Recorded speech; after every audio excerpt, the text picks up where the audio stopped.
Chapter I.OUR Society. In the first place, Cranford is in possession of the Amazons. All the holders of houses above a certain rent are women. If a married couple come to settle in the town, somehow the gentleman disappears. He is either fairly frightened to death by being the only man in the Cranford evening parties, or he is accounted for by being with his regiment, his ship, or closely engaged in business all the week in the great neighboring commercial town of Drumble, distant only 20 miles on a railroad. In short, whatever does become of the gentlemen, they are not at Cranford. What could they do if they were there? The surgeon has his round of 30 miles and sleeps at Cranford, but every man cannot be a surgeon, for keeping the trim gardens full of choice flowers without a weed to speck them, for frightening away little boys who look wistfully at the said flowers through the railings, for rushing out at the geese that occasionally venture into the gardens if the gates are left open, for deciding all questions of literature and politics without troubling themselves with unnecessary reasons or arguments, for obtaining clear and correct knowledge of everybody's affairs in the parish, for keeping their neat maidservants in admirable order, for kindness, somewhat dictatorial to the poor, and real tender good offices to each other whenever they are in distress. The ladies of Cranford are quite sufficient. A man, as one of them observed to me once, is so in the way in the house. Although the ladies of Cranford know all each other's proceedings, they are exceedingly indifferent to each other's opinions. Indeed, as each has her own individuality, not to say eccentricity, pretty strongly developed, nothing is so easy as verbal retaliation. But somehow, goodwill reigns among them to a considerable degree. The Cranford ladies have only an occasional little quarrel, spirited out in a few peppery words and angry jerks of the head, just enough to prevent the even tenor of their lives from becoming too flat. Their dress is very independent of fashion, as they observe, "What does it signify how we dress here at Cranford, where everybody knows us?" And if they go from home, their reason is equally cogent. What does it signify how we dress here, where nobody knows us? The materials of their clothes are, in general, good and plain, and most of them are nearly as scrupulous as Miss Tyler, of cleanly memory. But I will answer for it, the last gigot, the last tight and scanty petticoat in wear in England, was seen in Cranford, and seen without a smile. A magnificent family red silk umbrella. I can testify to a magnificent family red silk umbrella under which a gentle little spinster, left alone of many brothers and sisters, used to patter to church on rainy days. Have you any red silk umbrellas in London? We had a tradition of the first that had ever been seen in Cranford, and the little boys mobbed it and called it a stick in petticoats. It might have been the very red silk one I have described, held by a strong father over a troop of little ones. The poor little lady, the survivor of all, could scarcely carry it. Then there were rules and regulations for visiting and calls, and they were announced to any young people who might be staying in the town, with all the solemnity with which the old Manx laws were read once a year on the Tynwald Mount. Our friends have sent to inquire how you are after your journey tonight, my dear. 15 miles in a gentleman's carriage. They will give you some rest tomorrow, but the next day, I have no doubt, they will call, so be at liberty after 12. From 12 to 3 are our calling hours. Then, after they had called, it is the 3rd day. I dare say your mamma has told you, my dear, never to let more than 3 days elapse between receiving a call and returning it, and also that you are never to stay longer than a quarter of an hour. But am I to look at my watch? How am I to find out when a quarter of an hour has passed? You must keep thinking about the time, my dear, and not allow yourself to forget it in conversation, as everybody had this rule in their minds, whether they received or paid a call.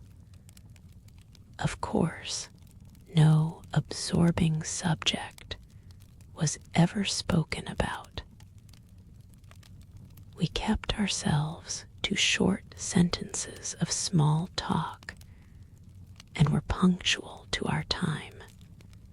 I imagine that a few of the gentlefolks of Cranford were poor and had some difficulty in making both ends meet, but they were like the Spartans and concealed their smart under a smiling face. We none of us spoke of money because that subject savored of commerce and trade, and though some might be poor, we were all aristocratic. The Cranfordians had that kindly esprit de corps which made them overlook all deficiencies in success. When some among them tried to conceal their poverty, when Mrs. Forrester, for instance, gave a party in her baby house of a dwelling, and the little maiden disturbed the ladies on the sofa by a request that she might get the tea tray out from underneath.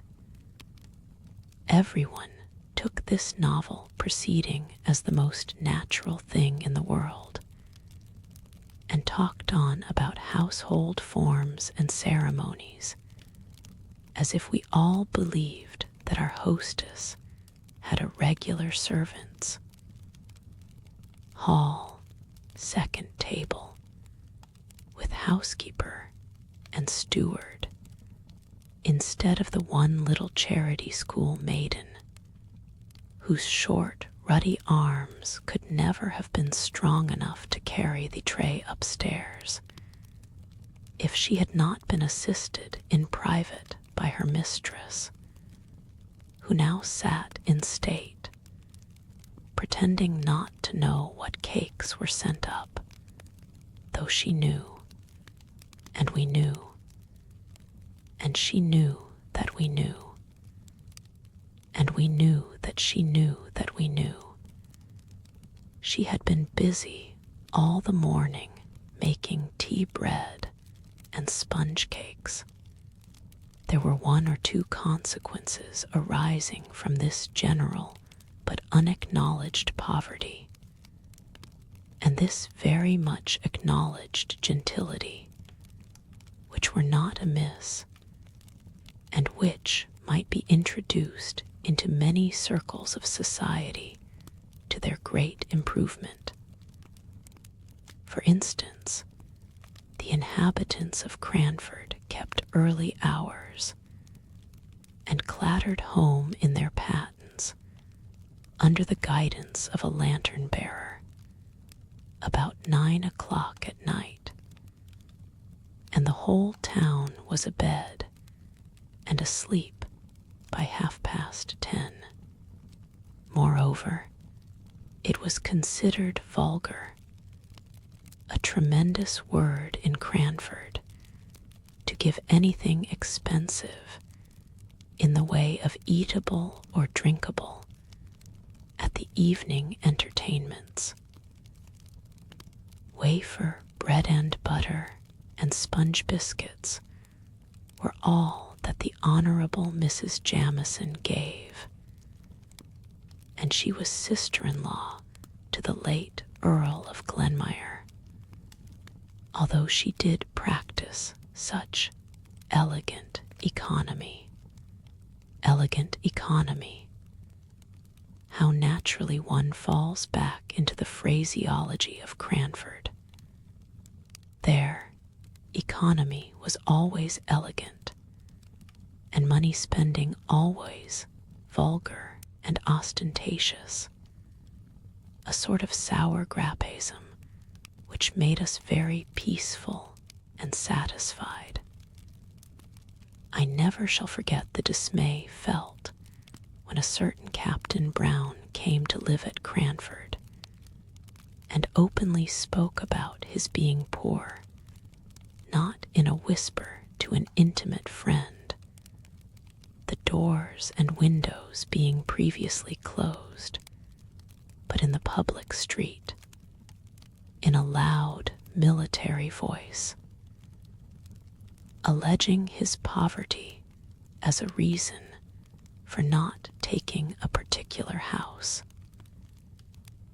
The ladies of Cranford were already rather moaning over the invasion of their territories by a man and a gentleman. He was a half-pay captain, and had obtained some situation on a neighboring railroad, which had been vehemently petitioned against by the little town. And if, in addition to his masculine gender and his connection with the obnoxious railroad, he was so brazen as to talk of being poor, why then, indeed, he must be sent to Coventry. Death was as true and as common as poverty, yet people never spoke about that, loud out in the streets. It was a word not to be mentioned to ears polite. We had tacitly agreed to ignore that any with whom we associated on terms of visiting equality could ever be prevented by poverty from doing anything that they wished.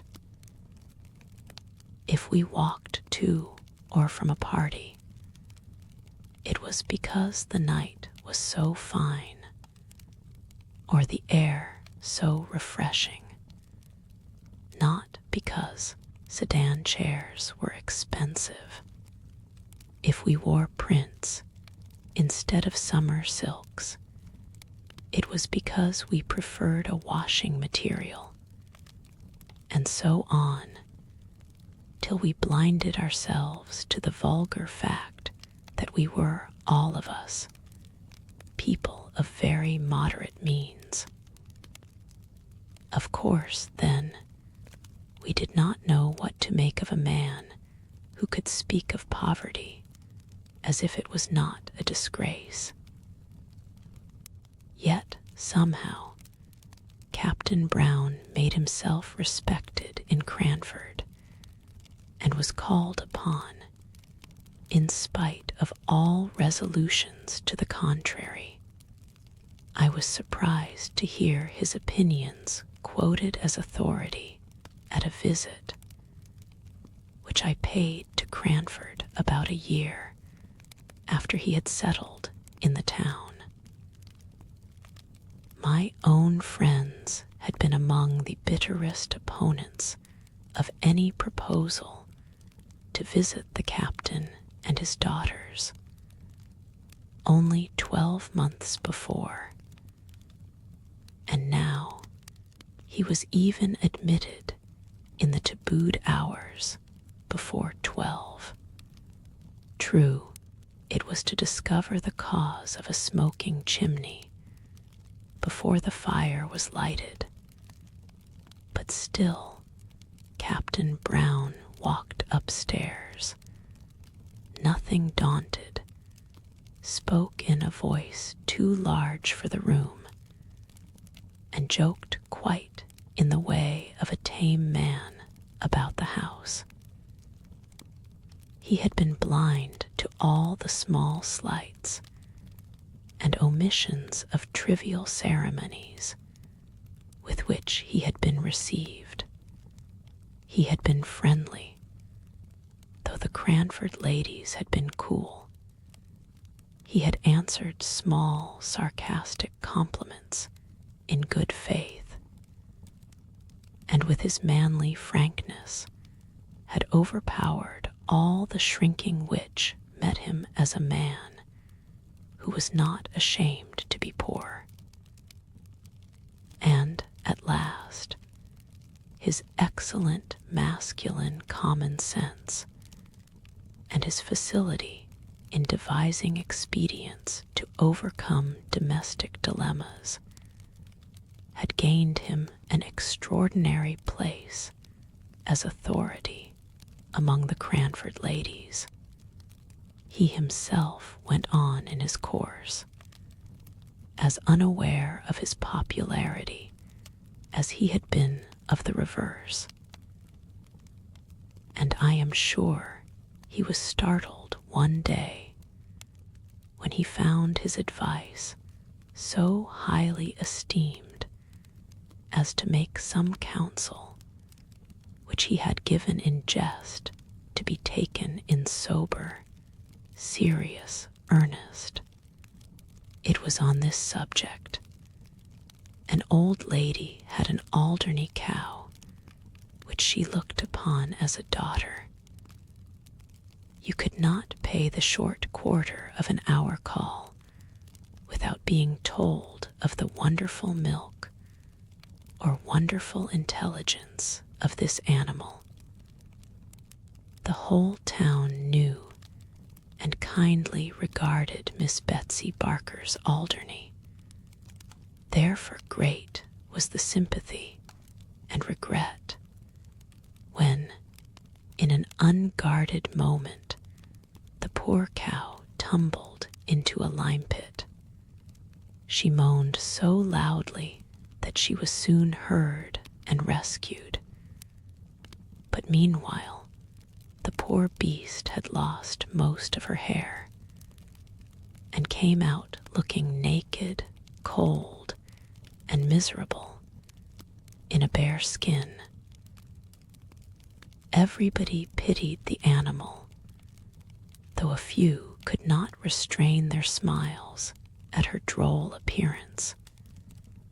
Miss Betsy Barker absolutely cried with sorrow and dismay, and it was said she thought of trying a bath of oil.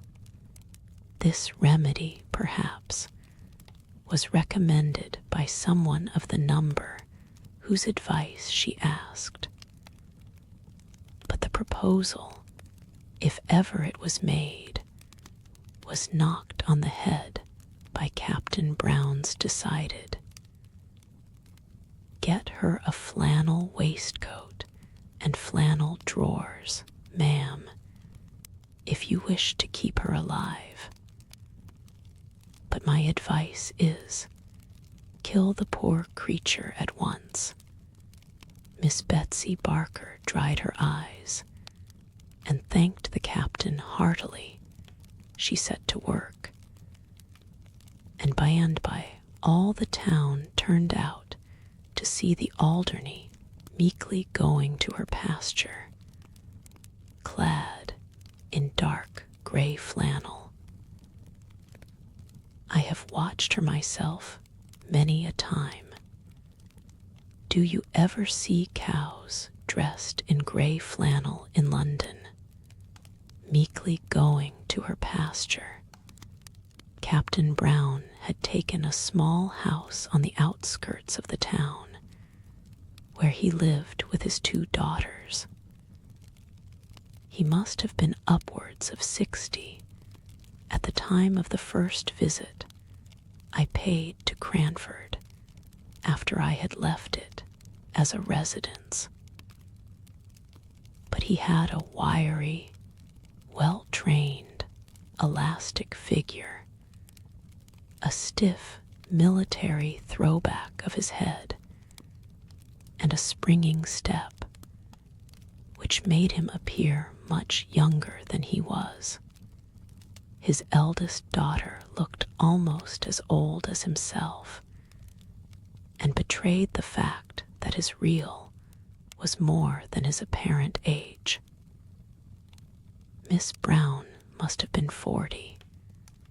She had a sickly, pained, careworn expression on her face, and looked as if the gaiety of youth had long faded out of sight.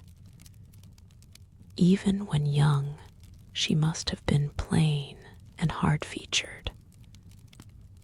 Miss Jessie Brown was 10 years younger than her sister, and 20 shades prettier. Her face was round and dimpled. Miss Jenkins once said, in a passion against Captain Brown, the cause of which I will tell you presently, that she thought it was time for Miss Jessie to leave off her dimples, and not always to be trying to look like a child. It was true there was something childlike in her face, and there will be, I think, till she dies, though she should live to 100. Her eyes were large blue wondering eyes, looking straight at you. Her nose was unformed and snub, and her lips were red and dewy. She wore her hair, too, in little rows of curls, which heightened this appearance. I do not know whether she was pretty or not, but I liked her face, and so did everybody, and I do not think she could help her dimples.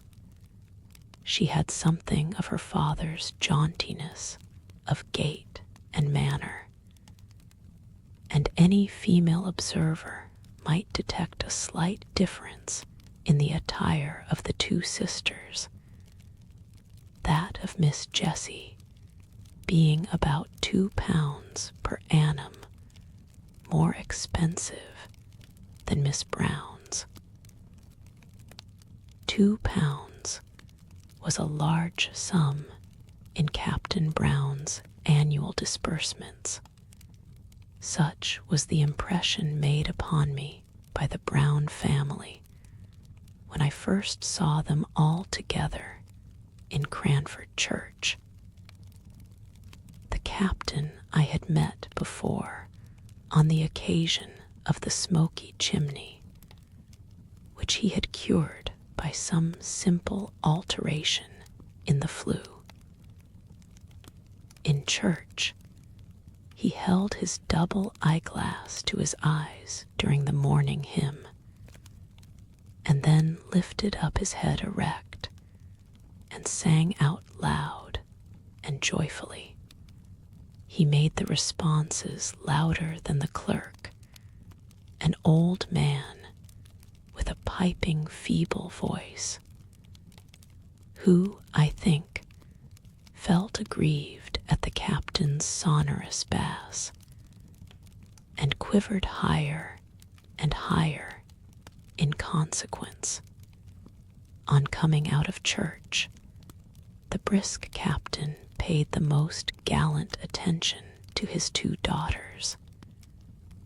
He nodded and smiled to his acquaintances, but he shook hands with none until he had helped Miss Brown to unfurl her umbrella, had relieved her of her prayer book, and had waited patiently till she, with trembling, nervous hands, had taken up her gown to walk through the wet roads.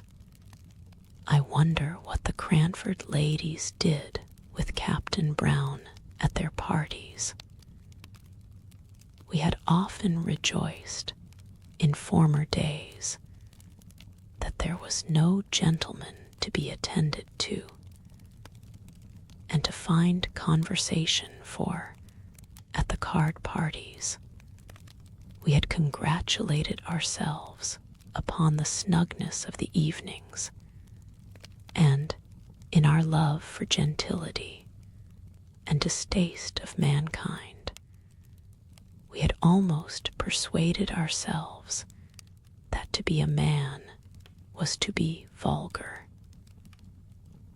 So that when I found my friend and hostess, Miss Jenkins, was going to have a party in my honor, and that Captain and the Miss Browns were invited, I wondered much what would be the course of the evening. Card tables with green baize tops were set out by daylight, just as usual. It was the 3rd week in November, so the evenings closed in about 4. Candles and clean packs of cards were arranged on each table. The fire was made up. The neat maidservant had received her last directions, and there we stood, dressed in our best, each with a candle lighter in our hands, ready to dart at the candles as soon as the first knock came. Parties in Cranford were solemn festivities, making the ladies feel gravely elated as they sat together in their best dresses. As soon as 3 had arrived, we sat down to preference, I being the unlucky 4th. The next 4 comers were put down immediately to another table, and presently the tea trays, which I had seen set out in the storeroom as I passed in the morning, were placed each on the middle of a card table. The china was delicate eggshell, the old-fashioned silver glittered with polishing, but the eatables were of the slightest description. While the trays were yet on the tables, Captain and the Miss Browns came in, and I could see that, somehow or other, the Captain was a favorite with all the ladies present. Ruffled brows were smoothed, sharp voices lowered at his approach. Miss Brown looked ill and depressed almost to gloom. Miss Jessie smiled as usual and seemed nearly as popular as her father.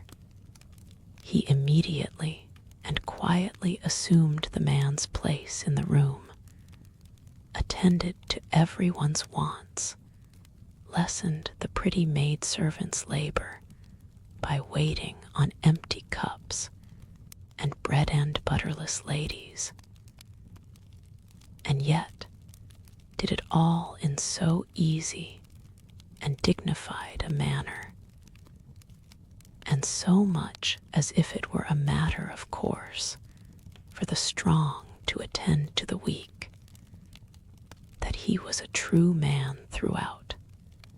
He played for threepenny points with as grave an interest as if they had been pounds, and yet, in all his attention to strangers, he had an eye on his suffering daughter, for suffering I was sure she was, though to many eyes she might only appear to be irritable. Miss Jessie could not play cards, but she talked to the sitters out, who, before her coming, had been rather inclined to be cross. She sang, too, to an old cracked piano, which I think had been a spinet in its youth. Miss Jessie sang, Jock of Hazeldean, a little out of tune, but we were none of us musical, though Miss Jenkins beat time, out of time, by way of appearing to be so.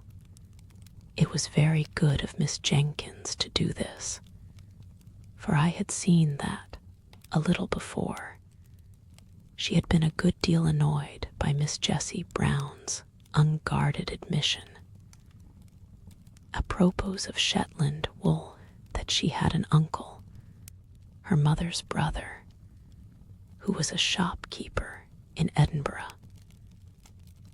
Miss Jenkins tried to drown this confession by a terrible cough, for the Honourable Mrs. Jamieson was sitting at a card table nearest Miss Jessie. And what would she say or think if she found out she was in the same room with a shopkeeper's niece? But Miss Jessie Brown, who had no tact, as we all agreed the next morning, would repeat the information and assure Miss Pole she could easily get her the identical Shetland wool required through my uncle, who has the best assortment of Shetland goods of anyone in Edinburgh. It was to take the taste of this out of our mouths, and the sound of this out of our ears, that Miss Jenkins proposed music. So I say again, it was very good of her to beat time to the song, when the trays reappeared with biscuits and wine, punctually at 9:15. There was conversation, comparing of cards, and talking over tricks. But by and by Captain Brown sported a bit of literature. Have you seen any numbers of the Pickwick papers? Said he. They were then publishing in parts. Capital thing. Now Miss Jenkins was daughter of a deceased rector of Cranford, and on the strength of a number of manuscript sermons and a pretty good library of divinity, considered herself literary, and looked upon any conversation about books as a challenge to her. So she answered and said, yes, she had seen them indeed. She might say she had read them. And what do you think of them? Exclaimed Captain Brown. Aren't they famously good? So urged Miss Jenkins, could not but speak. I must say, I don't think they are by any means equal to Dr. Johnson. Still, perhaps, the author is young. Let him persevere, and who knows what he may become if he will take the great doctor for his model. This was evidently too much for Captain Brown to take placidly, and I saw the words on the tip of his tongue before Miss Jenkins had finished her sentence.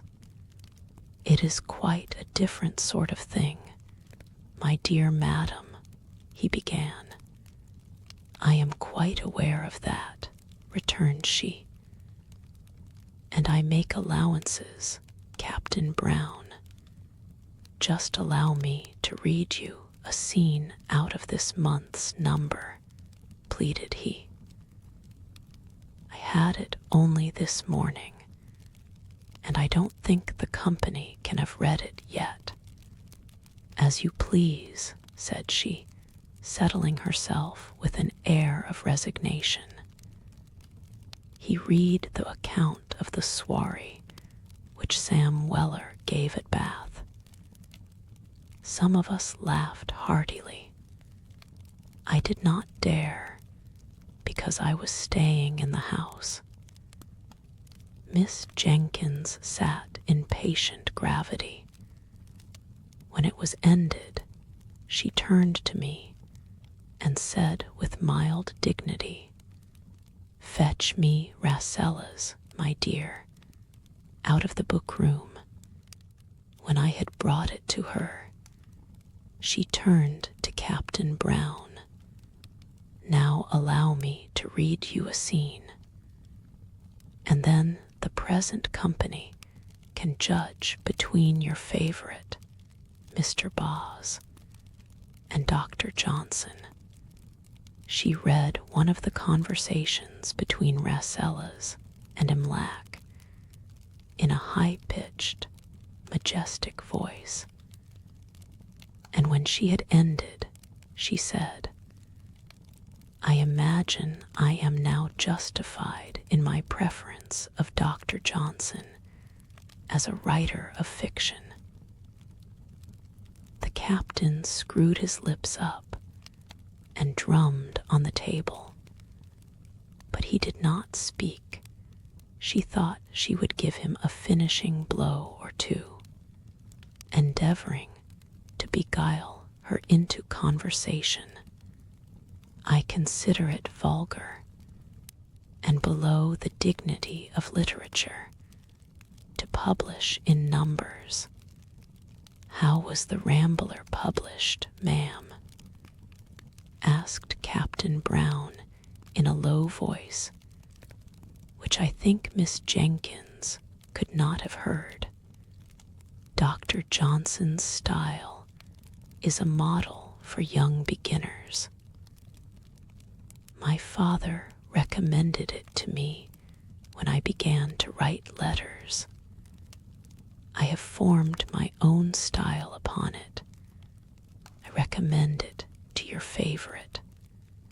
I should be very sorry for him to exchange his style for any such pompous writing," said Captain Brown. Miss Jenkins felt this as a personal affront, in a way of which the captain had not dreamed. Epistolary writing she and her friends considered as her forte. Many a copy of many a letter have I seen written and corrected on the slate before she seized the half-hour just previous to post time to assure her friends of this or of that. And Dr. Johnson was, as she said, her model in these compositions. She drew herself up with dignity and only replied to Captain Brown's last remark by saying, with marked emphasis on every syllable, "I prefer Dr. Johnson to Mr. Boz. It is said, I won't vouch for the fact, that Captain Brown was heard to say, sotto voce, D.N. Dr. Johnson. If he did, he was penitent afterwards, as he showed by going to stand near Miss Jenkins' armchair and endeavoring to beguile her into conversation on some more pleasing subject. But she was inexorable. The next day she made the remark I have mentioned about Miss Jessie's dimples. Chapter II. The Captain. It was impossible to live a month at Cranford and not know the daily habits of each resident, and long before my visit was ended, I knew much concerning the whole Brown trio. There was nothing new to be discovered respecting their poverty, for they had spoken simply and openly about that from the very first. They made no mystery of the necessity for their being economical. All that remained to be discovered was the captain's infinite kindness of heart, and the various modes in which, unconsciously to himself, he manifested it. Some little anecdotes were talked about for some time after they occurred. As we did not read much, and as all the ladies were pretty well suited with servants, there was a dearth of subjects for conversation. We therefore discussed the circumstance of the captain taking a poor old woman's dinner out of her hands one very slippery Sunday. He had met her returning from the bakehouse as he came from church, and noticed her precarious footing, and, with the grave dignity with which he did everything, he relieved her of her burden and steered along the street by her side, carrying her baked mutton and potatoes safely home. This was thought very eccentric, and it was rather expected that he would pay a round of calls on the Monday morning to explain and apologize to the Cranford sense of propriety. But he did no such thing, and then it was decided that he was ashamed and was keeping out of sight.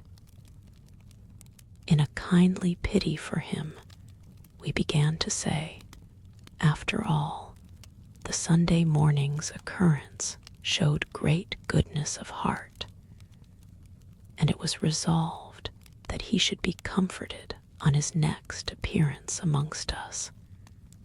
But lo, he came down upon us, untouched by any sense of shame, speaking loud and bass as ever, his head thrown back, his wig as jaunty and well curled as usual, and we were obliged to conclude he had forgotten all about Sunday.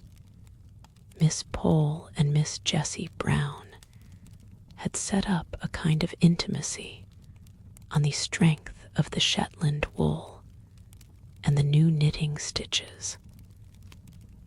So it happened that when I went to visit Miss Pole, I saw more of the Browns than I had done while staying with Miss Jenkins, who had never got over what she called Captain Brown's disparaging remarks upon Dr. Johnson. As a writer of light and agreeable fiction, I found that Miss Brown was seriously ill of some lingering, incurable complaint. The pain occasioned by which gave the uneasy expression to her face that I had taken for unmitigated crossness. Cross, too, she was at times, when the nervous irritability occasioned by her disease became past endurance. Miss Jessie bore with her at these times, even more patiently than she did with the bitter self-upbraidings by which they were invariably succeeded. Miss Brown used to accuse herself not merely of hasty and irritable temper, but also of being the cause why her father and sister were obliged to pinch, in order to allow her the small luxuries which were necessaries in her condition. She would so fain have made sacrifices for them, and have lightened their cares, that the original generosity of her disposition added acerbity to her temper. All this was borne by Miss Jessie and her father with more than placidity, with absolute tenderness. I forgave Miss Jessie her singing out of tune and her juvenility of dress when I saw her at home. I came to perceive that Captain Brown's dark Brutus wig and padded coat, alas, too often threadbare, were remnants of the military smartness of his youth, which he now wore unconsciously. He was a man of infinite resources, gained in his barrack experience. As he confessed, no one could black his boots to please him except himself. But indeed, he was not above saving the little maid servant's labors, in every way knowing, most likely, that his daughter's illness made the place a hard one. He endeavored to make peace with Miss Jenkins soon after the memorable dispute I have named, by a present of a wooden fire shovel his own making, having heard her say how much the grating of an iron one annoyed her. She received the present with cool gratitude, and thanked him formally. When he was gone, she bade me put it away in the lumber room, feeling, probably, that no present from a man who preferred Mr. Boz to Dr. Johnson could be less jarring than an iron fire shovel. Such was the state of things when I left Cranford and went to Drumble. I had, however, several correspondents who kept me au fait as to the proceedings of the dear little town. There was Miss Pole, who was becoming as much absorbed in crochet as she had been once in knitting, and the burden of whose letter was something like, "But don't you forget the white worsted at Flint's," of the old song. For at the end of every sentence of news came a fresh direction as to some crochet commission which I was to execute for her. Miss Matilda Jenkins, who did not mind being called Miss Mattie when Miss Jenkins was not by rote nice, kind, rambling letters. Now and then venturing into an opinion of her own, but suddenly pulling herself up, and either begging me not to name what she had said, as Deborah thought differently, and she knew, or else putting in a postscript to the effect that, since writing the above, she had been talking over the subject with Deborah, and was quite convinced that, etc. Here probably followed a recantation of every opinion she had given in the letter. Then came Miss Jenkins Deborah, as she liked Miss Mattie to call her, her father having once said that the Hebrew name ought to be so pronounced. I secretly think she took the Hebrew prophetess for a model in character, and indeed she was not unlike the stern prophetess in some ways, making allowance, of course, for modern customs and difference in dress. Miss Jenkins wore a cravat and a little bonnet like a jockey cap, and altogether had the appearance of a strong-minded woman, although she would have despised the modern idea of women being equal to men. Equal, indeed. She knew they were superior. But to return to her letters, everything in them was stately and grand like herself. I have been looking them over, dear Miss Jenkins, how honored her. And I will give an extract, more especially because it relates to our friend Captain Brown. The Honorable Mrs. Jamison has only just quitted me, and in the course of conversation, she communicated to me the intelligence that she had yesterday received a call from her revered husband's quondam friend, Lord Mauleverer. You will not easily conjecture what brought his lordship within the precincts of our little town. It was to see Captain Brown, with whom, it appears, his lordship was acquainted in the plumed wars, and who had the privilege of averting destruction from his lordship's head when some great peril was impending over it, off the misnomered Cape of Good Hope.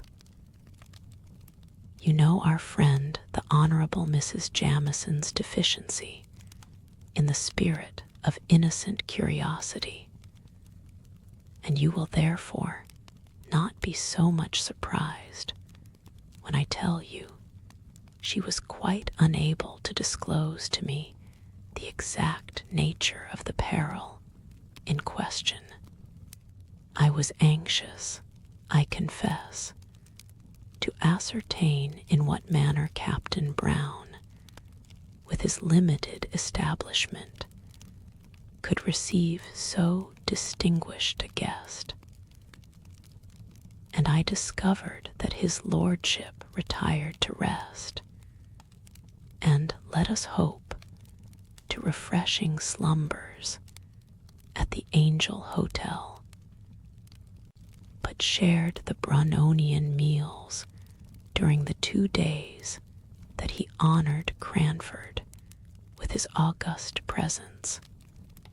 Mrs. Johnson, our civil butcher's wife, informs me that Miss Jessie purchased a leg of lamb, but besides this, can hear of no preparation whatever to give a suitable reception to so distinguished a visitor. Perhaps they entertained him with the feast of reason and the flow of soul. And to us, who are acquainted with Captain Brown's sad want of relish for the pure wells of English undefiled, it may be matter for congratulation that he has had the opportunity of improving his taste by holding converse with an elegant and refined member of the British aristocracy. But from some mundane failings, who is altogether free, Miss Pole and Miss Mattie wrote to me by the same post. Such a piece of news as Lord Mauleverer's visit was not to be lost on the Cranford letter writers. They made the most of it. Miss Mattie humbly apologized for writing at the same time as her sister, who was so much more capable than she to describe the honor done to Cranford. But in spite of a little bad spelling, Miss Mattie's account gave me the best idea of the commotion occasioned by his lordship's visit after it had occurred. For except the people at the Angel, the Browns, Mrs. Jamison, and a little lad his lordship had sworn at for driving a dirty hoop against the aristocratic legs, I could not hear of anyone with whom his lordship had held conversation.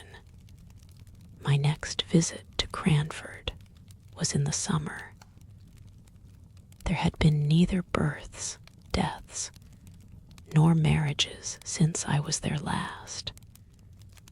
Everybody lived in the same house and wore pretty nearly the same well-preserved, old-fashioned clothes.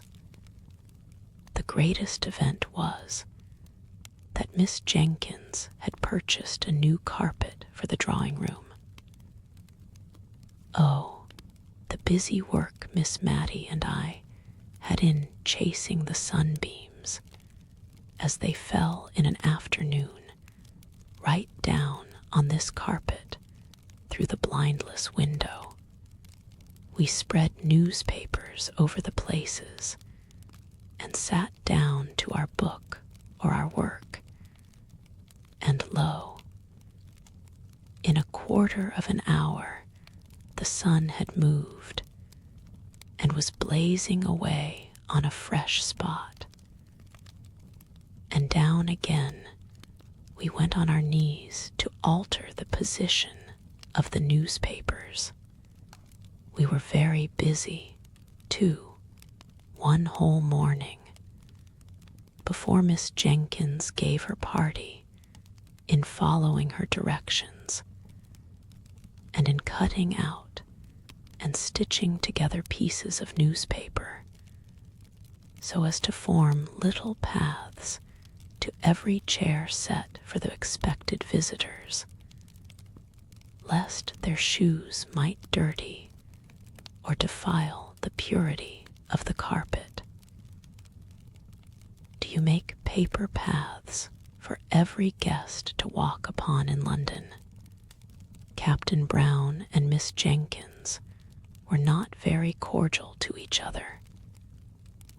The literary dispute, of which I had seen the beginning, was a raw, the slightest touch on which made them wince. It was the only difference of opinion they had ever had, but that difference was enough. Miss Jenkins could not refrain from talking at Captain Brown, and though he did not reply, he drummed with his fingers, which action she felt and resented as very disparaging to Dr. Johnson. He was rather ostentatious in his preference of the writings of Mr. Boz, would walk through the streets so absorbed in them that he all but ran against Miss Jenkins. And though his apologies were earnest and sincere, and though he did not, in fact, do more than startle her and himself, she owned to me she had rather he had knocked her down, if he had only been reading a higher style of literature. The poor, brave captain. He looked older and more worn, and his clothes were very threadbare, but he seemed as bright and cheerful as ever, unless he was asked about his daughter's health. She suffers a great deal, and she must suffer more. We do what we can to alleviate her pain. God's will be done. He took off his hat at these last words. I found from Miss Mattie that everything had been done, in fact. A medical man of high repute in that country neighborhood had been sent for, and every injunction he had given was attended to, regardless of expense. Miss Mattie was sure they denied themselves many things in order to make the invalid comfortable, but they never spoke about it. And as for Miss Jessie, really think she's an angel, said poor Miss Mattie, quite overcome. To see her way of bearing with Miss Brown's crossness, and the bright face she puts on after she's been sitting up a whole night and scolded above half of it, is quite beautiful. Yet she looks as neat and as ready to welcome the captain at breakfast time as if she had been asleep in the Queen's bed all night. My dear, you could never laugh at her prim little curls or her pink bows again if you saw her as I have done. I could only feel very penitent and greet Miss Jessie with double respect when I met her next. She looked faded and pinched, and her lips began to quiver as if she was very weak when she spoke of her sister. But she brightened and sent back the tears that were glittering in her pretty eyes as she said, "But to be sure, what a town Cranford is for kindness. I don't suppose anyone has a better dinner than usual cooked, but the best part of all comes in a little covered basin for my sister. The poor people will leave their earliest vegetables at our door for her. They speak short and gruff, as if they were ashamed of it. But I am sure it often goes to my heart to see their thoughtfulness." The tears now came back and overflowed. But after a minute or two, she began to scold herself, and ended by going away the same cheerful Miss Jessie as ever. But why does not this Lord Mauleverer do something for the man who saved his life? Said I. Why, you see, unless Captain Brown has some reason for it, he never speaks about being poor, and he walked along by his lordship, looking as happy and cheerful as a prince. And as they never called attention to their dinner by apologies, and as Miss Brown was better that day, and all seemed bright, I dare say his lordship never knew how much care there was in the background.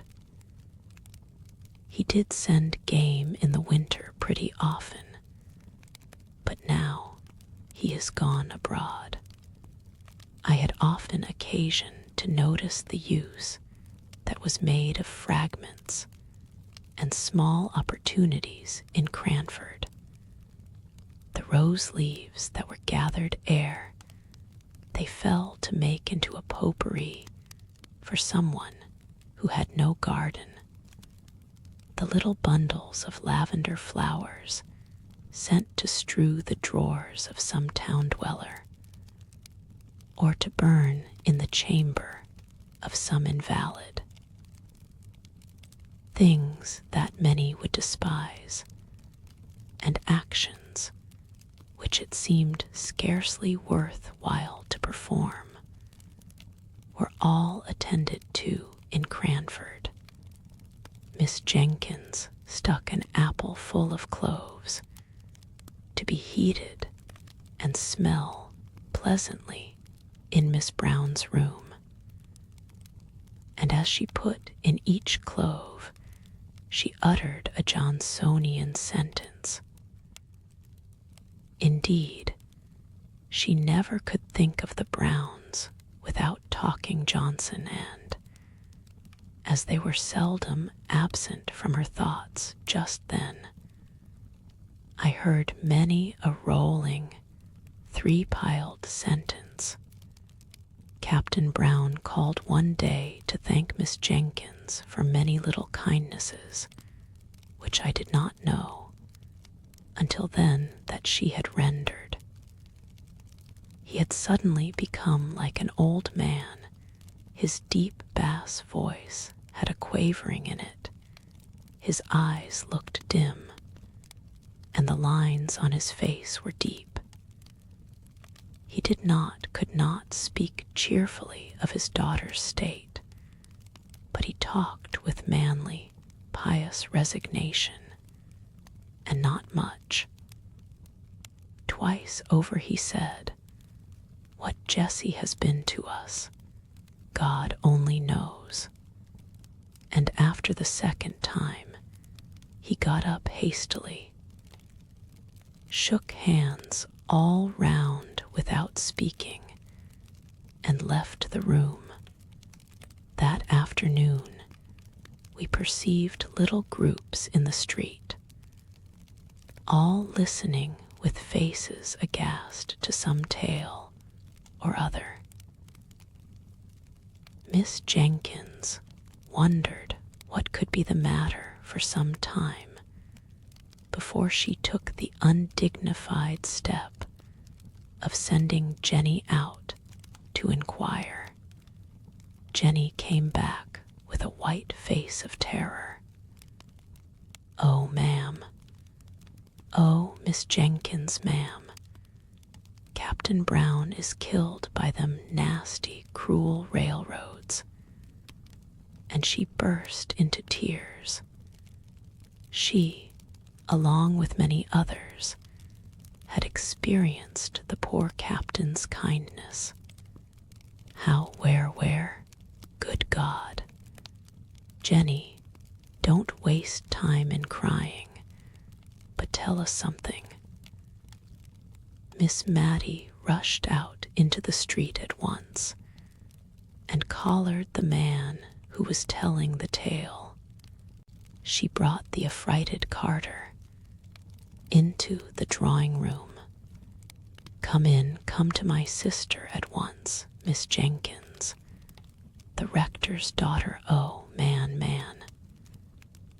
Say it is not true, she cried, as she brought the affrighted Carter, sleeking down his hair, into the drawing-room where he stood with his wet boots on the new carpet, and no one regarded it. "Please, Mum, it is true. I seed it myself," and he shuddered at the recollection.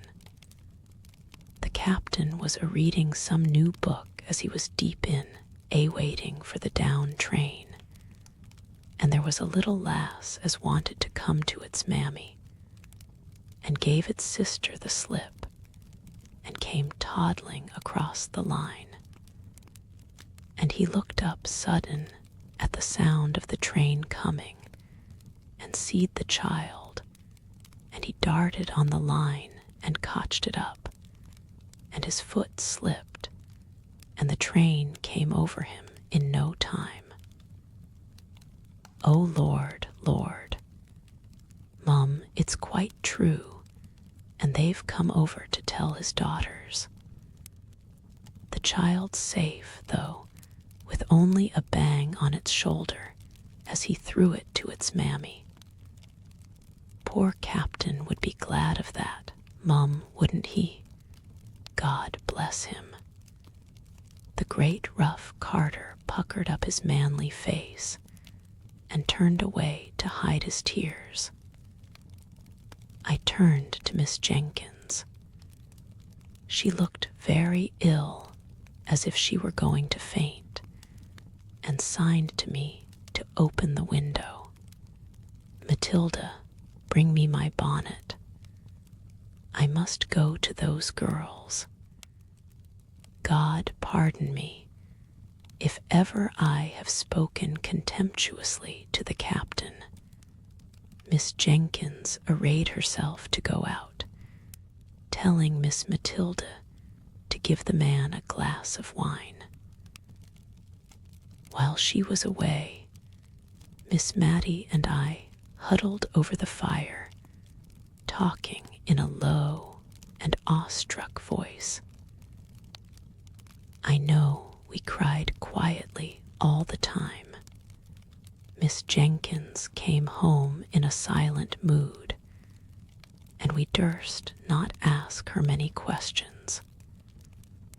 She told us that Miss Jessie had fainted, and that she and Miss Pole had had some difficulty in bringing her round, but that, as soon as she recovered, she begged one of them to go and sit with her sister. "Mr. Hoggins says she cannot live many days, and she shall be spared this shock," said Miss Jessie, shivering with feelings to which she dared not give way. "But how can you manage, my dear?" asked Miss Jenkins. "You cannot bear up. She must see your tears." "God will help me. I will not give way. She was asleep when the news came. She may be asleep yet. She would be so utterly miserable, not merely at my father's death, but to think of what would become of me. She is so good to me."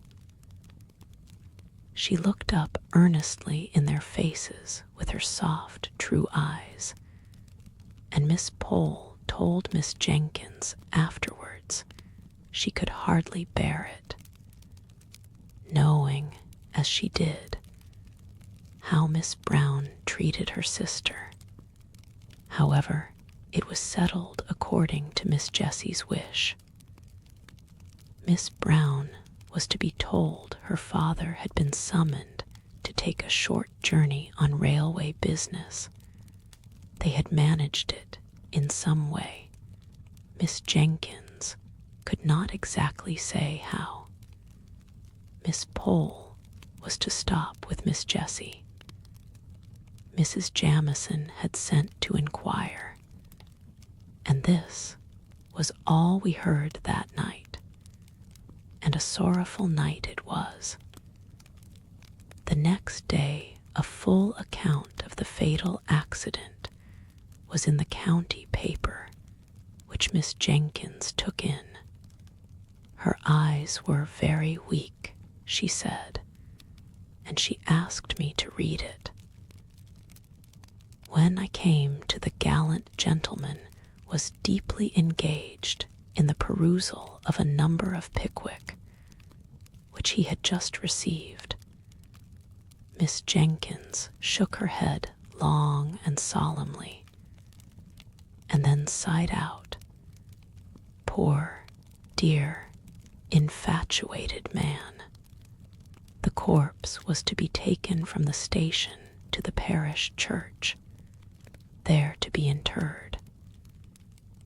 Miss Jessie had set her heart on following it to the grave, and no dissuasives could alter her resolve. Her restraint upon herself made her almost obstinate. She resisted all Miss Pole's entreaties and Miss Jenkins' advice.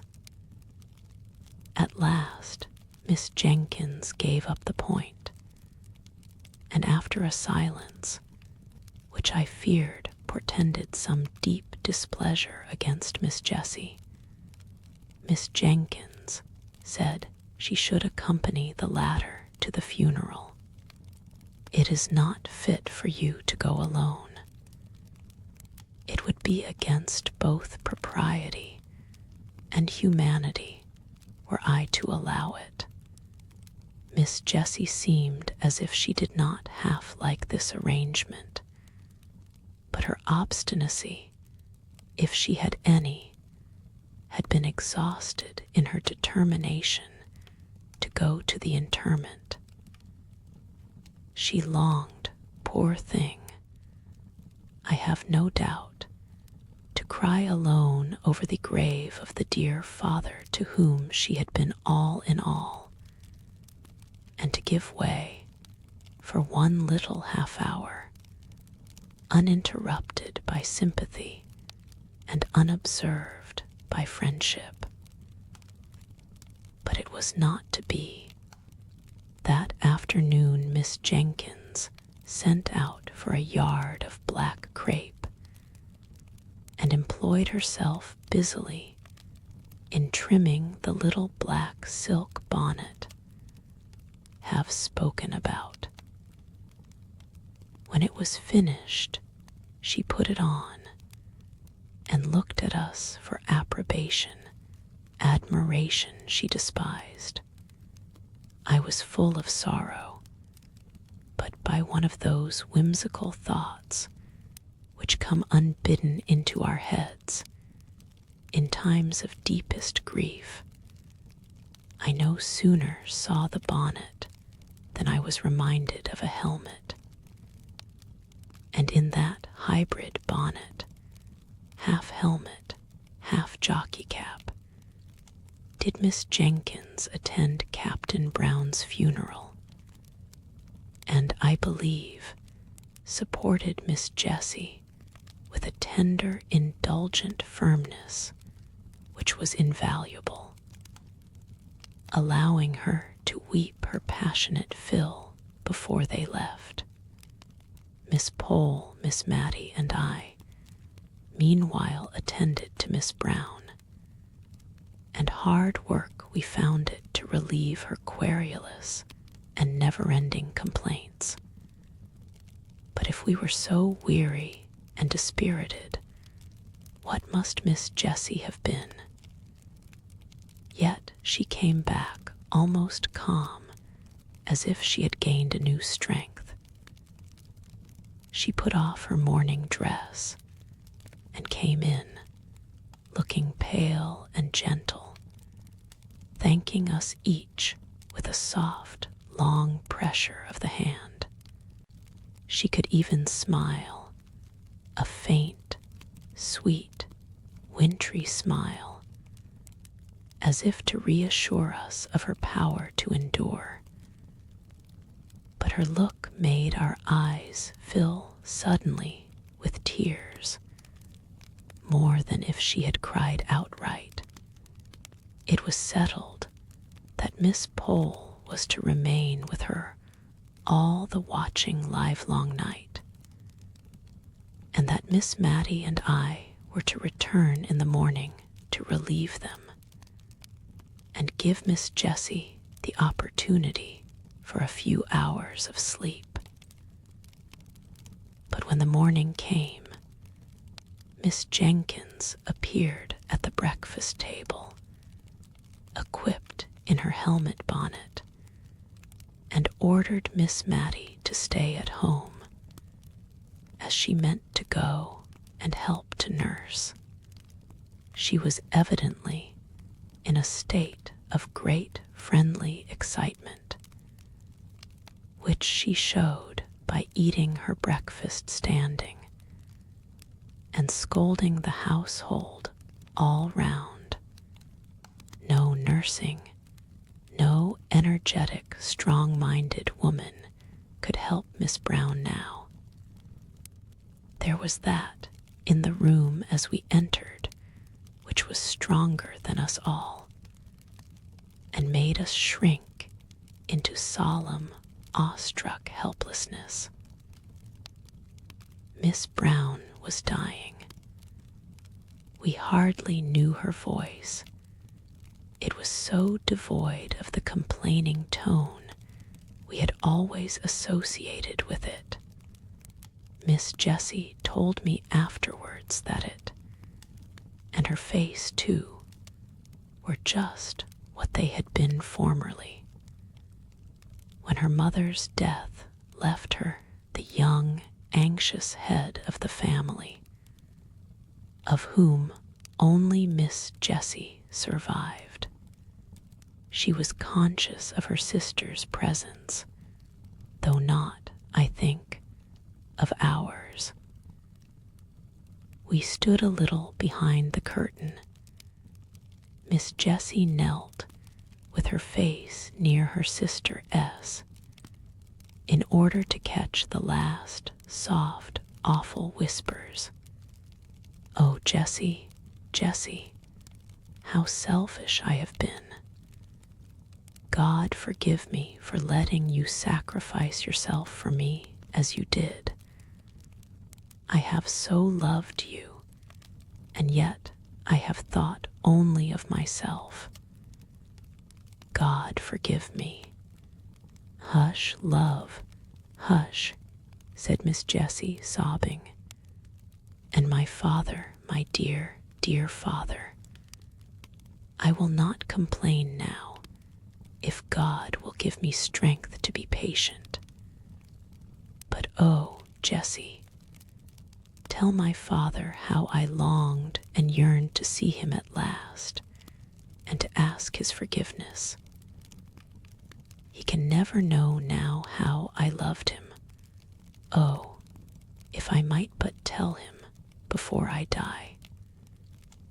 What a life of sorrow his has been, and I have done so little to cheer him." A light came into Miss Jessie's face.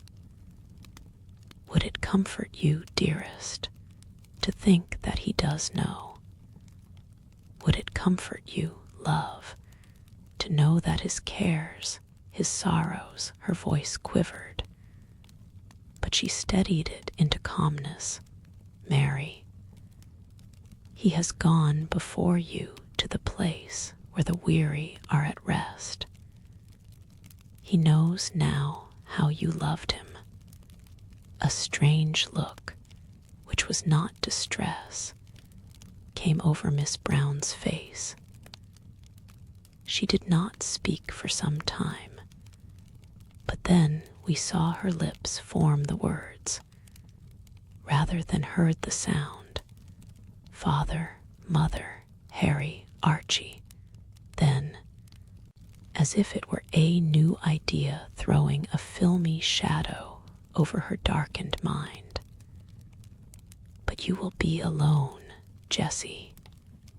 Miss Jessie had been feeling this all during the silence, I think, for the tears rolled down her cheeks like rain at these words, and she could not answer at first. Then she put her hands together tight and lifted them up, and said, "But not to us. Though he slay me, yet will I trust in him." In a few moments more, Miss Brown lay calm and still, never to sorrow or murmur more. After this second funeral, Miss Jenkins insisted that Miss Jessie should come to stay with her rather than go back to the desolate house, which, in fact, we learned from Miss Jessie, must now be given up, as she had not wherewithal to maintain it. She had something above £20 a year, besides the interest of the money for which the furniture would sell, but she could not live upon that, and so we talked over her qualifications for earning money. "I can sew neatly," said she, "and I like nursing.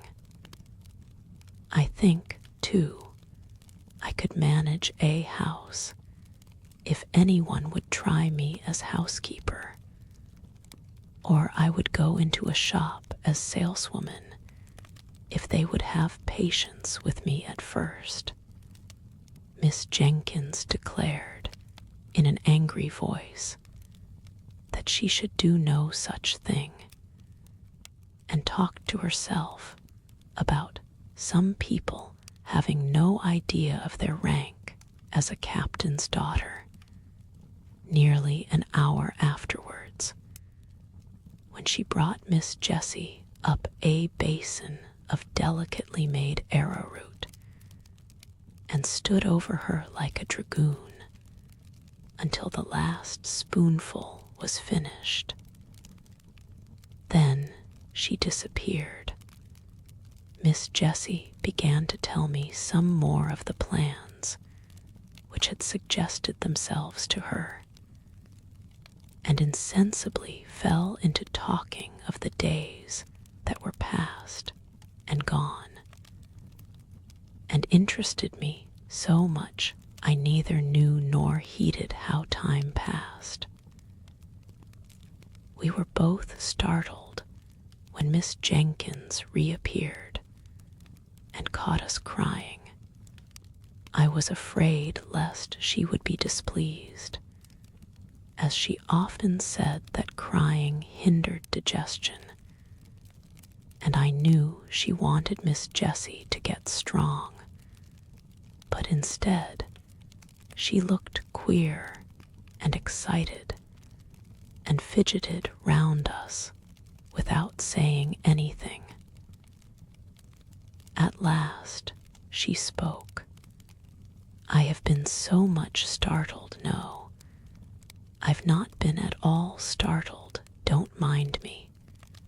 My dear Miss Jessie, I've been very much surprised. In fact, I've had a caller, whom you knew once, my dear Miss Jessie." Miss Jessie went very white, then flushed scarlet, and looked eagerly at Miss Jenkins. "A gentleman, my dear, who wants to know if you would see him." "Is it? It is not," stammered out Miss Jessie, and got no farther. "This is his card," said Miss Jenkins, giving it to Miss Jessie, and while her head was bent over it, Miss Jenkins went through a series of winks and odd faces to me, and formed her lips into a long sentence, of which, of course, could not understand a word. "May he come up?" asked Miss Jenkins at last.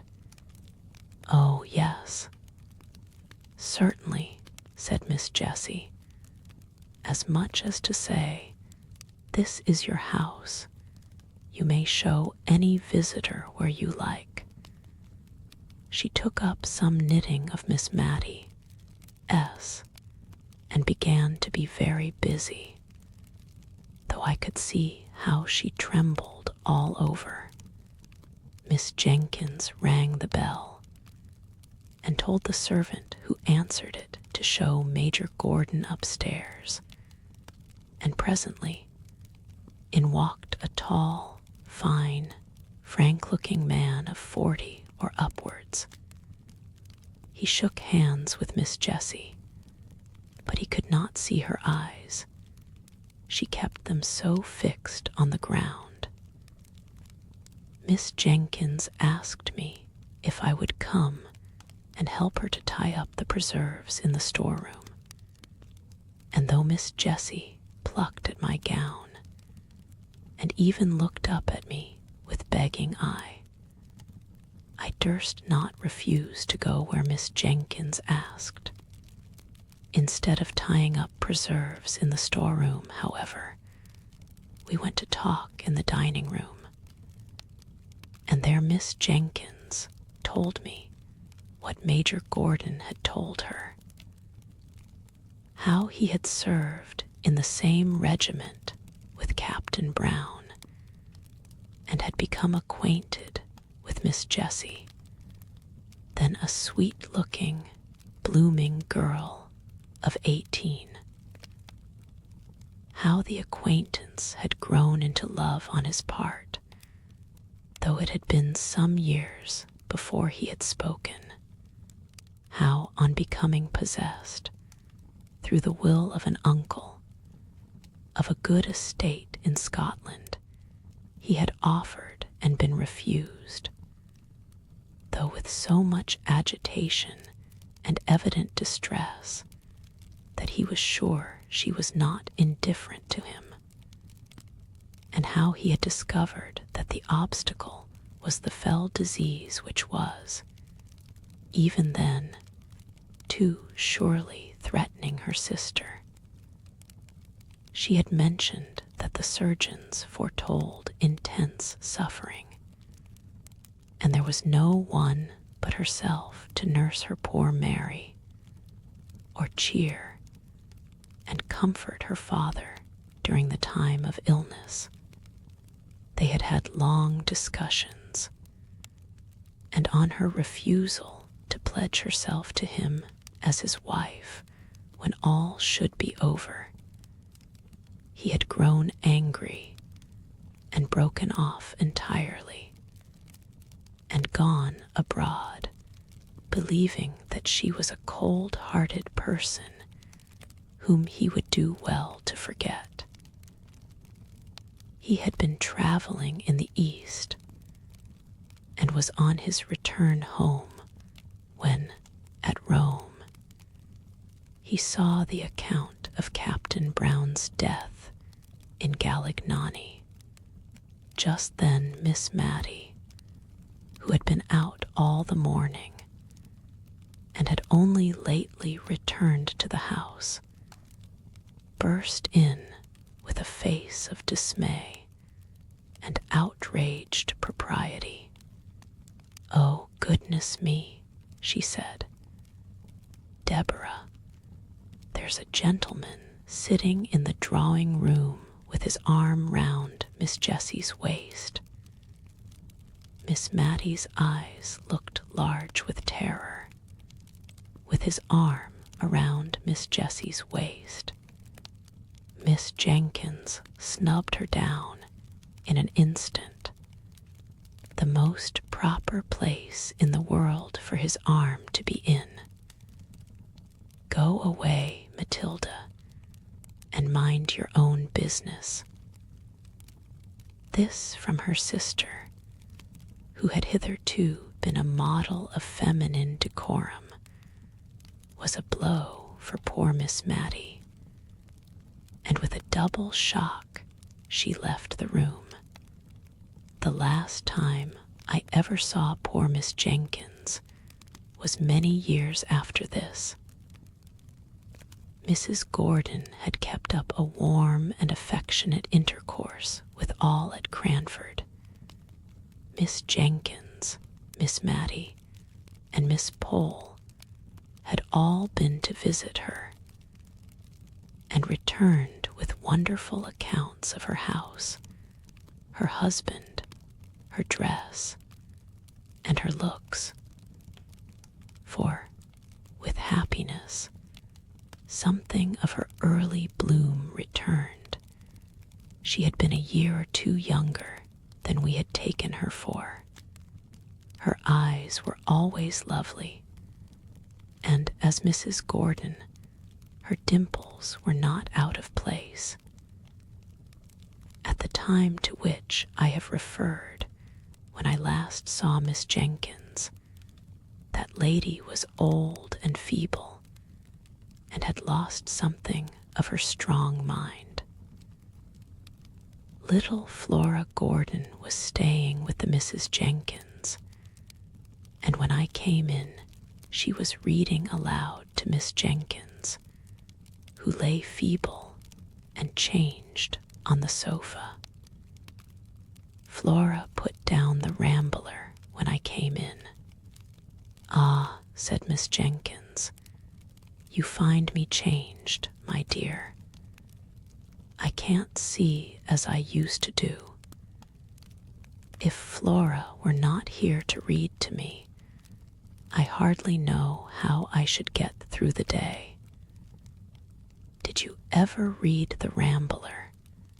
It's a wonderful book, wonderful, and the most improving reading for Flora, which I dare say it would have been if she could have read half the words without spelling, and could have understood the meaning of a third.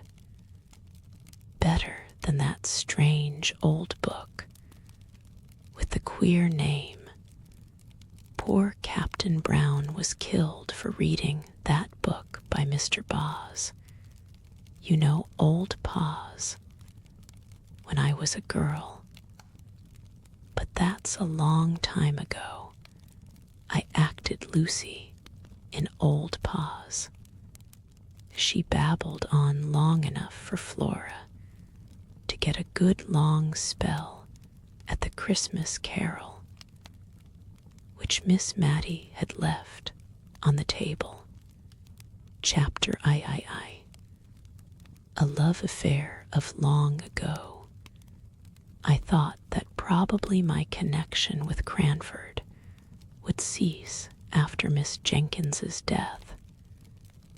At least, that it would have to be kept up by correspondence, which bears much the same relation to personal intercourse that the books of dried plants I sometimes see. Hortus siccus, I think they call the thing, due to the living and fresh flowers in the lanes and meadows.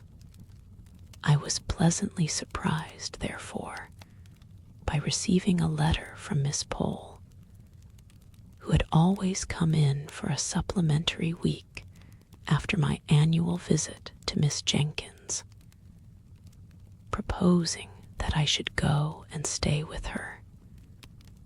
And then, in a couple of days after my acceptance, came a note from Miss Mattie, in which, in a rather circuitous and very humble manner, she told me how much pleasure I should confer if I could spend a week or two with her, either before or after I had been at Miss Pole's. For, she said, since my dear sister's death, I am well aware I have no attractions to offer. It is only to the kindness of my friends that I can owe their company. Of course, I promised to come to dear Miss Mattie as soon as I had ended my visit to Miss Pole. And the day after my arrival at Cranford, I went to see her, much wondering what the house would be like without Miss Jenkins, and rather dreading the changed aspect of things. Miss Mattie began to cry as soon as she saw me. She was evidently nervous from having anticipated my call. I comforted her as well as I could, and I found the best consolation I could give was the honest praise that came from my heart as I spoke of the deceased. Miss Mattie slowly shook her head over each virtue as it was named and attributed to her sister, and at last she could not restrain the tears which had long been silently flowing, but hid her face behind her handkerchief and sobbed aloud. "Dear Miss Mattie," said I, taking her hand, for indeed I did not know in what way to tell her how sorry I was for her, left deserted in the world.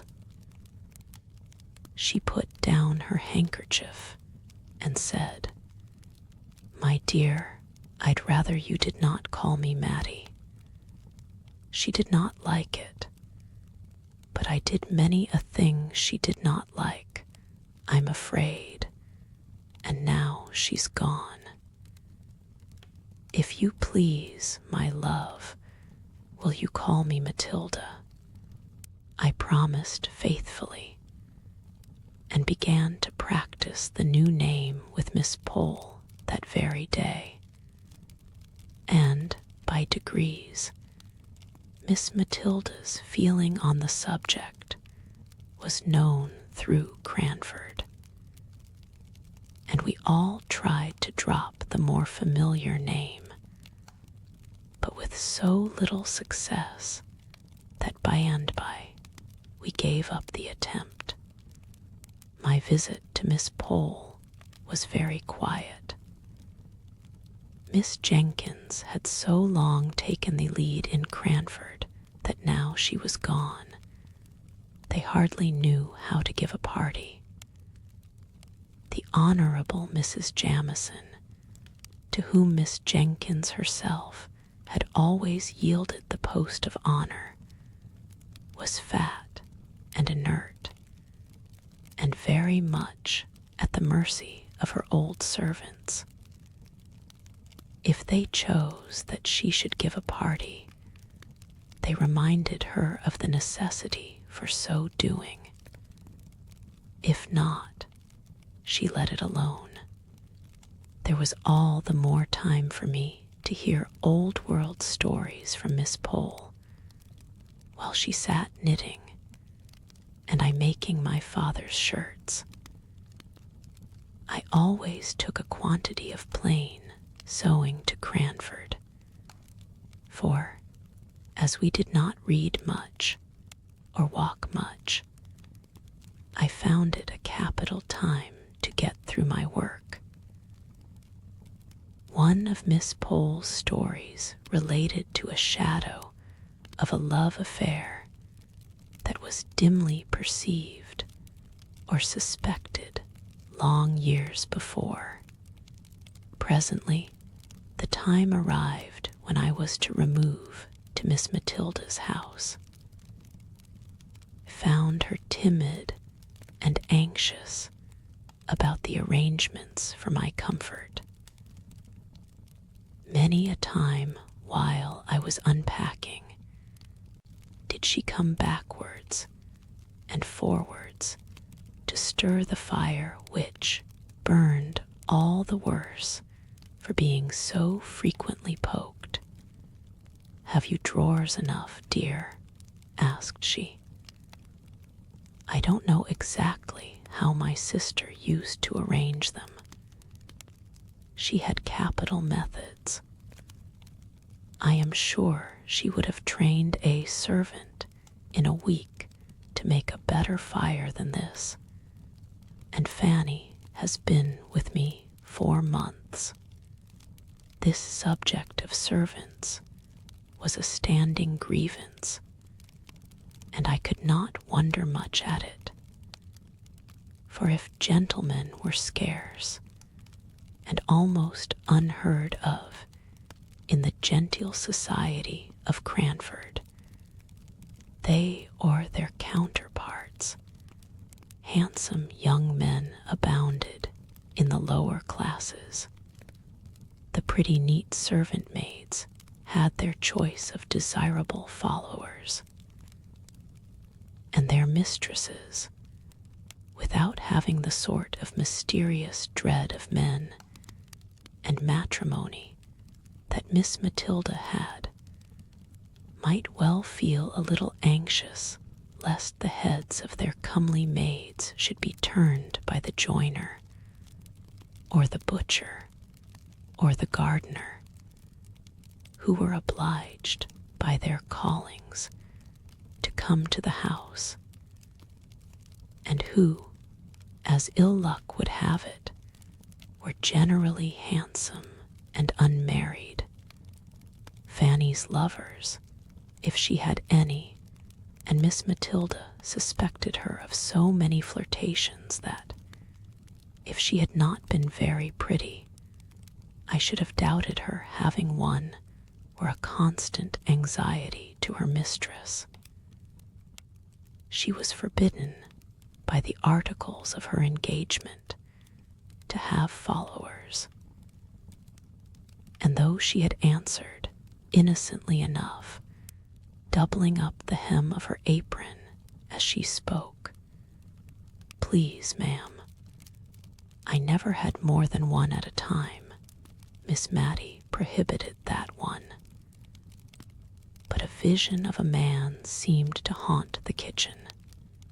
Fanny assured me that it was all fancy, or else I should have said myself that I had seen a man's coat-tails whisk into the scullery once, when I went on an errand into the storeroom at night. And another evening, when, our watches having stopped, I went to look at the clock, there was a very odd appearance, singularly like a young man squeezed up between the clock and the back of the open kitchen door, and I thought Fanny snatched up the candle very hastily, so as to throw the shadow on the clock face, while she very positively told me the time half an hour too early, as we found out afterwards by the church clock.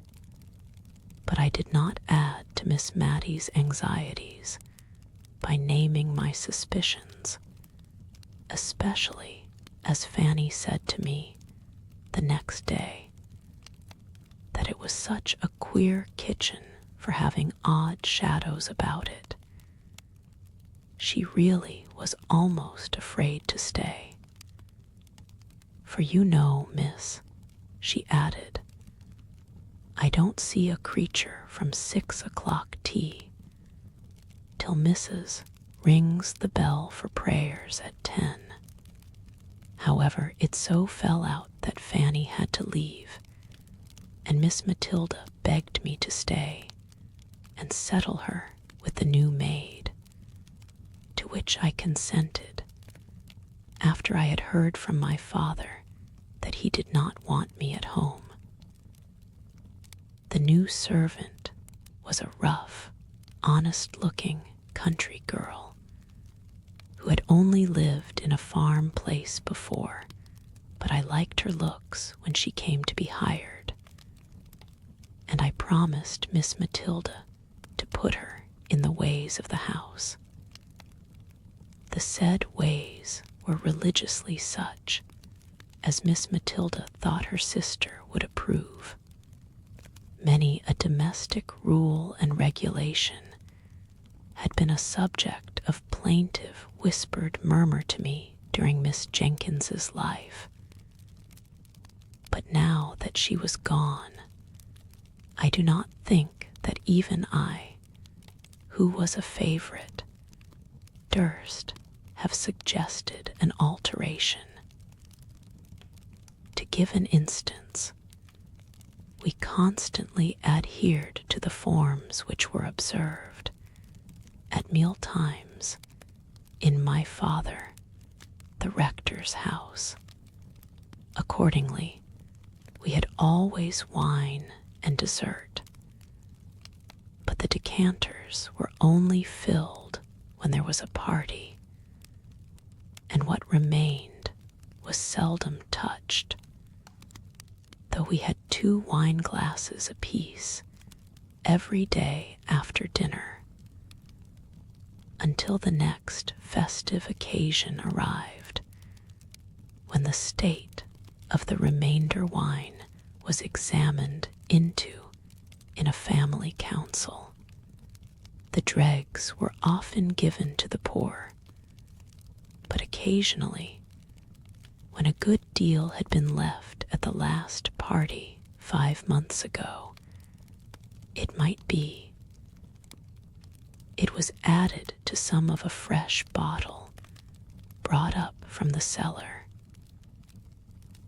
I fancy poor Captain Brown did not much like wine, for I noticed he never finished his first glass, and most military men take several.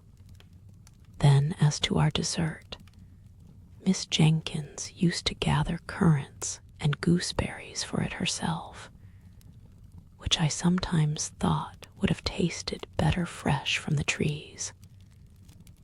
But then, as Miss Jenkins observed, there would have been nothing for dessert in summertime. As it was, we felt very genteel with our 2 glasses apiece, and a dish of gooseberries at the top, of currants and biscuits at the sides, and 2 decanters at the bottom. When oranges came in, a curious proceeding was gone through.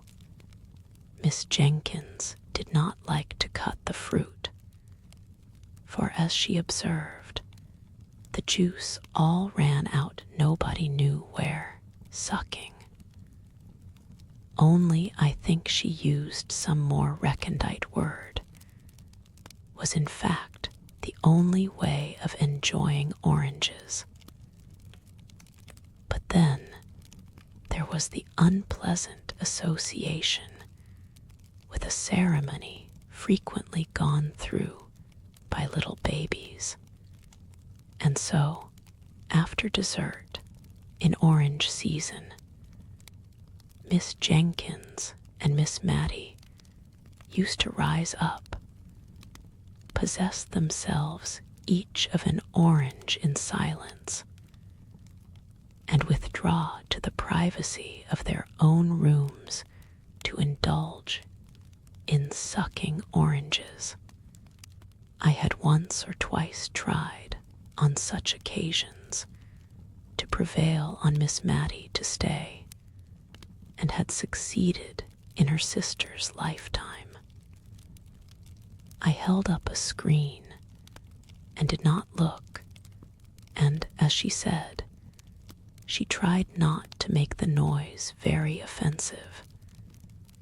But now that she was left alone, she seemed quite horrified when I begged her to remain with me in the warm dining parlor and enjoy her orange as she liked best.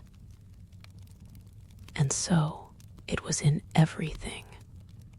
Miss Jenkins's rules were made more stringent than ever, because the framer of them was gone where there could be no appeal. In all things else, Miss Matilda was meek and undecided to a fault. I have heard Fanny turn her round 20 times in a morning about dinner, just as the little hussy chose, and I sometimes fancied she worked on Miss Matilda's weakness in order to bewilder her. to make her feel more in the power of her clever servant, I determined that I would not leave her till I had seen what sort of a person Martha was, and if I found her trustworthy, I would tell her not to trouble her mistress with every little decision. Martha was blunt and plain-spoken to a fault. Otherwise, she was a brisk, well-meaning, but very ignorant girl. She had not been with us a week before Miss Matilda and I were astounded one morning by the receipt of a letter from a cousin of hers who had been 20 or 30 years in India and who had lately, as we had seen by the army list, returned to England, bringing with him an invalid wife who had never been introduced to her English relations. Major Jenkins wrote to propose that he and his wife should spend a night at Cranford, on his way to Scotland, at the inn, if it did not suit Miss Matilda to receive them into her house, in which case they should hope to be with her as much as possible during the day. Of course it must suit her, as she said, for all Cranford knew that she had her sister's bedroom at liberty. But I am sure she wished the Major had stopped in India and forgotten his cousins out and out. "Oh, how must I manage?" asked she helplessly. If Deborah had been alive, she would have known what to do with a gentleman visitor. Must I put razors in his dressing room? Dear, dear, and I've got none. Deborah would have had them. And slippers and coat brushes. I suggested that probably he would bring all these things with him. And after dinner, how am I to know when to get up and leave him to his wine? Deborah would have done it so well, she would have been quite in her element. Will he want coffee, do you think? I undertook the management of the coffee and told her I would instruct Martha in the art of waiting, in which it must be owned she was terribly deficient, and that I had no doubt Major and Mrs. Jenkins would understand the quiet mode in which a lady lived by herself in a country town. But she was sadly fluttered. I made her empty her decanters and bring up 2 fresh bottles of wine. I wished I could have prevented her from being present at my instructions to Martha, for she frequently cut in with some fresh direction, muddling the poor girl's mind as she stood open-mouthed, listening to us both. "Hand the vegetables round," said I, foolishly. I see now, for it was aiming at more than we could accomplish with quietness and simplicity. And then, seeing her look bewildered, I added, "Take the vegetables round to people, and let them help themselves. And mind you go first to the ladies. Put in Miss Matilda. Always go to the ladies before gentlemen when you are waiting." "I'll do it as you tell me, ma'am," said Martha. "But I like lads best." We felt very uncomfortable and shocked at this speech of Martha. S. I don't think she meant any harm, and on the whole, she attended very well to our directions, except that she nudged the Major when he did not help himself as soon as she expected to the potatoes, while she was handing them round. The Major and his wife were quiet, unpretending people enough when they did come, languid, as all East Indians are, I suppose. We were rather dismayed at their bringing 2 servants with them, a Hindu body servant for the Major, and a steady elderly maid for his wife. But they slept at the inn, and took off a good deal of the responsibility by attending carefully to their master S. and mistress's comfort. Martha, to be sure, had never ended her staring at the East Indian's white turban and brown complexion, and I saw that Miss Matilda shrunk away from him a little as he waited at dinner. Indeed, she asked me, when they were gone, if he did not remind me of Bluebeard. On the whole, the visit was most satisfactory, and is a subject of conversation even now with Miss Matilda.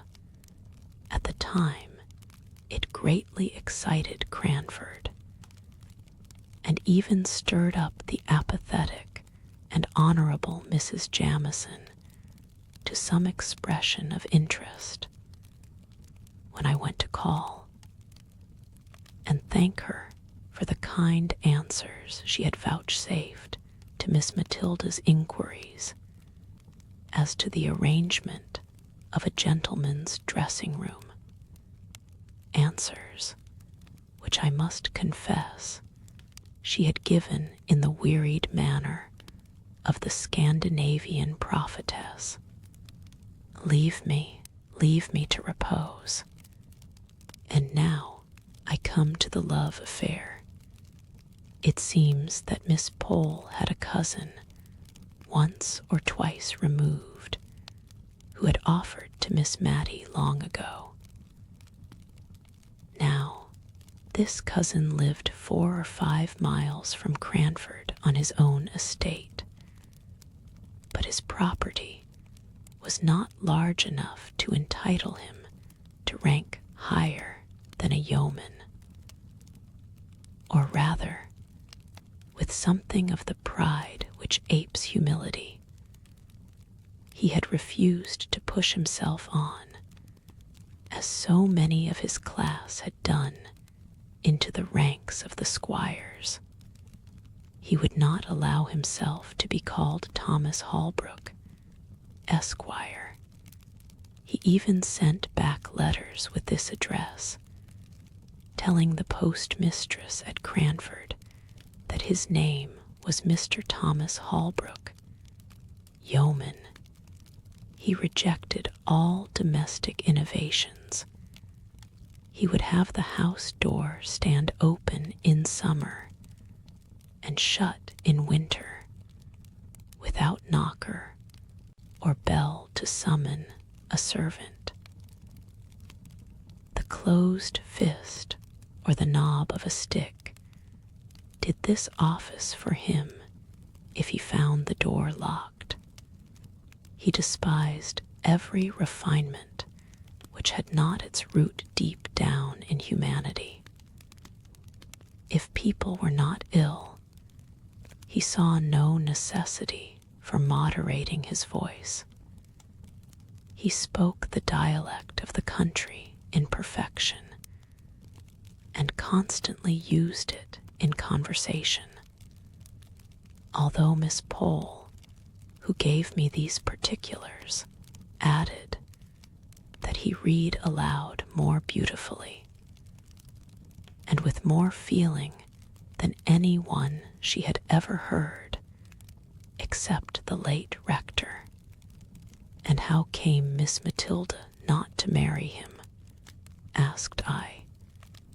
Oh, I don't know. She was willing enough, I think. But you know Cousin Thomas would not have been enough of a gentleman for the rector and Miss Jenkins. Well, but they were not to marry him, said I, impatiently. No, but they did not like Miss Mattie to marry below her rank. You know she was the rector's daughter, and somehow they are related to Sir Peter Arley. Miss Jenkins thought a deal of that. Poor Miss Mattie, said I. Nay, now, I don't know anything more than that he offered and was refused. Miss Mattie might not like him, and Miss Jenkins might never have said a word. It is only a guess of mine. Has she never seen him since? I inquired. No, I think not. You see, Woodley, Cousin Thomas's house, lies halfway between Cranford and Misselton, and I know he made Misselton his market town very soon after he had offered to Miss Mattie. And I don't think he has been into Cranford above once or twice since. Once, when I was walking with Miss Mattie in High Street, and suddenly she darted from me and went up Shire Lane. A few minutes after I was startled by meeting Cousin Thomas. How old is he? I asked, after a pause of castle building.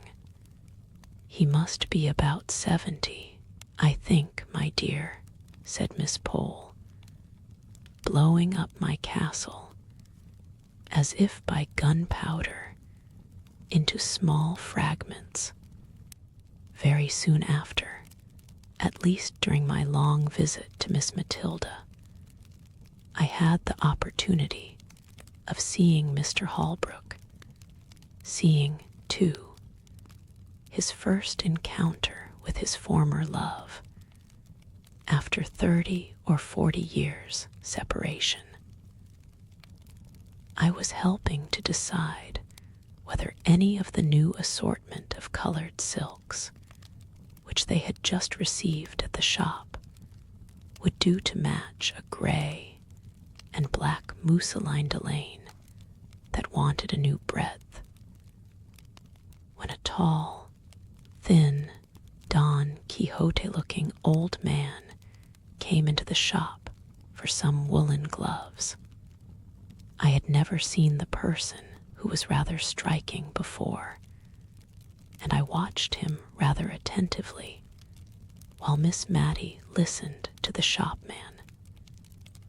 The stranger wore a blue coat with brass buttons, drab breeches and gaiters, and drummed with his fingers on the counter until he was attended to. When he answered the shop boy's question, "What can I have the pleasure of showing you today, sir?" I saw Miss Matilda start, and then suddenly sit down, and instantly I guessed who it was. She had made some inquiry, which had to be carried round to the other shopman. Miss Jenkins wants the black sarsenet 2 and 2pence the yard. And Mr. Holbrook had caught the name, and was across the shop in 2 strides. Mattie, Miss Matilda, Miss Jenkins. God bless my soul. I should not have known you. How are you? How are you? He kept shaking her hand in a way which proved the warmth of his friendship. But he repeated so often, as if to himself, "I should not have known you," that any sentimental romance which I might be inclined to build was quite done away with by his manner. However, he kept talking to us all the time we were in the shop, and then waving the shopman with the unpurchased gloves on one side, with "Another time, sir, another time," he walked home with us. I am happy to say my client, Miss Matilda, also left the shop in an equally bewildered state, not having purchased either green or red silk. Mr. Holbrook was evidently full with honest, loud-spoken joy at meeting his old love again. He touched on the changes that had taken place. He even spoke of Miss Jenkins as "your poor sister." Well, well, we have all our faults, and bade us goodbye with many a hope that he should soon see Miss Mattie again. She went straight to her room and never came back till our early tea time, when I thought she looked as if she had been crying. Mr. Holbrook bade us goodbye. Chapter IV. A visit to an old bachelor. A few days after, a note came from Mr. Holbrook, asking us, impartially asking both of us, in a formal, old-fashioned style, to spend a day at his house, a long June day, for it was June now. He named that he had also invited his cousin, Miss Pole, so that we might join in a fly, which could be put up at his house. I expected Miss Mattie to jump at this invitation, but no. Miss Pole and I had the greatest difficulty in persuading her to go. She thought it was improper and was even half annoyed when we utterly ignored the idea of any impropriety in her going with 2 other ladies to see her old lover. Then came a more serious difficulty. She did not think Deborah would have liked her to go. This took us half a day's good hard talking to get over. But at the first sentence of relenting, I seized the opportunity and wrote and dispatched an acceptance in her name, fixing day and hour, that all might be decided and done with. The next morning she asked me if I would go down to the shop with her.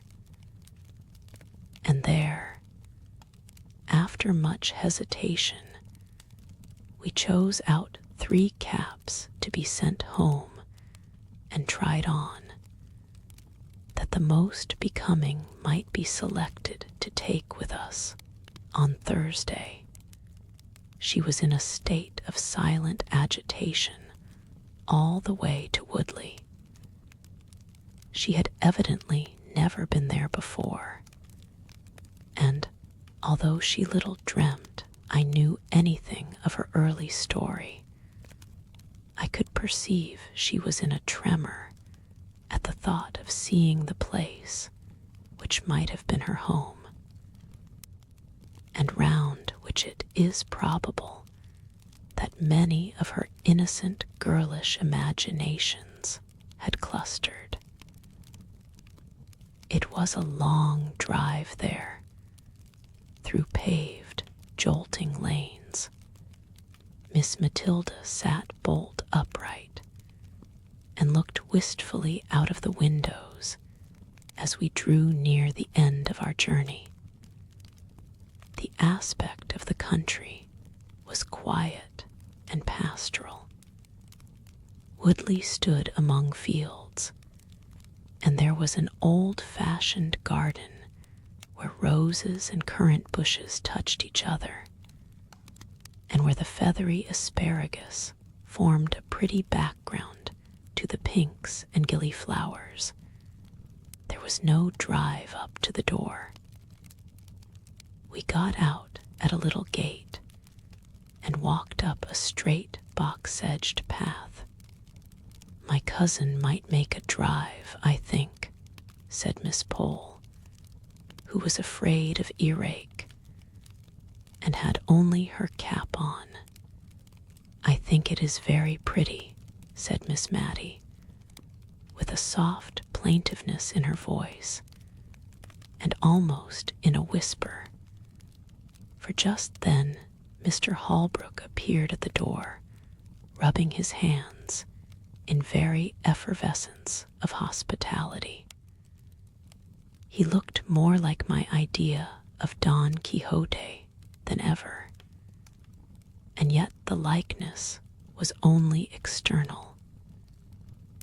His respectable housekeeper stood modestly at the door to bid us welcome, and while she led the elder ladies upstairs to a bedroom, I begged to look about the garden. My request evidently pleased the old gentleman, who took me all round the place and showed me his 26 cows, named after the different letters of the alphabet. As we went along, he surprised me occasionally by repeating apt and beautiful quotations from the poets, ranging easily from Shakespeare and George Herbert to those of our own day. He did this as naturally as if he were thinking aloud, and their true and beautiful words were the best expression he could find for what he was thinking or feeling. To be sure, he called Byron my Lord Byron, and pronounced the name of Goethe strictly in accordance with the English sound of the letters. As Goethe says, "Ye ever verdant palaces," and see altogether, I never met with a man before or since who had spent so long a life in a secluded and not impressive country, with ever-increasing delight in the daily and yearly change of season and beauty. When he and I went in, we found that dinner was nearly ready in the kitchen, for so I suppose the room ought to be called, as there were oak dressers and cupboards all round, all over by the side of the fireplace, and only a small Turkey carpet in the middle of the flag floor. The room might have been easily made into a handsome dark oak dining parlor by removing the oven and a few other appurtenances of a kitchen, which were evidently never used, the real cooking place being at some distance. The room in which we were expected to sit was a stiffly furnished, ugly apartment, but that in which we did sit was what Mr. Holbrook called the counting-house, where he paid his laborers their weekly wages at a great desk near the door. The rest of the pretty sitting-room, looking into the orchard, and all covered over with dancing tree shadows, was filled with books. They lay on the ground They covered the walls. They strewed the table. He was evidently half ashamed and half proud of his extravagance in this respect. They were of all kinds, poetry, and wild, weird tales prevailing. He evidently chose his books in accordance with his own tastes, not because such and such were classical or established favorites. "Ah," he said, "we farmers ought not to have much time for reading, yet somehow one can't help it." "What a pretty room," said Miss Mattie, sotto voce. "What a pleasant place," said I aloud, almost simultaneously. "Nay, if you like it," replied he.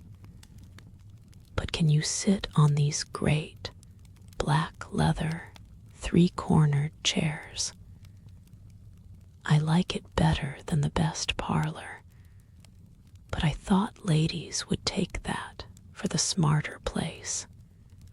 It was the smarter place, but like most smart things, not at all pretty or pleasant or homelike. So, while we were at dinner, the servant girl dusted and scrubbed the counting-house chairs, and we sat there all the rest of the day. We had pudding before meat, and I thought Mr. Holbrook was going to make some apology for his old-fashioned ways, for he began, "I don't know whether you like newfangled ways." "Oh, not at all," said Miss Mattie. "No more do I," said he. "My housekeeper will have these in her new fashion, or else I tell her that, when I was a young man, we used to keep strictly to my father's rule. No broth, no ball, no beef, and always began dinner with broth. Then we had suet puddings, boiled in the broth with the beef, and then the meat itself. If we did not sup our broth, we had no ball, which we liked a deal better, and the beef came last of all, and only those had it who had done justice to the broth and the ball. Now folks begin with sweet things and turn their dinners topsy-turvy. When the ducks and green peas came, we looked at each other in dismay. We had only two-pronged, black-handled forks. It is true the steel was as bright as silver, but what were we to do?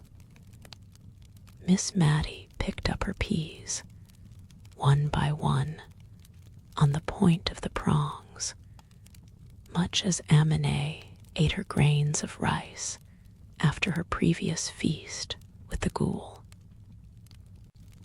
Miss Pole sighed over her delicate young peas as she left them on one side of her plate untasted, for they would drop between the prongs. I looked at my host. The peas were going wholesale into his capacious mouth, shoveled up by his large, round-ended knife. I saw, imitated, I survived. My friends, in spite of my precedent, could not muster up courage enough to do an ungenteel thing. And if Mr. Holbrook had not been so heartily hungry, he would probably have seen that the good peas went away, almost untouched. After dinner, A clay pipe was brought in, and a spittoon, and asking us to retire to another room where he would soon join us if we disliked tobacco smoke, he presented his pipe to Miss Mattie and requested her to fill the bowl. This was a compliment to a lady in his youth, but it was rather inappropriate to propose it as an honor to Miss Mattie, who had been trained by her sister to hold smoking of every kind in utter abhorrence. But if it was a shock to her refinement, it was also a gratification to her feelings to be thus selected. So she daintily stuffed the strong tobacco into the pipe, and then we withdrew. "It is very pleasant dining with a bachelor," said Miss Mattie softly, as we settled ourselves in the counting-house. "I only hope it is not improper. So many pleasant things are.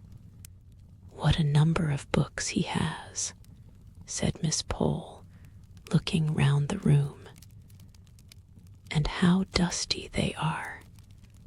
I think it must be like one of the great Dr. Johnson's rooms," said Miss Mattie. "What a superior man your cousin must be." "Yes," said Miss Pole, "he's a great reader, but I am afraid he has got into very uncouth habits with living alone." "Oh, uncouth is too hard a word. I should call him eccentric. Very clever people always are," replied Miss Mattie. "Now, what color are ash buds in March?" When Mr. Holbrook returned, he proposed a walk in the fields, but the two elder ladies were afraid of damp and dirt, and had only very unbecoming calashes to put on over their caps, so they declined, and I was again his companion in a turn which he said he was obliged to take to see after his men. He strode along, either wholly forgetting my existence or soothed into silence by his pipe. And yet it was not silence exactly. He walked before me with a stooping gait, his hands clasped behind him, and as some tree or cloud or glimpse of distant upland pastures struck him, he quoted poetry to himself, saying it out loud in a grand, sonorous voice, with just the emphasis that true feeling and appreciation give. We came upon an old cedar tree which stood at one end of the house. The cedar spreads his dark green layers of shade. Capital term, layers.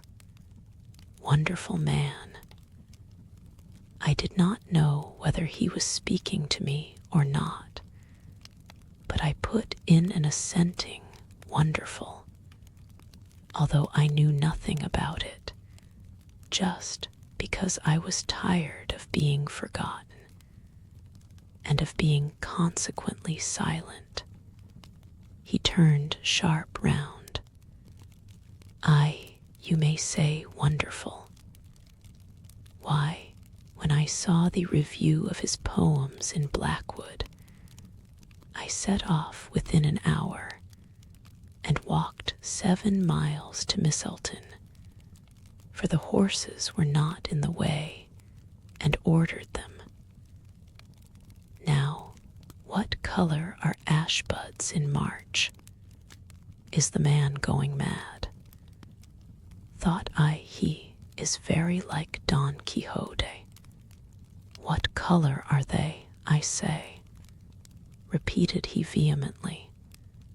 I am sure I don't know, sir, said I, with the meekness of ignorance.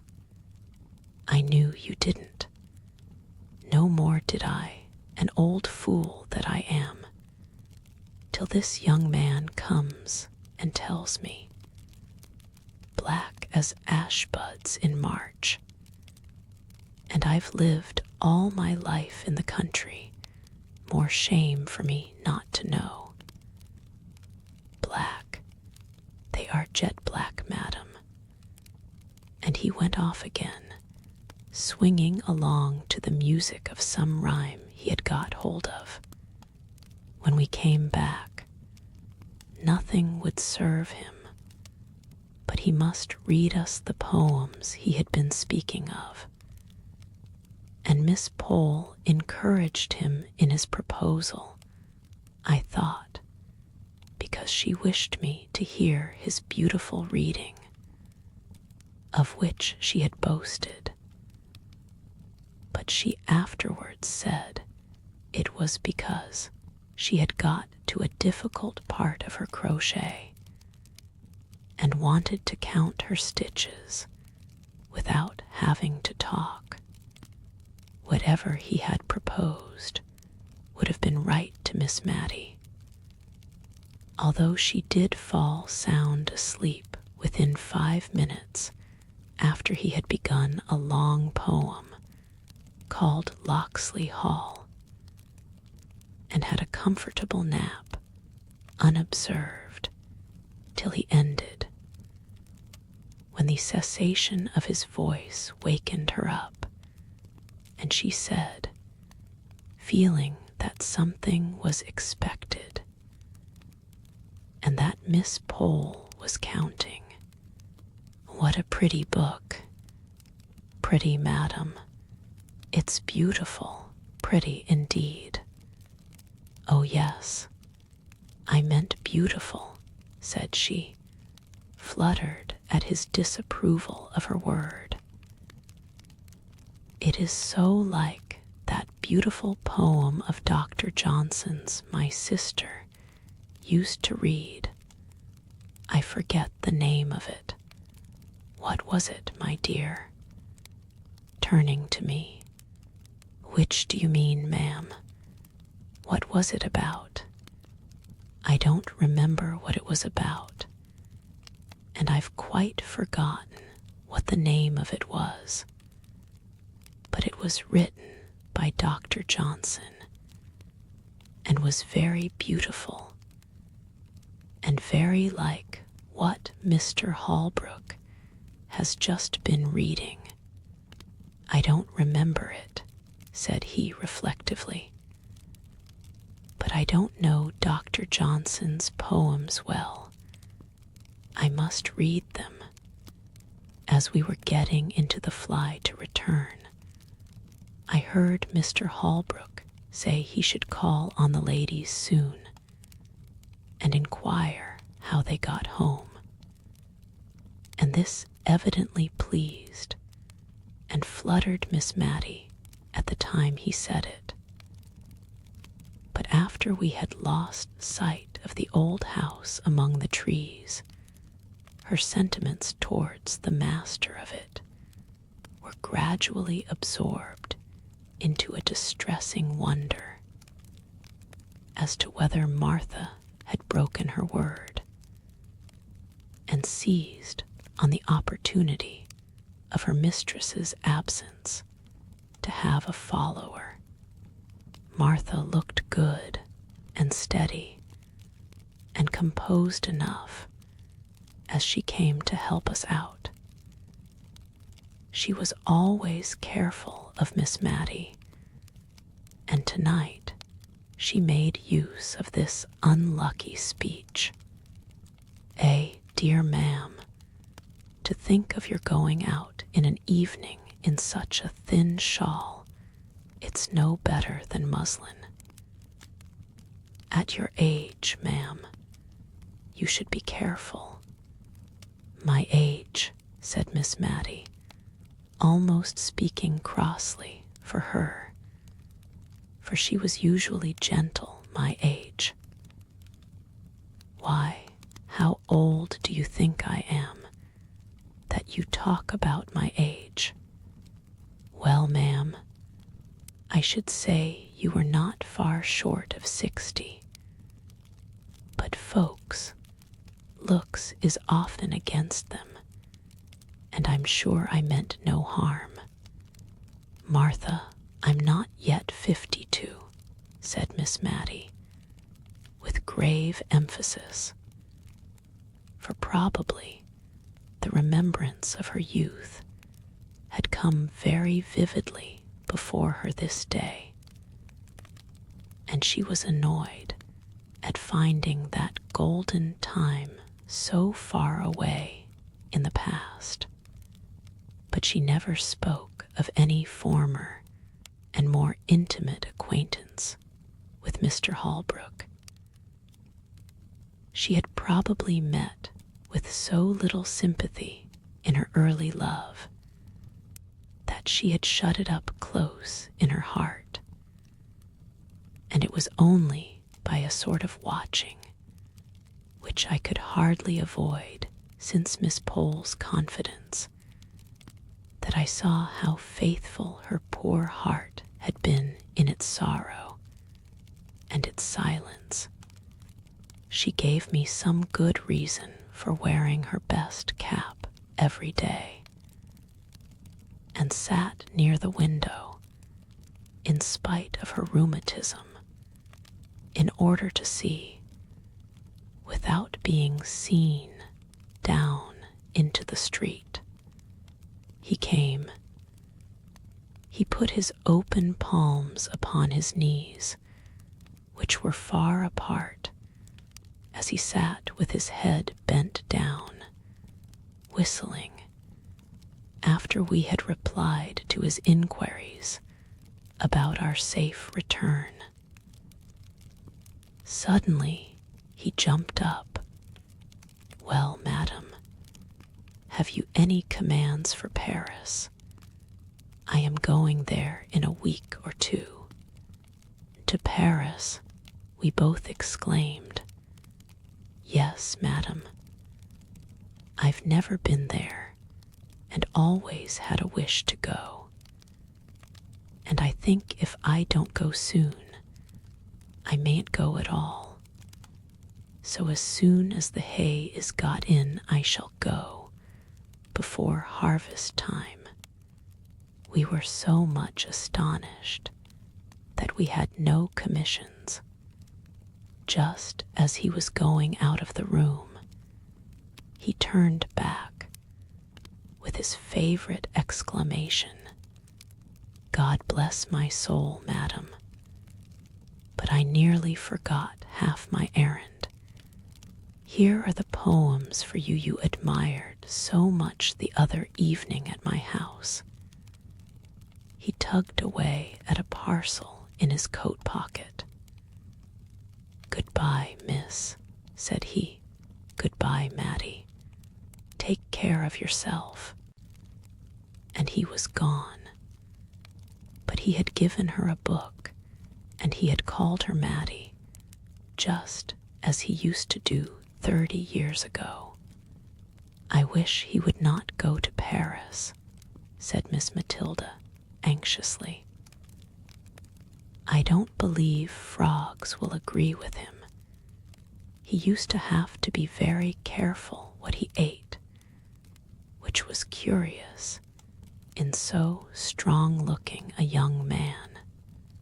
Soon after this, I took my leave, giving many an injunction to Martha to look after her mistress, and to let me know if she thought that Miss Matilda was not so well, in which case I would volunteer a visit to my old friend, without noticing Martha's intelligence to her, Accordingly, I received a line or two from Martha every now and then, and about November, I had a note to say her mistress was very low and sadly off her food. And the account made me so uneasy that, although Martha did not decidedly summon me, I packed up my things and went. I received a warm welcome, in spite of the little flurry produced by my impromptu visit, for I had only been able to give a day's notice. Miss Matilda looked miserably ill, and I prepared to comfort and cosset her. I went down to have a private talk with Martha. "How long has your mistress been so poorly?" I asked, as I stood by the kitchen fire. "Well, I think it's better than a fortnight. It is. I know. It was one Tuesday, after Miss Pole had been, that she went into this moping way. I thought she was tired, and it would go off with a night's rest. But no. She has gone on and on ever since, till I thought it my duty to write to you, ma'am. You did quite right, Martha. It is a comfort to think she has so faithful a servant about her, and I hope you find your place comfortable. Well, ma'am, Mrs. is very kind, and there's plenty to eat and drink, and no more work, but what I can do easily." But Martha hesitated. "But what, Martha? Why, it seems so hard of Mrs. not to let me have any followers. There's such lots of young fellows in the town, and many a one has as much as offered to keep company with me. And I may never be in such a likely place again, and it's like wasting an opportunity. Many a girl, as I know, would have 'em unbeknownst to Mrs.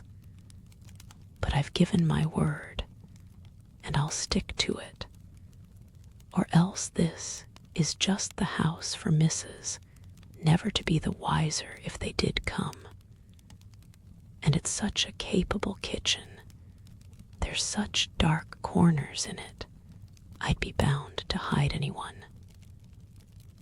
I counted up last Sunday night, for I'll not deny I was crying, because I had to shut the door in Jem Hearn's face, and he's a steady young man, fit for any girl, only I had given Mrs. my word. Martha was all but crying again, and I had little comfort to give her, for I knew from old experience of the horror with which both the Miss Jenkinses looked upon followers. And in Miss Mattie's present nervous state, this dread was not likely to be lessened. I went to see Miss Pole the next day, and took her completely by surprise, for she had not been to see Miss Matilda for 2 days. And now I must go back with you, my dear, for I promised to let her know how Thomas Holbrook went on, and I'm sorry to say his housekeeper has sent me word today that he hasn't long to live. Poor Thomas. That journey to Paris was quite too much for him. His housekeeper says he has hardly ever been round his fields since, just sits with his hands on his knees in the counting house, not reading or anything, but only saying what a wonderful city Paris was. Paris has much to answer for if it's killed my cousin Thomas, for a better man never lived. Does Miss Matilda know of his illness?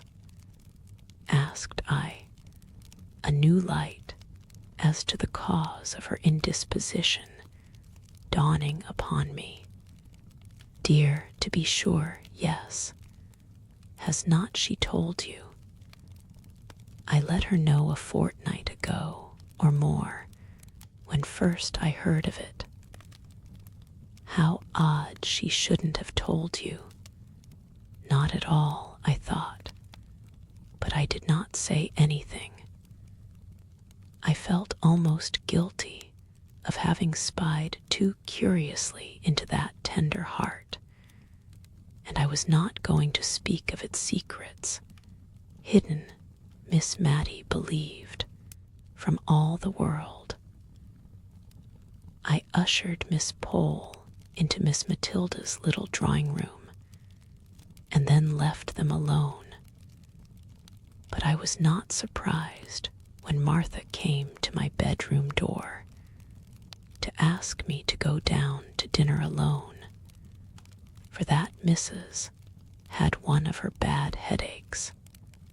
She came into the drawing room at tea time, but it was evidently an effort to her, and as if to make up for some reproachful feeling against her late sister, Miss Jenkins, which had been troubling her all the afternoon, and for which she now felt penitent. She kept telling me how good and how clever Deborah was in her youth, how she used to settle what gowns they were to wear at all the parties, faint, ghostly ideas of grim parties, far away in the distance, when Miss Mattie and Miss Pole were young, and how Deborah and her mother had started the Benefit Society for the Poor, and taught girls cooking and plain sewing, and how Deborah had once danced with a lord, and how she used to visit at Sir Peter Arley's and tried to remodel the quiet rectory establishment on the plans of Arley Hall, where they kept 30 servants, and how she had nursed Miss Mattie through a long, long illness, of which I had never heard before, but which I now dated in my own mind as following the dismissal of the suit of Mr. Holbrook. So we talked softly and quietly of old times through the long November evening. The next day, Miss Pole brought us word that Mr. Holbrook was dead. Miss Mattie heard the news in silence. In fact, from the account of the previous day, it was only what we had to expect.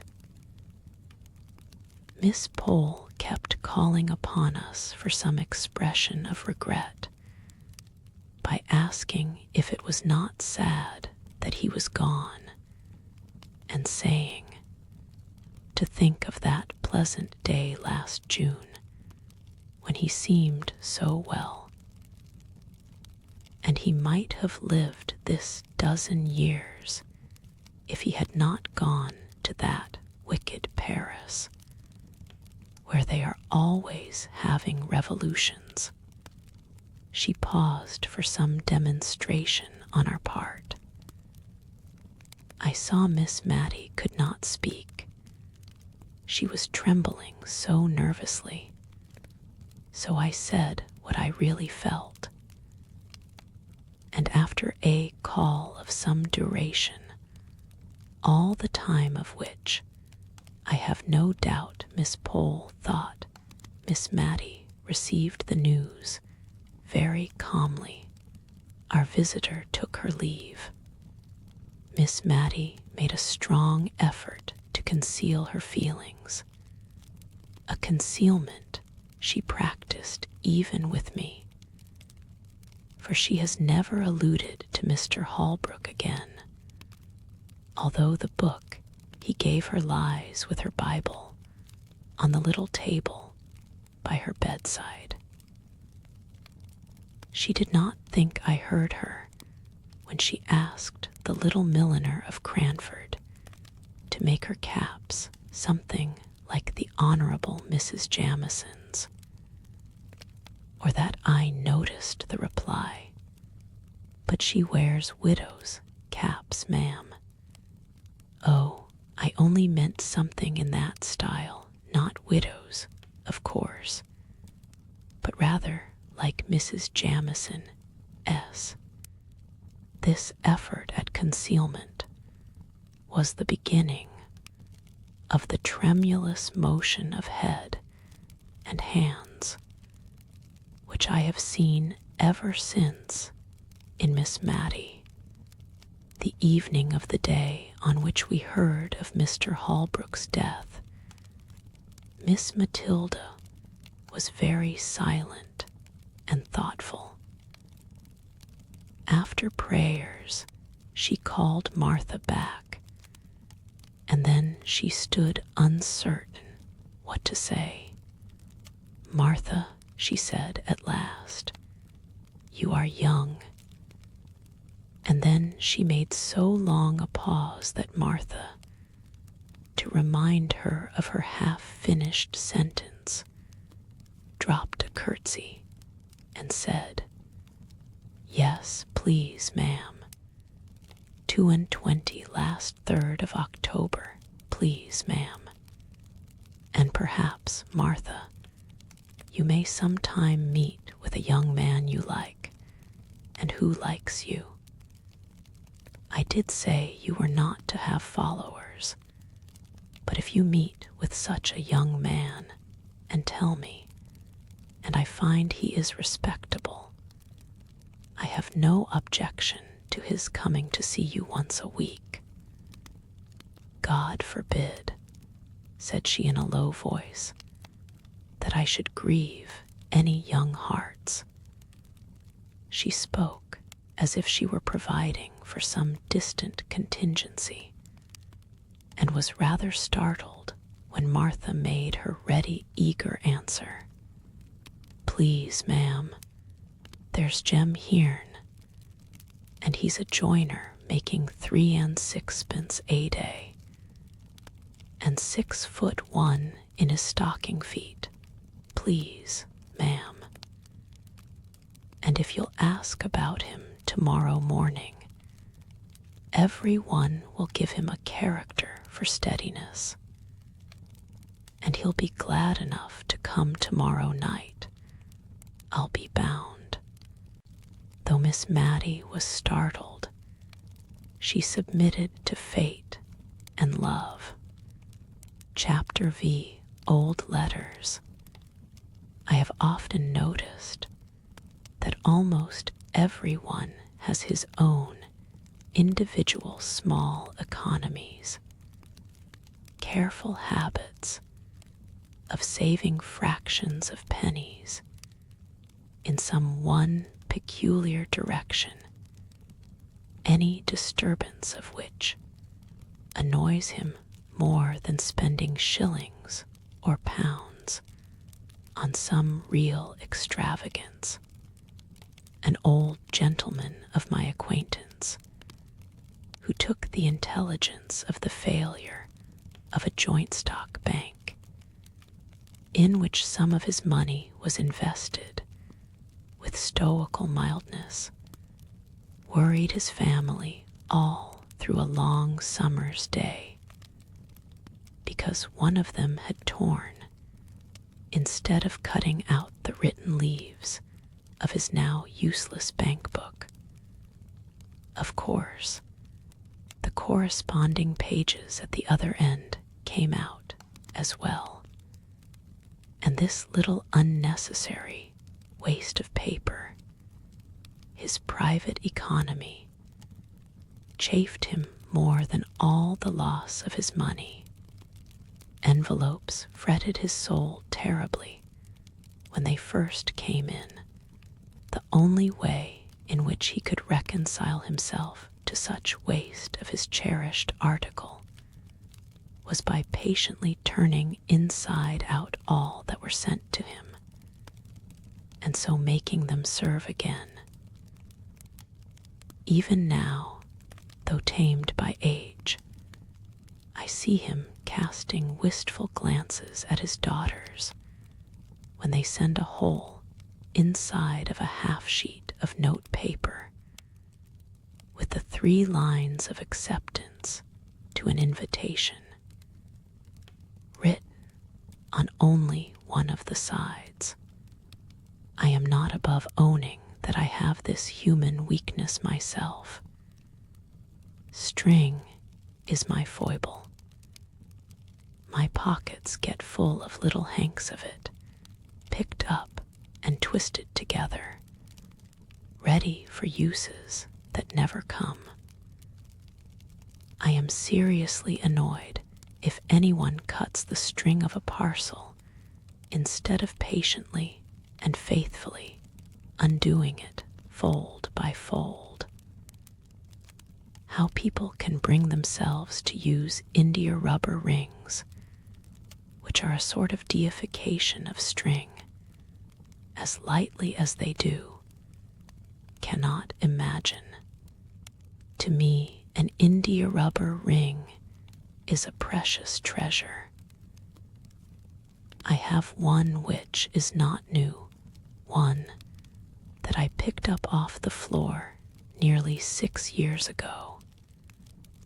I have really tried to use it, but my heart failed me, and I could not commit the extravagance. Small pieces of butter grieve others. They cannot attend to conversation because of the annoyance occasioned by the habit which some people have of invariably taking more butter than they want. Have you not seen the anxious look, almost mesmeric, which such persons fix on the article? They would feel it a relief if they might bury it out of their sight by popping it into their own mouths and swallowing it down. And they are really made happy if the person on whose plate it lies unused suddenly breaks off a piece of toast, which he does not want at all, and eats up his butter. They think that this is not waste. Now Miss Mattie Jenkins was chary of candles. We had many devices to use as few as possible. In the winter afternoons, she would sit knitting for 2 or 3 hours. She could do this in the dark or by firelight. And when I asked if I might not ring for candles to finish stitching my wristbands, she told me to keep blind man's holiday. They were usually brought in with tea, but we only burnt one at a time, as we lived in constant preparation for a friend who might come in any evening, but who never did.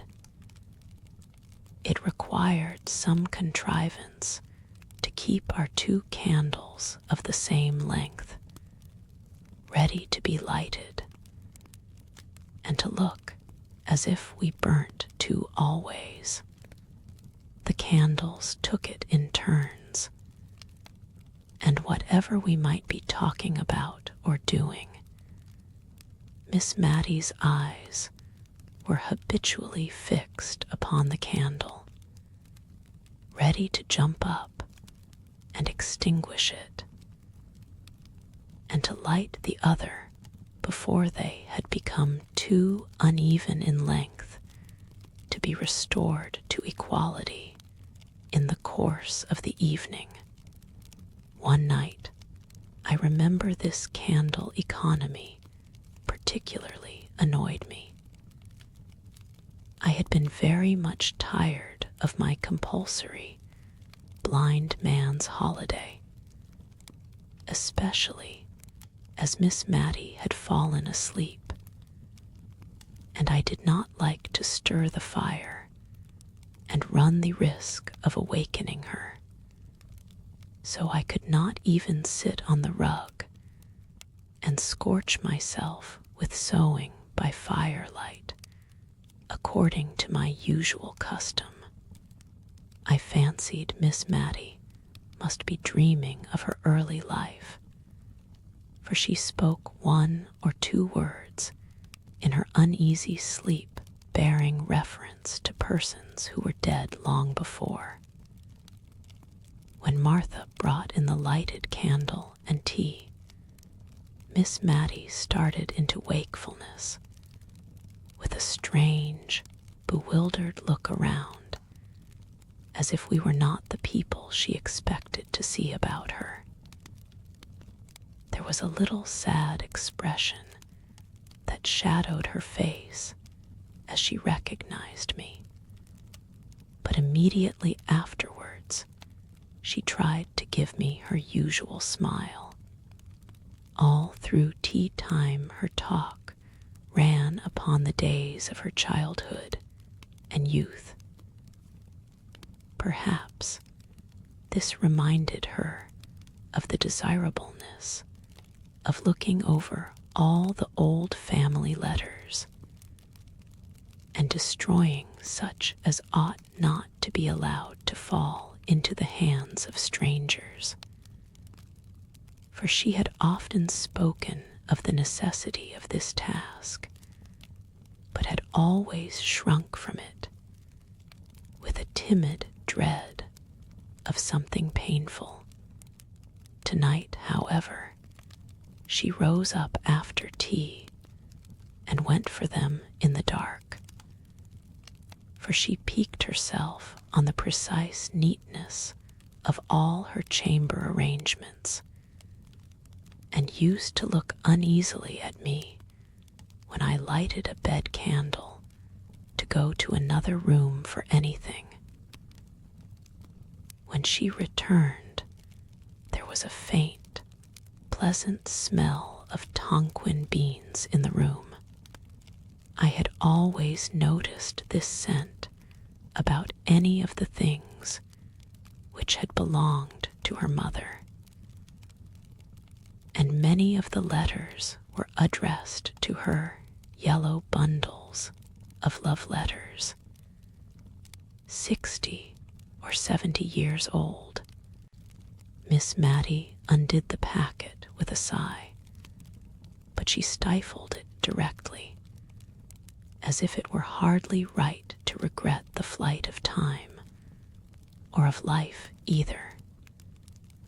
We agreed to look them over separately, each taking a different letter out of the same bundle, and describing its contents to the other before destroying it.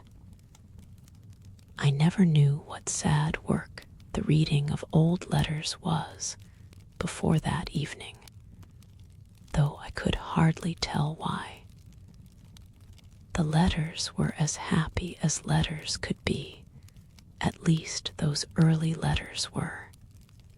There was in them a vivid and intense sense of the present time, which seemed so strong and full, as if it could never pass away, and as if the warm, living hearts that so expressed themselves could never die, and be as nothing to the sunny earth. I should have felt less melancholy, I believe, if the letters had been more so. I saw the tears stealing down the well-worn furrows of Miss Mattie's cheeks, and her spectacles often wanted wiping. I trusted at last that she would light the other candle, for my own eyes were rather dim, and I wanted more light to see the pale, faded ink. But no, even through her tears, she saw and remembered her little economical ways.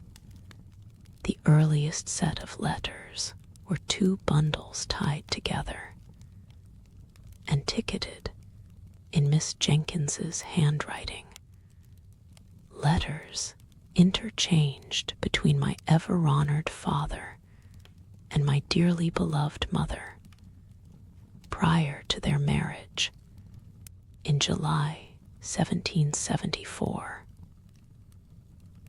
I should guess that the rector of Cranford was about 27 years of age when he wrote those letters, and Miss Mattie told me that her mother was just 18 at the time of her wedding, with my idea of the rector derived from a picture in the dining parlor, stiff and stately, in a huge full-bottomed wig with gown, cassock, and bands, and his hand upon a copy of the only sermon he ever published.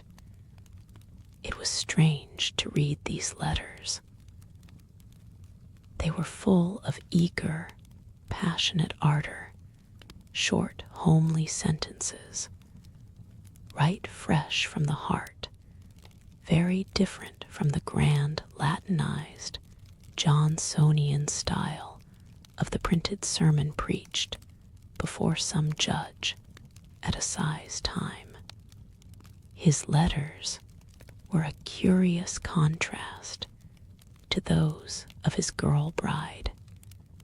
She was evidently rather annoyed at his demands upon her for expressions of love, and could not quite understand what he meant by repeating the same thing over in so many different ways.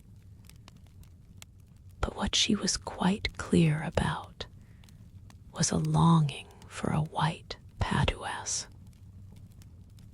whatever that might be, and 6 or 7 letters were principally occupied in asking her lover to use his influence with her parents, who evidently kept her in good order, to obtain this or that article of dress, more especially the white paduasoy.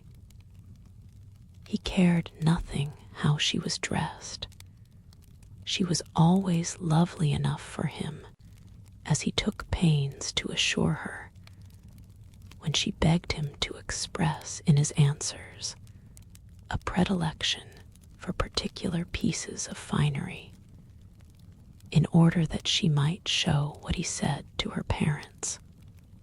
But at length he seemed to find out that she would not be married till she had a trousseau to her mind, and then he sent her a letter which had evidently accompanied a whole box full of finery, and in which he requested that she might be dressed in everything her heart desired. This was the first letter, ticketed in a frail, delicate hand, from my dearest John. Shortly afterwards, they were married, I suppose, from the intermission in their correspondence. "We must burn them, I think," said Miss Mattie, looking doubtfully at me. "No one will care for them when I am gone." And one by one she dropped them into the middle of the fire, watching each blaze up, die out, and rise away in faint, white, ghostly semblance up the chimney before she gave another to the same fate.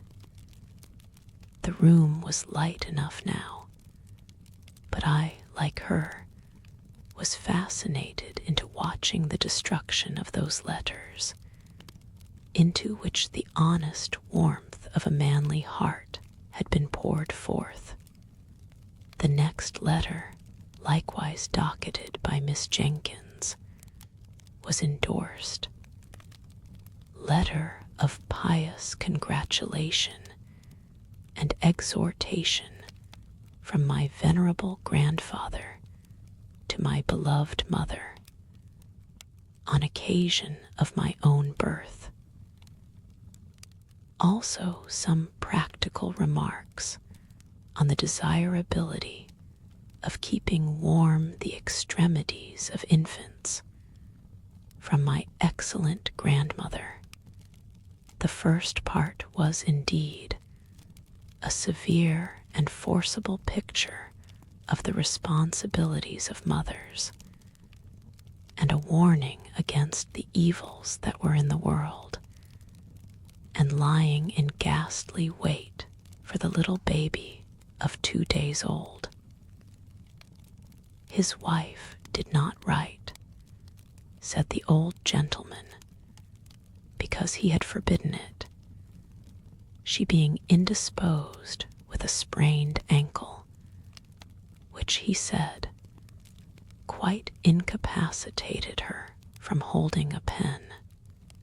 However, at the foot of the page was a small T.O., and on turning it over, sure enough, there was a letter to my dearest Molly, begging her, when she left her room, whatever she did, to go upstairs before going down, and telling her to wrap her baby's feet up in flannel and keep it warm by the fire, although it was summer, for babies were so tender.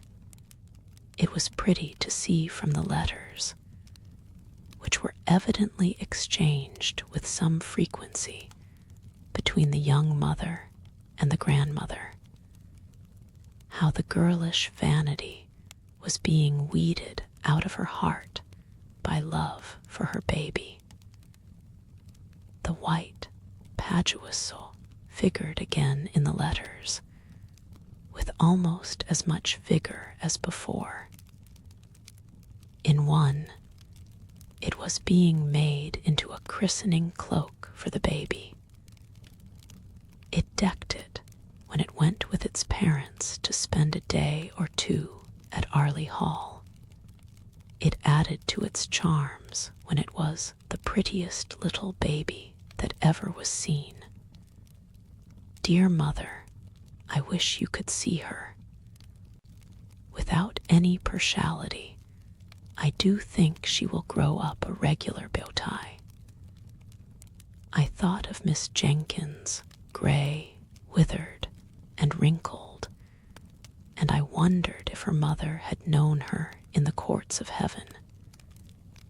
And then I knew that she had, and that they stood there in angelic guise. There was a great gap before any of the rector's letters appeared. And then his wife had changed her mode of her endorsement. It was no longer from my dearest John. It was from my honored husband. The letters were written on occasion of the publication of the same sermon which was represented in the picture. The preaching before my Lord Judge and the publishing by request was evidently the culminating point, the event of his life. It had been necessary for him to go up to London to superintend it through the press. Many friends had to be called upon and consulted before he could decide on any printer fit for so onerous a task. And at length it was arranged that J.& Rivingtons were to have the honorable responsibility. The worthy rector seemed to be strung up by the occasion to a high literary pitch, for he could hardly write a letter to his wife without cropping out into Latin. I remember the end of one of his letters ran thus: "I shall ever hold the virtuous qualities of my Molly in remembrance. Dum memor ips me, dum spiritus regit artis," which, considering that the English of his correspondent was sometimes at fault in grammar and often in spelling, might be taken as a proof of how much he idealized his Molly. And, as Miss Jenkins used to say, people talk a great deal about idealizing nowadays, whatever that may mean. But this was nothing to a fit of writing classical poetry, which soon seized him, in which his Molly figured away as Maria. The letter containing the Carmen was endorsed by her. Hebrew verses sent me by my honored husband. I thought to have had a letter about killing the pig, but must wait, mem, to send the poetry to Sir Peter Arley, as my husband desires, and in a postscriptum note in his handwriting. It was stated that the ode had appeared in the Gentleman's Magazine, December 1782. Her letters back to her husband, treasured as fondly by him as if they had been M.T. Cicerone's epistolae, were more satisfactory to an absent husband and father than his could ever have been to her. She told him how Deborah sewed her seam very neatly every day, and read to her in the books he had set her how she was a very forward, good child, but would ask questions her mother could not answer, but how she did not let herself down by saying she did not know, but took to stirring the fire or sending the forward child on an errand. Mattie was now the mother's darling, and promised, like her sister at her age, to be a great beauty.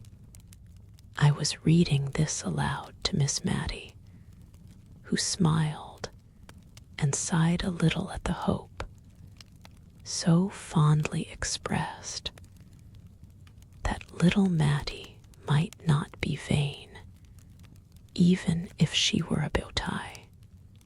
"I had very pretty hair, my dear," said Miss Matilda, "and not a bad mouth, and I saw her soon afterwards adjust her cap and draw herself up. But to return to Mrs. Jenkins's letters. She told her husband about the poor in the parish, what homely domestic medicines she had administered, what kitchen physic she had sent. She had evidently held his displeasure as a rod in pickle over the heads of all the ne'er-do-wells. She asked for his directions about the cows and pigs, and did not always obtain them, as I have shown before. The kind old grandmother was dead when a little boy was born, soon after the publication of the sermon. But there was another letter of exhortation from the grandfather, more stringent and admonitory than ever.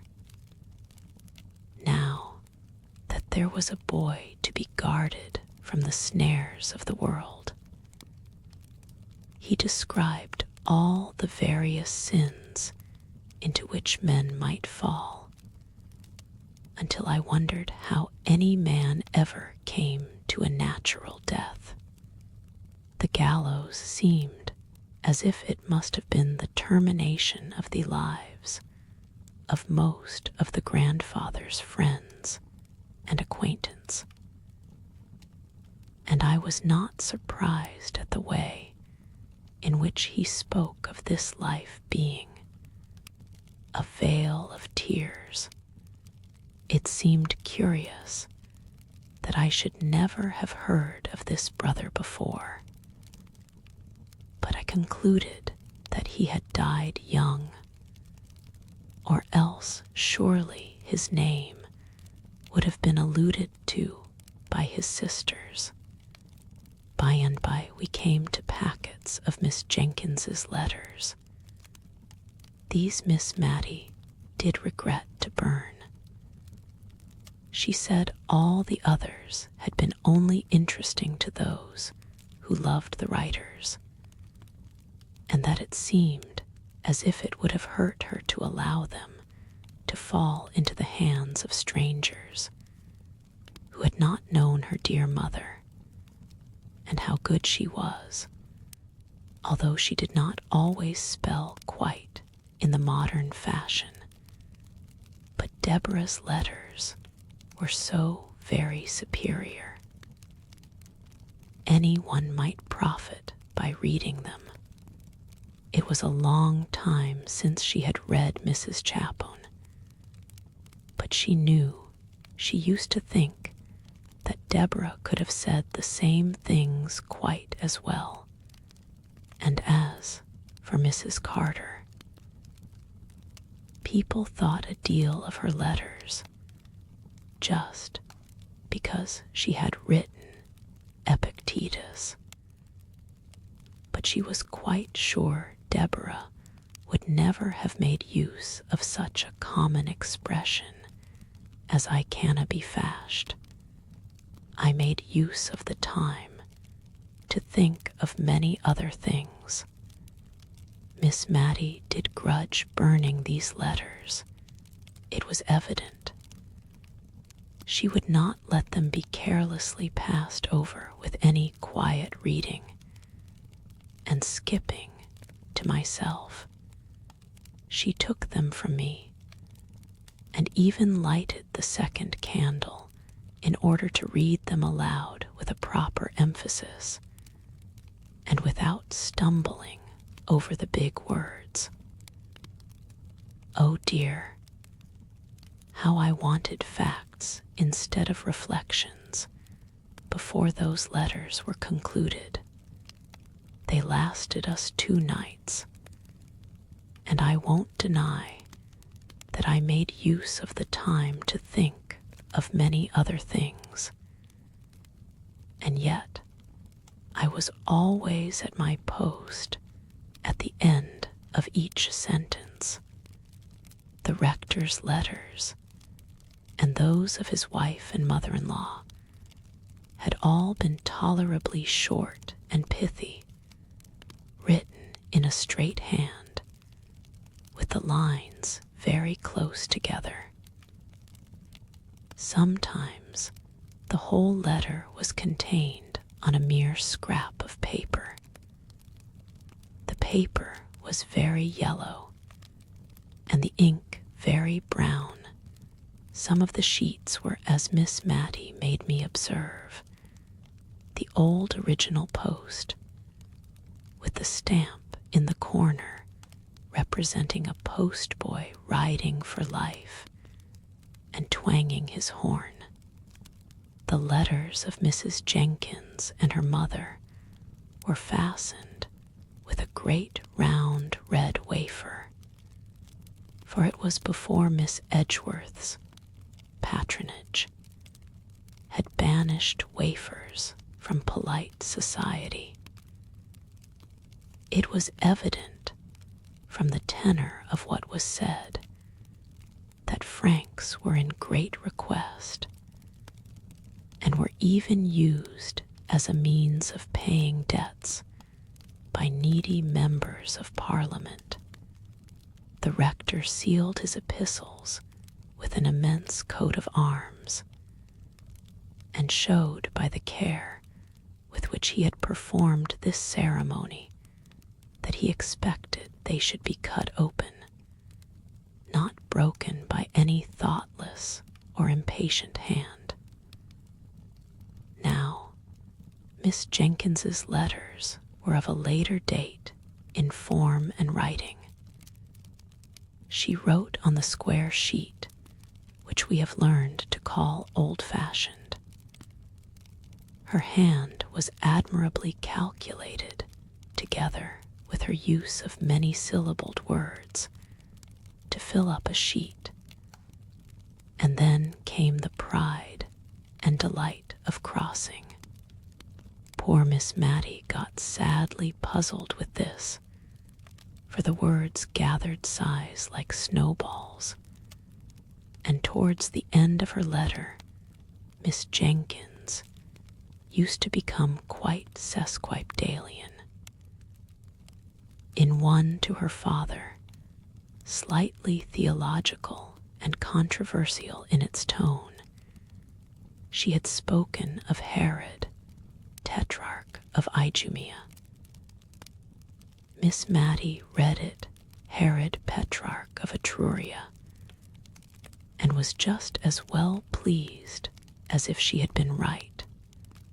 I can't quite remember the date, but I think it was in 1805 that Miss Jenkins wrote the longest series of letters on occasion of her absence on a visit to some friends near Newcastle upon Tyne. These friends were intimate with the commandant of the garrison there, and heard from him of all the preparations that were being made to repel the invasion of Buonaparte, which some people imagined might take place at the mouth of the Tyne.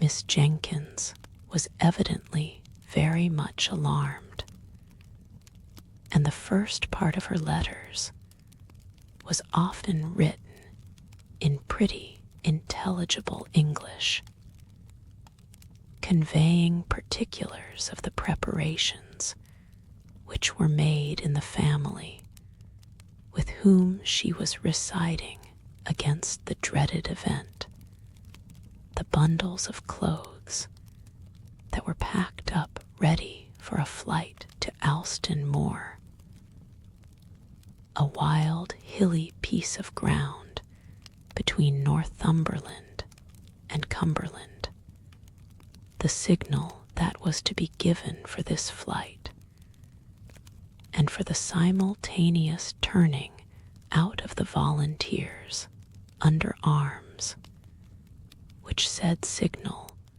was to consist,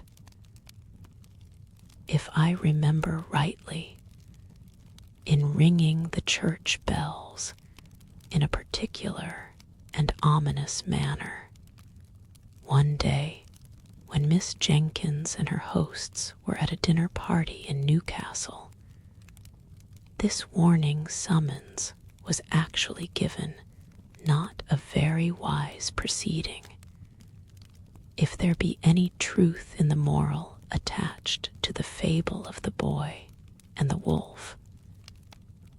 But so it was, and Miss Jenkins, hardly recovered from her fright, wrote the next day to describe the sound, the breathless shock, the the hurry and alarm, and then, taking breath, she added, "How trivial, my dear father, do all our apprehensions of the last evening appear at the present moment to calm and inquiring minds." And here Miss Mattie broke in with, "But indeed, my dear, they were not at all trivial or trifling at the time. I know I used to wake up in the night many a time and think I heard the tramp of the French entering Cranford. Many people talked of hiding themselves in the salt mines, and meat would have kept capitally down there. Only, perhaps, we should have been thirsty, and my father preached a whole set of sermons on the occasion, one set in the mornings, all about David and Goliath, to spirit up the people to fighting with spades or bricks, if need were, and the other set in the afternoons, proving that Napoleon, that was another name for Boney, as we used to call him, was all the same as an Apollyon and a Baden. I remember my father rather thought he should be asked to print this last set, but the parish had, perhaps, had enough of them with hearing. Peter Marmaduke Arley Jenkins, poor Peter, as Miss Mattie began to call him, was at school at Shrewsbury by this time. The rector took up his pen and rubbed up his Latin once more to correspond with his boy. It was very clear that the lad S were what are called show letters. They were of a highly mental description, giving an account of his studies and his intellectual hopes of various kinds, with an occasional quotation from the classics. But now and then, the animal nature broke out in such a little sentence as this, evidently written in a trembling hurry, after the letter had been inspected. "Mother dear, do send me a cake, and put plenty of citron in." The mother dear probably answered her boy in the form of cakes and goody, for there were none of her letters among this set, but a whole collection of the rector S, to whom the Latin in his boy's letters was like a trumpet to the old war horse. I do not know much about Latin, certainly, and it is, perhaps, an ornamental language, but not very useful, I think, at least to judge from the bits I remember out of the rector's letters. One was, "You have not got that town in your map of Ireland, but bonus Bernardus non vidit omnia, as the Proverbia say." Presently, it became very evident that poor Peter got himself into many scrapes. There were letters of stilted penitence to his father for some wrongdoing, and among them all was a badly written, badly sealed, badly directed, blotted note. "My dear, dear, dear, dearest mother, I will be a better boy. I will indeed. But don't, please, be ill for me. I am not worth it. But I will be good, darling mother. Miss Mattie could not speak for crying after she had read this note. She gave it to me in silence, and then got up and took it to her sacred recesses in her own room, for fear, by any chance, it might get burnt. "Poor Peter," she said. "He was always in scrapes. He was too easy. They led him wrong and then left him in the lurch. But he was too fond of mischief. He could never resist a joke. Poor Peter. Chapter VI. Poor Peter. Poor Peter's career lay before him, rather pleasantly mapped out by kind friends. But bonus Bernardus non vidit omnia, in this map too. He was to win honors at the Shrewsbury School and carry them thick to Cambridge. And after that, a living awaited him, the gift of his godfather, Sir Peter Arley, poor Peter. His lot in life was very different to what his friends had hoped and planned. Miss Mattie told me all about it, and I think it was a relief when she had done so. He was the darling of his mother, who seemed to dote on all her children, though she was, perhaps, a little afraid of Deborah's superior acquirements. Deborah was the favorite of her father, and when Peter disappointed him, she became his pride.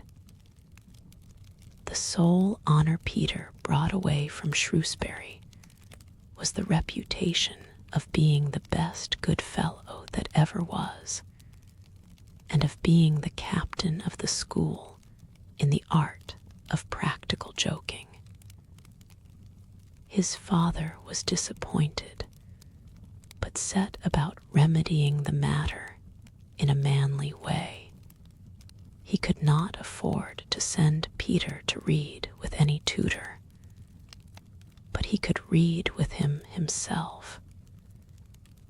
And Miss Mattie told me much of the awful preparations in the way of dictionaries and lexicons that were made in her father's study the morning Peter began. "My poor mother," said she. "I remember how she used to stand in the hall, just near enough the study door to catch the tone of my father's voice. I could tell in a moment if all was going right by her face. And it did go right for a long time." "What went wrong at last?" said I. "That tiresome Latin, I dare say." "Oh, it was not the Latin. Peter was in high favor with my father, for he worked up well for him. But he seemed to think that the Cranford people might be joked about and made fun of, and they did not like it. Nobody does. He was always hoaxing them. Hoaxing is not a pretty word, my dear, and I hope you won't tell your father I used it, for I should not like him to think that I was not choice in my language after living with such a woman as Deborah. And be sure you never use it yourself. I don't know how it slipped out of my mouth, except it was that I was thinking of poor Peter, and it was always his expression. But he was a very gentlemanly boy in many things. He was like dear Captain Brown in always being ready to help any old person or a child. Still, he did like joking and making fun, and he seemed to think the old ladies in Cranford would believe anything. There were many old ladies living here then. We are principally ladies now, I know. But we are not so old as the ladies used to be when I was a girl. I could laugh to think of some of Peter's jokes. No, my dear, I won't tell you of them, because they might not shock you as they ought to do, and they were very shocking. He even took in my father once, by dressing himself up as a lady that was passing through the town, and wished to see the rector of Cranford, who had published that admirable assize sermon. Peter said he was awfully frightened himself when he saw how my father took it all in, and even offered to copy out all his Napoleon Buonaparte sermons for her hymn. I mean no, her, for Peter was a lady then. He told me he was more terrified than he ever was before, all the time my father was speaking. He did not think my father would have believed him, and yet, if he had not, it would have been a sad thing for Peter. As it was, he was none so glad of it, for my father kept him hard at work, copying out all those 12 Buonaparte sermons for the lady. That was for Peter himself, you know. He was the lady, and once when he wanted to go fishing, Peter said, "Confound the woman." Very bad language, my dear. But Peter was not always so guarded as he should have been. My father was so angry with him. It nearly frightened me out of my wits. And yet, I could hardly keep from laughing at the little curtsies Peter kept making, quite slyly, whenever my father spoke of the lady's excellent taste and sound discrimination. Confound the woman. Did Miss Jenkins know of these tricks? Said I. Oh no, Deborah would have been too much shocked. No, no one knew but me. Wish I had always known of Peter's plans, but sometimes he did not tell me. He used to say the old ladies in the town wanted something to talk about, but I don't think they did. They had the St. James's Chronicle 3 times a week, just as we have now, and we have plenty to say. And I remember the clacking noise there always was when some of the ladies got together. But probably schoolboys talk more than ladies. At last there was a terrible, sad thing happened. Miss Mattie got up, went to the door, and opened it. No one was there. She rang the bell for Martha, and when Martha came, her mistress told her to go for eggs to a farm at the other end of the town. I will lock the door after you, Martha. You are not afraid to go, are you? No, ma'am. Not at all. Jem Hearn will be only too proud to go with me. Miss Mattie drew herself up, and as soon as we were alone, she wished that Martha had more maidenly reserve. We'll put out the candle, my dear. We can talk just as well by firelight, you know. There. Well, you see, Deborah had gone from home for a fortnight or so. It was a very still, quiet day. I remember, overhead, and the lilacs were all in flower, so I suppose it was spring. My father had gone out to see some sick people in the parish. I recollect seeing him leave the house with his wig and shovel hat and cane. What possessed our poor Peter, I don't know.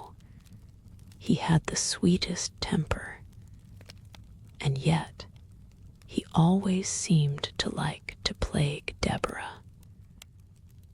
She never laughed at his jokes and thought him ungenteel and not careful enough about improving his mind, and that vexed him. Well, he went to her room, it seems, and dressed himself in her old gown and shawl and bonnet, just the things she used to wear in Cranford and was known by everywhere. And he made the pillow into a little, "You are sure you locked the door, my dear, for I should not like anyone to hear into a little baby with white long clothes." It was only, as he told me afterwards, to make something to talk about in the town. He never thought of it as affecting Deborah, and he went and walked up and down in the filbert walk, just half hidden by the rails and half seen, and he cuddled his pillow just like a baby and talked to it all the nonsense people do. Oh dear. And my father came stepping stately up the street, as he always did, and what should he see but a little black crowd of people, I dare say as many as 20 all, peeping through his garden rails. So he thought, at first, they were only looking at a new rhododendron that was in full bloom, and that he was very proud of, and he walked slower, that they might have more time to admire. And he wondered if he could make out a sermon from the occasion, and thought, perhaps, there was some relation between the rhododendrons and the lilies of the field. My poor father, when he came nearer, he began to wonder that they did not see him, but their heads were all so close together, peeping and peeping. My father was amongst them, meaning, he said, to ask them to walk into the garden with him and admire the beautiful vegetable production. When, oh, my dear, I tremble to think of it, he looked through the rails himself and saw, I don't know what he thought he saw, but old Claire told me his face went quite gray-white with anger, and his eyes blazed out under his frowning black brows, and he spoke out, oh, so terribly, and bade them all stop where they were, not one of them to go, not one of them to stir a step, and swift as light, he was in at the garden door, and down the filbert walk, and seized hold of poor Peter, and tore his clothes off his back, bonnet, shawl, gown, and all, and threw the pillow among the people over the railings. And then he was very, very angry indeed, and before all the people he lifted up his cane and flogged Peter. My dear, that boy's trick on that sunny day, when all seemed going straight and well, broke my mother's heart and changed my father for life. It did indeed. Old Clare said Peter looked as white as my father, and stood as still as a statue to be flogged, and my father struck hard. When my father stopped to take breath, Peter said, "Have you done enough, sir?" quite hoarsely, and still standing quite quiet. I don't know what my father said, or if he said anything, but old Clare said Peter turned to where the people outside the railing were, and made them a low bow, as grand and as grave as any gentleman, and then walked slowly into the house. I was in the storeroom helping my mother to make cowslip wine. I cannot abide the wine now, nor the scent of the flowers. They turn me sick and faint, as they did that day, when Peter came in looking as haughty as any man, indeed, looking like a man, not like a boy. "Mother," he said, "I am come to say, God bless you forever." I saw his lips quiver as he spoke, and I think he durst not say anything more loving, for the purpose that was in his heart. She looked at him rather frightened and wondering, and asked him what was to do.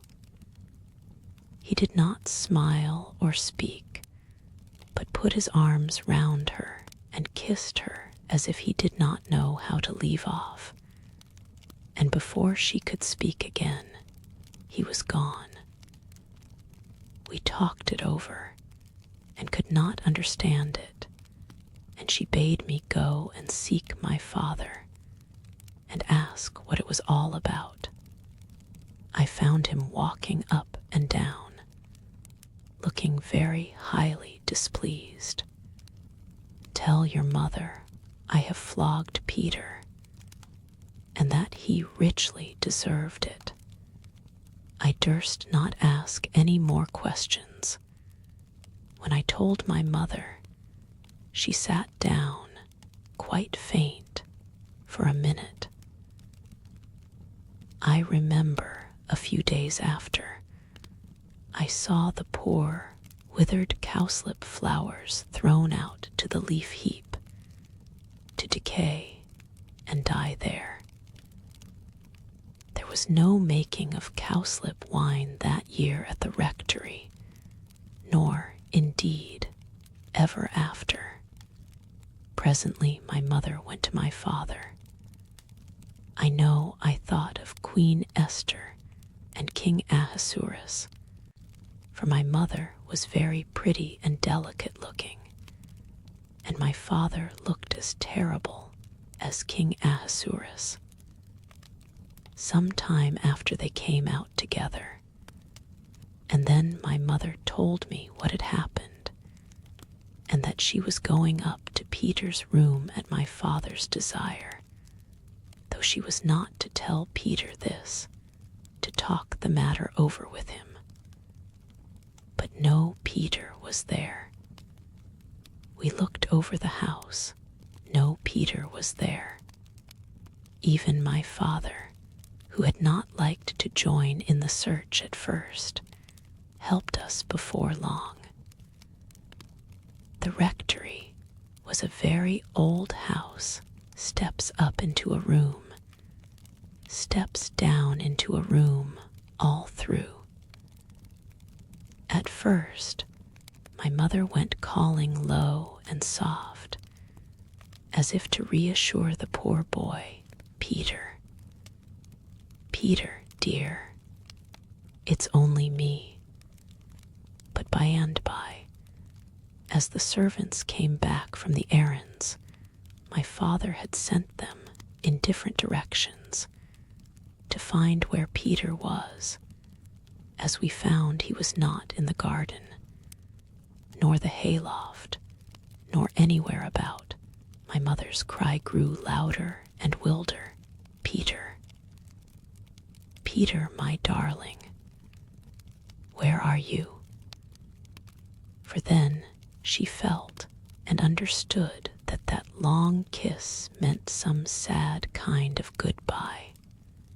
The afternoon went on, my mother never resting, but seeking again and again in every possible place that had been looked into 20 times before, nay, that she had looked into over and over again herself.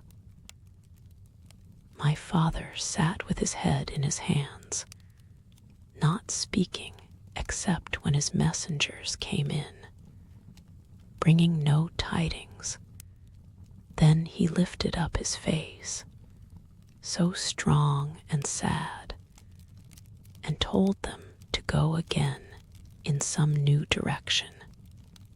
My mother kept passing from room to room, in and out of the house, moving noiselessly, but never ceasing. Neither she nor my father durst leave the house, which was the meeting place for all the messengers. At last, and it was nearly dark, my father rose up. He took hold of my mother's arm as she came with wild, sad pace through one door and quickly towards another. She started at the touch of his hand, for she had forgotten all in the world but Peter. "Molly," said he, "I did not think all this would happen." He looked into her face for comfort, her poor face all wild and white, for neither she nor my father had dared to acknowledge, much less act upon the terror that was in their hearts, lest Peter should have made away with himself. My father saw no conscious look in his wife's hot, dreary eyes, and he missed the sympathy that she had always been ready to give him, strong man as he was.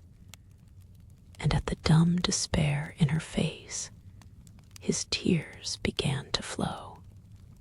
But when she saw this, a gentle sorrow came over her countenance, and she said, "Dearest John, don't cry, come with me, and we'll find him," almost as cheerfully as if she knew where he was.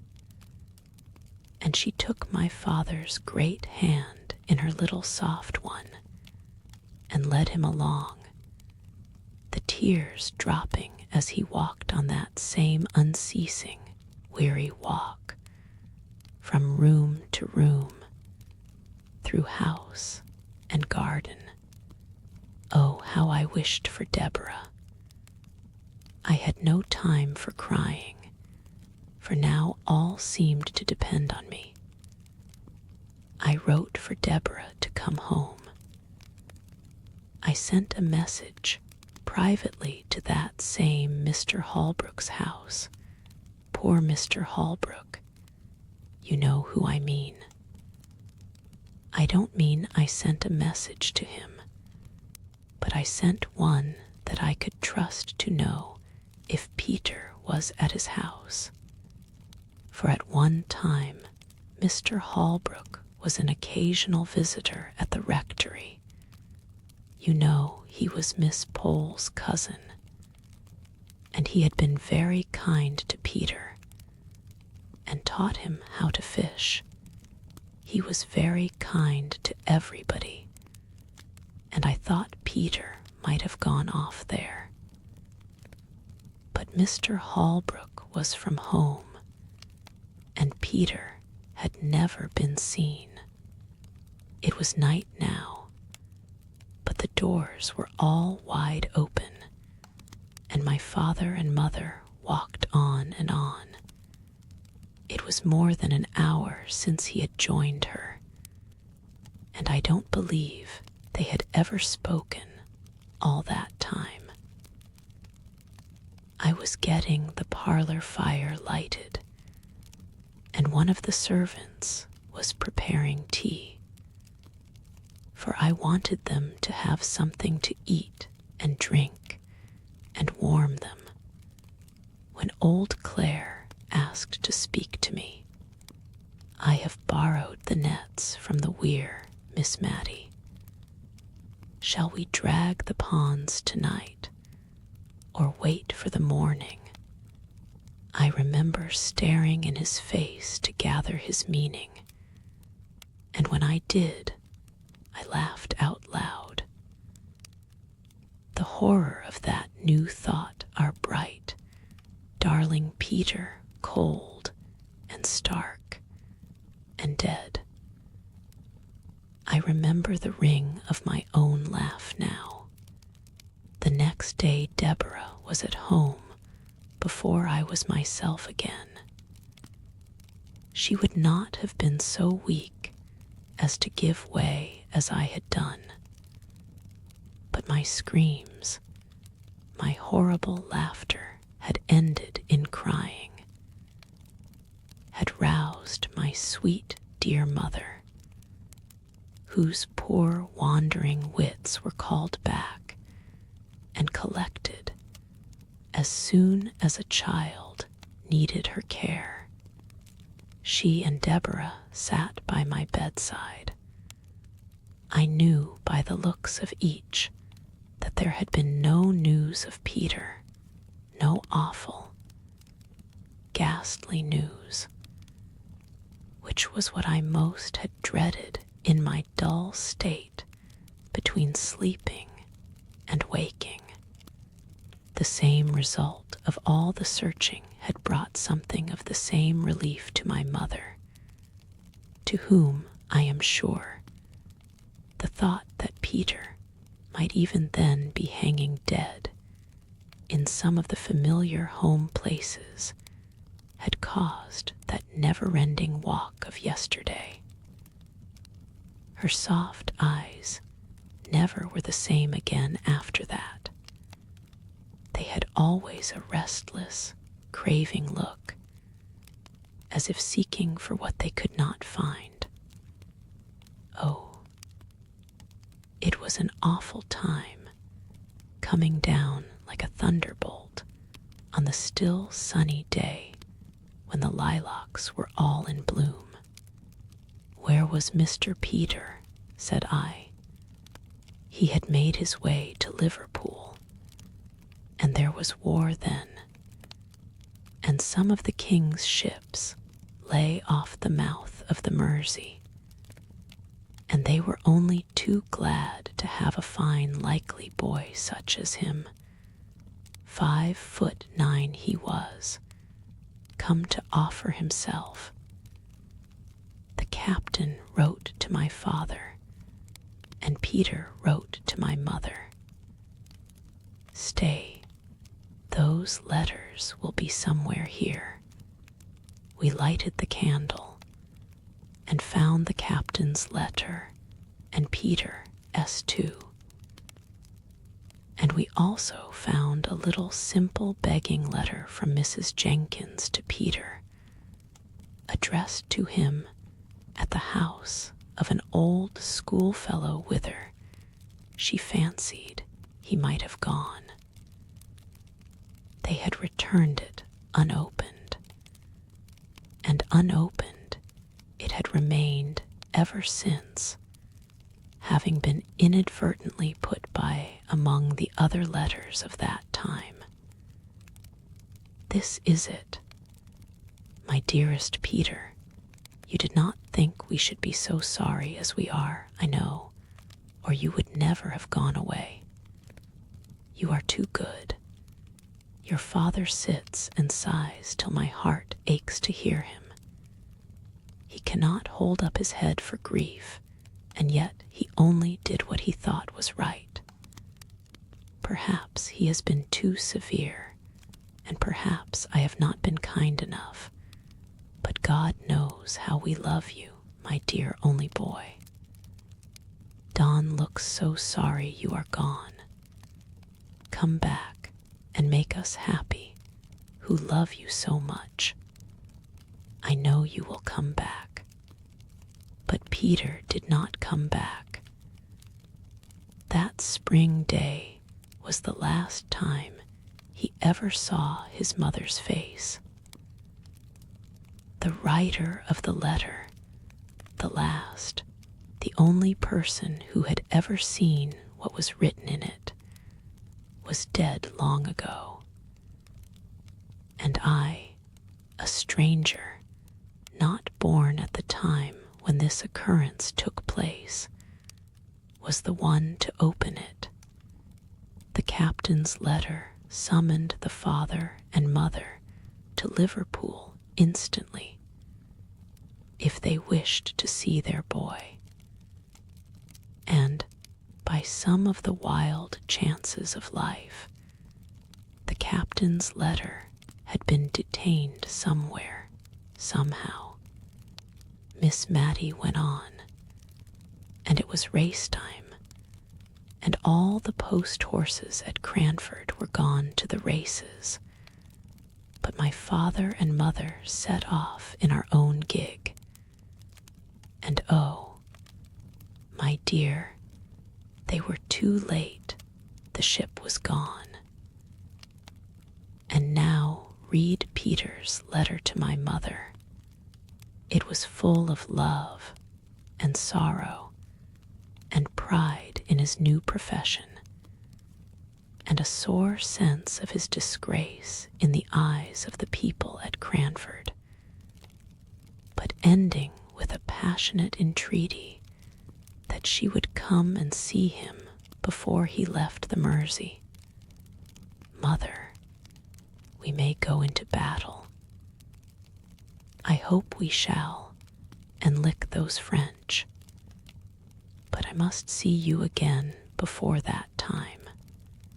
And she was too late, said Miss Mattie, too late.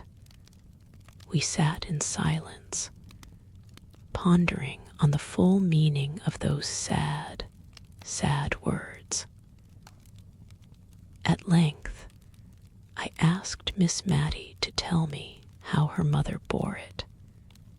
Oh, she said, she was patience itself. She had never been strong, and this weakened her terribly. My father used to sit looking at her, far more sad than she was. He seemed as if he could look at nothing else when she was by, and he was so humble, so very gentle now.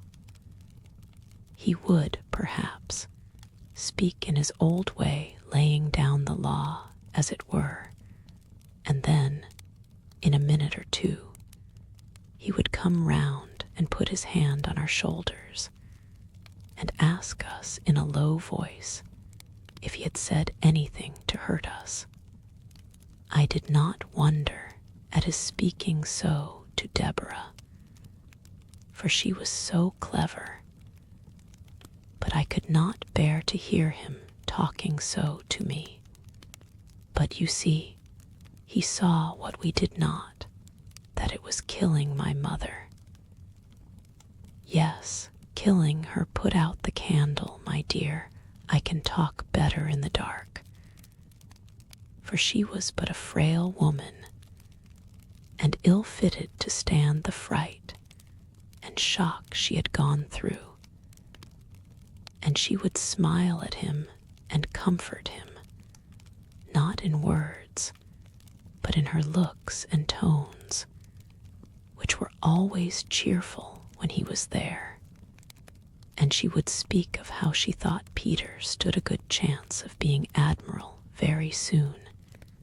He was so brave and clever, and how she thought of seeing him in his navy uniform, and what sort of hats admirals wore, and how much more fit he was to be a sailor than a clergyman, and all in that way, just to make my father think she was quite glad of what came of that unlucky morning's work, and the flogging which was always in his mind, as we all knew.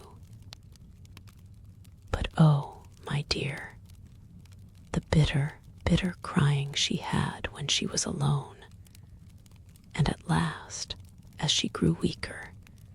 She could not keep her tears in when Deborah or me was by, and would give us message after message, for Peter, his ship had gone to the Mediterranean, or somewhere down there, and then he was ordered off to India, and there was no overland route then.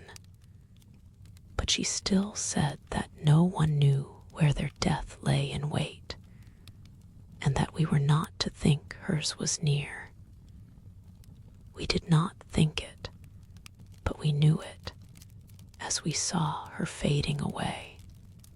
Well, my dear, it's very foolish of me, I know, when in all likelihood I am so near seeing her again.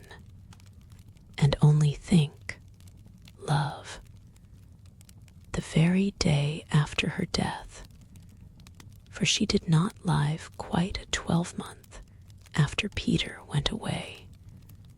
The very day after came a parcel for her from India, from her poor boy. It was a large, soft, white Indian shawl, with just a little narrow border all round, just what my mother would have liked. We thought it might rouse my father, for he had sat with her hand in his all night long. So Deborah took it in to him, and Peter's letter to her, and all at first he took no notice, and we tried to make a kind of light, careless talk about the shawl, opening it out and admiring it. Then, suddenly, he got up and spoke. "She shall be buried in it," he said. "Peter shall have that comfort, and she would have liked it." Well, perhaps it was not reasonable, but what could we do or say? One gives people in grief their own way. He took it up and felt it. It is just such a shawl as she wished for when she was married, and her mother did not give it her. I did not know of it till after, or she should have had it, she should, but she shall have it now. My mother looked so lovely in her death. She was always pretty, and now she looked fair and waxen and younger than Deborah, as she stood trembling and shivering by her. We decked her in the long, soft folds. She lay smiling, as if pleased, and people came. All Cranford came to beg to see her, for they had loved her dearly, as well they might. And the countrywomen brought posies. Old Clare's wife brought some white violets, and begged they might lie on her breast. Deborah said to me, the day of my mother's funeral, that if she had 100 offers, she never would marry and leave my father. It was not very likely she would have so many. I don't know that she had one, but it was not less to her credit to say so. She was such a daughter to my father as I think there never was before or since. His eyes failed him, and she read book after book, and wrote and copied, and was always at his service in any parish business. She could do many more things than my poor mother could. She even once wrote a letter to the bishop for my father. But he missed my mother sorely. The whole parish noticed it. Not that he was less active. I think he was more so, and more patient in helping everyone. I did all I could to set Deborah at liberty to be with him, for I knew I was good for little, and that my best work in the world was to do odd jobs quietly and set others at liberty. But my father was a changed man. Did Mr. Peter ever come home? Yes, once. He came home a lieutenant. He did not get to be admiral. And he and my father were such friends. My father took him into every house in the parish. He was so proud of him. He never walked out without Peter's arm to lean upon. Deborah used to smile. I don't think we ever laughed again after my mother's death, and say she was quite put in a corner. Not but what my father always wanted her when there was letter writing or reading to be done, or anything to be settled. And then, said I, after a pause, then Peter went to sea again, and by my father died, blessing us both, and thanking Deborah for all she had been to him. And of course, our circumstances were changed, and instead of living at the rectory and keeping 3 maids and a man, we had to come to this small house and be content with a servant of all work. But, as Deborah used to say, we have always lived genteelly, even if circumstances have compelled us to simplicity. Poor Deborah. And Mr. Peter, asked I. Oh, there was some great war in India.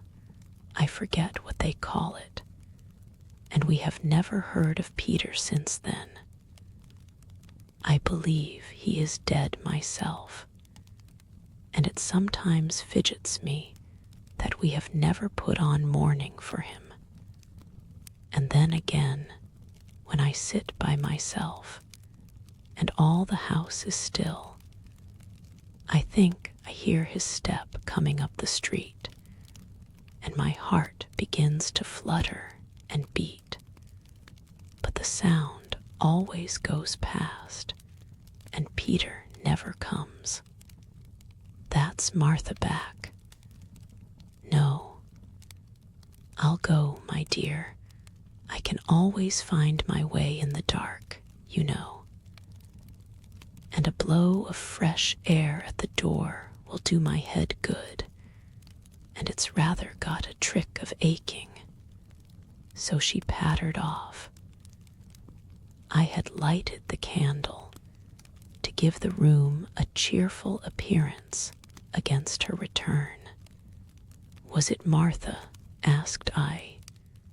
Yes, and I am rather uncomfortable, for I heard such a strange noise, just as I was opening the door. Where? I asked, for her eyes were round with affright. In the street, just outside, it sounded like. Talking, I put in, as she hesitated a little. No kissing. Chapter VII, Visiting. One morning, as Miss Mattie and I sat at our work, it was before 12 o'clock, and Miss Mattie had not changed the cap with yellow ribbons that had been Miss Jenkins's best, and which Miss Mattie was now wearing out in private, putting on the one made in imitation of Mrs. Jamison's at all times when she expected to be seen. Martha came up and asked if Miss Betty Barker might speak to her mistress. Miss Mattie assented and quickly disappeared to change the yellow ribbons, while Miss Barker came upstairs. but as she had forgotten her spectacles and was rather flurried by the unusual time of the visit, I was not surprised to see her return with one cap on the top of the other.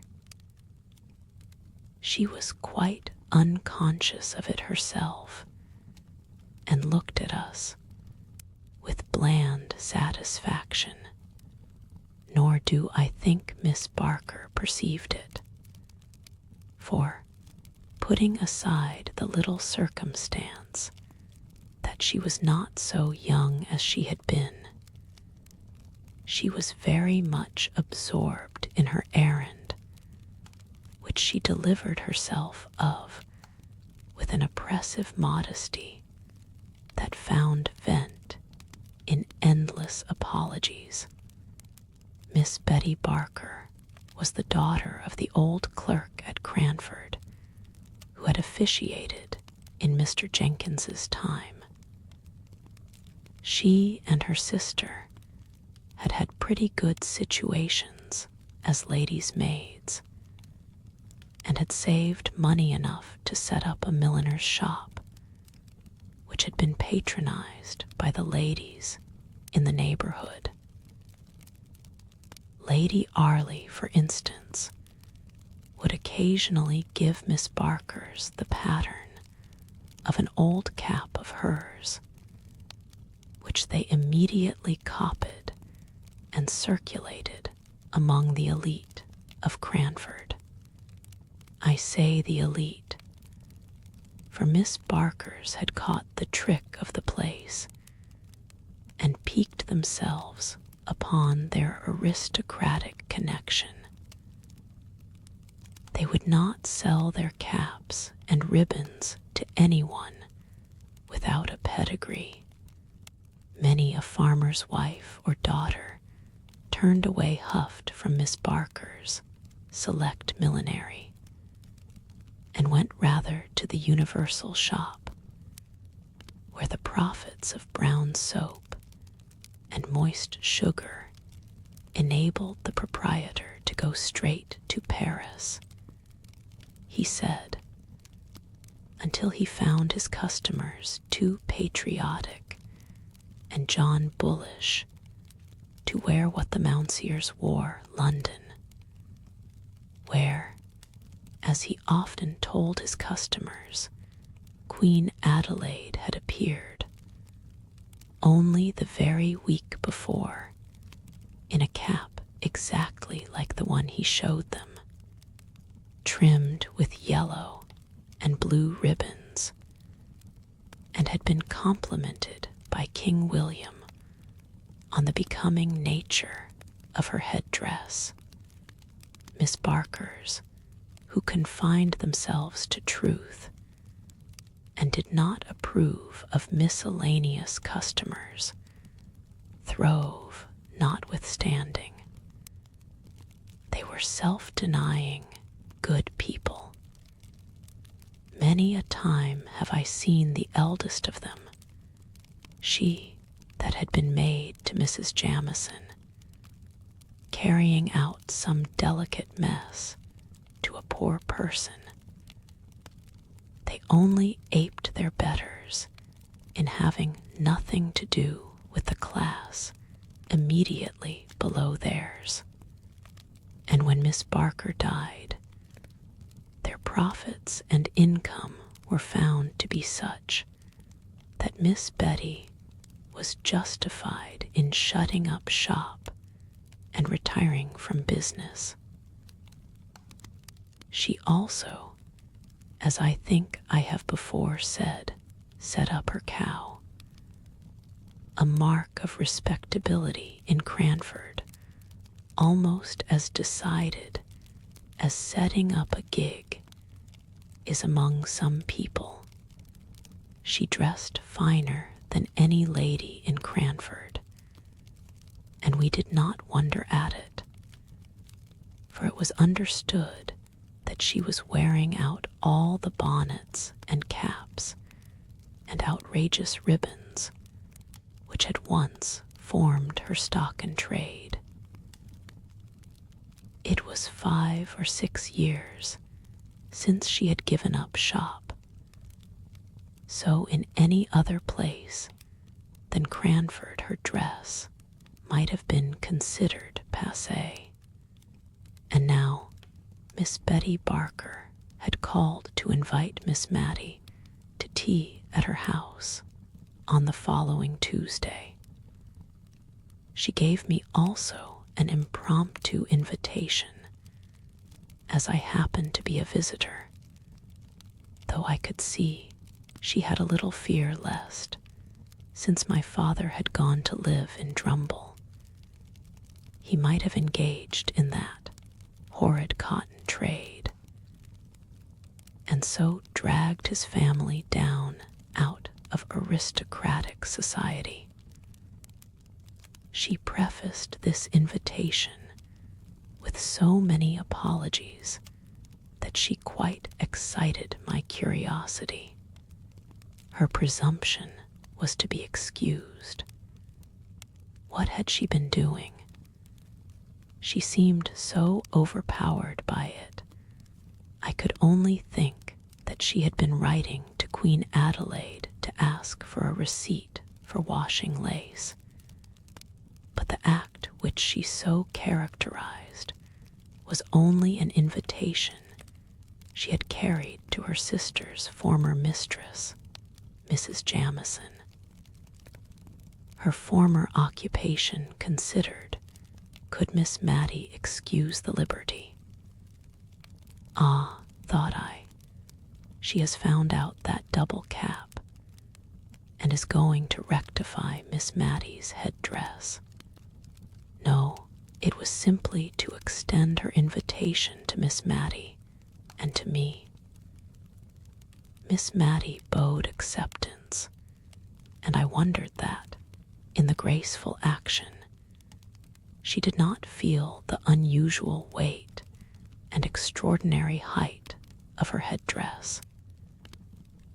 But I do not think she did, for she recovered her balance and went on talking to Miss Betty in a kind, condescending manner, very different from the fidgety way she would have had if she had suspected how singular her appearance was. Mrs. Jamison is coming, I think you said, asked Miss Mattie. Yes, Mrs. Jamison most kindly and condescendingly said she would be happy to come. One little stipulation she made, that she should bring Carlo. I told her that if I had a weakness, it was for dogs. And Miss Pole questioned Miss Mattie, who was thinking of her pool at Preference, in which Carlo would not be available as a partner. I am going to ask Miss Pole. Of course, I could not think of asking her until I had asked you, Madam, the rector's daughter, Madam. Believe me, I do not forget the situation my father held under yours, and Mrs. Forrester, of course, and Mrs. Forrester. I thought, in fact, of going to her before I went to Miss Pole. Although her circumstances are changed, Madam, she was born a Tyrrell, and we can never forget her alliance to the Bigges of Bigelow Hall. Miss Mattie cared much more for the little circumstance of her being a very good card player. Mrs. Fitz-Adam, I suppose. No, Madam. I must draw a line somewhere. Mrs. Jamison would not, I think, like to meet Mrs. Fitz-Adam. I have the greatest respect for Mrs. Fitz-Adam, but I cannot think her fit society for such ladies as Mrs. Jamison and Miss Matilda Jenkins. Miss Betty Barker bowed low to Miss Mattie and pursed up her mouth. She looked at me with sidelong dignity, as much as to say, although a retired milliner, she was no democrat, and understood the difference of ranks. May I beg you to come as near 6:30 to my little dwelling as possible, Miss Matilda.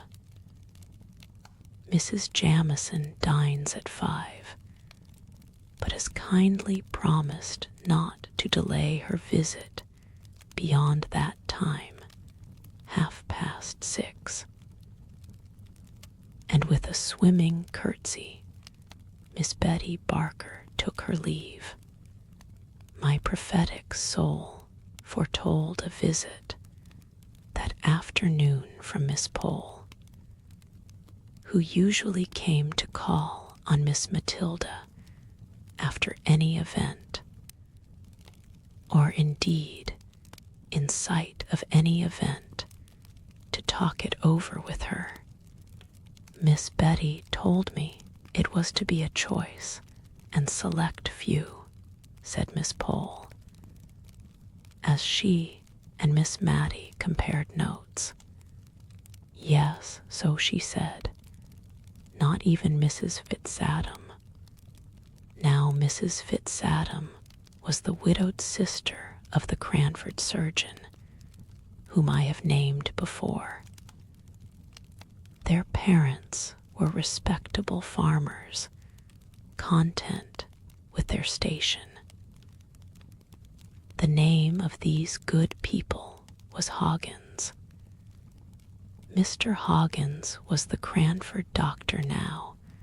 We disliked the name and considered it coarse. But as Miss Jenkins said, if he changed it to Piggins, it would not be much better. We had hoped to discover a relationship between him and that Marchioness of Exeter, whose name was Molly Hoggins. But the man, careless of his own interests, utterly ignored and denied any such relationship. Although, as dear Miss Jenkins had said, he had a sister called Mary, and the same Christian names were very apt to run in families. Soon after Miss Mary Hoggins married Mr. Fitzadam, she disappeared from the neighborhood for many years. She did not move in a sphere in Cranford society sufficiently high to make any of us care to know what Mr. Fitzadam was. He died and was gathered to his fathers without our ever having thought about him at all. And then Mrs. Fitzadam reappeared in Cranford, as bold as a lion, Miss Pole said, a well-to-do widow, dressed in rustling black silk. So soon after her husband's death that poor Miss Jenkins was justified in the remark she made, that Bombazine would have shown a deeper sense of her loss. I remember the convocation of ladies who assembled to decide whether or not Mrs. Fitzadam should be called upon by the old blue-blooded inhabitants of Cranford. She had taken a large rambling house, which had been usually considered to confer a patent of gentility upon its tenant, because once upon a time 70 or 80 years before, the spinster daughter of an earl had resided in it. I am not sure if the inhabiting this house was not also believed to convey some unusual power of intellect, for the earl's daughter, Lady Jane, had a sister, Lady Anne, who had married a general officer in the time of the American War, and this general officer had written 1 or 2 comedies which were still acted on the London boards, and which, when we saw them advertised, made us all draw up and feel that Drury Lane was paying a very pretty compliment to Cranford. Still, it was not at all a settled thing that Mrs. Fitz-Adam was to be visited when dear Miss Jenkins died, and with her something of the clear knowledge of the strict code of gentility went out too, as Miss Pole observed, as most of the ladies of good family in Cranford were elderly spinsters or widows without children. If we did not relax a little and become less exclusive, by and by we should have no society at all. Mrs. Forrester continued on the same side. She had always understood that Fitz meant something aristocratic. There was Fitzroy. She thought that some of the king's children had been called Fitzroy. And there was Fitzclarence. Now, they were the children of dear good King William IV. Fitz-Adam. It was a pretty name, and she thought it very probably meant child of Adam. No one who had not some good blood in their veins would dare to be called Fitz. There was a deal in a name. She had had a cousin who spelt his name with 2 little FFS, F-Fowkes, and he always looked down upon capital letters and said they belonged to lately invented families. She had been afraid he would die a bachelor. He was so very choice. When he met with a Mrs. F. Farrington at a watering place, he took to her immediately, and a very pretty genteel woman she was, a widow, with a very good fortune, and my cousin, Mr. F. Fowkes, married her, and it was all owing to her 2 little FFS. Mrs. Fitz-Adam did not stand a chance of meeting with a Mr. Fitz-Anything in Cranford, so that could not have been her motive for settling there. Miss Mattie thought it might have been the hope of being admitted into the society of the place, which would certainly be a very agreeable rise for ci-devant Miss Hoggins. And if this had been her hope, it would be cruel to disappoint her.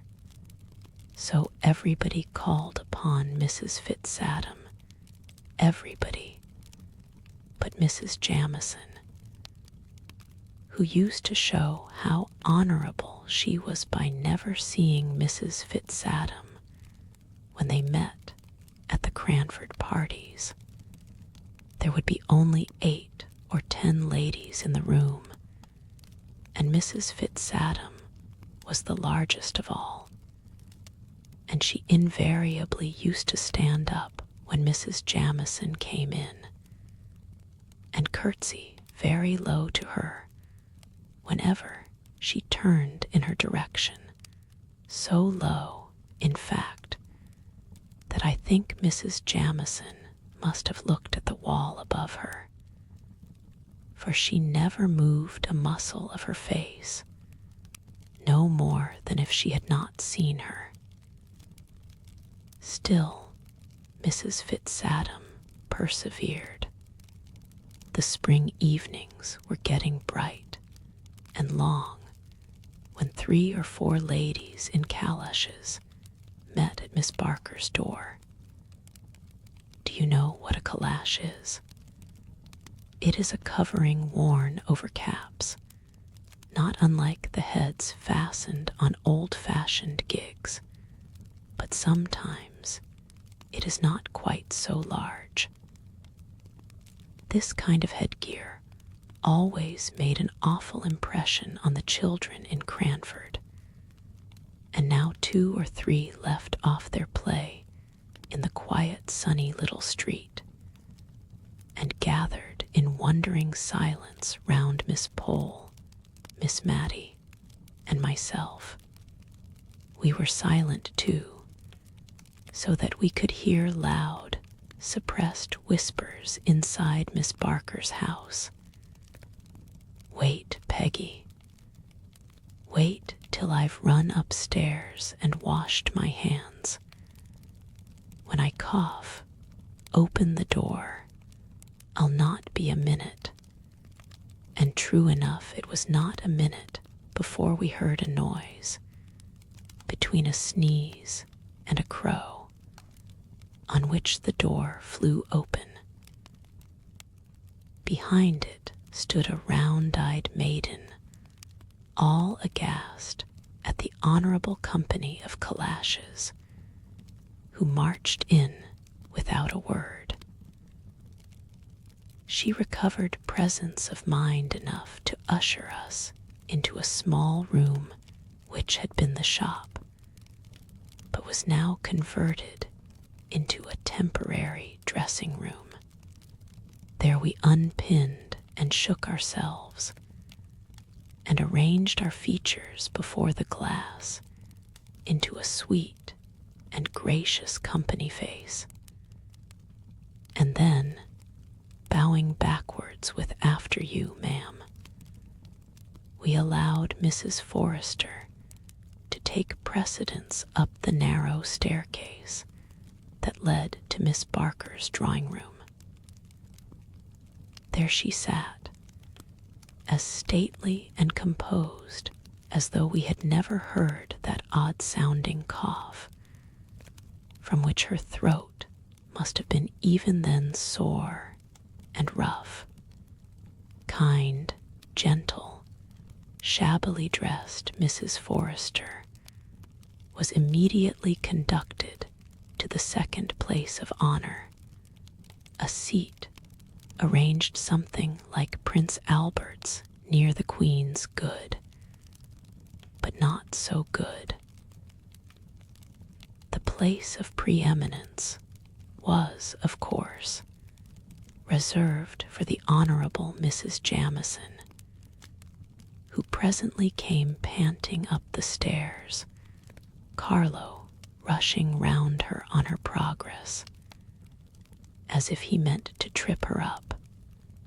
And now Miss Betty Barker was a proud and happy woman. She stirred the fire and shut the door, and sat as near to it as she could, quite on the edge of her chair. When Peggy came in, tottering under the weight of the tea tray, I noticed that Miss Barker was sadly afraid lest Peggy should not keep her distance sufficiently. She and her mistress were on very familiar terms in their everyday intercourse, and Peggy wanted now to make several little confidences to her, which Miss Barker was on thorns to hear, but which she thought it her duty as a lady to repress. so she turned away from all Peggy's asides and signs. But she made one or two very malapropos answers to what was said, and at last, seized with a bright idea, she exclaimed, "Poor, sweet Carlo! I'm forgetting him.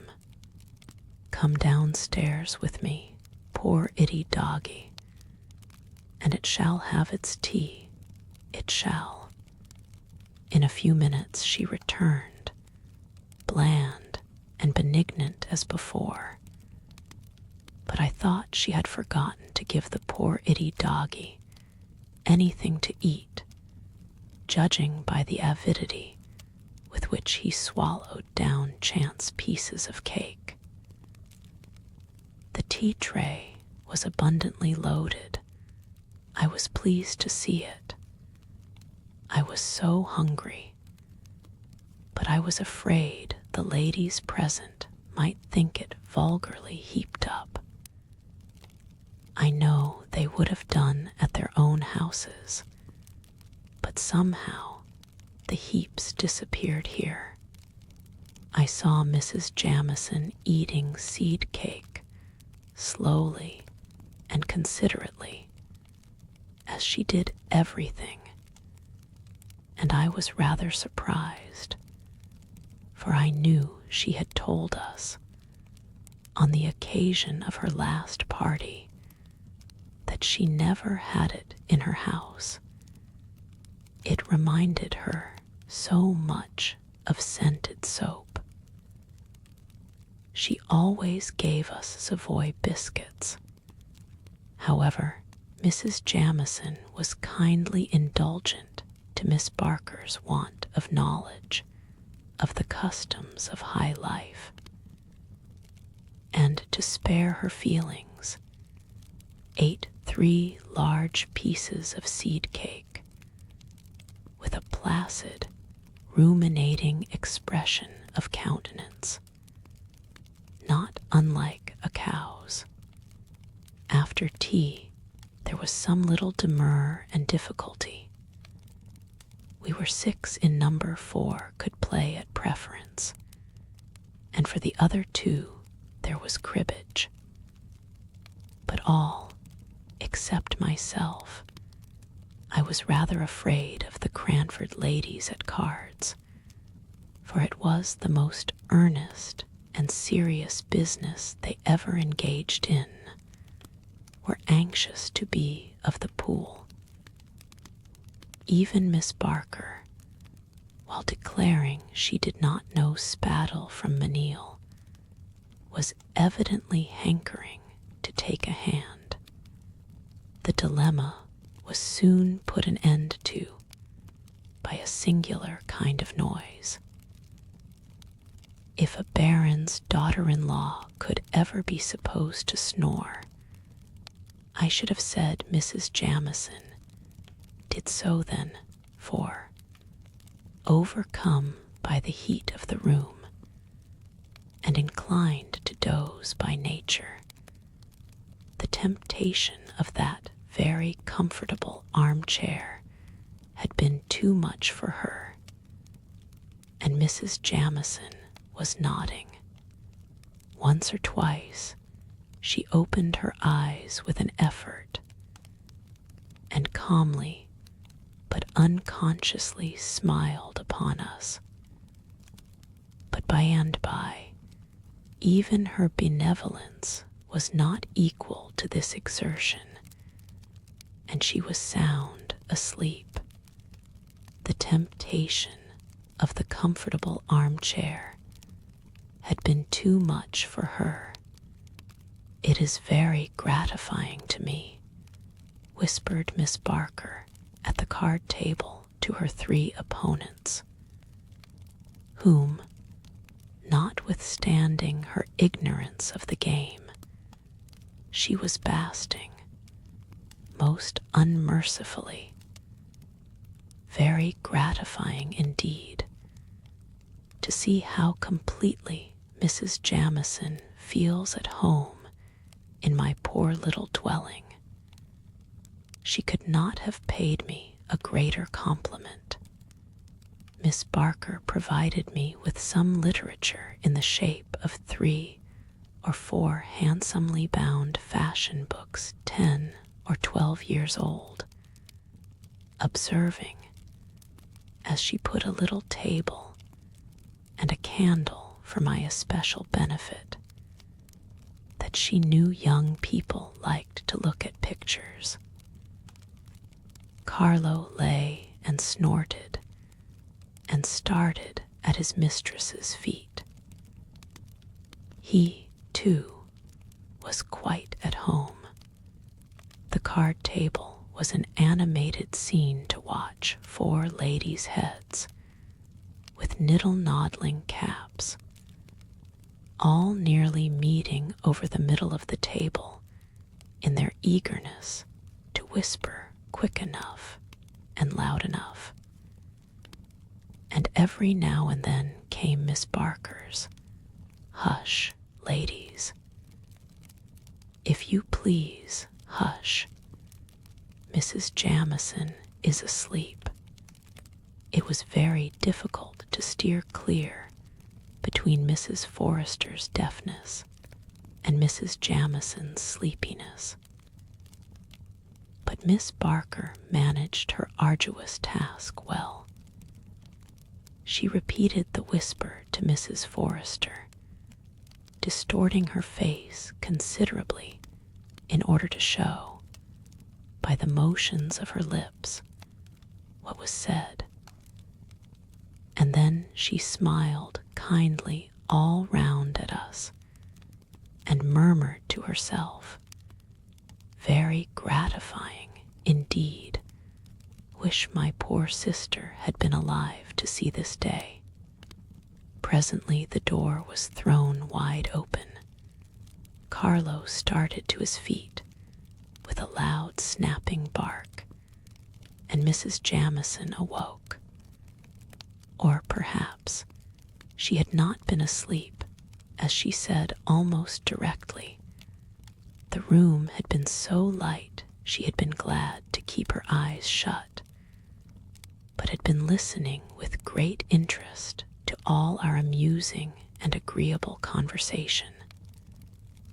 Peggy came in once more, red with importance. Another tray. Oh, gentility, thought I, can you endure this last shock? For Miss Barker had ordered, nay, I doubt not, prepared, although she did say, "Why, Peggy, what have you brought us?" and looked pleasantly surprised at the unexpected pleasure. All sorts of good things for supper: scalloped oysters, potted lobsters, jelly, a dish called Little Cupids, which was in great favor with the Cranford ladies, although too expensive to be given, except on solemn and state occasions, macaroons sopped in brandy. I should have called it, if I had not known its more refined and classical name. In short, we were evidently to be feasted with all that was sweetest and best, and we thought it better to submit graciously, even at the cost of our gentility, which never ate suppers in general, but which, like most non-supper eaters, was particularly hungry on all special occasions. Miss Barker, in her former sphere, had, I dare say, been made acquainted with the beverage they call cherry brandy. We none of us had ever seen such a thing, and rather shrank back when she proffered it us. Just a little glass, ladies, after the oysters and lobsters, you know. Shellfish are sometimes thought not very wholesome. We all shook our heads like female mandarins, but at last Mrs. Jamison suffered herself to be persuaded, and we followed her lead. It was not exactly unpalatable, though so hot and so strong that we thought ourselves bound to give evidence that we were not accustomed to such things by coughing terribly, almost as strangely as Miss Barker had done before we were admitted by Peggy. "It's very strong," said Miss Pole, as she put down her empty glass. "I do believe there's spirit in it. Only a little drop, just necessary to make it keep," said Miss Barker. "You know we put brandy pepper over our preserves to make them keep. I often feel tipsy myself from eating damson tart. I question whether damson tart would have opened Mrs. Jamison's heart as the cherry brandy did. But she told us of a coming event, respecting which she had been quite silent till that moment. My sister-in-law, Lady Glenmire, is coming to stay with me." There was a chorus of "indeed," and then a pause. Each one rapidly reviewed her wardrobe as to its fitness to appear in the presence of a baron's widow. For of course, a series of small festivals were always held in Cranford on the arrival of a visitor at any of our friends' houses. We felt very pleasantly excited on the present occasion. Not long after this, the maids and the lanterns were announced. Mrs. Jamison had the sedan chair, which had squeezed itself into Miss Barker's narrow lobby with some difficulty, and most literally stopped the way. It required some skillful maneuvering on the part of the old chairman, shoemakers by day. But when summoned to carry, the sedan dressed up in a strange old livery, long greatcoats, with small capes, coeval with the sedan, and similar to the dress of the class in Hogarth's pictures, to edge and back and try at it again, and finally to succeed in carrying their burden out of Miss Barker's front door.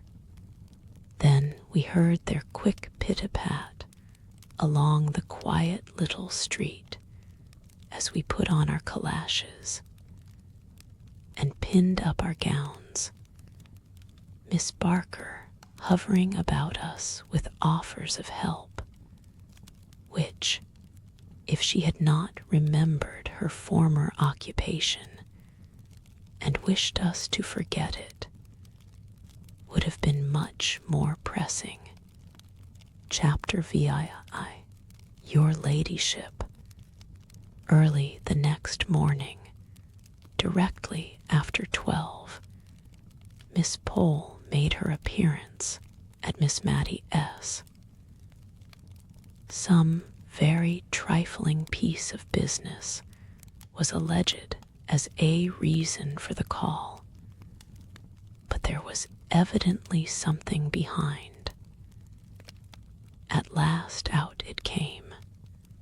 By the way, you'll think I'm strangely ignorant, but do you really know, I am puzzled how we ought to address Lady Glenmire. you say, your ladyship, where you would say you to a common person. I have been puzzling all morning. And are we to say my lady instead of ma'am? Now you knew Lady Arley, will you kindly tell me the most correct way of speaking to the peerage? Poor Miss Matty. She took off her spectacles, and she put them on again. But how Lady Arley was addressed, she could not remember. It is so long ago, she said. Dear, dear, how stupid I am. I don't think I ever saw her more than twice. I know we used to call Sir Peter, but he came much oftener to see us than Lady Arley did. Deborah would have known in a minute. My lady, your ladyship. It sounds very strange, and as if it was not natural. I never thought of it before, but now you have named it, I am all in a puzzle. It was very certain Miss Pole would obtain no wise decision from Miss Matty, who got more bewildered every moment, and more perplexed as to etiquettes of address. Well, I really think, said Miss Pole, I had better just go and tell Mrs. Forrester about our little difficulty. One sometimes grows nervous, and yet one would not have Lady Glenmire think we were quite ignorant of the etiquettes of high life in Cranford. And will you just step in here, dear Miss Pole, as you come back, please, and tell me what you decide upon. Whatever you and Mrs. Forrester fix upon will be quite right, I'm sure. Lady Arley, Sir Peter, said Miss Matty to herself, trying to recall the old forms of words. Who is Lady Glenmire? Asked I. Oh, she's the widow of Mr. Jamison.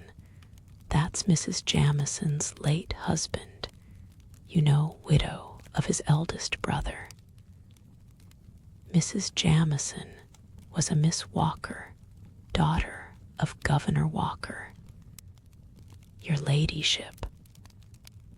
My dear, if they fix on that way of speaking, you must just let me practice a little on you first, for I shall feel so foolish and hot saying it the first time to Lady Glenmire. It was really a relief to Miss Matty when Mrs. Jamison came on a very unpolite errand. I notice that apathetic people have more quiet impertinence than others, and Mrs. Jamison came now to insinuate pretty plainly that she did not particularly wish that the Cranford ladies should call upon her sister-in-law. I can hardly say how she made this clear, for I grew very indignant and warm, while, with slow deliberation, she was explaining her wishes to Miss Matty, who, a true lady herself, could hardly understand the feeling which made Mrs. Jamison wish to appear to her noble sister-in-law as if she only visited county families. Miss Matty remained puzzled and perplexed long after I had found out the object of Mrs. Jamison's visit. When she did understand the drift of the honorable lady's call, It was pretty to see with what quiet dignity she received the intimation thus uncourteously given. She was not in the least hurt. She was of too gentle a spirit for that. Nor was she exactly conscious of disapproving of Mrs. Jamison's conduct. But there was something of this feeling in her mind, I am sure, which made her pass from the subject to others in a less flurried and more composed manner than usual. Mrs. Jamison was, indeed, the more flurried of the two, and I could see she was glad to take her leave. A little while afterwards, Miss Pole returned, red and indignant. "Well, to be sure, you've had Mrs. Jamison here, I find from Martha, and we are not to call on Lady Glenmire." "Yes, I met Mrs. Jamison halfway between here and Mrs. Forrester S., and she told me she took me so by surprise. I had nothing to say. I wish I had thought of something very sharp and sarcastic. I dare say I shall tonight. And Lady Glenmire is but the widow of a Scotch baron after all. I went on to look at Mrs. Forrester's peerage, to see who this lady was. That is to be kept under a glass case. Widow of a Scotch peer, never sat in the House of Lords, and as poor as Job, I dare say, and she fifth daughter of some Mr. Campbell or other. You are the daughter of a rector, at any rate, and related to the Arleys, and Sir Peter might have been Viscount Arley, everyone says." Miss Mattie tried to soothe Miss Pole, but in vain. That lady, usually so kind and good-humored, was now in a full flow of anger, and I went and ordered a cap this morning, to be quite ready, said she at last, letting out the secret which gave sting to Mrs. Jamison's intimation. Mrs. Jamison shall see if it is so easy to get me to make forth at a pool, when she has none of her fine Scotch relations with her. In coming out of church, the first Sunday on which Lady Glenmire appeared in Cranford, we sedulously talked together, and turned our backs on Mrs. Jamison and her guest. If we might not call on her, we would not even look at her, though we were dying with curiosity to know what she was like. We had the comfort of questioning Martha in the afternoon. Martha did not belong to a sphere of society whose observation could be an implied compliment to Lady Glenmire, and Martha had made good use of her eyes. "Well, ma'am, is it the little lady with Mrs. Jamison you mean? I thought you would like more to know how young Mrs. Smith was dressed, her being a bride." Mrs. Smith was the butcher's wife.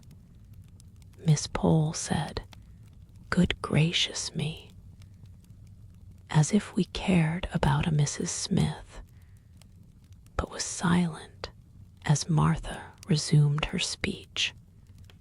"The little lady in Mrs. Jamison's pew had on, ma'am, rather an old black silk, and a shepherd's plaid cloak, ma'am, and very bright black eyes she had, ma'am, and a pleasant, sharp face, not over young, ma'am, but yet, I should guess, younger than Mrs. Jamieson herself. She looked up and down the church like a bird, and nipped up her petticoats when she came out, as quick and sharp as ever I see. I'll tell you what, ma'am, she's more like Mrs. Deacon at the Coach and Horses, nor anyone. Hush, Martha, said Miss Matty. That's not respectful, isn't it, ma'am? I beg pardon, I'm sure, but Jem Hearn said so as well. He said she was just such a sharp, stirring sort of a body. Lady, said Miss Pole, lady as Mrs. Deacon. Another Sunday passed away, and we still averted our eyes from Mrs. Jamieson and her guest, and made remarks to ourselves that we thought were very severe, almost too much so. Miss Matty was evidently uneasy at our sarcastic manner of speaking. Perhaps by this time Lady Glenmire had found out that Mrs. Jamieson's was not the gayest, liveliest house in the world. Perhaps Mrs. Jamieson had found out that most of the county families were in London,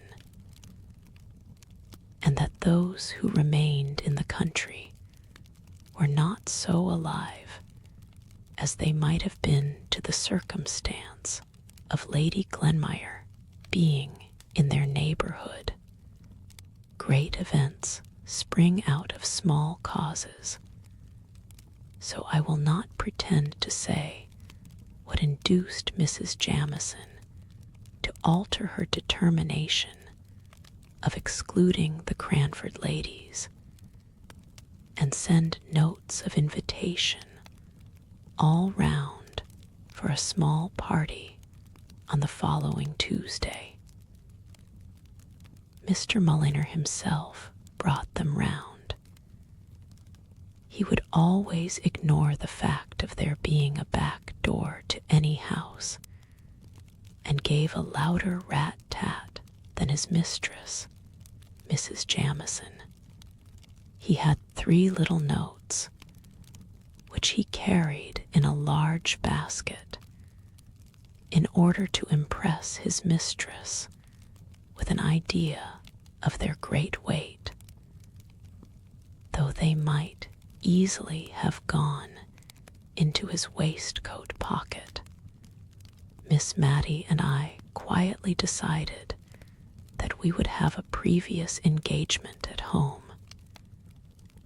It was the evening on which Miss Matty usually made candle lighters of all the notes and letters of the week, for on Mondays her accounts were always made straight, not a penny owing from the week before.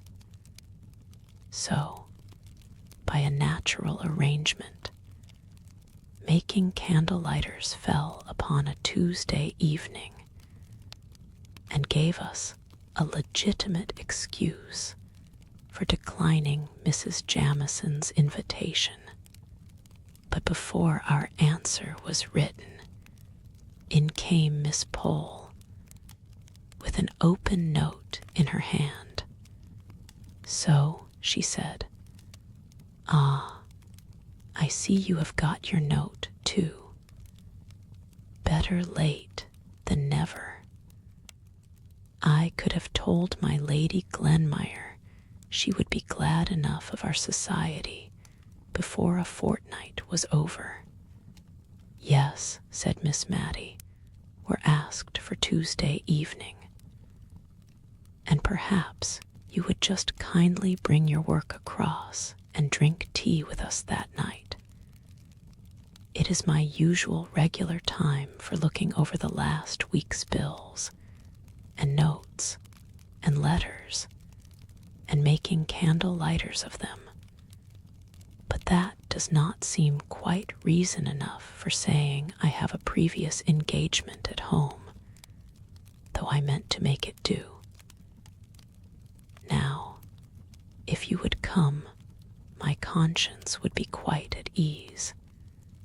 And luckily, the note is not written yet. I saw Miss Pole's countenance change while Miss Mattie was speaking. "Don't you mean to go then?" asked she. "Oh, no," said Miss Mattie quietly. "You don't either, I suppose." "I don't know," replied Miss Pole. "Yes, I think I do," said she, rather briskly. And on seeing Miss Mattie look surprised, she added, "You see, one would not like Mrs. Jamison to think that anything she could do or say was of consequence enough to give offense. It would be a kind of letting down of ourselves that I, for one, should not like. It would be too flattering to Mrs. Jamison if we allowed her to suppose that what she had said affected us a week, nay, 10 days afterwards. Well, I suppose it is wrong to be hurt and annoyed so long about anything, and perhaps, after all, she did not mean to vex us. But I must say, I could not have brought myself to say the things Mrs. Jamison did about our not calling. I really don't think I shall go. Oh, come. Miss Mattie, you must go. You know our friend Mrs. Jamison is much more phlegmatic than most people, and does not enter into the little delicacies of feeling which you possess in so remarkable a degree. I thought you possessed them too. That day, Mrs. Jamison called to tell us not to go, said Miss Mattie, innocently. But Miss Pole, in addition to her delicacies of feeling, possessed a very smart cap, which she was anxious to show to an admiring world. And so she seemed to forget all her angry words uttered not a fortnight before, and to be ready to act on what she called the great Christian principle of forgive and forget. And she lectured dear Miss Mattie so long on this head that she absolutely ended by assuring her it was her duty as a deceased rector's daughter to buy a new cap and go to the party at Mrs. Jamison's. So we were most happy to accept, instead of regretting that we were obliged to decline. Mr. Mulliner, the expenditure on dress in Cranford was principally in that one article referred to. If the heads were buried in smart new caps, the ladies were like ostriches, and cared not what became of their bodies. Old gowns, white and venerable collars, any number of brooches, up and down, and everywhere some with dogs' eyes painted in them, some that were like small picture frames with mausoleums and weeping willows neatly executed in hair inside. Some, again, with miniatures of ladies and gentlemen sweetly smiling out of a nest of stiff muslin. Old brooches for a permanent ornament, and new caps to suit the fashion of the day. The ladies of Cranford always dressed with chaste elegance and propriety, as Miss Barker once prettily expressed it, and with 3 new caps and a greater array of brooches than had ever been seen together at one time since Cranford was a town, did Mrs. Forrester and Miss Mattie and Miss Pole appear on that memorable Tuesday evening. I counted 7 brooches myself on Miss Pole's dress.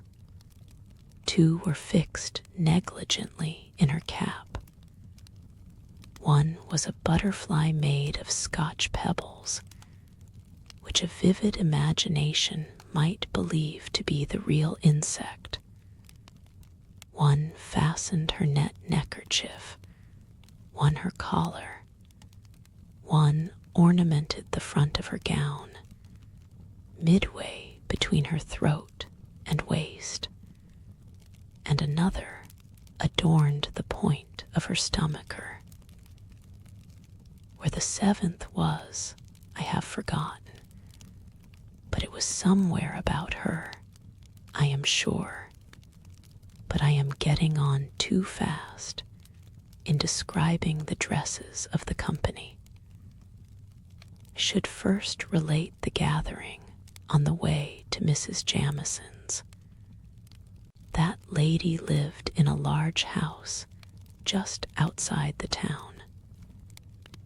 A road which had known what it was to be a street ran right before the house, which opened out upon it without any intervening garden or court. Whatever the sun was about, he never shone on the front of that house.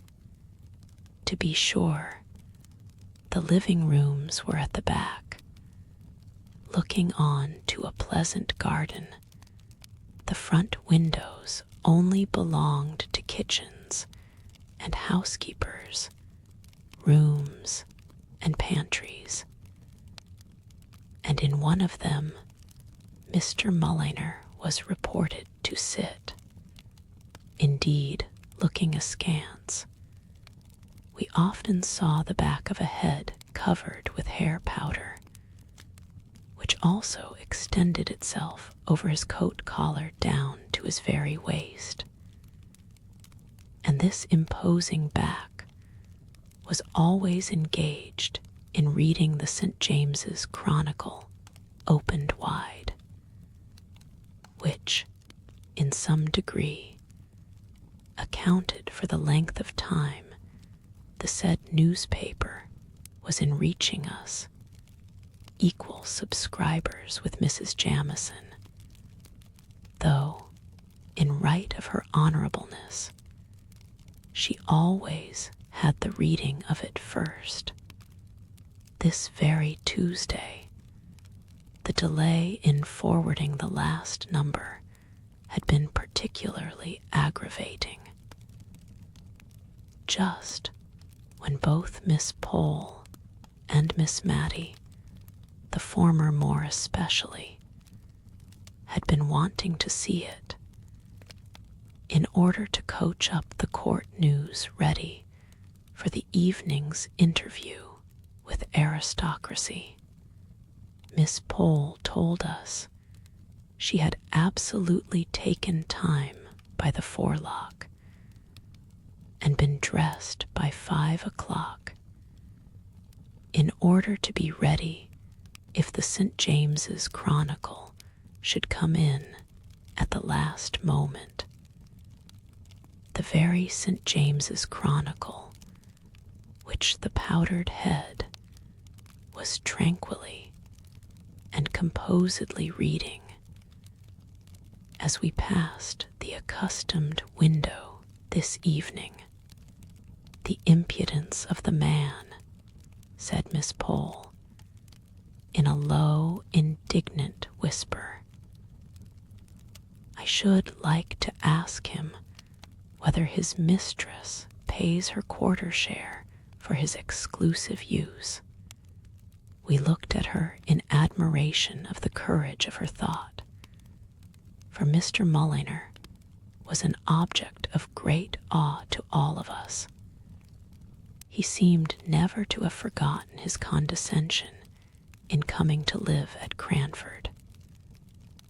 Miss Jenkins, at times, had stood forth as the undaunted champion of her sex, and spoken to him on terms of equality, but even Miss Jenkins could get no higher. In his pleasantest and most gracious moods, he looked like a sulky cockatoo. He did not speak except in gruff monosyllables. He would wait in the hall when we begged him not to wait, and then look deeply offended because we had kept him there, while, with trembling, hasty hands, we prepared ourselves for appearing in company. Miss Pole ventured on a small joke as we went upstairs, intended, though addressed to us, to afford Mr. Mulliner some slight amusement. We all smiled in order to seem as if we felt at our ease, and timidly looked for Mr. Mulliner's sympathy. Not a muscle of that wooden face had relaxed, and we were grave in an instant. Mrs. Jamison's drawing room was cheerful. The evening sun came streaming into it, and the large square window was clustered round with flowers. The furniture was white and gold, not the later style, Louis XIV's. I think they call it all shells and twirls. No, Mrs. Jamison's chairs and tables had not a curve or bend about them. The chair and table legs diminished as they neared the ground, and were straight and square in all their corners. The chairs were all A-row against the walls, with the exception of 4 or 5, which stood in a circle round the fire. They were railed with white bars across the back, and knobbed with gold. Neither the railings nor the knobs invited to ease. There was a japanned table devoted to literature, on which lay a Bible, a peerage, and a prayer book. There was another square Pembroke table dedicated to the fine arts, on which were a kaleidoscope, conversation cards, puzzle cards, tied together to an interminable length with faded pink satin ribbon, and a box painted in fond imitation of the drawings which decorate tea-chests. Carlo lay on the worsted-worked rug and ungraciously barked at us as we entered. Mrs. Jamison stood up, giving us each a torpid smile of welcome, and looking helplessly beyond us at Mr. Mulliner, as if she hoped he would place us in chairs. For if he did not, she never could. I suppose he thought we could find our way to the circle round the fire, which reminded me of Stonehenge. I don't know why. Lady Glenmire came to the rescue of our hostess, and somehow or other we found ourselves for the first time placed agreeably, and not formally, in Mrs. Jamison's house.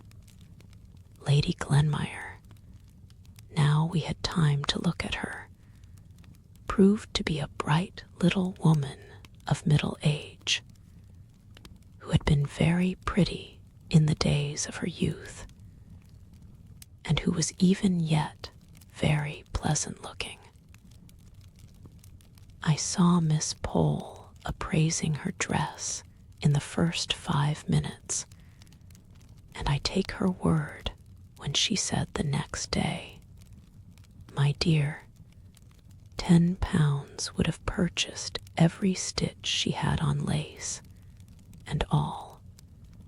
It was pleasant to suspect that a peeress could be poor, and partly reconciled us to the fact that her husband had never sat in the House of Lords, which, when we first heard of it, seemed a kind of swindling us out of our prospects on false pretenses, a sort of a lord and no lord business. We were all very silent at first. We were thinking what we could talk about that should be high enough to interest my lady.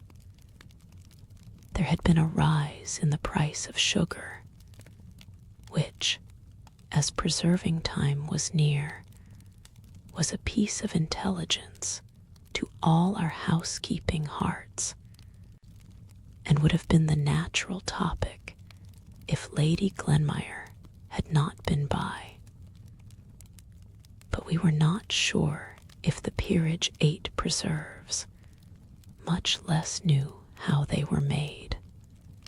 At last, Miss Pole, who had always a great deal of courage and savoir-faire, spoke to Lady Glenmire, who, on her part, had seemed just as much puzzled to know how to break the silence as we were. "Has your ladyship been to court lately?"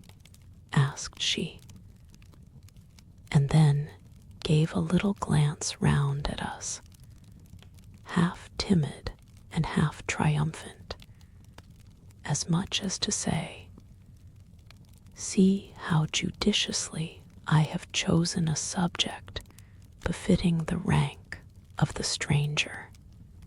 "I never was there in my life," said Lady Glenmire, with a broad Scotch accent, but in a very sweet voice. And then, as if she had been too abrupt, she added, "We very seldom went to London, only twice, in fact, during all my married life. And before I was married, my father had far too large a family. 5th daughter of Mr. Campbell was in all our minds, I am sure, to take us often from our home, even to Edinburgh. Ye'll have been in Edinburgh, maybe," said she, suddenly brightening up with the hope of a common interest. We had none of us been there, but Miss Pole had an uncle who once had passed a night there, which was very pleasant.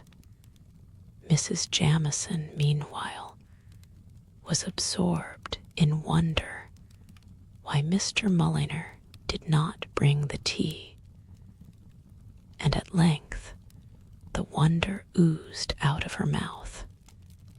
I had better ring the bell, my dear, had not I? Said Lady Glenmire briskly.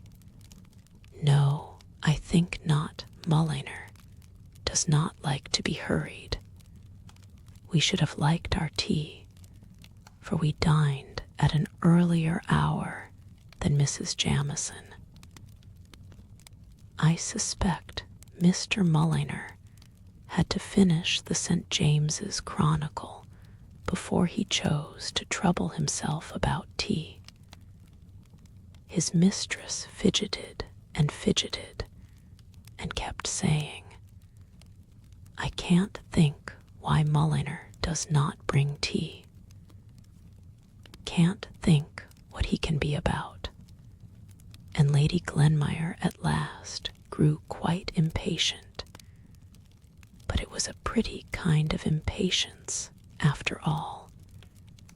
And she rang the bell rather sharply. On receiving a half permission from her sister-in-law to do so. Mr. Mulliner appeared in dignified surprise. Oh, said Mrs. Jamison. Lady Glenmire rang the bell. I believe it was for tea. In a few minutes tea was brought. Very delicate was the china, very old the plate, very thin the bread and butter, and very small the lumps of sugar.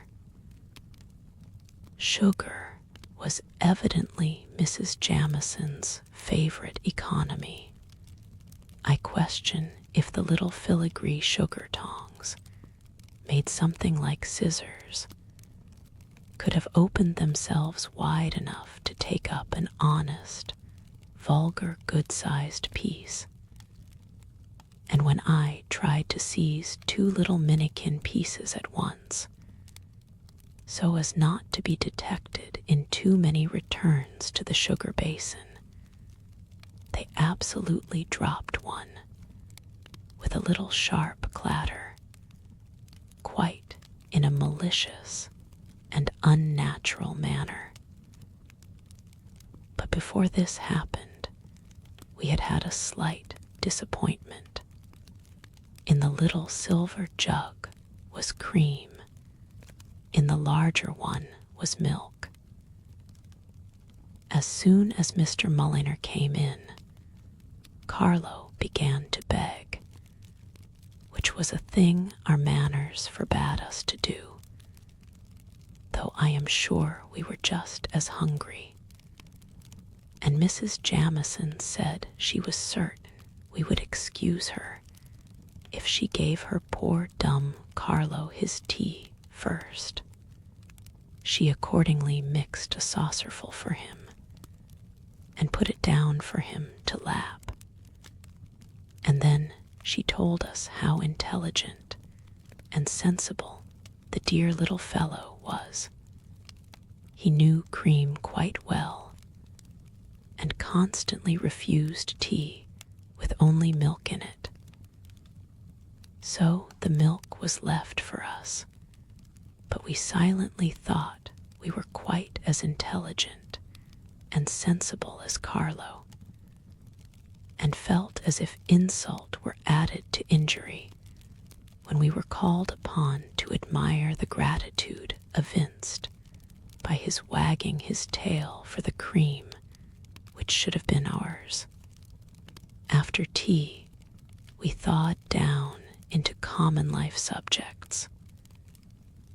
We were thankful to Lady Glenmire for having proposed some more bread and butter, and this mutual want made us better acquainted with her than we should ever have been with talking about the court, though Miss Pole did say she had hoped to know how the dear Queen was from someone who had seen her. The friendship begun over bread and butter extended on to cards. Lady Glenmire displayed preference to admiration, and was a complete authority as to embr and quadrille. Even Miss Pole quite forgot to say my lady, and your ladyship, and said basto. Ma'am, you have spadille, I believe, just as quietly as if we had never held the great Cranford Parliament on the subject of the proper mode of addressing a peeress, as a proof of how thoroughly we had forgotten that we were in the presence of one who might have sat down to tea with a coronet instead of a cap on her head. Mrs. Forrester related a curious little fact to Lady Glenmire, an anecdote known to the circle of her intimate friends, but of which even Mrs. Jamieson was not aware.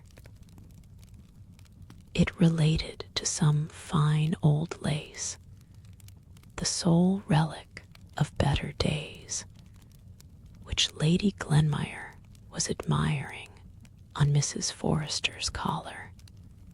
Yes, said that lady, such lace cannot be got now for either love or money made by the nuns abroad, they tell me. They say that they can't make it now even there. But perhaps they can, now they've passed the Catholic Emancipation Bill. I should not wonder. But in the meantime, I treasure up my lace very much.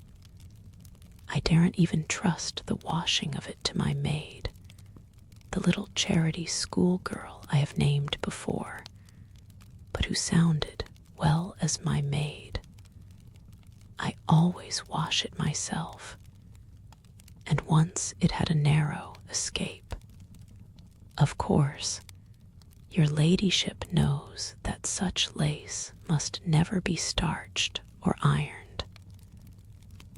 Some people wash it in sugar and water, and some in coffee, to make it the right yellow color. But I myself have a very good receipt for washing it in milk, which stiffens it enough and gives it a very good creamy color.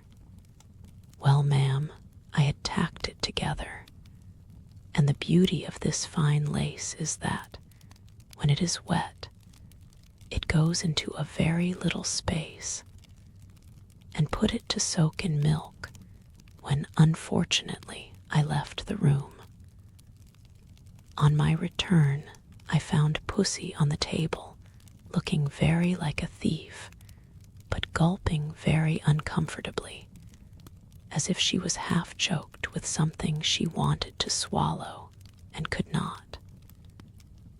And, would you believe it, at first I pitied her and said, poor Pussy, till all at once I looked and saw the cup of milk empty, cleaned out.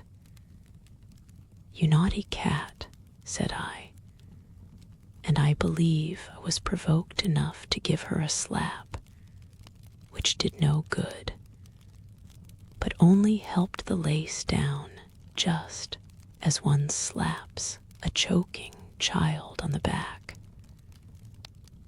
I could have cried, I was so vexed, but I determined I would not give the lace up without a struggle for it.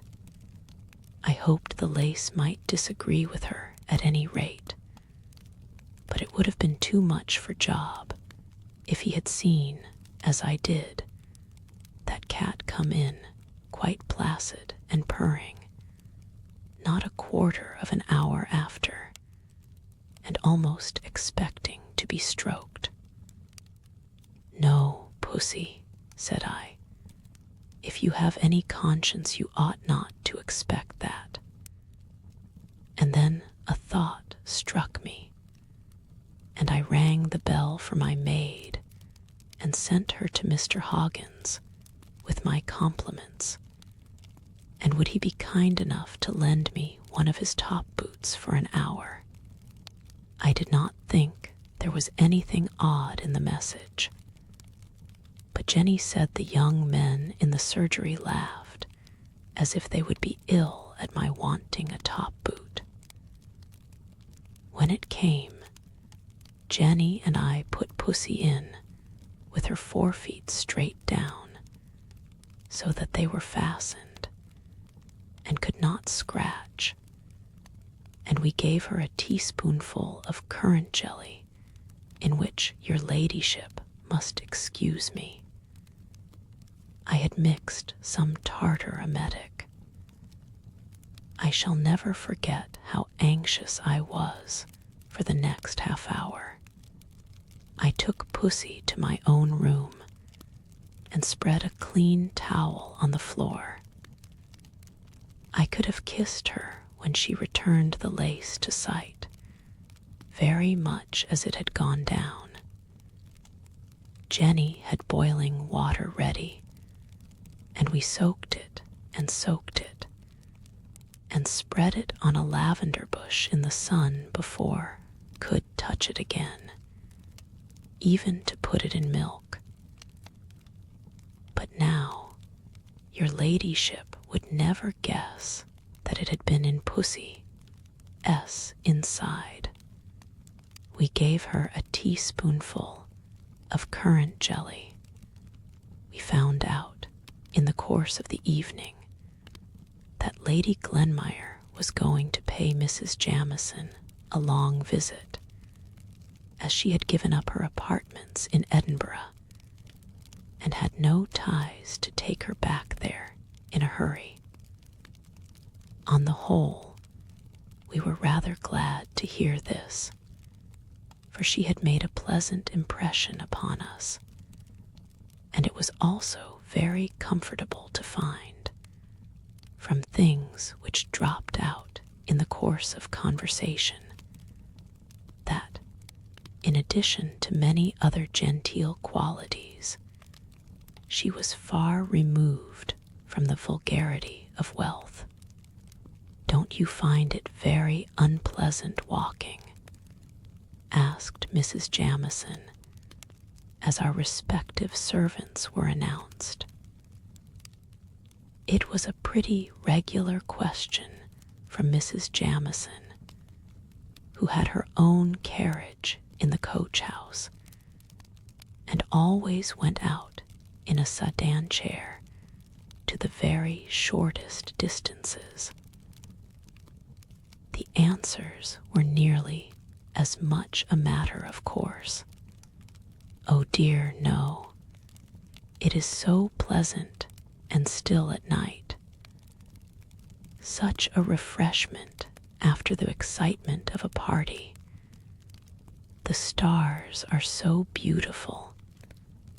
This last was from Miss Mattie. "Are you fond of astronomy?" Lady Glenmire asked.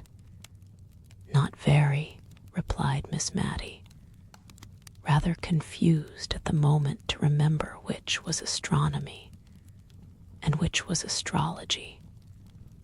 But the answer was true under either circumstance, for she read, and was slightly alarmed at Francis Moore's astrological predictions. And as to astronomy, in a private and confidential conversation, she had told me she never could believe that the earth was moving constantly, and that she would not believe it if she could. It made her feel so tired and dizzy whenever she thought about it. In our pattens, we picked our way home with extra care that night. So refined and delicate were our perceptions after drinking tea with my lady. Chapter IX. Signor BRUNONI. Soon after the events of which I gave an account in my last paper, I was summoned home by my father's illness, and for a time I forgot, in anxiety about him, to wonder how my dear friends at Cranford were getting on, or how Lady Glenmire could reconcile herself to the dullness of the long visit which she was still paying to her sister-in-law, Mrs. Jamison. When my father grew a little stronger, I accompanied him to the seaside, so that altogether I seemed banished from Cranford, and was deprived of the opportunity of hearing any chance intelligence of the dear little town for the greater part of that year.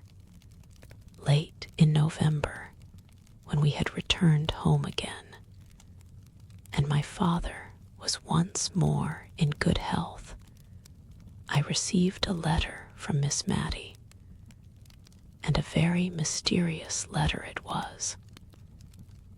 She began many sentences without ending them, running them one into another, in much the same confused sort of way in which written words run together on blotting paper.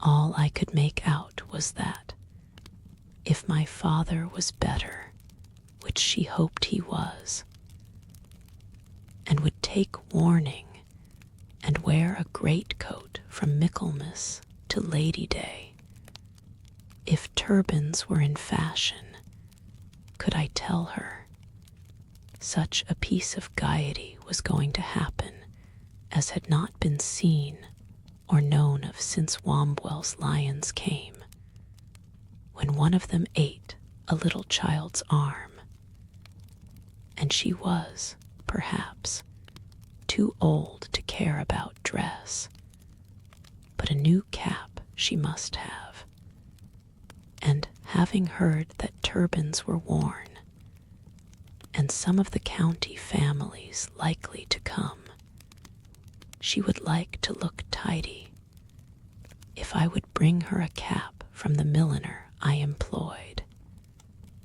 And oh dear, how careless of her to forget that she wrote to beg I would come and pay her a visit next Tuesday, when she hoped to have something to offer me in the way of amusement, which she would not now more particularly describe. Only sea green was her favorite color, so she ended her letter. But in a P.S. she added, she thought she might as well tell me what was the peculiar attraction to Cranford just now. Signor BRUNONI was going to exhibit his wonderful magic in the Cranford Assembly Rooms on Wednesday and Friday evening in the following week. I was very glad to accept the invitation from my dear Miss Matty, independently of the conjurer, and most particularly anxious to prevent her from disfiguring her small, gentle, mousy face with a great Saracen's head turban, and accordingly I bought her a pretty, neat, middle-aged cap, which, however, was rather a disappointment to her when, on my arrival, she followed me into my bedroom, ostensibly to poke the fire, but in reality, I do believe, to see if the sea green turban was not inside the cap box with which I had traveled. It was in vain that I twirled the cap round on my hand to exhibit back and side fronts. Her heart had been set upon a turban, and all she could do was to say, with resignation in her look and voice, "I am sure you did your best, my dear. It is just like the caps all the ladies in Cranford are wearing, and they have had theirs for a year, I dare say. I should have liked something newer, I confess, something more like the turbans Miss Betty Barker tells me Queen Adelaide wears. But it is very pretty, my dear, and I dare say lavender will wear better than sea green. Well, after all, what is dress, that we should care anything about it? You'll tell me if you want anything, my dear. Here is the bell.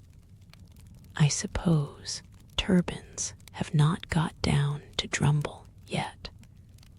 So saying, the dear old lady gently bemoaned herself out of the room, leaving me to dress for the evening, when, as she informed me, she expected Miss Pole and Mrs. Forrester, and she hoped I should not feel myself too much tired to join the party.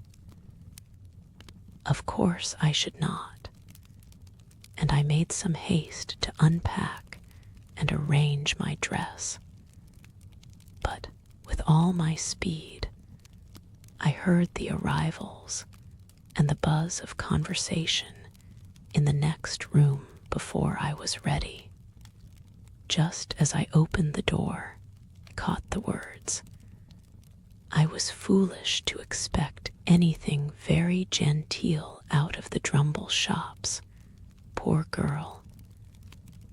She did her best, I've no doubt. But for all that, I had rather that she blamed Drumble and me than disfigured herself with a turban. Miss Pole was always the person in the trio of Cranford ladies now assembled to have had adventures. She was in the habit of spending the morning in rambling from shop to shop, not to purchase anything, except an occasional reel of cotton or a piece of tape, but to see the new articles and report upon them, and to collect all the stray pieces of intelligence in the town. She had a way, too, of demurely popping hither and thither into all sorts of places to gratify her curiosity on any point, a way which, if she had not looked so very genteel and prim, might have been considered impertinent. And now, by the expressive way in which she cleared her throat, and waited for all minor subjects, such as caps and turbans, to be cleared off the course, we knew she had something very particular to relate when the deux-pas came, and I defy any people possessed of common modesty to keep up a conversation long, where one among them sits up aloft in silence, looking down upon all the things they chance to say as trivial and contemptible compared to what they could disclose, if properly entreated. Miss Pole began, "As I was stepping out of Gordon's shop today, I chanced to go into the George. My Betty has a second cousin who is chambermaid there, and I thought Betty would like to hear how she was. and not seeing anyone about, I strolled up the staircase and found myself in the passage leading to the assembly room. You and I remember the assembly room, I am sure, Miss Mattie. And the minuets de la cour. So I went on, not thinking of what I was about, when all at once I perceived that I was in the middle of the preparations for tomorrow night, the room being divided with great clothes-maids, over which Crosby's men were tacking red flannel. Very dark and odd it seemed. It quite bewildered me, and I was going on behind the screens, in my absence of mind, when a gentleman, quite the gentleman, I can assure you, stepped forwards, and asked if I had any business he could arrange for me. He spoke such pretty broken English, I could not help thinking of Thaddeus of Warsaw, and the Hungarian brothers, and Santo Sebastiani.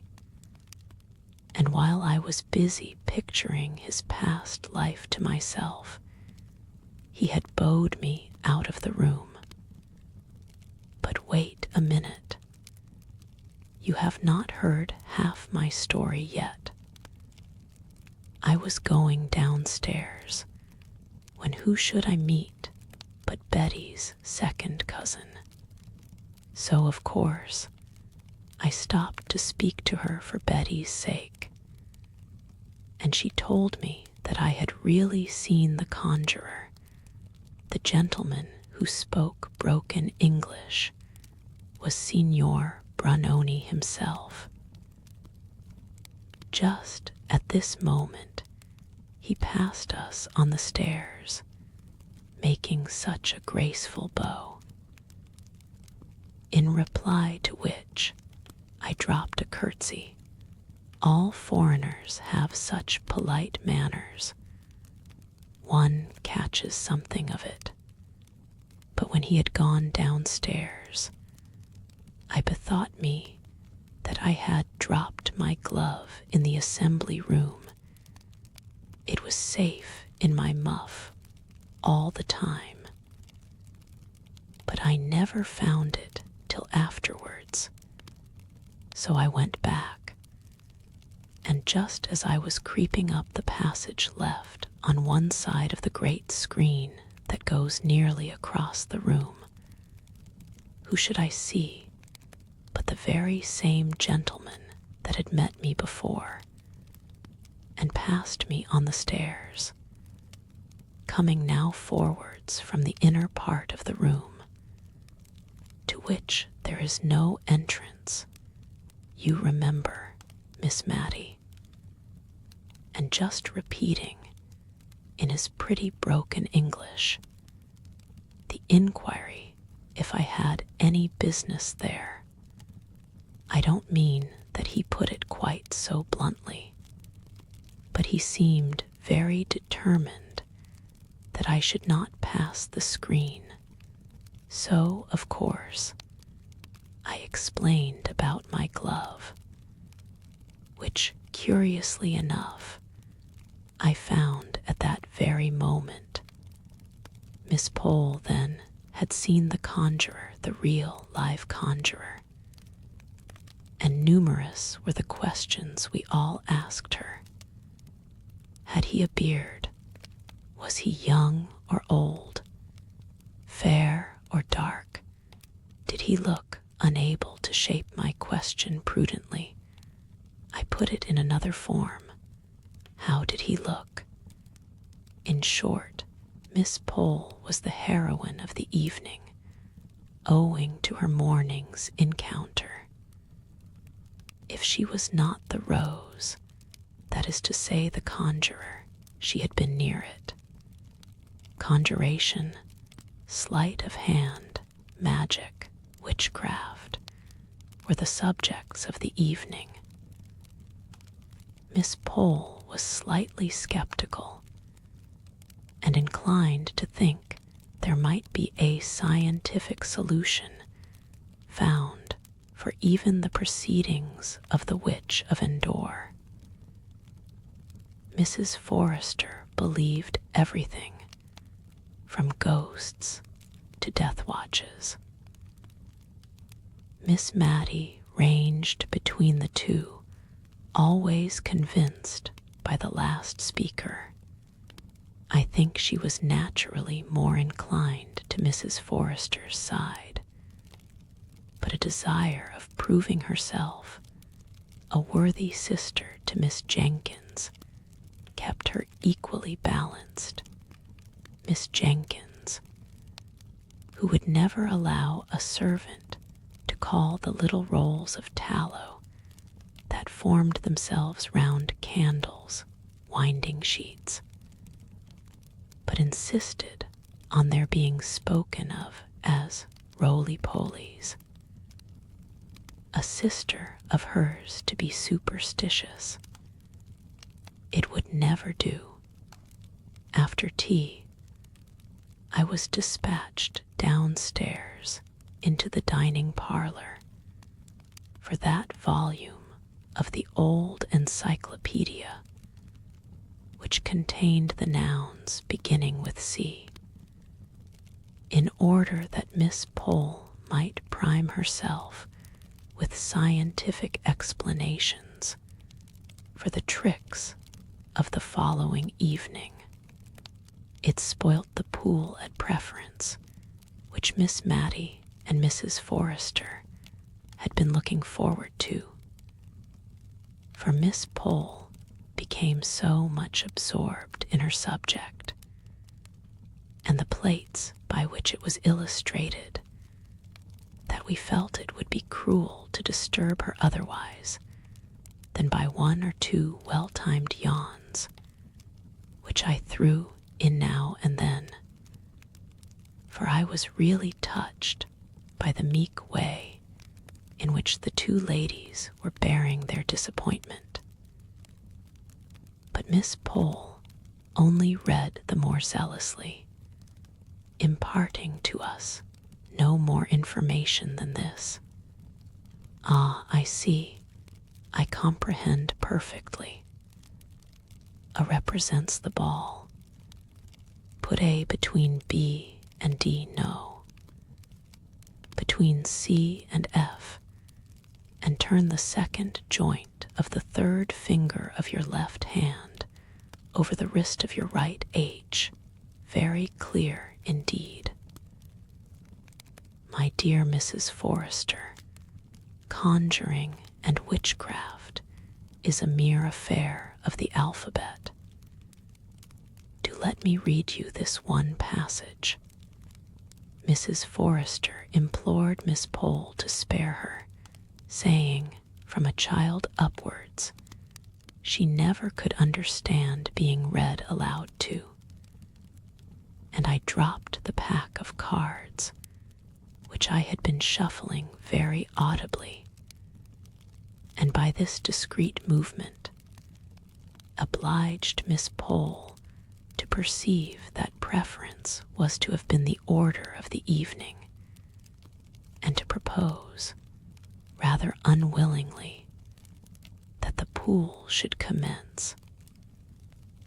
The pleasant brightness that stole over the other two ladies' faces on this, Miss Mattie had one or two twinges of self-reproach for having interrupted Miss Pole in her studies, and did not remember her cards well, or give her full attention to the game, until she had soothed her conscience by offering to lend the volume of the encyclopedia to Miss Pole, who accepted it thankfully, and said Betty should take it home when she came with the lantern. The next evening we were all in a little gentle flutter at the idea of the gaiety before us. Miss Mattie went up to dress betimes and hurried me until I was ready, when we found we had an hour and a half to wait before the doors opened at 7 precisely, and we had only 20 yards to go. However, as Miss Mattie said, it would not do to get too much absorbed in anything and forget the time, so she thought we had better sit quietly, without lighting the candles, till 5 minutes to 7. So Miss Mattie dozed, and I knitted. At length we set off, and at the door under the carriageway at the George, we met Mrs. Forrester and Miss Pole. The latter was discussing the subject of the evening with more vehemence than ever, and throwing X's and B's at our heads like hailstones. She had even copied 1 or 2 of the receipts, as she called them, for the different tricks, on backs of letters, ready to explain and to detect Signor BRUNONI's arts.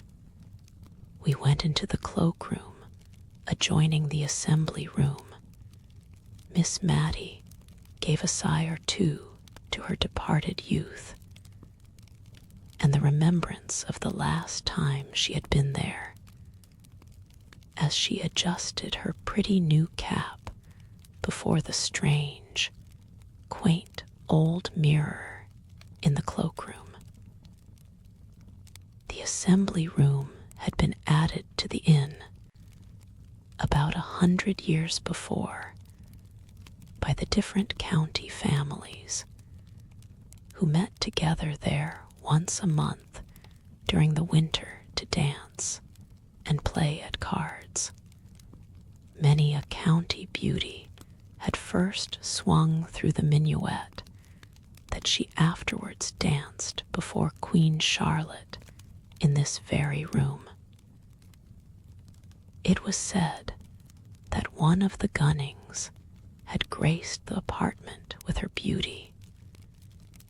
It was certain that a rich and beautiful widow, Lady Williams, had here been smitten with the noble figure of a young artist who was staying with some family in the neighborhood for professional purposes, and accompanied his patrons to the Cranford assembly. And a pretty bargain poor Lady Williams had of her handsome husband, if all tales were true. Now no beauty blushed and dimpled along the sides of the Cranford assembly room. No handsome artist won hearts by his bow. Chapeau, bras in hand, the old room was dingy. The salmon-colored paint had faded into a drab. Great pieces of plaster had chipped off from the fine wreaths and festoons on its walls, but still a mouldy odor of aristocracy lingered about the place, and a dusty recollection of the days that were gone made Miss Mattie and Mrs. Forrester bridle up as they entered, and walk mincingly up the room, as if there were a number of genteel observers, instead of 2 little boys with a stick of toffee between them with which to beguile the time.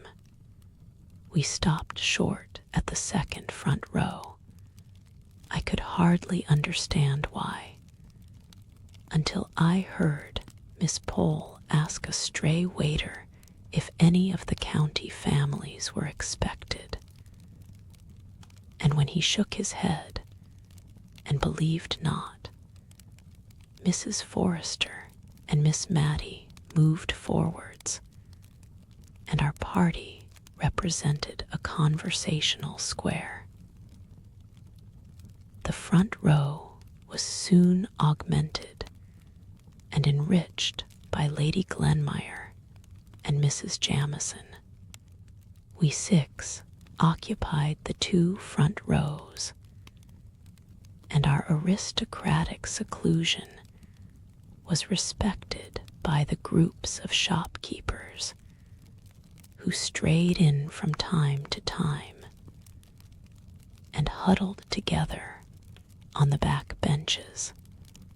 At least I conjectured so from the noise they made and the sonorous bumps they gave in sitting down.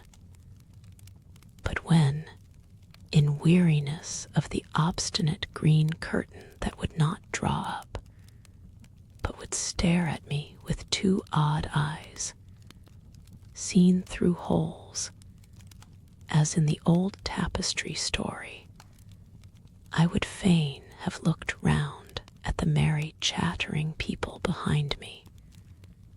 Miss Pole clutched my arm and begged me not to turn, for it was not the thing.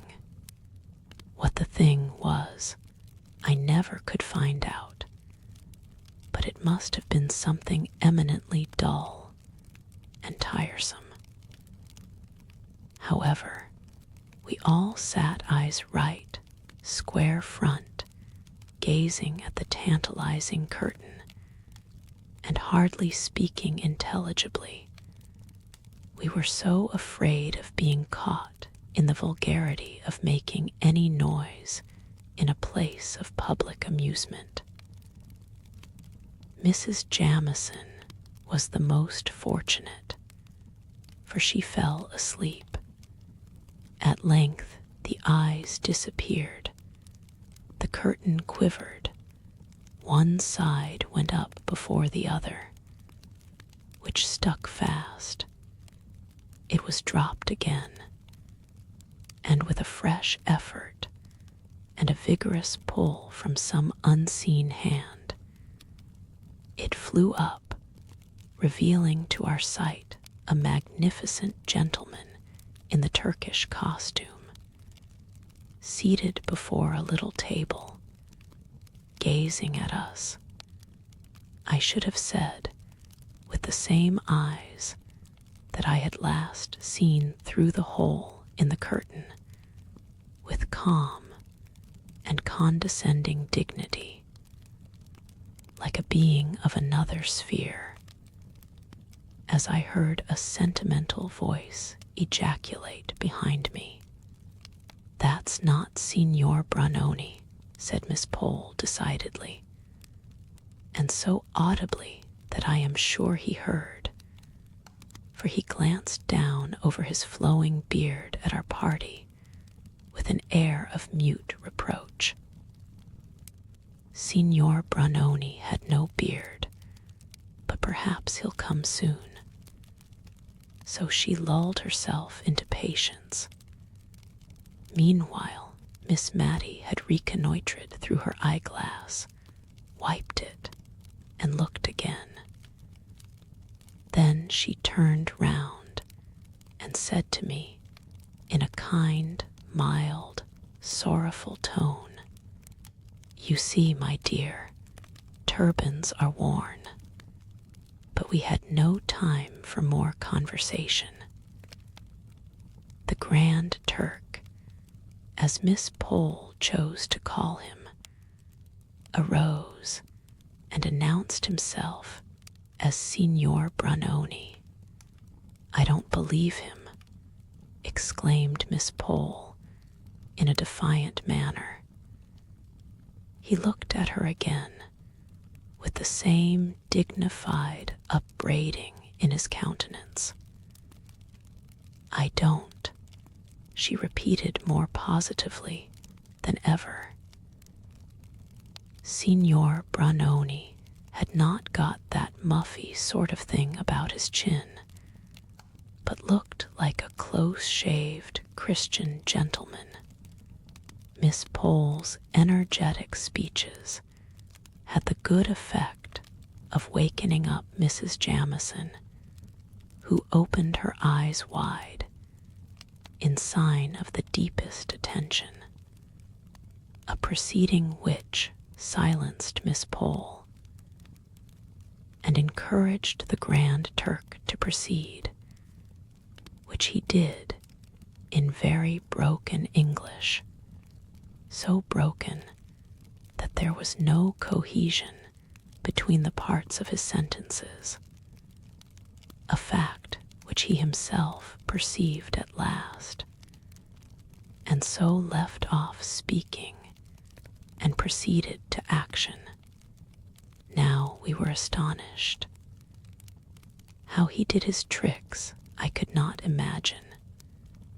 No, not even when Miss Pole pulled out her pieces of paper and began reading aloud, or at least in a very audible whisper, the separate receipts for the most common of his tricks. If ever I saw a man frown and look enraged, I saw the Grand Turk frown at Miss Pole. But as she said, what could be expected but unchristian looks from a Mussulman? If Miss Pole were skeptical and more engrossed with her receipts and diagrams than with his tricks, Miss Mattie and Mrs. Forrester were mystified and perplexed to the highest degree. Mrs. Jamison kept taking her spectacles off and wiping them, as if she thought it was something defective in them which made the legerdemain. And Lady Glenmire, who had seen many curious sights in Edinburgh, was very much struck with the tricks, and would not at all agree with Miss Pole, who declared that anybody could do them with a little practice, and that she would herself undertake to do all he did, with 2 hours given to study the encyclopedia and make her third finger flexible. At last, Miss Mattie and Mrs. Forrester became perfectly awestricken. They whispered together. I sat just behind them, so I could not help hearing what they were saying.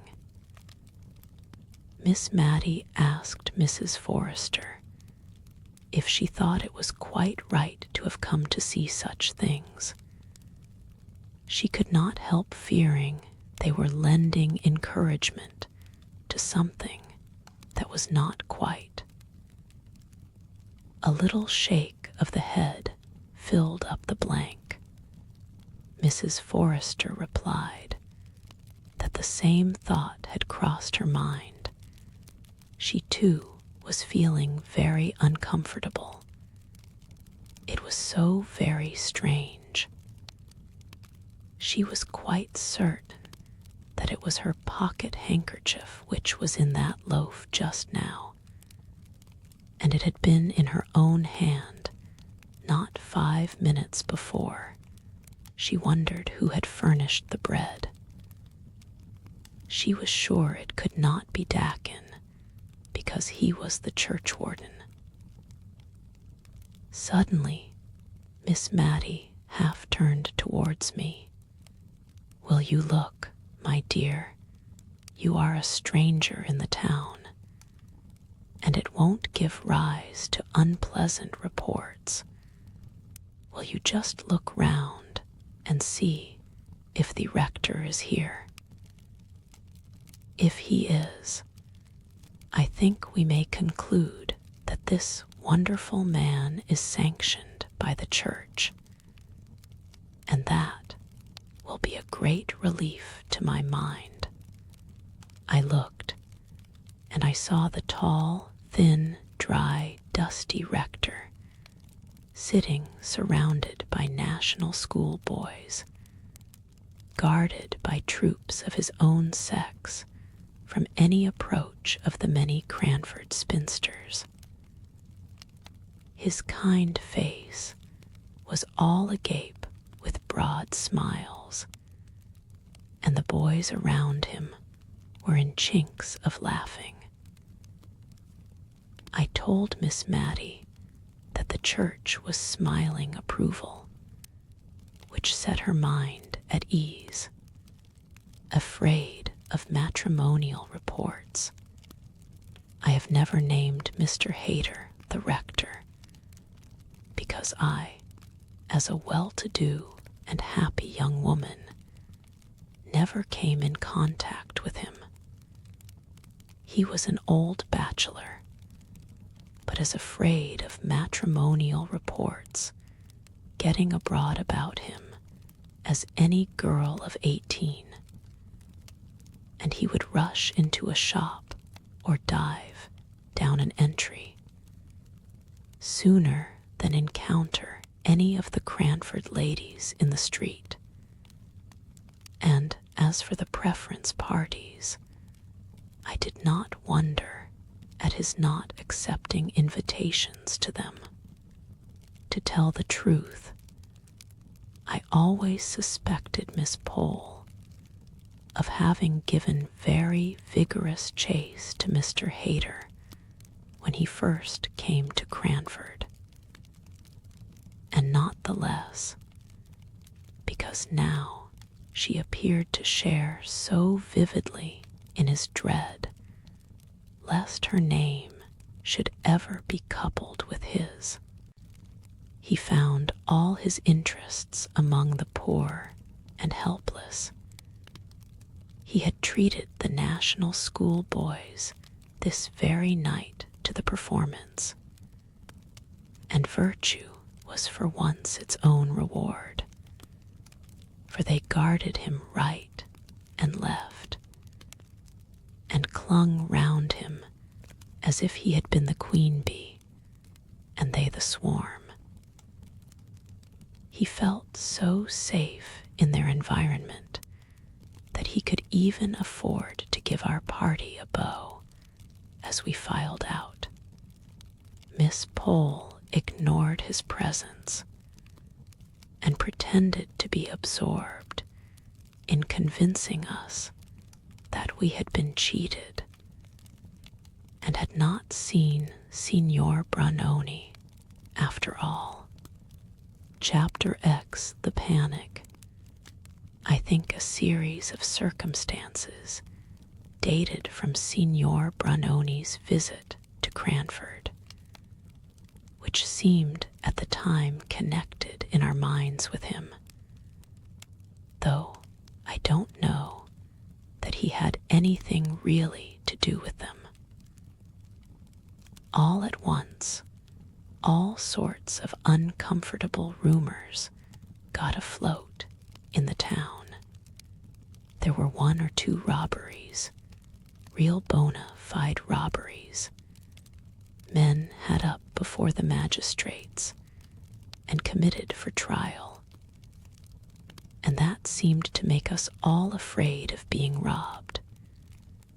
And for a long time at Miss Mattie S., I know, we used to make a regular expedition all round the kitchens and cellars every night, Miss Mattie leading the way, armed with the poker, I following with the hearth brush, and Martha carrying the shovel and fire irons with which to sound the alarm.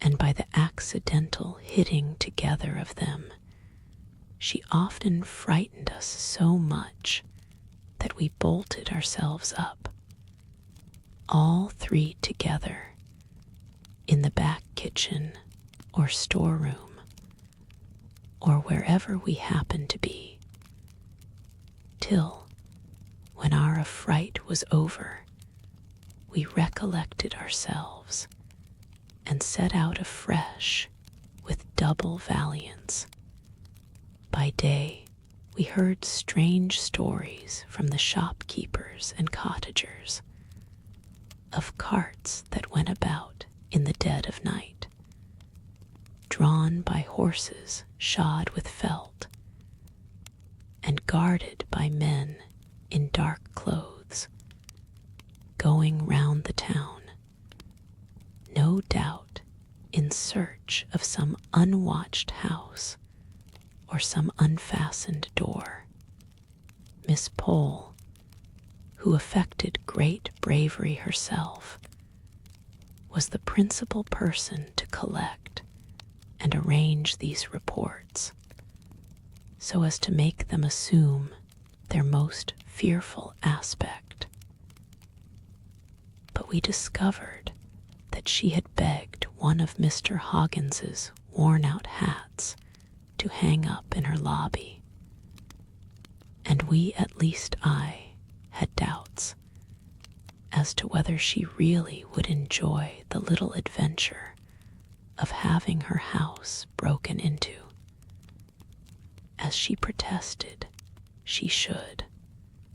Miss Mattie made no secret of being an arrant coward, but she went regularly through her housekeeper's duty of inspection. Only the hour for this became earlier and earlier, till at last we went the rounds at 6:30, and Miss Mattie adjourned to bed soon after 7, in order to get the night over the sooner. Cranford had so long piqued itself on being an honest and moral town that it had grown to fancy itself too genteel and well-bred to be otherwise, and felt the stain upon its character at this time doubly. But we comforted ourselves with the assurance which we gave to each other that the robberies could never have been committed by any Cranford person. It must have been a stranger or strangers who brought this disgrace upon the town, and occasioned as many precautions as if we were living among the Red Indians or the French. This last comparison of our nightly state of defense and fortification was made by Mrs. Forrester, whose father had served under General Bergen in the American War, and whose husband had fought the French in Spain. She indeed inclined to the idea that, in some way, the French were connected with the small thefts, which were ascertained facts, and the burglaries and highway robberies, which were rumors. She had been deeply impressed with the idea of French spies at some time in her life, and the notion could never be fairly eradicated, but sprang up again from time to time. And now her theory was this: the Cranford people respected themselves too much, and were too grateful to the aristocracy, who were so kind as to live near the town, ever to disgrace their bringing up by being dishonest or immoral. Therefore, we must believe that the robbers were strangers. If strangers, why not foreigners? If foreigners, who so likely as the French? Signor BRUNONI spoke broken English like a Frenchman, and though he wore a turban like a Turk, Mrs. Forrester had seen a print of Madame de Stael with a turban on, and another of Mr. Denon, in just such a dress as that in which the conjurer had made his appearance, showing clearly that the French, as well as the Turks, wore turbans. There could be no doubt Signor BRUNONI was a Frenchman, a French spy come to discover the weak and undefended places of England. And doubtless he had his accomplices. For her part, she, Mrs. Forrester, had always had her own opinion of Miss Pole's adventure at the George in seeing two men where only one was believed to be. French people had ways and means which, she was thankful to say, the English knew nothing about, and she had never felt quite easy in her mind about going to see that conjurer. It was rather too much like a forbidden thing, though the rector was there. In short, Mrs. Forrester grew more excited than we had ever known her before, and being an officer's daughter and widow, we looked up to her opinion, of course. Really, I do not know how much was true or false in the reports, which flew about like wildfire just at this time. But it seemed to me then that there was every reason to believe that at Marden, a small town about 8 miles from Cranford, houses and shops were entered by holes made in the walls, the bricks being silently carried away in the dead of the night, and all done so quietly that no sound was heard either in or out of the house. Miss Mattie gave it up in despair when she heard of this. What was the use, said she, of locks and bolts and bells to the windows and going round the house every night? That last trick was fit for a conjurer. Now, she did believe that Signor BRUNONI was at the bottom of it. One afternoon, about 5 o'clock, we were startled by a hasty knock at the door. Miss Mattie bade me run and tell Martha on no account to open the door till she, Miss Mattie, had reconnoitered through the window. And she armed herself with a footstool to drop down on the head of the visitor, in case he should show a face covered with black crape, as he looked up in answer to her inquiry of who was there. But it was nobody but Miss Pole and Betty. The former came upstairs, carrying a little hand-basket, and she was evidently in a state of great agitation. "Take care of that," said she to me, as I offered to relieve her of her basket. "It's my plate. I am sure there is a plan to rob my house tonight.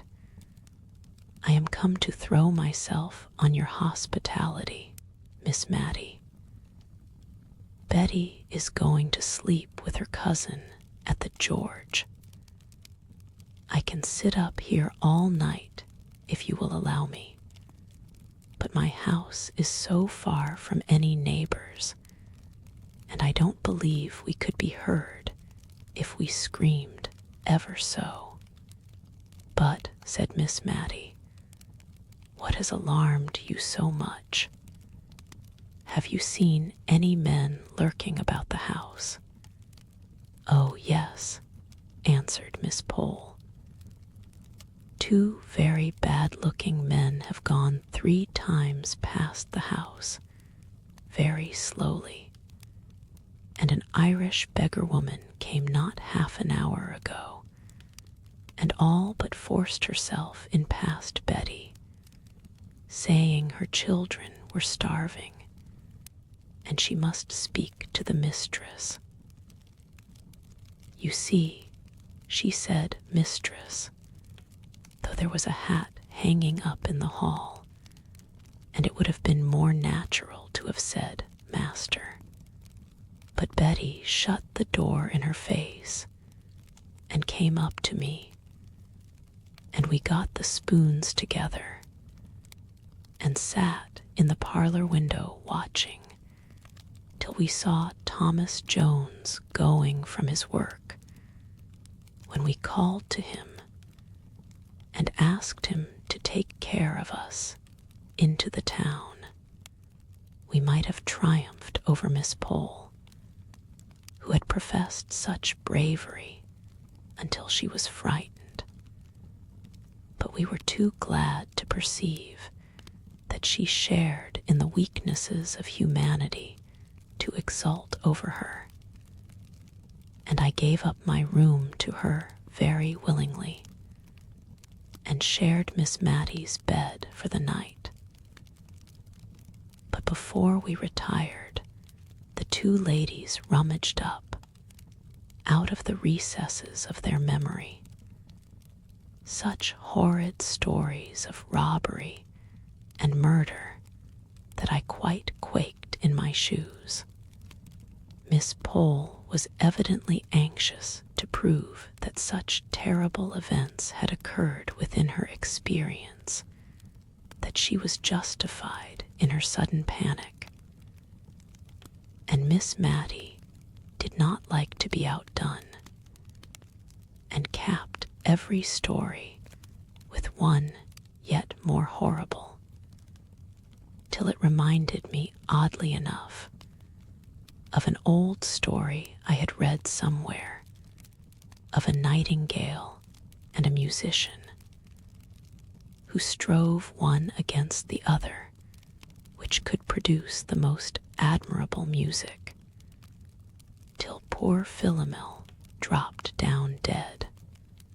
One of the stories that haunted me for a long time afterwards was of a girl who was left in charge of a great house in Cumberland on some particular fair day, when the other servants all went off to the gaieties.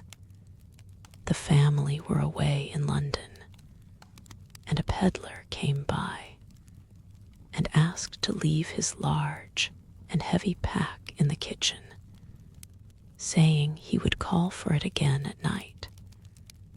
And the girl, a gamekeeper's daughter, roaming about in search of amusement, chanced to hit upon a gun hanging up in the hall, and took it down to look at the chasing, and it went off through the open kitchen door, hit the pack, and a slow, dark thread of blood came oozing out. How Miss Pole enjoyed this part of the story, dwelling on each word as if she loved it. She rather hurried over the further account of the girl's bravery, and I have but a confused idea that, somehow, she baffled the robbers with Italian irons, heated red-hot, and then restored to blackness by being dipped in grease. We parted for the night with an awe-stricken wonder as to what we should hear of in the morning, and, on my part, with a vehement desire for the night to be over and gone. I was so afraid lest the robbers should have seen, from some dark lurking place, that Miss Pole had carried off her plate, thus have a double motive for attacking our house, asked him to take care of us. But until Lady Glenmire came to call next day, we heard of nothing unusual. The kitchen fire irons were in exactly the same position against the back door as when Martha and I had skillfully piled them up like spillikins, ready to fall with an awful clatter if only a cat had touched the outside panels. I had wondered what we should all do if thus awakened and alarmed, and had proposed to Miss Mattie that we should cover up our faces under the bedclothes, so that there should be no danger of the robbers thinking that we could identify them. But Miss Mattie, who was trembling very much, scouted this idea and said we owed it to society to apprehend them, and that she should certainly do her best to lay hold of them and lock them up in the garret till morning. When Lady Glenmire came, we almost felt jealous of her. Mrs. Jamison's house had really been attacked. At least there were men's footsteps to be seen on the flower borders underneath the kitchen windows, where nay men should be, and Carlo had barked all through the night as if strangers were abroad. Mrs. Jamison had been awakened by Lady Glenmire, and they had rung the bell which communicated with Mr. Mulliner's room in the 3rd story, and when his night-capped head had appeared over the banisters in answer to the summons, they had told him of their alarm and the reasons for it, whereupon he retreated into his bedroom and locked the door for fear of draughts, as he informed them in the morning, and opened the window and called out valiantly to say, if the supposed robbers would come to him, he would fight them. But as Lady Glenmire observed, that was but poor comfort, since they would have to pass by Mrs. Jamison's room and her own before they could reach him, and must be of a very pugnacious disposition indeed if they neglected the opportunities of robbery presented by the unguarded lower stories, to go up to a garret, and there force a door in order to get at the champion of the house. Lady Glenmire, after waiting and listening for some time in the drawing room, had proposed to Mrs. Jamison that they should go to bed, but that lady said she should not feel comfortable unless she sat up and watched, and accordingly she packed herself warmly up on the sofa, where she was found by the housemaid when she came into the room at 6 o'clock, fast asleep. But Lady Glenmire went to bed and kept awake all night. When Miss Pole heard of this, she nodded her head in great satisfaction. She had been sure we should hear of something happening in Cranford that night, and we had heard. It was clear enough they had first proposed to attack her house, But when they saw that she and Betty were on their guard and had carried off the plate, they had changed their tactics and gone to Mrs. Jamison's, and no one knew what might have happened if Carlo had not barked, like a good dog as he was. Poor Carlo. His barking days were nearly over.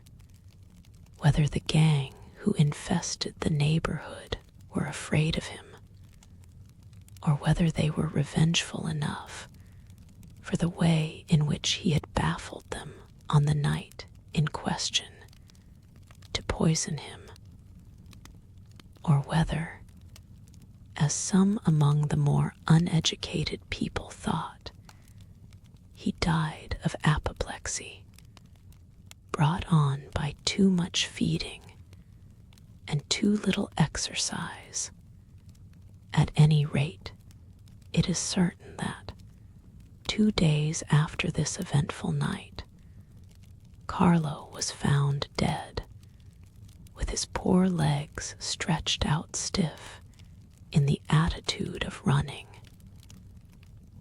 as if by such unusual exertion he could escape the sure pursuer, death.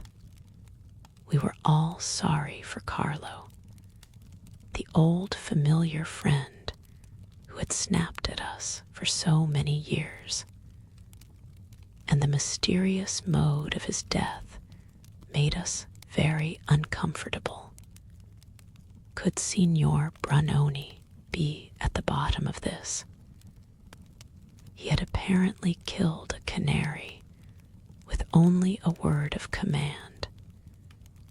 His will seemed of deadly force.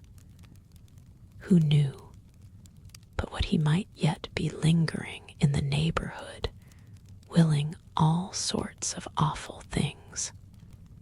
We whispered these fancies among ourselves in the evenings, but in the mornings our courage came back with the daylight, and in a week's time we had got over the shock of Carlo's death, all but Mrs. Jamison. She, poor thing, felt it as she had felt no event since her husband's death. Indeed, Miss Pole said that as the Honorable Mr. Jamison drank a good deal, and occasioned her much uneasiness, it was possible that Carlo's death might be the greater affliction. But there was always a tinge of cynicism in Miss Pole's remarks. However, one thing was clear and certain. It was necessary for Mrs. Jamison to have some change of scene, and Mr. Mulliner was very impressive on this point, shaking his head whenever we inquired after his mistress, and speaking of her loss of appetite and bad nights very ominously, and with justice too, for if she had two characteristics in her natural state of health, they were a facility of eating and sleeping. If she could neither eat nor sleep, she must be indeed out of spirits and out of health. Lady Glenmire, who had evidently taken very kindly to Cranford, did not like the idea of Mrs. Jamison's going to Cheltenham, and more than once insinuated pretty plainly that it was Mr. Mulliner's doing, who had been much alarmed on the occasion of the house being attacked, and since had said more than once that he felt it a very responsible charge to have to defend so many women. Be that as it might, Mrs. Jamison went to Cheltenham, escorted by Mr. Mulliner, and Lady Glenmire remained in possession of the house, her ostensible office being to take care that the maidservants did not pick up followers. She made a very pleasant-looking dragon, and as soon as it was arranged for her stay in Cranford, she found out that Mrs. Jamison's visit to Cheltenham was just the best thing in the world. She had let her house in Edinburgh, and was for the time houseless, so the charge of her sister-in-law's comfortable abode was very convenient and acceptable. Miss Pole was very much inclined to install herself as a heroine, because of the decided steps she had taken in flying from the 2 men and 1 woman, whom she entitled that murderous gang. She described their appearance in glowing colors, and I noticed that every time she went over the story, some fresh trait of villainy was added to their appearance. One was tall. He grew to be gigantic in height before we had done with him. He, of course, had black hair, and by it hung in elf locks over his forehead and down his back. The other was short and broad, and a hump sprouted out on his shoulder before we heard the last of him.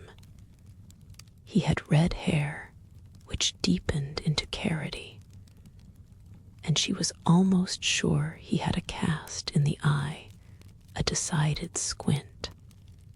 As for the woman, her eyes glared, and she was masculine-looking, a perfect virago, most probably a man dressed in woman's clothes. Afterwards, we heard of a beard on her chin, and a manly voice, and a stride. If Miss Pole was delighted to recount the events of that afternoon to all inquirers, others were not so proud of their adventures in the robbery line. Mr. Hoggins, the surgeon, had been attacked at his own door by 2 ruffians who were concealed in the shadow of the porch, and so effectually silenced him that he was robbed in the interval between ringing his bell and the servants answering it. Miss Pole was sure it would turn out that this robbery had been committed by her men, and went the very day she heard the report to have her teeth examined and to question Mr. Hoggins.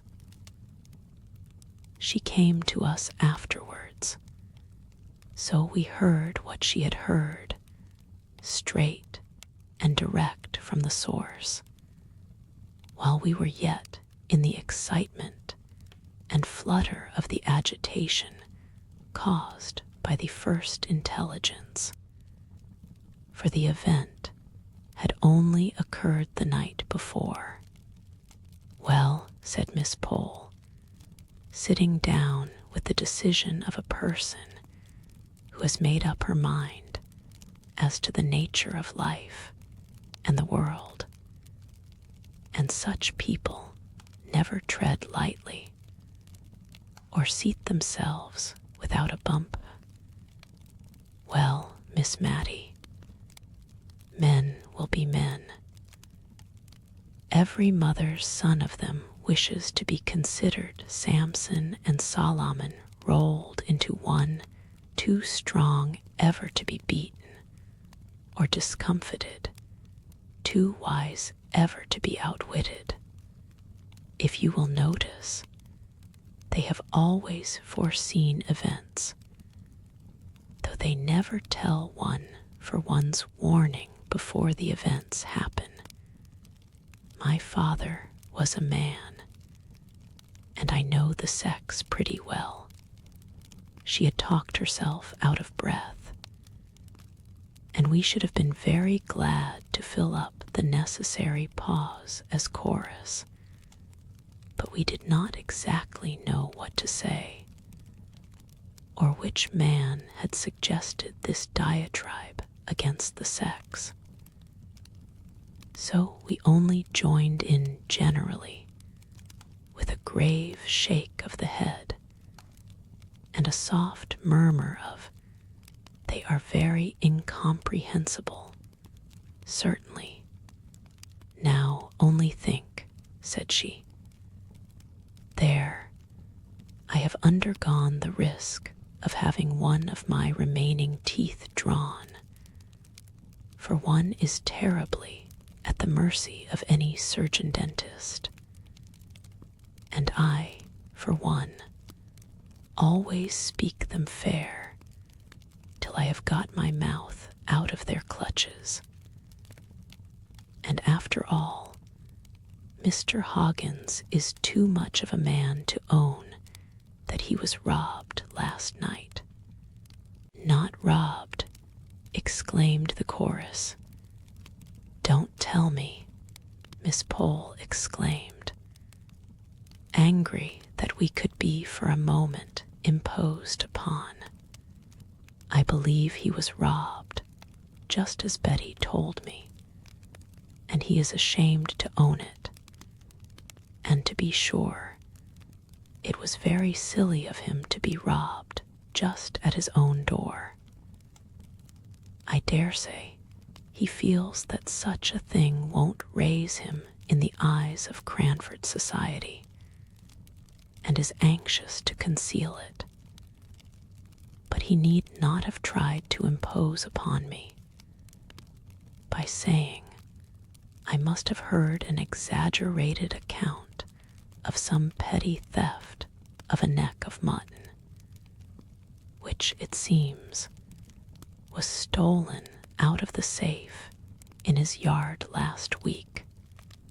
He had the impertinence to add he believed that that was taken by the cat.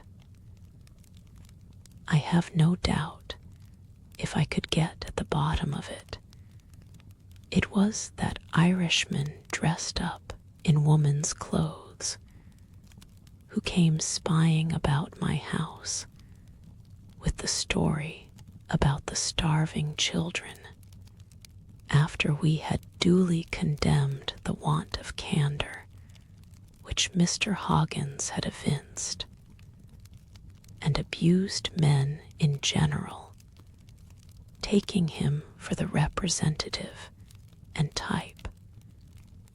We got round to the subject about which we had been talking when Miss Pole came in, namely, how far, in the present disturbed state of the country, we could venture to accept an invitation which Miss Mattie had just received from Mrs. Forrester, to come as usual and keep the anniversary of her wedding day by drinking tea with her at 5 o'clock and playing a quiet pool afterwards.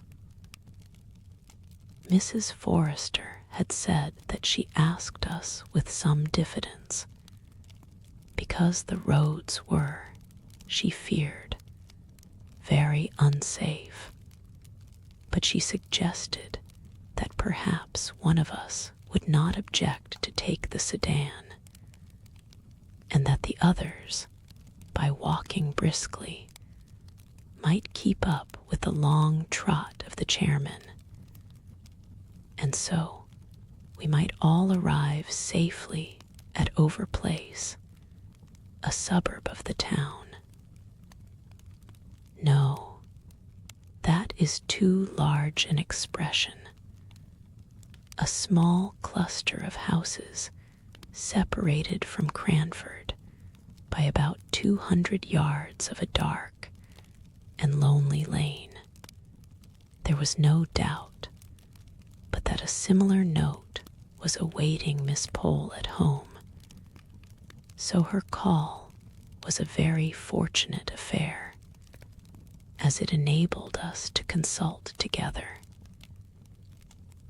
We would all much rather have declined this invitation, but we felt that it would not be quite kind to Mrs. Forrester, who would otherwise be left to a solitary retrospect of her not very happy or fortunate life. Miss Mattie and Miss Pole had been visitors on this occasion for many years, and now they gallantly determined to nail their colors to the mast and to go through Darkness Lane rather than fail in loyalty to their friend.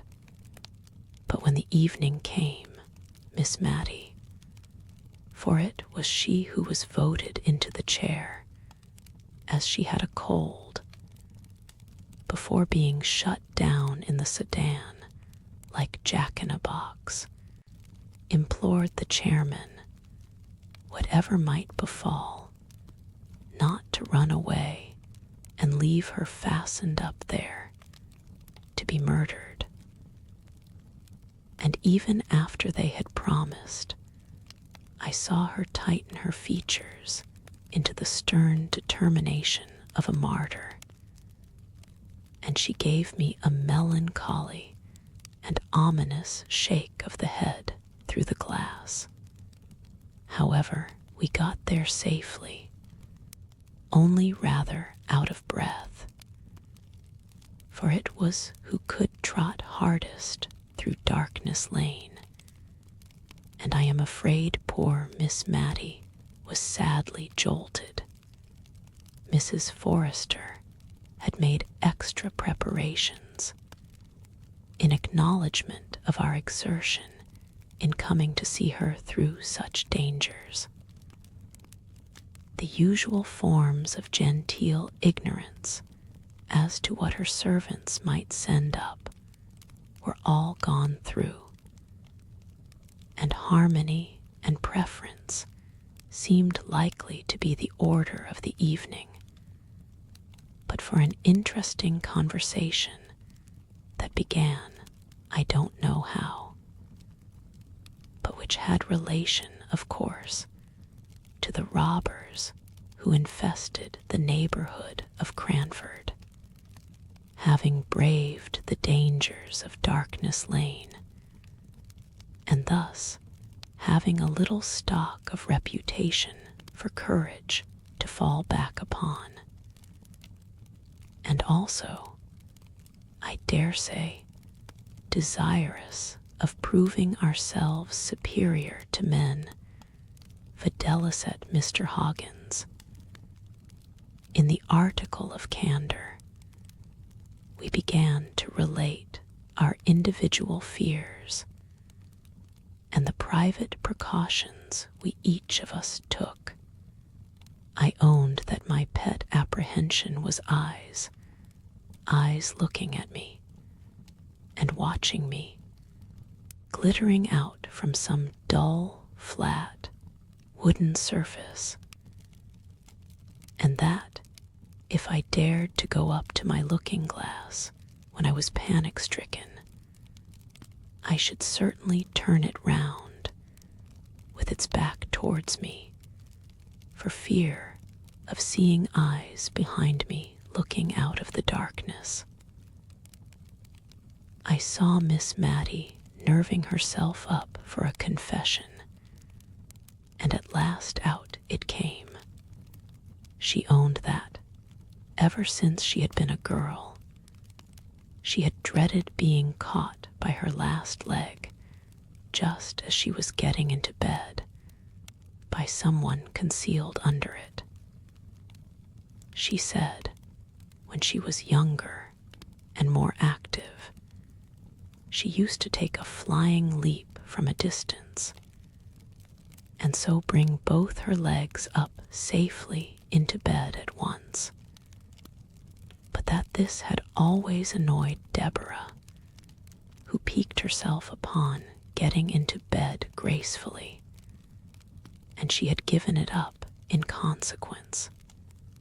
But now the old terror would often come over her, especially since Miss Pole's house had been attacked. We had got quite to believe in the fact of the attack having taken place. And yet it was very unpleasant to think of looking under a bed and seeing a man concealed with a great, fierce face staring out at you. So she had bethought herself of something. Perhaps I had noticed that she had told Martha to buy her a penny ball, such as children play with, and now she rolled this ball under the bed every night. If it came out on the other side, well and good. If not, she always took care to have her hand on the bell rope, and meant to call out John and Harry, just as if she expected men servants to answer her ring. We all applauded this ingenious contrivance, and Miss Mattie sank back into satisfied silence, with a look at Mrs. Forrester, as if to ask for her private weakness. Mrs. Forrester looked askance at Miss Pole, and tried to change the subject a little by telling us that she had borrowed a boy from one of the neighboring cottages, and promised his parents 100 weight of coals at Christmas, and his supper every evening, for the loan of him at nights. She had instructed him in his possible duties when he first came, and finding him sensible, she had given him the Major's sword. The Major was her late husband, and desired him to put it very carefully behind his pillow at night, turning the edge towards the head of the pillow. He was a sharp lad, she was sure, for spying out the Major's cocked hat, he had said, if he might have that to wear, he was sure he could frighten 2 Englishmen or 4 Frenchmen any day. But she had impressed upon him anew that he was to lose no time in putting on hats or anything else. But if he heard any noise, he was to run at it with his drawn sword. On my suggesting that some accident might occur from such slaughterous and indiscriminate directions, and that he might rush on Jenny getting up to wash, and have spitted her before he had discovered that she was not a Frenchman, Mrs. Forrester said she did not think that that was likely, for he was a very sound sleeper, and generally had to be well shaken or cold-pigged in a morning before they could rouse him. She sometimes thought such dead sleep must be owing to the hearty suppers the poor lad ate, for he was half-starved at home, and she told Jenny to see that he got a good meal at night. Slaughterous and indiscriminate directions. Still, this was no confession of Mrs. Forrester's peculiar timidity, and we urged her to tell us what she thought would frighten her more than anything. She paused and stirred the fire and snuffed the candles, and then she said in a sounding whisper, "Ghosts." She looked at Miss Pole as much as to say she had declared it and would stand by it. Such a look was a challenge in itself. Miss Pole came down upon her with indigestion, spectral illusions, optical delusions, and a great deal out of Dr. Ferrier and Dr. Hibbert besides. Miss Mattie had rather a leaning to ghosts, as I have mentioned before, and what little she did say was all on Mrs. Forrester's side, who, emboldened by sympathy, protested that ghosts were a part of her religion, that surely she, the widow of a major in the army, knew what to be frightened at and what not. In short, I never saw Mrs. Forrester so warm either before or since, for she was a gentle, meek, enduring old lady in most things. Not all the elder wine that ever was mulled could this night wash out the remembrance of this difference between Miss Pole and her hostess. Indeed, when the elder wine was brought in, it gave rise to a new burst of discussion. For Jenny, the little maiden who staggered under the tray, had to give evidence of having seen a ghost with her own eyes, not so many nights ago, in Darkness Lane, the very lane we were to go through on our way home, in spite of the uncomfortable feeling which this last consideration gave me. Could not help being amused at Jenny's position, which was exceedingly like that of a witness being examined and cross-examined by two counsel who are not at all scrupulous about asking leading questions. The conclusion I arrived at was that Jenny had certainly seen something beyond what a fit of indigestion would have caused. A lady all in white and without her head was what she deposed and adhered to, supported by a consciousness of the secret sympathy of her mistress under the withering scorn with which Miss Pole regarded her.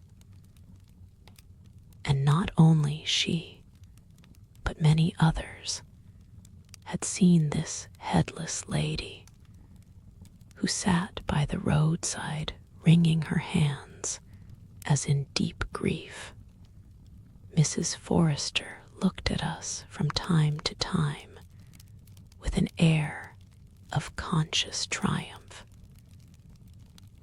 But then she had not to pass through Darkness Lane before she could bury herself beneath her own familiar bedclothes. We preserved a discreet silence as to the headless lady while we were putting on our things to go home, for there was no knowing how near the ghostly head and ears might be, or what spiritual connection they might be keeping up with the unhappy body in Darkness Lane. And therefore, even Miss Pole felt that it was as well not to speak lightly on such subjects, for fear of vexing or insulting that woe-begone trunk, at least so I conjecture, for instead of the busy clatter usual in the operation, we tied on our cloaks as sadly as mutes at a funeral. Miss Mattie drew the curtains round the windows of the chair to shut out disagreeable sights, and the men, either because they were in spirits that their labors were so nearly ended, or because they were going downhill, set off at such a round and merry pace that it was all Miss Pole and I could do to keep up with them. She had breath for nothing beyond an imploring, "Don't leave me," uttered as she clutched my arm so tightly that I could not have quitted her, ghost or no ghost.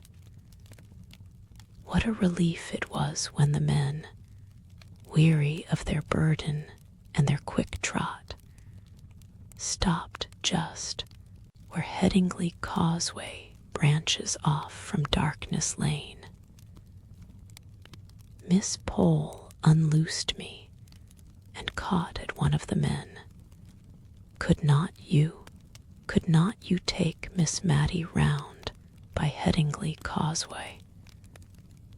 The pavement in Darkness Lane jolts so, and she is not very strong. A smothered voice was heard from the inside of the chair. "Oh, pray go on. What is the matter? What is the matter? I will give you 6pence more to go on very fast. Pray don't stop here. And I'll give you 1 shilling," said Miss Pole, with tremulous dignity, "if you'll go by Headingley Causeway."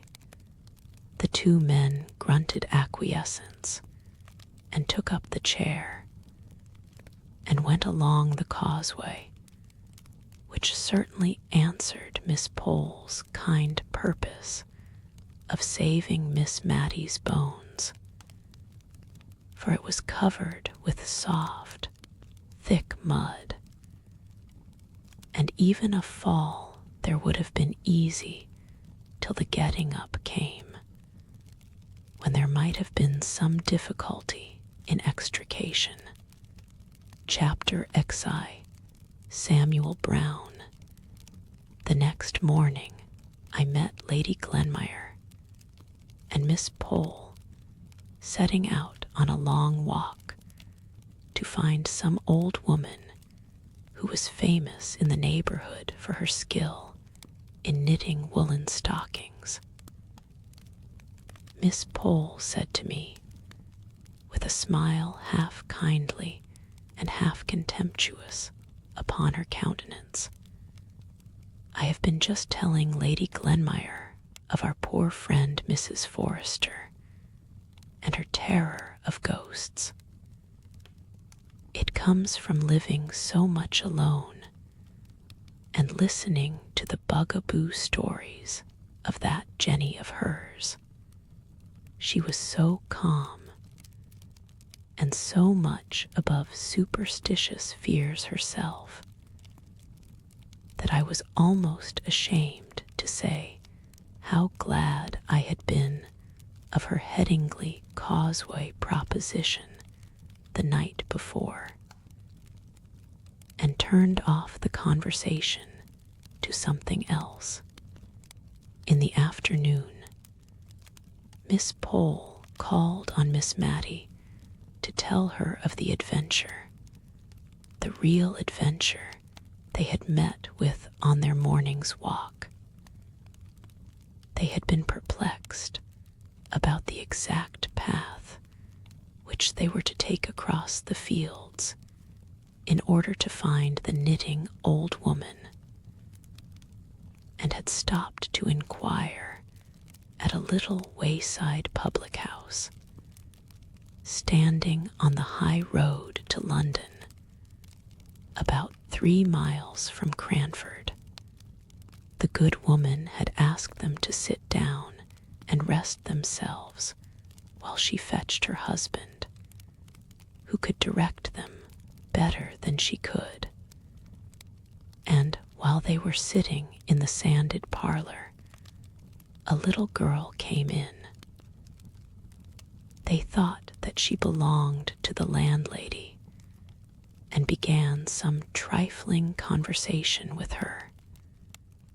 But on Mrs. Roberts's return, she told them that the little thing was the only child of a couple who were staying in the house. And then she began a long story, out of which Lady Glenmire and Miss Pole could only gather 1 or 2 decided facts, which were that, about 6 weeks ago, a light spring cart had broken down just before their door, in which there were 2 men, 1 woman, and this child. One of the men was seriously hurt, no bones broken, only shaken, the landlady called it. But he had probably sustained some severe internal injury, for he had languished in their house ever since, attended by his wife, the mother of this little girl. Miss Pole had asked what he was, what he looked like, and Mrs. Roberts had made answer that he was not like a gentleman, nor yet like a common person, if it had not been that he and his wife were such decent, quiet people. She could almost have thought he was a mountebank, or something of that kind, for they had a great box in the cart, full of she did not know what. She had helped to unpack it and take out their linen and clothes, when the other man, his twin brother, she believed he had gone off with the horse and cart. Miss Pole had begun to have her suspicions at this point, and expressed her idea that it was rather strange that the box and cart and horse and all should have disappeared. But good Mrs. Roberts seemed to have become quite indignant at Miss Pole's implied suggestion. In fact, Miss Pole said she was as angry as if Miss Pole had told her that she herself was a swindler, as the best way of convincing the ladies. She bethought her of begging them to see the wife. And as Miss Pole said, there was no doubting the honest, worn, bronzed face of the woman, who at the first tender word from Lady Glenmire burst into tears, which she was too weak to check, until some word from the landlady made her swallow down her sobs, in order that she might testify to the Christian kindness shown by Mr. and Mrs. Roberts. Miss Pole came round with a swing to as vehement a belief in the sorrowful tale as she had been skeptical before. And as a proof of this, her energy in the poor sufferer's behalf was nothing daunted when she found out that he, and no other, was our Signor BRUNONI, to whom all Cranford had been attributing all manner of evil this 6 weeks past. Yes, His wife said his proper name was Samuel Brown. Sam, she called him. But to the last, we preferred calling him the Signor. It sounded so much better. The end of their conversation with the Signora Brunoni was that it was agreed that he should be placed under medical advice, and for any expense incurred in procuring this Lady Glenmire promised to hold herself responsible, and had accordingly gone to Mr. Hoggins to beg him to ride over to the Rising Sun that very afternoon and examine into the Signor's real state, and, as Miss Pole said, if it was desirable to remove him to Cranford to be more immediately under Mr. Hoggins's eye, she would undertake to see for lodgings and arrange about the rent. Mrs. Roberts had been as kind as could be all throughout, but it was evident that their long residence there had been a slight inconvenience. Before Miss Pole left us, Miss Mattie and I were as full of the morning's adventure as she was. We talked about it all the evening, turning it in every possible light, and we went to bed anxious for the morning, when we should surely hear from someone what Mr. Hoggins thought and recommended. For, as Miss Mattie observed, though Mr. Hoggins did say Jack's up, a fig for his heels, and called preference Pref, she believed he was a very worthy man and a very clever surgeon. Indeed, we were rather proud of our doctor at Cranford as a doctor. We often wished, when we heard of Queen Adelaide or the Duke of Wellington being ill, that they would send for Mr. Hoggins. But, on consideration, we were rather glad they did not. For, if we were ailing, what should we do if Mr. Hoggins had been appointed physician in ordinary to the royal family? As a surgeon we were proud of him, but as a man, or rather, I should say, as a gentleman, we could only shake our heads over his name and himself, and wished that he had read Lord Chesterfield's letters in the days when his manners were susceptible of improvement. Nevertheless, we all regarded his dictum in the Signor's case as infallible, and when he said that with care and attention he might rally, we had no more fear for him. But although we had no more fear, everybody did as much as if there was great cause for anxiety, as indeed there was, until Mr. Hoggins took charge of him. Miss Pole looked out clean and comfortable, if homely. Lodgings, Miss Mattie sent the sedan chair for him, and Martha and I aired it well before it left Cranford by holding a warming pan full of red-hot coals in it, and then shutting it up close, smoke and all, until the time when he should get into it at the Rising Sun. Lady Glenmire undertook the medical department under Mr. Hoggins's directions, and rummaged up all Mrs. Jamison's medicine glasses, and spoons and bed tables in a free and easy way that made Miss Mattie feel a little anxious as to what that lady and Mr. Mulliner might say if they knew.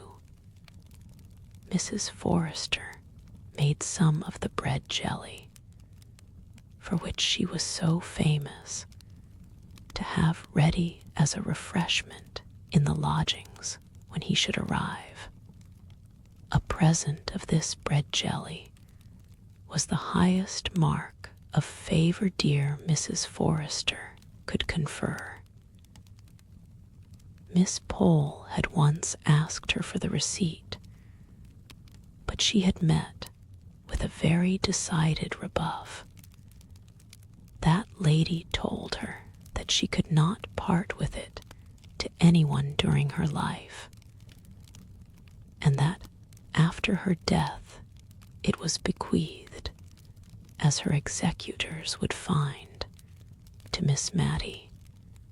What Miss Mattie, or as Mrs. Forrester called her, remembering the clause in her will and the dignity of the occasion, Miss Matilda Jenkins might choose to do with the receipt when it came into her possession, whether to make it public or to hand it down as an heirloom, she did not know, nor would she dictate.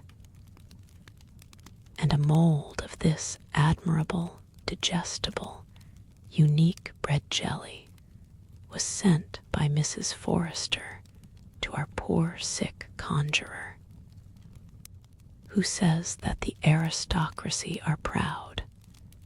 Here was a lady by birth a Tyrrell, and descended from the great Sir Walter that shot King Rufus, and in whose veins ran the blood of him who murdered the little princes in the Tower, going every day to see what dainty dishes she could prepare for Samuel Brown, a mountebank.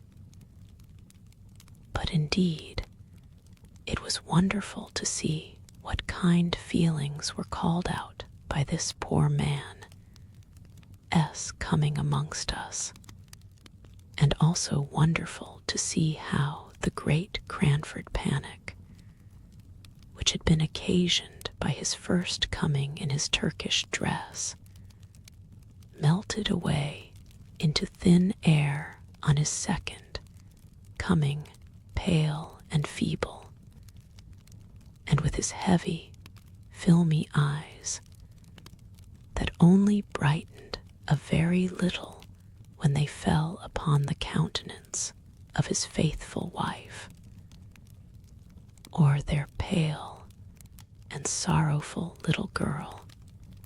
Somehow we all forgot to be afraid. I dare say it was that finding out that he, who had first excited our love of the marvelous by his unprecedented arts, had not sufficient everyday gifts to manage a shying horse, made us feel as if we were ourselves again. Miss Pole came with her little basket at all hours of the evening, as if her lonely house and the unfrequented road to it had never been infested by that murderous gang. Mrs. Forrester said she thought that neither Jenny nor she need mind the headless lady who wept and wailed in Darkness Lane, for surely the power was never given to such beings to harm those who went about to try to do what little good was in their power, to which Jenny tremblingly assented. But the mistress's theory had little effect on the maid's practice. until she had sewn 2 pieces of red flannel in the shape of a cross on her inner garment. I found Miss Mattie covering her penny ball, the ball that she used to roll under her bed, with gay-colored worsted in rainbow stripes. "My dear," said she, "my heart is sad for that little careworn child. Although her father is a conjurer, she looks as if she had never had a good game of play in her life. I used to make very pretty balls in this way when I was a girl, and I thought I would try if I could not make this one smart and take it to Phoebe this afternoon. I think the gang must have left the neighborhood, for one does not hear any more of their violence and robbery now. We were all of us far too full of the signor's precarious state to talk either about robbers or ghosts. Indeed, Lady Glenmire said she never had heard of any actual robberies, except that 2 little boys had stolen some apples from Farmer Benson's orchard, and that some eggs had been missed on a market day off Widow Hayward's stall. But that was expecting too much of us. We could not acknowledge that we had only had this small foundation for all our panic. Miss Pole drew herself up at this remark of Lady Glenmire's and said that she wished she could agree with her as to the very small reason we had for alarm, but with the recollection of a man disguised as a woman who had endeavored to force himself into her house while his confederates waited outside, with the knowledge gained from Lady Glenmire herself of the footprints seen on Mrs. Jamison's flower borders, with the fact before her of the audacious robbery committed on Mr. Hoggins at his own door. But here Lady Glenmire broke in with a very strong expression of doubt as to whether this last story was not an entire fabrication founded upon the theft of a cat. She grew so red. While she was saying all this, that I was not surprised at Miss Pole's manner of bridling up, and I am certain if Lady Glenmire had not been her ladyship, we should have had a more emphatic contradiction than the "well, to be sure," and similar fragmentary ejaculations, which were all that she ventured upon in my lady's presence. But when she was gone, Miss Pole began a long congratulation to Miss Mattie that so far they had escaped marriage, which she noticed always made people credulous to the last degree. Indeed, she thought it argued great natural credulity in a woman if she could not keep herself from being married. And in what Lady Glenmire had said about Mr. Hoggins's robbery, we had a specimen of what people came to if they gave way to such a weakness. Evidently Lady Glenmire would swallow anything if she could believe the poor vamp-tup's story about a neck of mutton and a pussy with which he had tried to impose on Miss Pole. Only she had always been on her guard against believing too much of what men said. We were thankful, as Miss Pole desired us to be, that we had never been married. But I think of the two, we were even more thankful that the robbers had left Cranford. At least I judge so from a speech of Miss Mattie S. that evening, as we sat over the fire, in which she evidently looked upon a husband as a great protector against thieves, burglars, and ghosts, and said that she did not think that she should dare to be always warning young people against matrimony, as Miss Pole did continually. To be sure, marriage was a risk, as she saw. Now she had had some experience, but she remembered the time when she had looked forward to being married as much as anyone. Not to any particular person, my dear, said she, hastily checking herself up, as if she were afraid of having admitted too much. Only the old story, you know, of ladies always saying, "When I marry, and gentlemen, if I marry."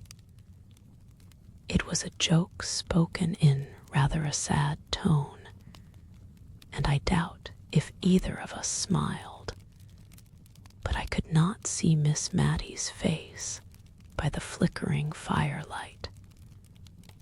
In a little while she continued, "But after all, I have not told you the truth. It is so long ago, and no one ever knew how much I thought of it at the time, unless, indeed, my dear mother guessed. But I may say that there was a time when I did not think I should have been only Miss Mattie Jenkins all my life.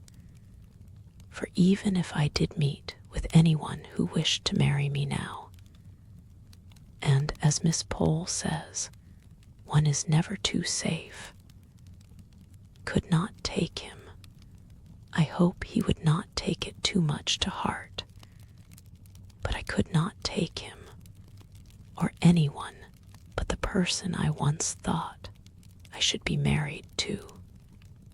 And he is dead and gone, and he never knew how it all came about that I said no, when I had thought many and many a time well. It's no matter what I thought. God ordains it all, and I am very happy, my dear. No one has such kind friends as I, continued she, taking my hand and holding it in hers.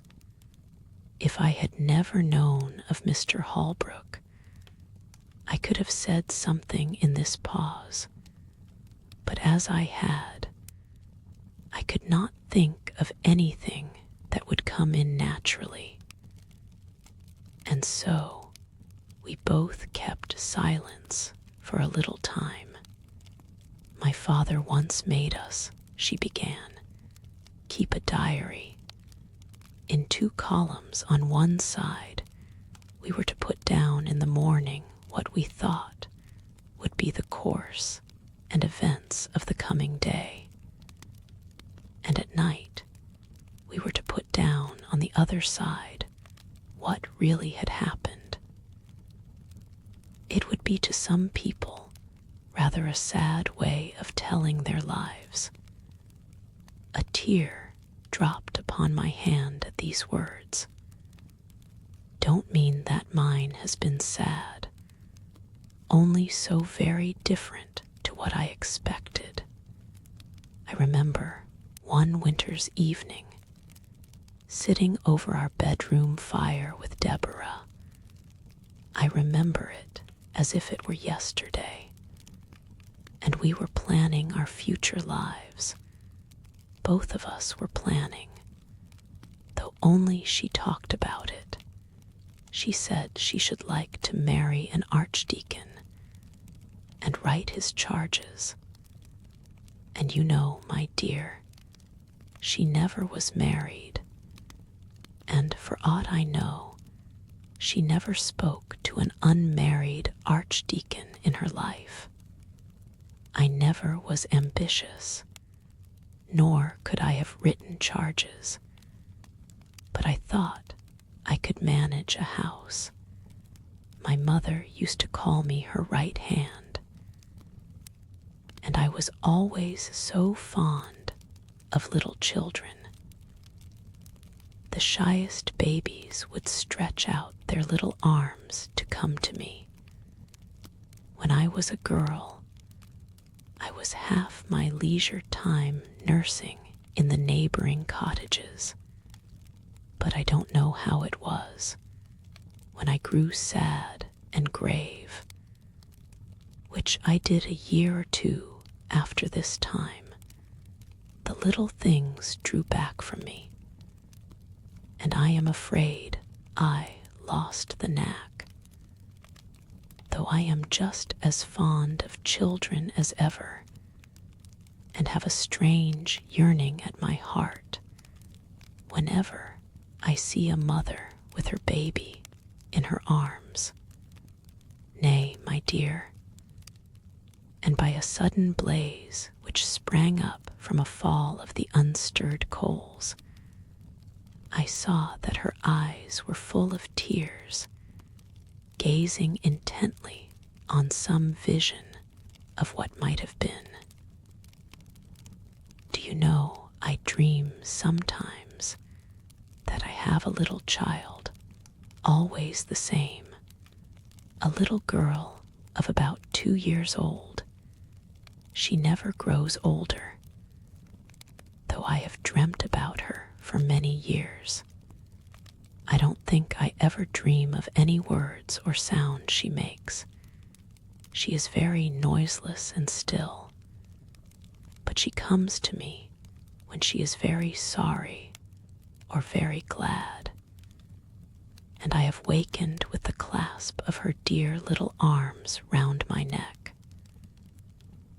Only last night, perhaps, because I had gone to sleep thinking of this ball for Phoebe, my little darling came in my dream and put up her mouth to be kissed, just as I have seen real babies do to real mothers before going to bed. But all this is nonsense, dear. Only don't be frightened by Miss Pole from being married. I can fancy it may be a very happy state, and a little credulity helps one on through life very smoothly better than always doubting and doubting, and seeing difficulties and disagreeables in everything would stretch out their little arms. If I had been inclined to be daunted from matrimony, it would not have been Miss Pole to do it. It would have been the lot of poor Signor BRUNONI and his wife. And yet again, it was an encouragement to see how, through all their cares and sorrows, they thought of each other and not of themselves. And how keen were their joys if they only passed through each other, or through the little Phoebe. The Signora told me one day a good deal about their lives up to this period. It began by my asking her whether Miss Pole's story of the twin brothers were true. It sounded so wonderful a likeness that I should have had my doubts if Miss Pole had not been unmarried But the Signora, or as we found out she preferred to be called Mrs. Brown, said it was quite true that her brother-in-law was by many taken for her husband, which was of great assistance to them in their profession. Though, she continued, how people can mistake Thomas for the real Signor Brunoni, I can't conceive, but he says they do, so I suppose I must believe him. Not but what he is a very good man, I am sure. Don't know how we should have paid our bill at the Rising Sun, but for the money he sends. But people must know very little about art if they can take him for my husband. Why, miss, in the ball trick, where my husband spreads his fingers wide and throws out his little finger with quite an air and a grace, Thomas just clumps up his hand like a fist, and might have ever so many balls hidden in it. Besides, he has never been in India, and knows nothing of the proper sit of a turban. Have you been in India? Said I, rather astonished. Oh, yes, many a year, ma'am. Sam was a sergeant in the 31st, and when the regiment was ordered to India, I drew a lot to go, and I was more thankful than I can tell, for it seemed as if it would only be a slow death to me to part from my husband. But indeed, ma'am, if I had known all, I don't know whether I would not rather have died there, and then gone through what I have done since. To be sure, I've been able to comfort Sam, and to be with him. But, ma'am, I've lost 6 children, said she, looking up at me with those strange eyes that I've never noticed but in mothers of dead children, with a kind of wild look in them, as if seeking for what they never more might find. Yes, 6 children died off, like little buds nipped untimely, in that cruel India. I thought, as each died, I never could, I never would love a child again. And when the next came, it had not only its own love, but the deeper love that came from the thoughts of its little dead brothers and sisters. And when Phoebe was coming, I said to my husband, Sam, when the child is born, and I am strong, I shall leave you. It will cut my heart cruel. But if this baby dies too, I shall go mad. The madness is in me now. But if you let me go down to Calcutta, carrying my baby step by step, it will, maybe, work itself off, and I will save, and I will hoard, and I will beg, and I will die, to get a passage home to England, where our baby may live. God bless him. He said I might go, and he saved up his pay, and I saved every pice I could get for washing or any way. And when Phoebe came, and I grew strong again, I set off. It was very lonely through the thick forests, dark again with their heavy trees along by the river's side. But I had been brought up near the Avon in Warwickshire, so that flowing noise sounded like home. From station to station, from Indian village to village, I went along, carrying my child. I had seen one of the officers' ladies with a little picture, "Ma'am, done by a Catholic foreigner, ma'am, of the Virgin and the little Saviour, ma'am." She had him on her arm, and her form was softly curled round him, and their cheeks touched.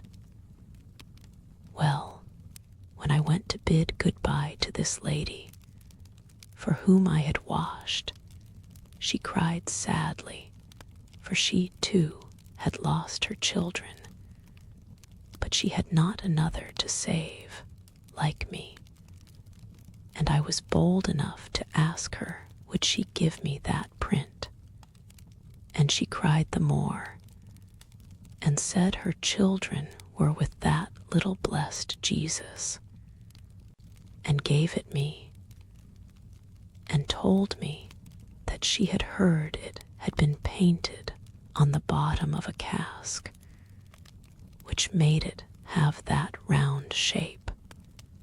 And when my body was very weary, and my heart was sick, for there were times when I misdoubted if I could ever reach my home, and there were times when I thought of my husband, and one time when I thought my baby was dying, I took out that picture and looked at it till I could have thought the mother spoke to me and comforted me.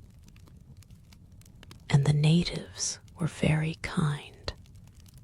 We could not understand one another, but they saw my baby on my breast, and they came out to me and brought me rice and milk, and sometimes flowers.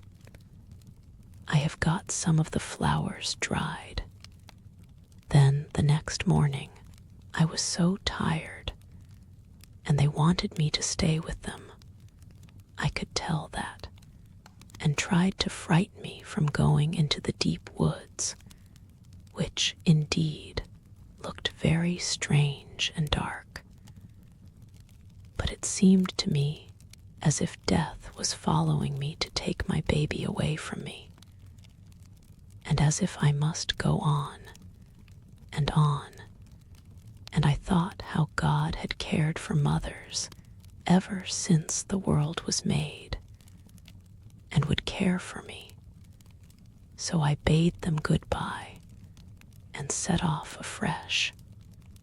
And once when my baby was ill, and both she and I needed rest, he led me to a place where I found a kind Englishman lived, right in the midst of the natives. And you reached Calcutta safely at last. Yes, safely. Oh, when I knew I had only 2 days' journey more before me. Could not help it, ma'am. It might be idolatry. I cannot tell. But I was near one of the native temples, and I went into it with my baby to thank God for his great mercy. For it seemed to me that where others had prayed before to their God, in their joy or in their agony, was of itself a sacred place. And I got as servant to an invalid lady, who grew quite fond of my baby aboard ship, and in 2 years' time, Sam earned his discharge and came home to me and to our child. Then he had to fix on a trade, but he knew of none, and once upon a time, he had learnt some tricks from an Indian juggler, so he set up conjuring, and it answered so well that he took Thomas to help him, as his man you know, not as another conjurer, though Thomas has set it up now on his own hook. But it has been a great help to us, that likeness between the twins, and made a good many tricks go off well that they made up together. And Thomas is a good brother, only he has not the fine carriage of my husband, so that I can't think how he can be taken for Signor BRUNONI himself, as he says he is. Poor little Phoebe, said I, my thoughts going back to the baby she carried all those 100 miles. Ah, you may say so.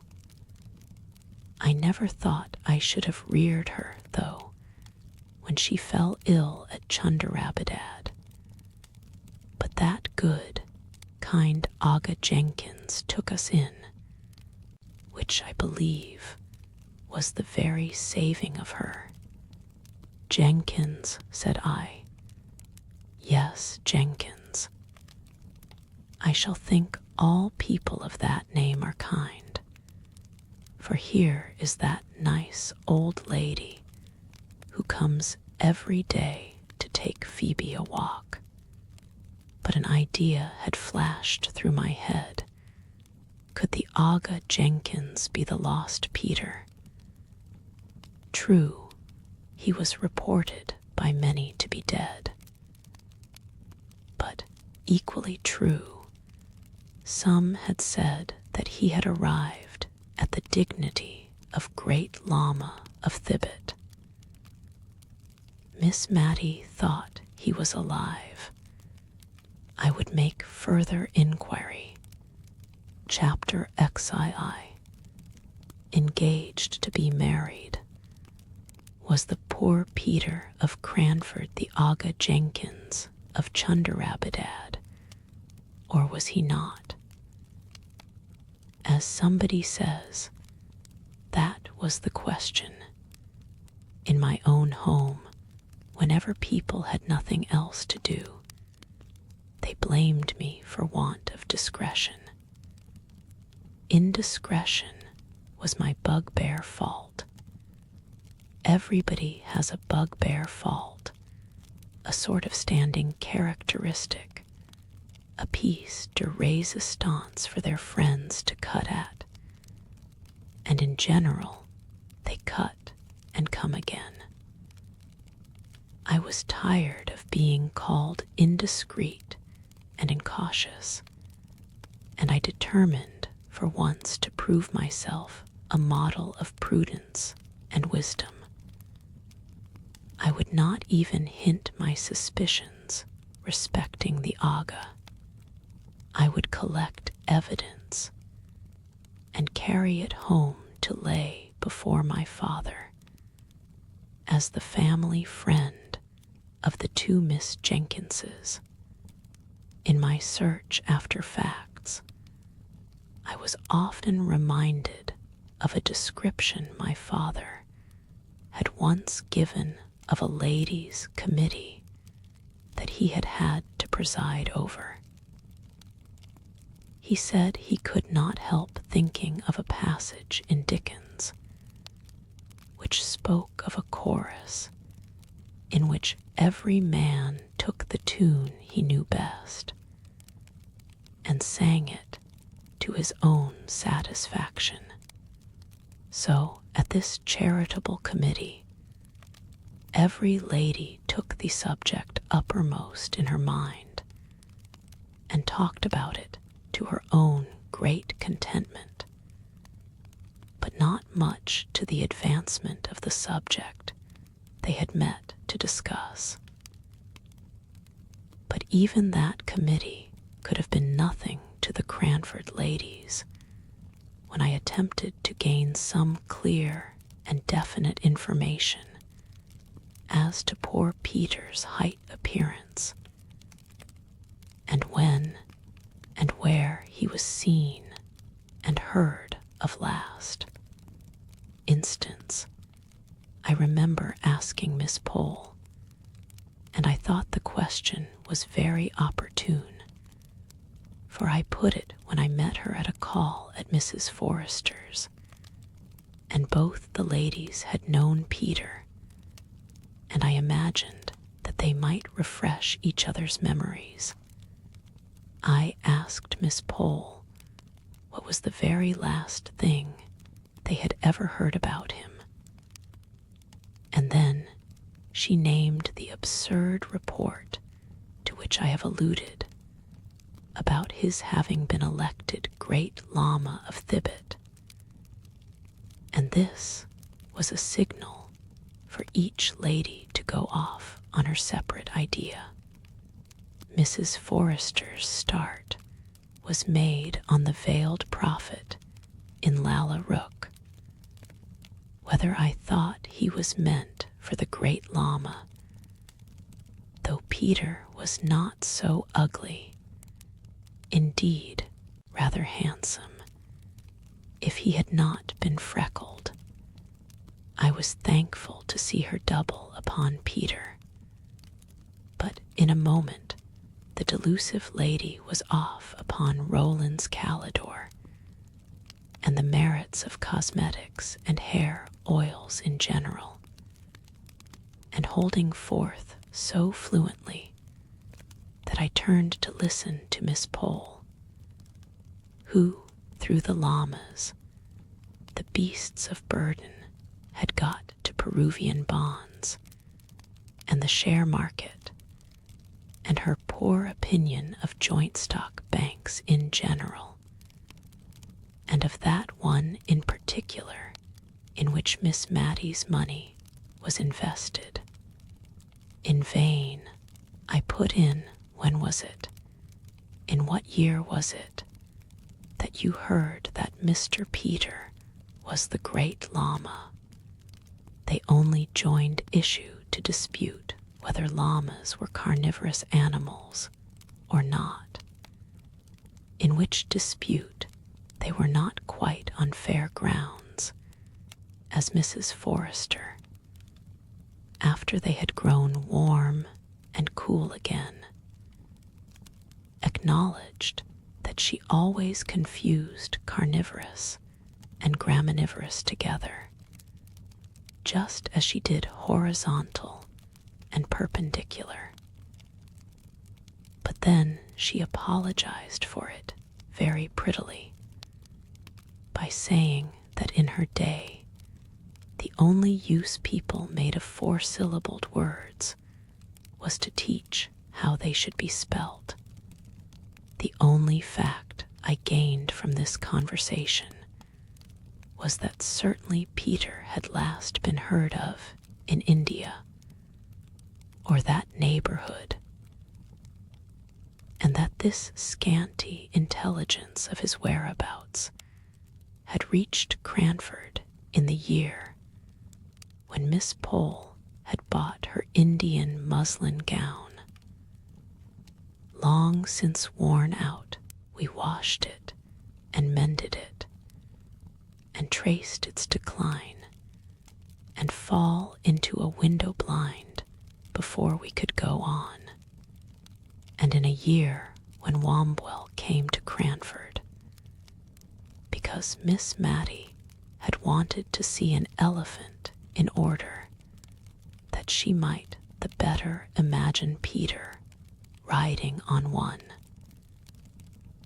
and had seen a boa constrictor too, which was more than she wished to imagine in her fancy pictures of Peter's locality, and in a year when Miss Jenkins had learnt some piece of poetry off by heart, and used to say, at all the Cranford parties, how Peter was surveying mankind from China to Peru, which everybody had thought very grand and rather appropriate, because India was between China and Peru. If you took care to turn the globe to the left instead of the right. I suppose all these inquiries of mine, and the consequent curiosity excited in the minds of my friends, made us blind and deaf to what was going on around us. It seemed to me as if the sun rose and shone, and as if the rain rained on Cranford, just as usual, and I did not notice any sign of the times that could be considered as a prognostic of any uncommon event. And to the best of my belief, not only Miss Matty and Mrs. Forrester, but even Miss Pole herself, whom we looked upon as a kind of prophetess, from the knack she had of foreseeing things before they came to pass. Although she did not like to disturb her friends by telling them her foreknowledge, even Miss Pole herself was breathless with astonishment when she came to tell us of the astounding piece of news. But I must recover myself. The contemplation of it, even at this distance of time, has taken away my breath and my grammar, and unless I subdue my emotion, my spelling will go too. We were sitting, Miss Matty and I, much as usual, she in the blue chintz easy chair with her back to the light and her knitting in her hand, reading aloud the St. James's Chronicle. A few minutes more, and we should have gone to make the little alterations in dress usual before calling time, 12 o'clock in Cranford. I remember the scene and the date well. We had been talking of the signor's rapid recovery since the warmer weather had set in, and praising Mr. Hoggins's skill, and lamenting his want of refinement and manner. It seems a curious coincidence that this should have been our subject, but so it was. When a knock was heard, a caller's knock, 3 distinct taps, and we were flying. That is to say, Miss Matty could not walk very fast, having had a touch of rheumatism, to our rooms to change cap and collars, when Miss Pole arrested us by calling out, as she came up the stairs, "Don't go. I can't wait. It is not 12. I know, but never mind your dress. I must speak to you."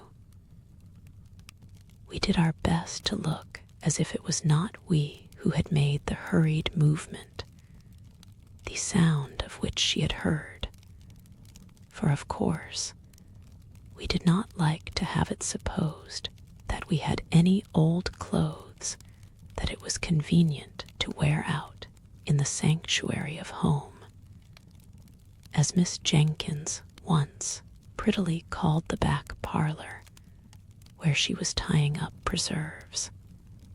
So we threw our gentility with double force into our manners, and very genteel we were for 2 minutes, while Miss Pole recovered breath, and excited our curiosity strongly by lifting up her hands in amazement and bringing them down in silence, as if what she had to say was too big for words and could only be expressed by pantomime.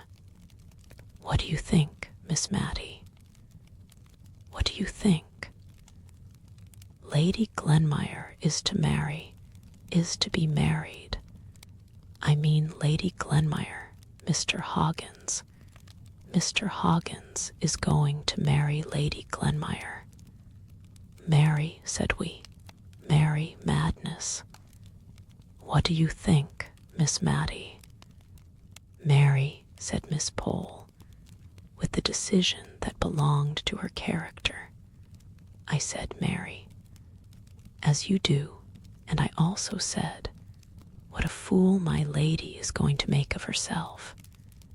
I could have said madness, but I controlled myself, for it was in a public shop that I heard of it. Where feminine delicacy is gone to, I don't know.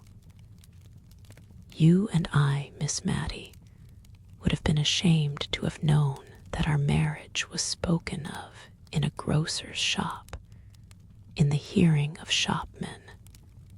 But, said Miss Mattie, sighing as one recovering from a blow, perhaps it is not true. Perhaps we are doing her injustice. No, said Miss Pole. I have taken care to ascertain that. I went straight to Mrs. Fitzadam to borrow a cookery book which I knew she had, and I introduced my congratulations apropos of the difficulty gentlemen must have in housekeeping, and Mrs. Fitzadam bridled up and said that she believed it was true, though how and where I could have heard it she did not know. She said her brother and Lady Glenmire had come to an understanding at last. Understanding. Such a coarse word. But my lady will have to come down to many a want of refinement. I have reason to believe Mr. Hoggins sups on bread and cheese and beer every night. Marry, said Miss Mattie once again. Well, I never thought of it. Two people that we know going to be married. It's coming very near. So near that my heart stopped beating when I heard of it. While you might have counted 12, said Miss Pole. One does not know whose turn may come next. Here, in Cranford, poor Lady Glenmire might have thought herself safe, said Miss Mattie, with a gentle pity in her tones. Bah, said Miss Pole, with a toss of her head.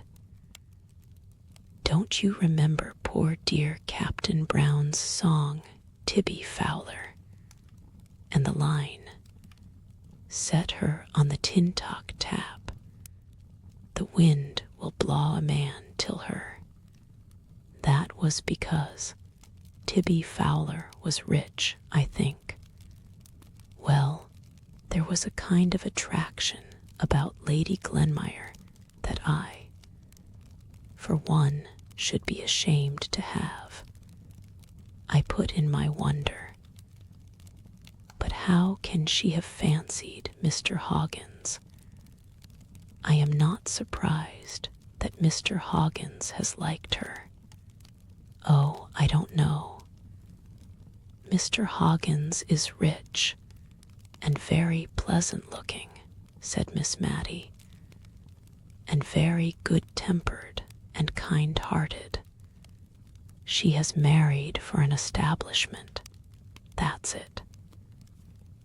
I suppose she takes the surgery with it, said Miss Pole, with a little dry laugh at her own joke.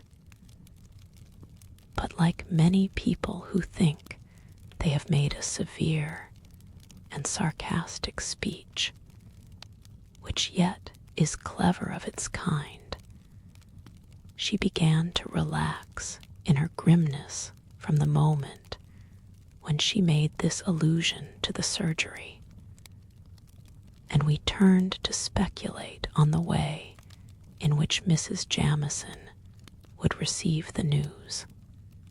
The person whom she had left in charge of her house to keep off followers from her maids, to set up a follower of her own, and that follower a man whom Mrs. Jamieson had tabooed as vulgar and inadmissible to Cranford society, not merely on account of his name, but because of his voice, his complexion, his boots, smelling of the stable, and himself smelling of drugs. Had he ever been to see Lady Glenmire at Mrs. Jamieson's? Chloride of lime would not purify the house in its owner's estimation if he had. Or had their interviews been confined to the occasional meetings in the chamber of the poor sick conjurer, to whom, with all our sense of the mésalliance, we could not help allowing that they had both been exceedingly kind. And now it turned out that a servant of Mrs. Jamieson's had been ill, and Mr. Hoggins had been attending her for some weeks. So the wolf had got into the fold, and now he was carrying off the shepherdess. What would Mrs. Jamieson say? We looked into the darkness of futurity as a child gazes after a rocket up in the cloudy sky, full of wondering expectation of the rattle, the discharge, and the brilliant shower of sparks and light.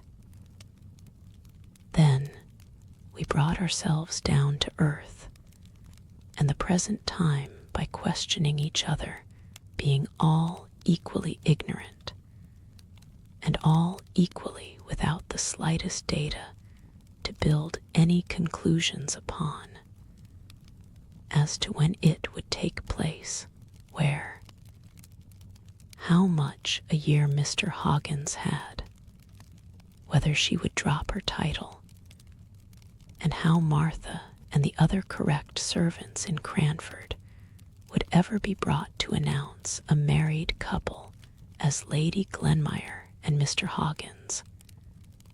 But would they be visited? Would Mrs. Jamieson let us? Or must we choose between the Honourable Mrs. Jamieson and the degraded Lady Glenmire? We all liked Lady Glenmire the best. She was bright and kind and sociable and agreeable, and Mrs. Jamieson was dull and inert and pompous and tiresome. But we had acknowledged the sway of the latter so long that it seemed like a kind of disloyalty now even to meditate disobedience to the prohibition we anticipated. Mrs. Forrester surprised us in our darned caps and patched collars, and we forgot all about them in our eagerness to see how she would bear the information, which we honorably left to Miss Pole to impart, although, if we had been inclined to take unfair advantage, we might have rushed in ourselves, for she had a most out-of-place fit of coughing for 5 minutes after Mrs. Forrester entered the room. I shall never forget the imploring expression of her eyes as she looked at us over her pocket handkerchief. They said, as plain as words could speak, "Don't let nature deprive me of the treasure which is mine." Although for a time I can make no use of it. And we did not. Mrs. Forrester's surprise was equal to ours, and her sense of injury rather greater, because she had to feel for her order, and saw more fully than we could do how such conduct brought stains on the aristocracy. When she and Miss Pole left us, we endeavored to subside into calmness. But Miss Mattie was really upset by the intelligence she had heard. She reckoned it up, and it was more than 15 years since she had heard of any of her acquaintance going to be married, with the one exception of Miss Jessie Brown, and, as she said, it gave her quite a shock, and made her feel as if she could not think what would happen next. I don't know whether it is a fancy of mine or a real fact, but I have noticed that just after the announcement of an engagement in any set, the unmarried ladies in that set flutter out in an unusual gaiety and newness of dress, as much as to say, in a tacit and unconscious manner, we also are spinsters. Miss Mattie and Miss Pole talked and thought more about bonnets, gowns, caps, and shawls during the fortnight that succeeded this call than I had known them do for years before. But it might be the spring weather, for it was a warm and pleasant March, and merinos and beavers and woolen materials of all sorts were but ungracious receptacles of the bright sun's glancing rays. It had not been Lady Glenmire's dress that had won Mr. Hoggins's heart, for she went about on her errands of kindness more shabby than ever, although in the hurried glimpses I caught of her at church or elsewhere, she appeared rather to shun meeting any of her friends. Her face seemed to have almost something of the flush of youth in it. Her lips looked redder and more trembling full than in their old compressed state, and her eyes dwelt on all things with a lingering light, as if she was learning to love Cranford and its belongings. Mr. Hoggins looked broad and radiant, and creaked up the middle aisle at church in a brand new pair of top boots, an audible, as well as visible, sign of his purposed change of state. For the tradition went that the boots he had worn till now were the identical pair in which he first set out on his rounds in Cranford 25 years ago. Only they had been new-pieced, high and low top and bottom, heel and sole, black leather and brown leather, more times than anyone could tell. None of the ladies in Cranford chose to sanction the marriage by congratulating either of the parties. We wished to ignore the whole affair until our liege lady, Mrs. Jamieson, returned.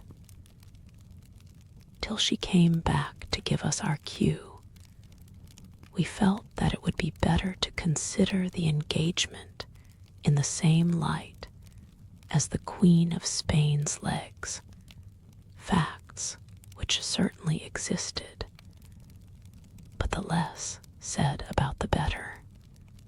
This restraint upon our tongues, for you see, if we did not speak about it to any of the parties concerned, how could we get answers to the questions that we longed to ask, was beginning to be irksome, and our idea of the dignity of silence was paling before our curiosity, when another direction was given to our thoughts by an announcement on the part of the principal shopkeeper of Cranford, who ranged the trades from grocer and cheesemonger to man milliner, as occasion required, that the spring fashions were arrived and would be exhibited on the following Tuesday at his rooms in High Street. Now Miss Mattie had been only waiting for this before buying herself a new silk gown. I had offered, it is true, to send to Drumble for patterns, but she had rejected my proposal, gently implying that she had not forgotten her disappointment about the sea-green turban. I was thankful that I was on the spot now to counteract the dazzling fascination of any yellow or scarlet silk. I must say a word or two here about myself. I have spoken of my father's old friendship for the Jenkins family. Indeed, I am not sure if there was not some distant relationship. He had willingly allowed me to remain all the winter at Cranford in consideration of a letter which Miss Mattie had written to him about the time of the panic, in which I suspect she had exaggerated my powers and my bravery as a defender of the house.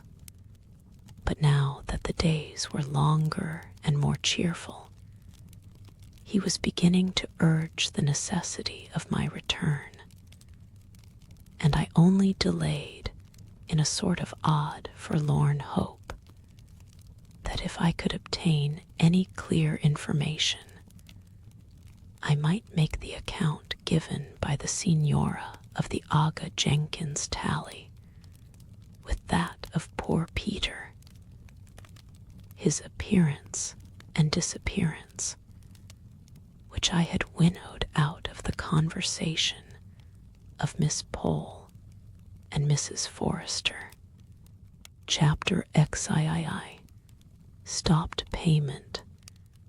The very Tuesday morning on which Mr. Johnson was going to show the fashions, the postwoman brought 2 letters to the house.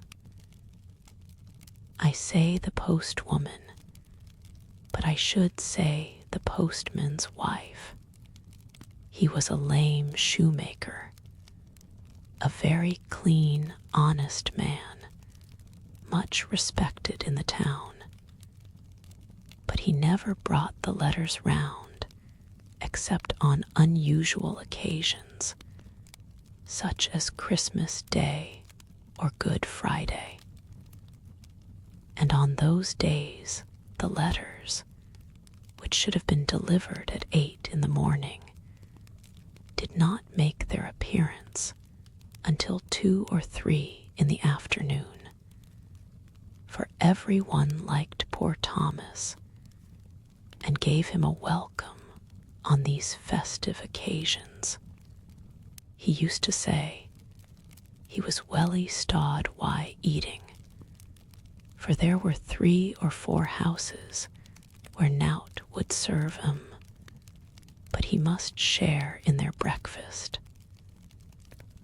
And by the time he had done his last breakfast, he came to some other friend who was beginning dinner. But come what might in the way of temptation. Tom was always sober, civil, and smiling, and as Miss Jenkins used to say, it was a lesson in patience that she doubted not would call out that precious quality in some minds, where, but for Thomas, it might have lain dormant and undiscovered. Patience was certainly very dormant in Miss Jenkins's mind. She was always expecting letters, and always drumming on the table till the postwoman had called or gone past.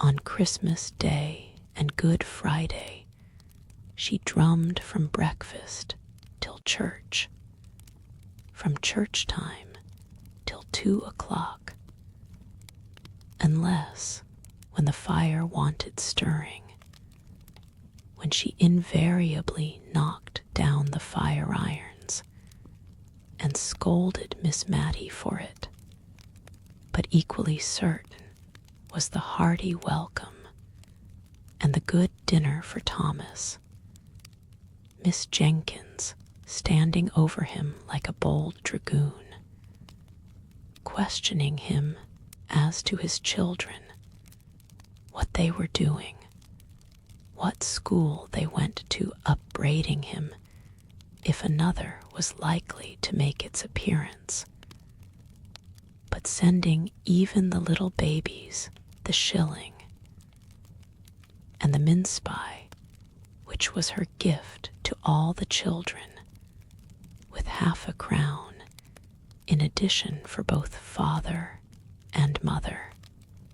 The post was not half of so much consequence to dear Miss Mattie, but not for the world would she have diminished Thomas's welcome and his dole, though I could see that she felt rather shy over the ceremony, which had been regarded by Miss Jenkins as a glorious opportunity for giving advice and benefiting her fellow creatures.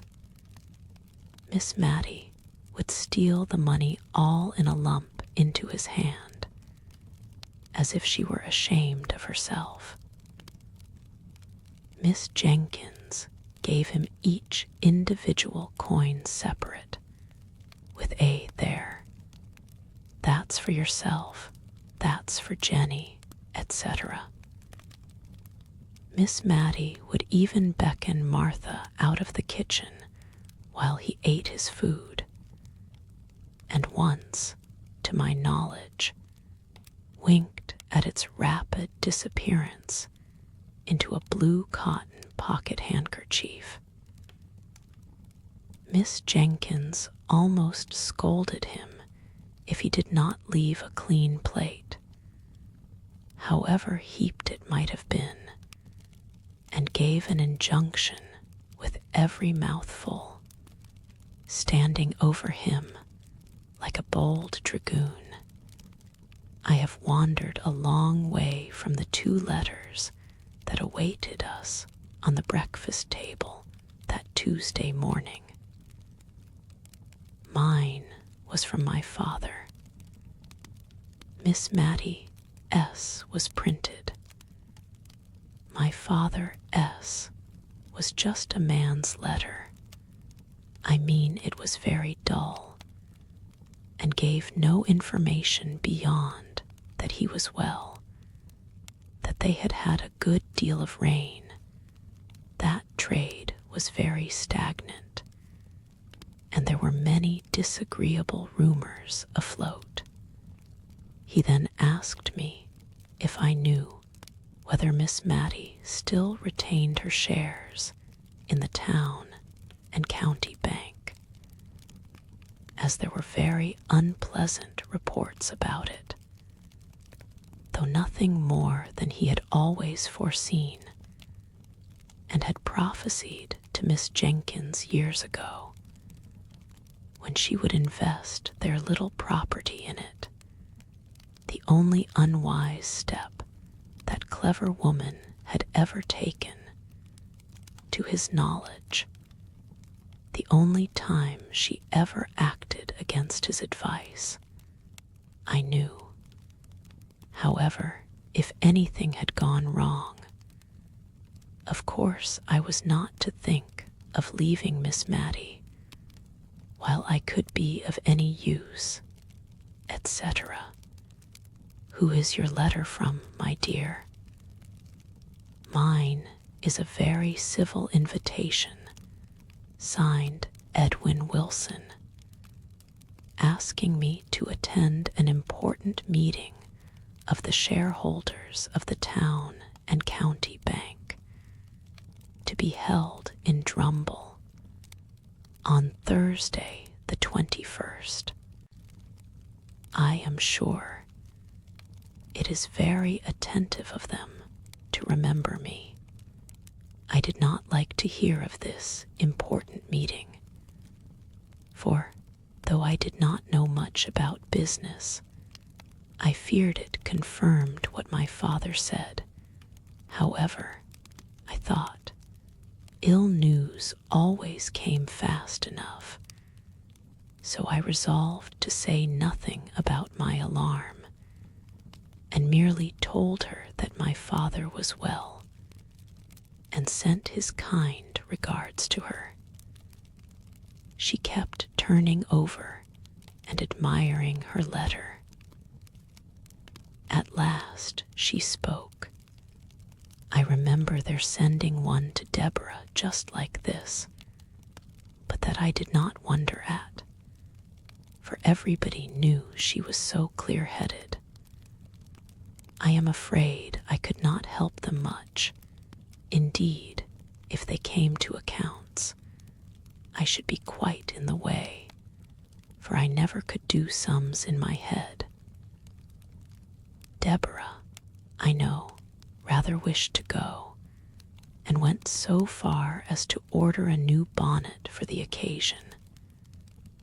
But when the time came, she had a bad cold, so they sent her a very polite account of what they had done. Chosen a director, I think it was. Do you think they want me to help them to choose a director? I am sure I should choose your father at once. My father has no shares in the bank, said I. Oh, no, I remember.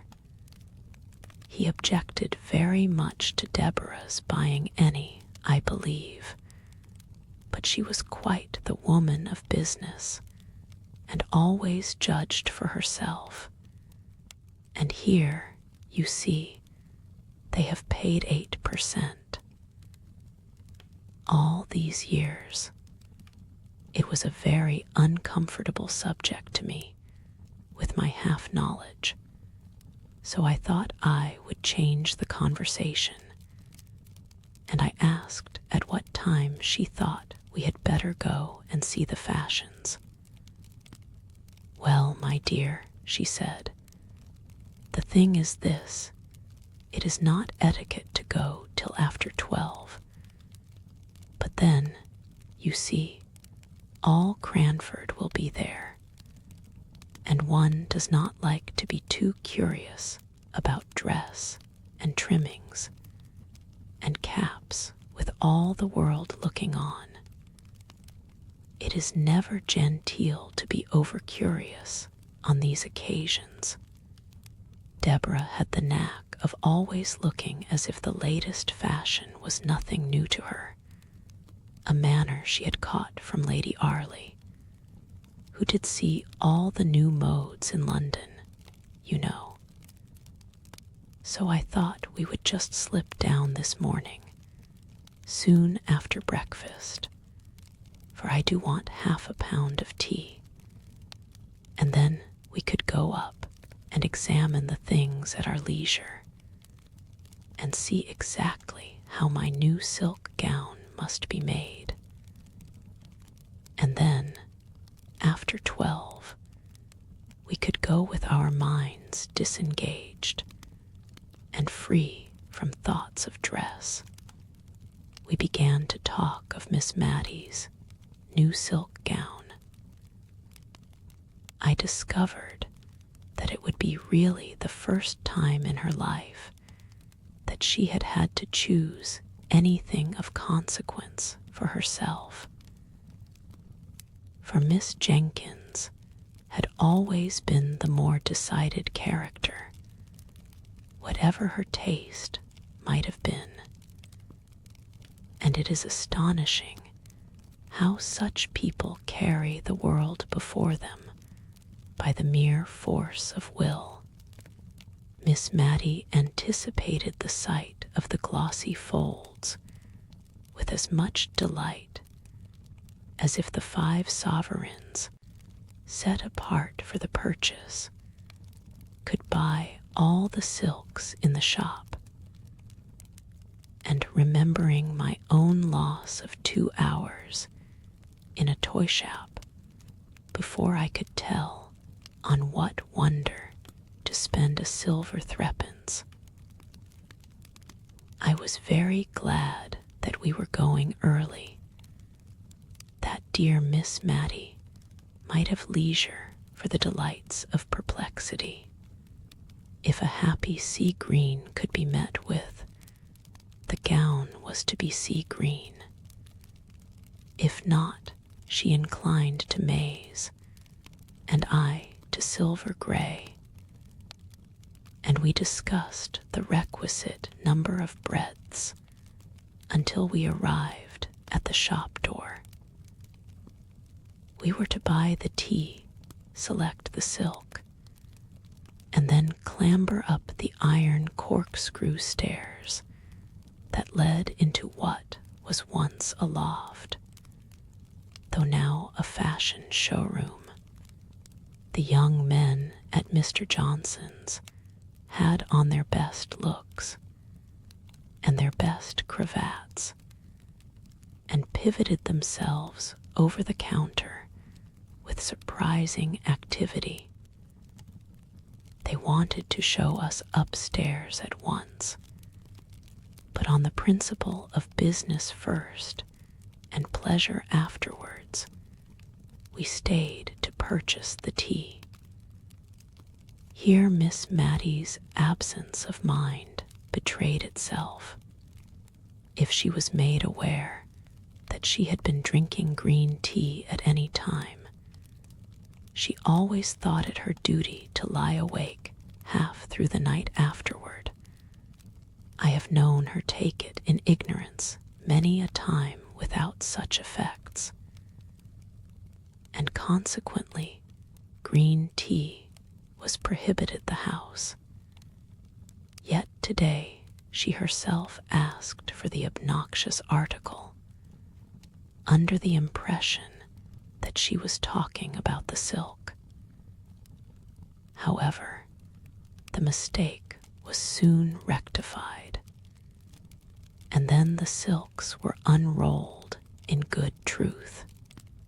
By this time, the shop was pretty well filled, for it was Cranford market day, and many of the farmers and country people from the neighborhood round came in, sleeking down their hair and glancing shyly about from under their eyelids, as anxious to take back some notion of the unusual gaiety to the mistress or the lasses at home, and yet feeling that they were out of place among the smart shopmen and gay shawls and summer prints. One honest-looking man, however, made his way up to the counter at which we stood, and boldly asked to look at a shawl or 2. The other country folk confined themselves to the grocery side, but our neighbor was evidently too full of some kind intention towards mistress, wife, or daughter to be shy, and it soon became a question with me whether he or Miss Mattie would keep their shopman the longest time. He thought each shawl more beautiful than the last. And as for Miss Mattie, she smiled and sighed over each fresh bale that was brought out.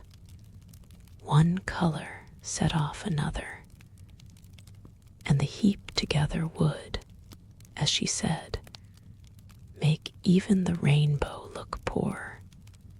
I am afraid, said she, hesitating. Whichever I choose, I shall wish I had taken another. Look at this lovely crimson. It would be so warm in winter. But spring is coming on, you know. I wish I could have a gown for every season, said she, dropping her voice, as we all did in Cranford whenever we talked of anything we wished for but could not afford. However, she continued in a louder and more cheerful tone, it would give me a great deal of trouble to take care of them if I had them. So, I think I'll only take one. But which must it be, my dear? And now she hovered over a lilac with yellow spots, while I pulled out a quiet sage green that had faded into insignificance under the more brilliant colors, but which was nevertheless a good silk in its humble way. Our attention was called off to our neighbor. He had chosen a shawl of about 30 shillings value, and his face looked broadly happy, under the anticipation, no doubt, of the pleasant surprise he would give to some Molly or Jenny at home. He had tugged a leathern purse out of his breeches pocket and had offered a £5 note in payment for the shawl and for some parcels which had been brought round to him from the grocery counter. And it was just at this point that he attracted our notice. The shopman was examining the note with a puzzled, doubtful air. Town and County Bank. I am not sure, sir, but I believe we have received a warning against notes issued by this bank only this morning. I will just step and ask Mr. Johnson, sir, but I'm afraid I must trouble you for payment in cash or in a note of a different bank. I never saw a man's countenance fall so suddenly into dismay and bewilderment. It was almost piteous to see the rapid change. Dang it, said he, striking his fist down on the table, as if to try which was the harder. The chap talks as if notes and gold were to be had for the picking up. Miss Mattie had forgotten her silk gown in her interest for the man. I don't think she had caught the name of the bank, and in my nervous cowardice, I was anxious that she should not. And so I began admiring the yellow-spotted lilac gown that I had been utterly condemning only a minute before. But it was of no use. What bank was it? I mean, what bank did your note belong to? Town and County Bank. Let me see it. said she quietly to the shopman, gently taking it out of his hand as he brought it back to return it to the farmer. Mr. Johnson was very sorry, but from information he had received, the notes issued by that bank were little better than waste paper. "I don't understand it," said Miss Mattie to me in a low voice. "That is our bank, is it not? The town and county bank." "Yes," said I. "This lilac silk will just match the ribbons in your new cap, I believe," I continued, holding up the folds so as to catch the light, and wishing that the man would make haste and be gone, and yet having a new wonder that had only just sprung up, how far it was wise or right in me to allow Miss Mattie to make this expensive purchase, if the affairs of the bank were really so bad as the refusal of the note implied. But Miss Mattie put on the soft, dignified manner peculiar to her, rarely used, and yet which became her so well, and laying her hand gently on mine, she said, "Never mind the silks for a few minutes, dear. I don't understand you, sir," turning now to the shopman, who had been attending to the farmer. "Is this a forged note?" "Oh, no, ma'am. It is a true note of its kind, but you see, ma'am, it is a joint stock bank, and there are reports out that it is likely to break. Mr. Johnson is only doing his duty, ma'am, as I am sure Mr. Dobson knows." But Mr. Dobson could not respond to the appealing bow by any answering smile. He was turning the note absently over in his fingers, looking gloomily enough at the parcel containing the lately chosen shawl. "It's hard upon a poor man," said he, "as earns every farthing with the sweat of his brow. However, there's no help for it. You must take back your shawl, my man. Lizzle must go on with her cloak for a while. And yon figs for the little ones, I promised them to 'em.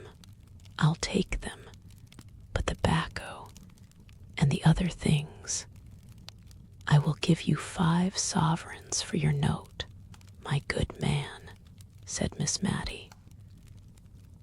"I think there is some great mistake about it, for I am one of the shareholders, and I'm sure they would have told me if things had not been going on right." The shopman whispered a word or two across the table to Miss Mattie. She looked at him with a dubious air. "Perhaps so," said she, "but I don't pretend to understand business. I only know that if it is going to fail, and if honest people are to lose their money because they have taken our notes, I can't explain myself," said she, suddenly becoming aware that she had got into a long sentence with 4 people for audience. "Only I would rather exchange my gold for the note, if you please," turning to the farmer, "and then you can take your wife the shawl."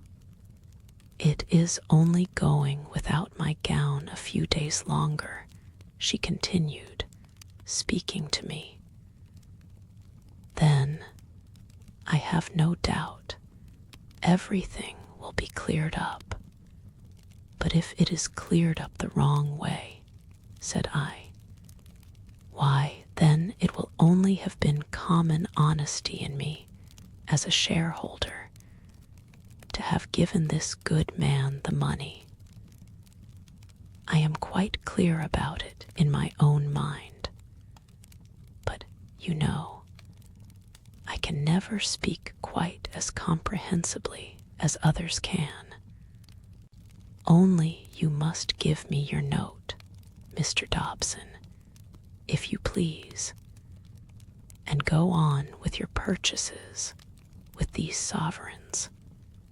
You must give me your note, Mr. Dobson, if you please." The man looked at her with silent gratitude too awkward to put his thanks into words.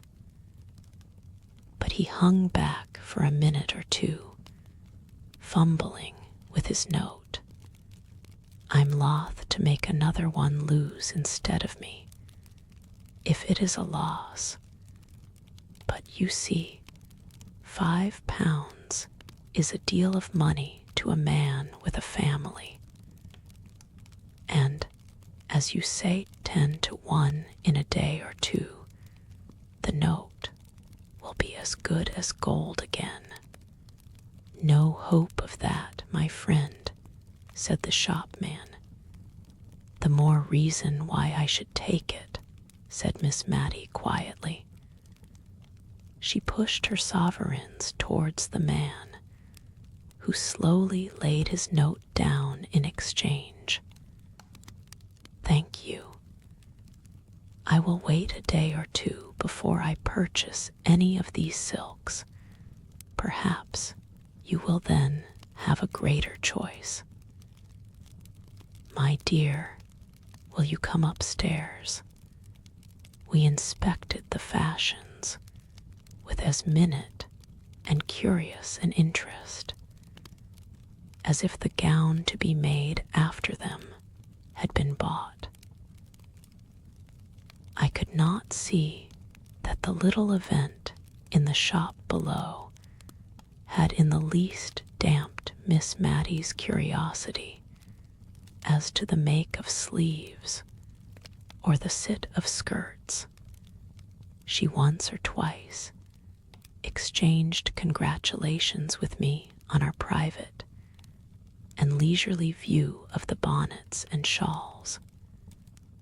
But I was, all the time, not so sure that our examination was so utterly private, for I caught glimpses of a figure dodging behind the cloaks and mantles, and by a dexterous move, I came face to face with Miss Pole, also in mourning costume, the principal feature of which was her being without teeth, and wearing a veil to conceal the deficiency, come on the same errand as ourselves.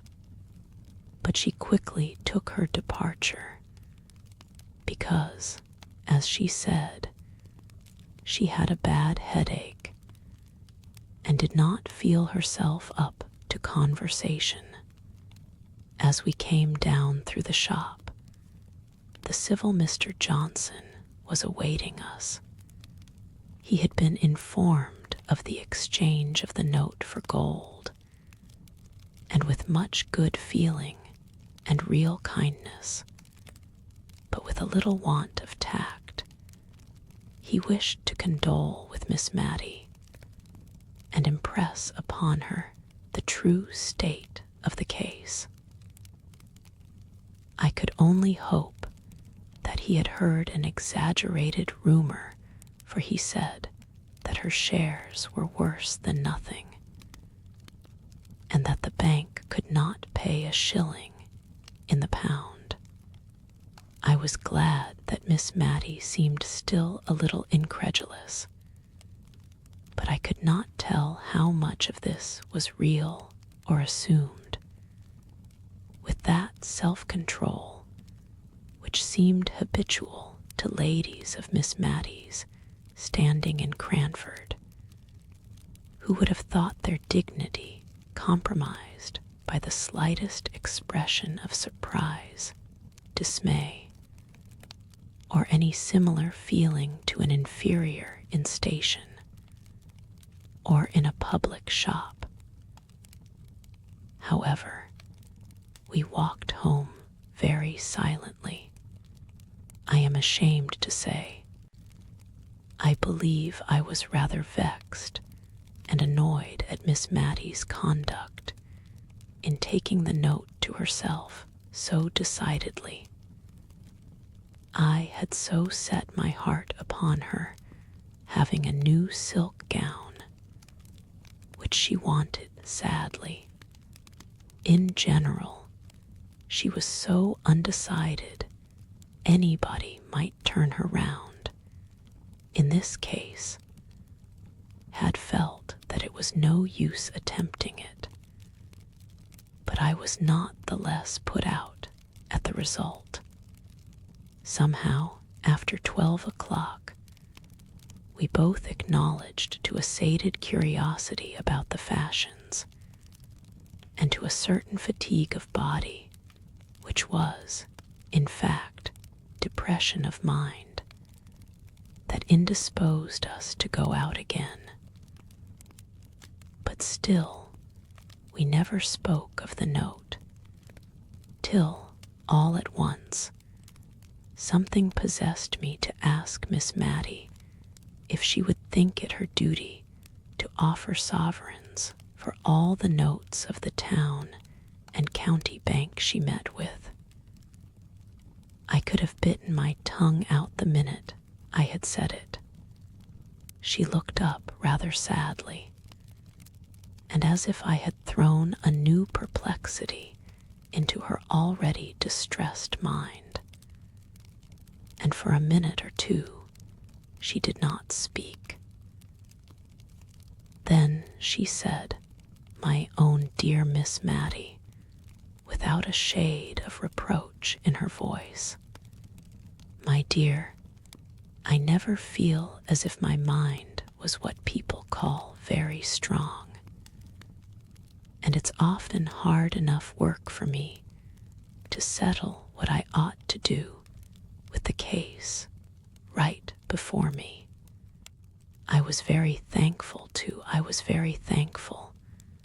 that I saw my duty this morning with the poor man standing by me.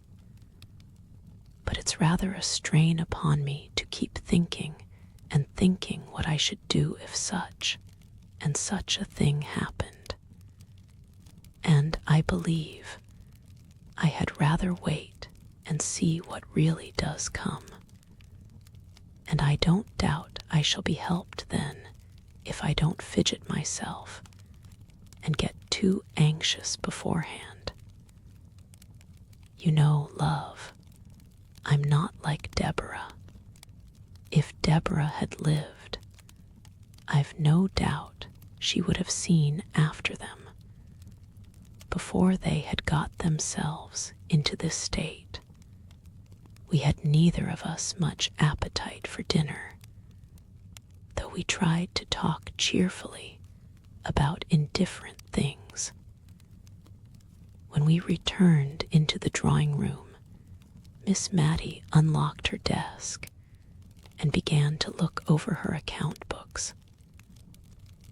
I was so penitent for what I had said in the morning that I did not choose to take upon myself the presumption to suppose that I could assist her. I rather left her alone, as, with puzzled brow, her eye followed her pen up and down the ruled page. By and by she shut the book, locked the desk, and came and drew a chair to mine, where I sat in moody sorrow over the fire. I stole my hand into hers, she clasped it, but but did not speak a word. At last she said, with forced composure in her voice, "If that bank goes wrong, I shall lose £149 13 shillings and fourpence a year. I shall only have £13 a year left." I squeezed her hand hard and tight. I did not know what to say. Presently, it was too dark to see her face. I felt her fingers work convulsively in my grasp, and I knew she was going to speak again. I heard the sobs in her voice as she said, "I hope it's not wrong, not wicked, but oh, I am so glad poor Deborah is spared this. She could not have borne to come down in the world. She had such a noble, lofty spirit." This was all she said about the sister who had insisted upon investing their little property in that unlucky bank. We were later in lighting the candle than usual that night, and until that light shamed us into speaking, we sat together very silently and sadly. However, we took to our work after tea with a kind of forced cheerfulness, which soon became real as far as it went, talking of that never-ending wonder, Lady Glenmire's engagement. Miss Mattie was almost coming round to think it a good thing. I don't mean to deny that men are troublesome in a house. I don't judge from my own experience, for my father was neatness itself, and wiped his shoes on coming in as carefully as any woman. But still, a man has a sort of knowledge of what should be done in difficulties, that it is very pleasant to have one at hand, ready to lean upon. Now, Lady Glenmire, instead of being tossed about and wondering where she is to settle, will be certain of a home among pleasant and kind people, such as our good Miss Pole and Mrs. Forrester. And Mr. Hoggins is really a very personable man. And as for his manners, why, if they are not very polished, I have known people with very good hearts, and very clever minds too, who were not what some people reckoned refined, but who were both true and tender. She fell off into a soft reverie about Mr. Holbrook, and I did not interrupt her. I was so busy maturing a plan I had had in my mind for some days, but which this threatened failure of the bank had brought to a crisis. That night, after Miss Mattie went to bed, I treacherously lighted the candle again and sat down in the drawing-room to compose a letter to the Aga Jenkins, a letter which should affect him if he were Peter, and yet seem a mere statement of dry facts if he were a stranger. The church clock pealed out 2 before I had done. The next morning news came, both official and otherwise, that the town and county bank had stopped payment. Miss Mattie was ruined. She tried to speak quietly to me, but when she came to the actual fact that she would have, but about 5 shillings a week to live upon. She could not restrain a few tears. "I am not crying for myself, dear," said she, wiping them away. "I believe I am crying for the very silly thought of how my mother would grieve if she could know. She always cared for us so much more than for herself. But many a poor person has less, and I am not very extravagant, and thank God, when the neck of mutton and Martha's wages and the rent are paid, I have not a farthing owing. Poor Martha, I think she'll be sorry to leave me." Miss Mattie smiled at me through her tears, and she would fain have had me see only the smile, not the tears. Chapter XIV, Friends in Need. It was an example to me, and I fancy it might be to many others, to see how immediately Miss Mattie set about the retrenchment which she knew to be right under her altered circumstances. While she went down to speak to Martha and break the intelligence to her, I stole out with my letter to the Aga Jenkins and went to the signor's lodgings to obtain the exact address. I bound the signora to secrecy, and indeed her military manners had a degree of shortness and reserve in them which made her always say as little as possible, except when under the pressure of strong excitement. Moreover, which made my secret doubly sure, the signor was now so far recovered as to be looking forward to traveling and conjuring again in the space of a few days, when he, his wife, and little Phoebe would leave Cranford.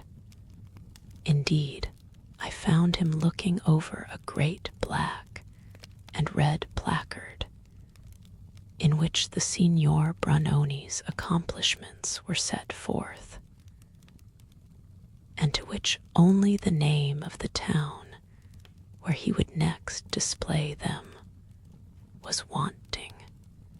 He and his wife were so much absorbed in deciding where the red letters would come in with most effect, it might have been the rubric for that matter, that it was some time before I could get my question asked privately, and not before I had given several decisions, the wisdom of which I questioned afterwards with equal sincerity as soon as the signor threw in his doubts and reasons on the important subject. At last I got the address, spelt by sound, and very queer it looked. I dropped it in the post on my way home. And then, for a minute, I stood looking at the wooden pane with a gaping slit which divided me from the letter but a moment ago in my hand.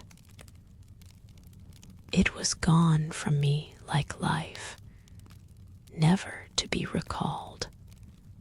It would get tossed about on the sea, and stained with sea waves perhaps, and be carried among palm trees, and scented with all tropical fragrance, the little piece of paper, but an hour ago so familiar and commonplace, had set out on its race to the strange wild countries beyond the Ganges. But I could not afford to lose much time on this speculation, I hastened home, that Miss Mattie might not miss me. Martha opened the door to me, her face swollen with crying.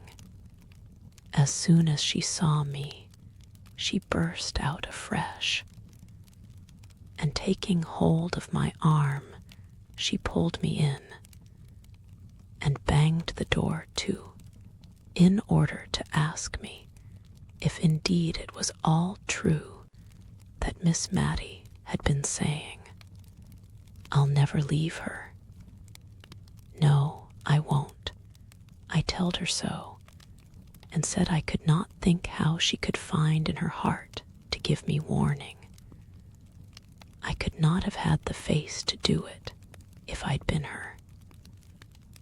I might ha been just as good for nothing as Mrs. Fitzadam's Rosie, who struck for wages after living 7 years and a half in one place. I said I was not one to go and serve mammon at that rate, that I knew when I'd got a good missus, if she didn't know when she'd got a good servant.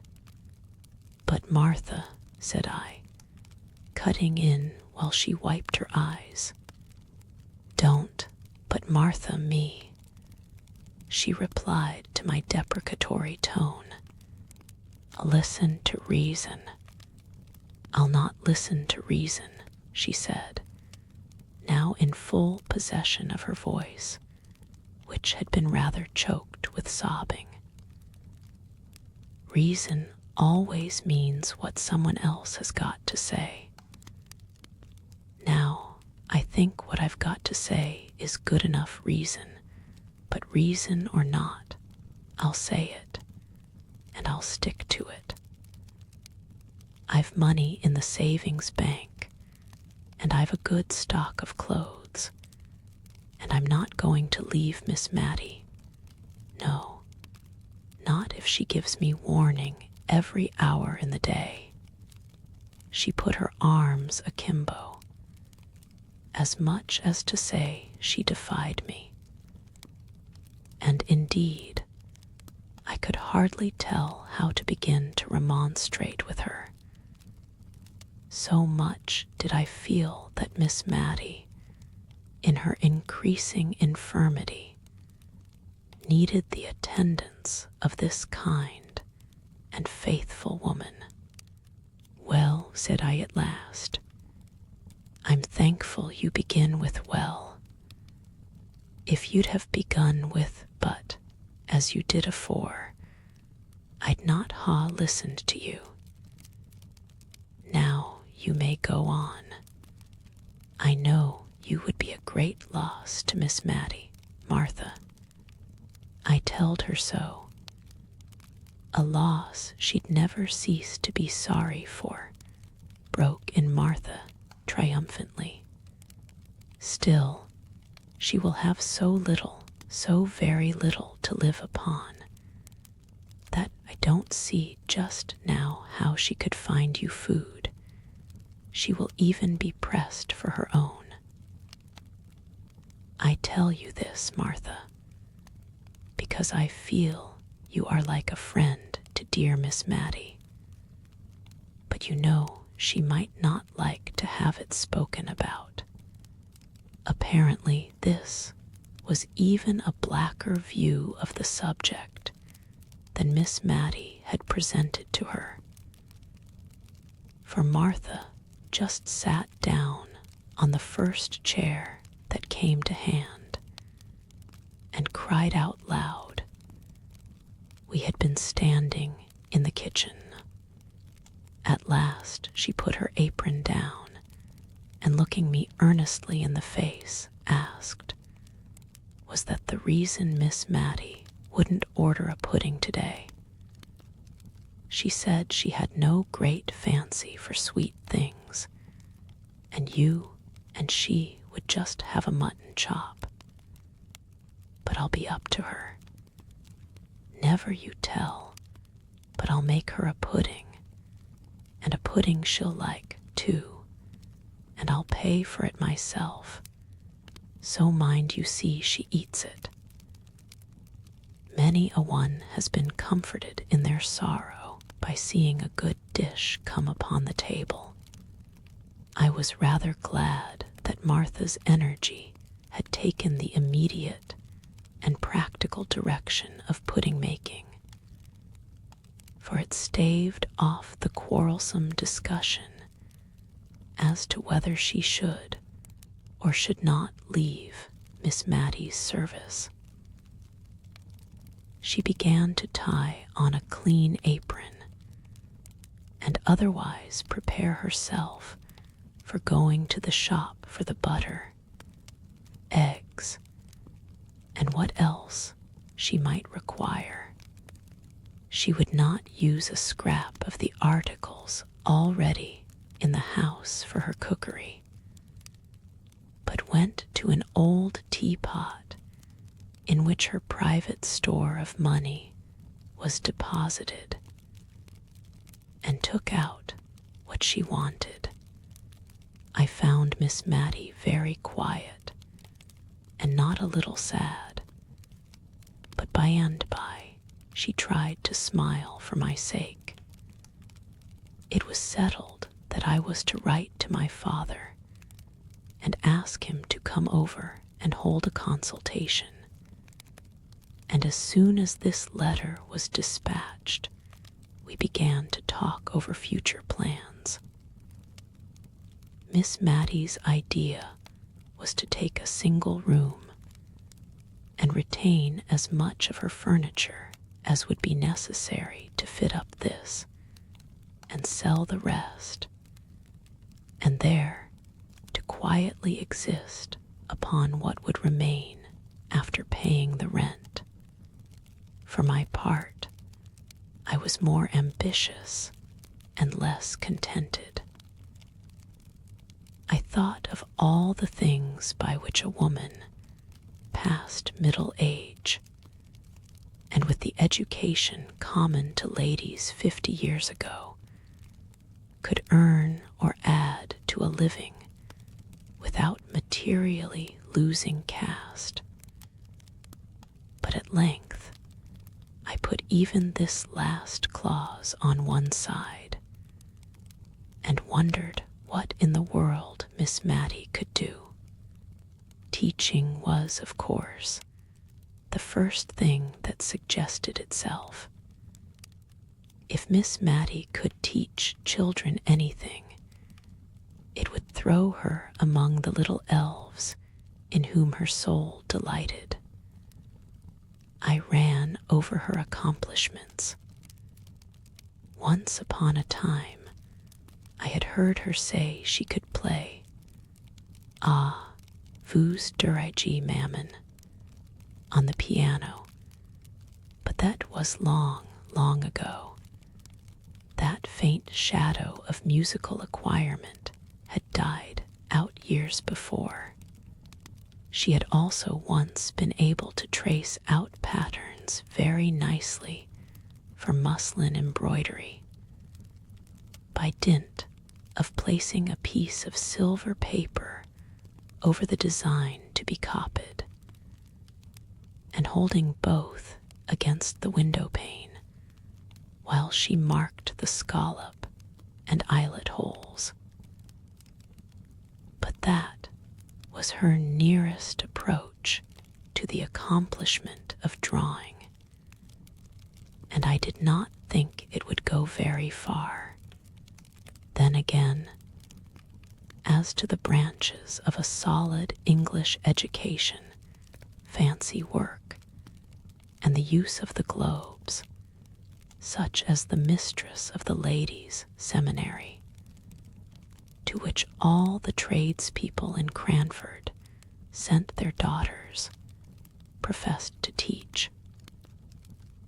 Miss Mattie's eyes were failing her, and I doubted if she could discover the number of threads in a worsted-work pattern, or rightly appreciate the different shades required for Queen Adelaide's face in the loyal woolwork now fashionable in Cranford.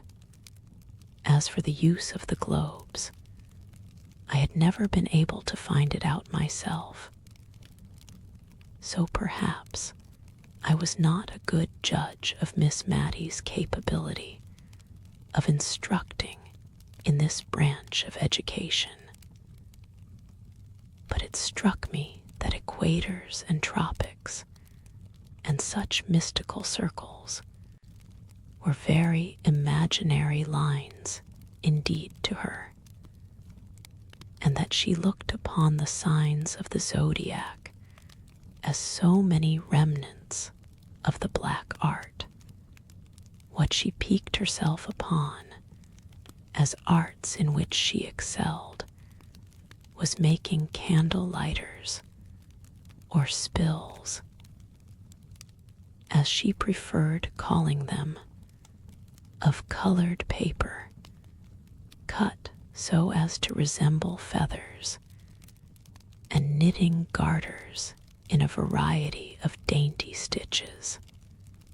I had once said, on receiving a present of an elaborate pair, that I should feel quite tempted to drop one of them in the street in order to have it admired.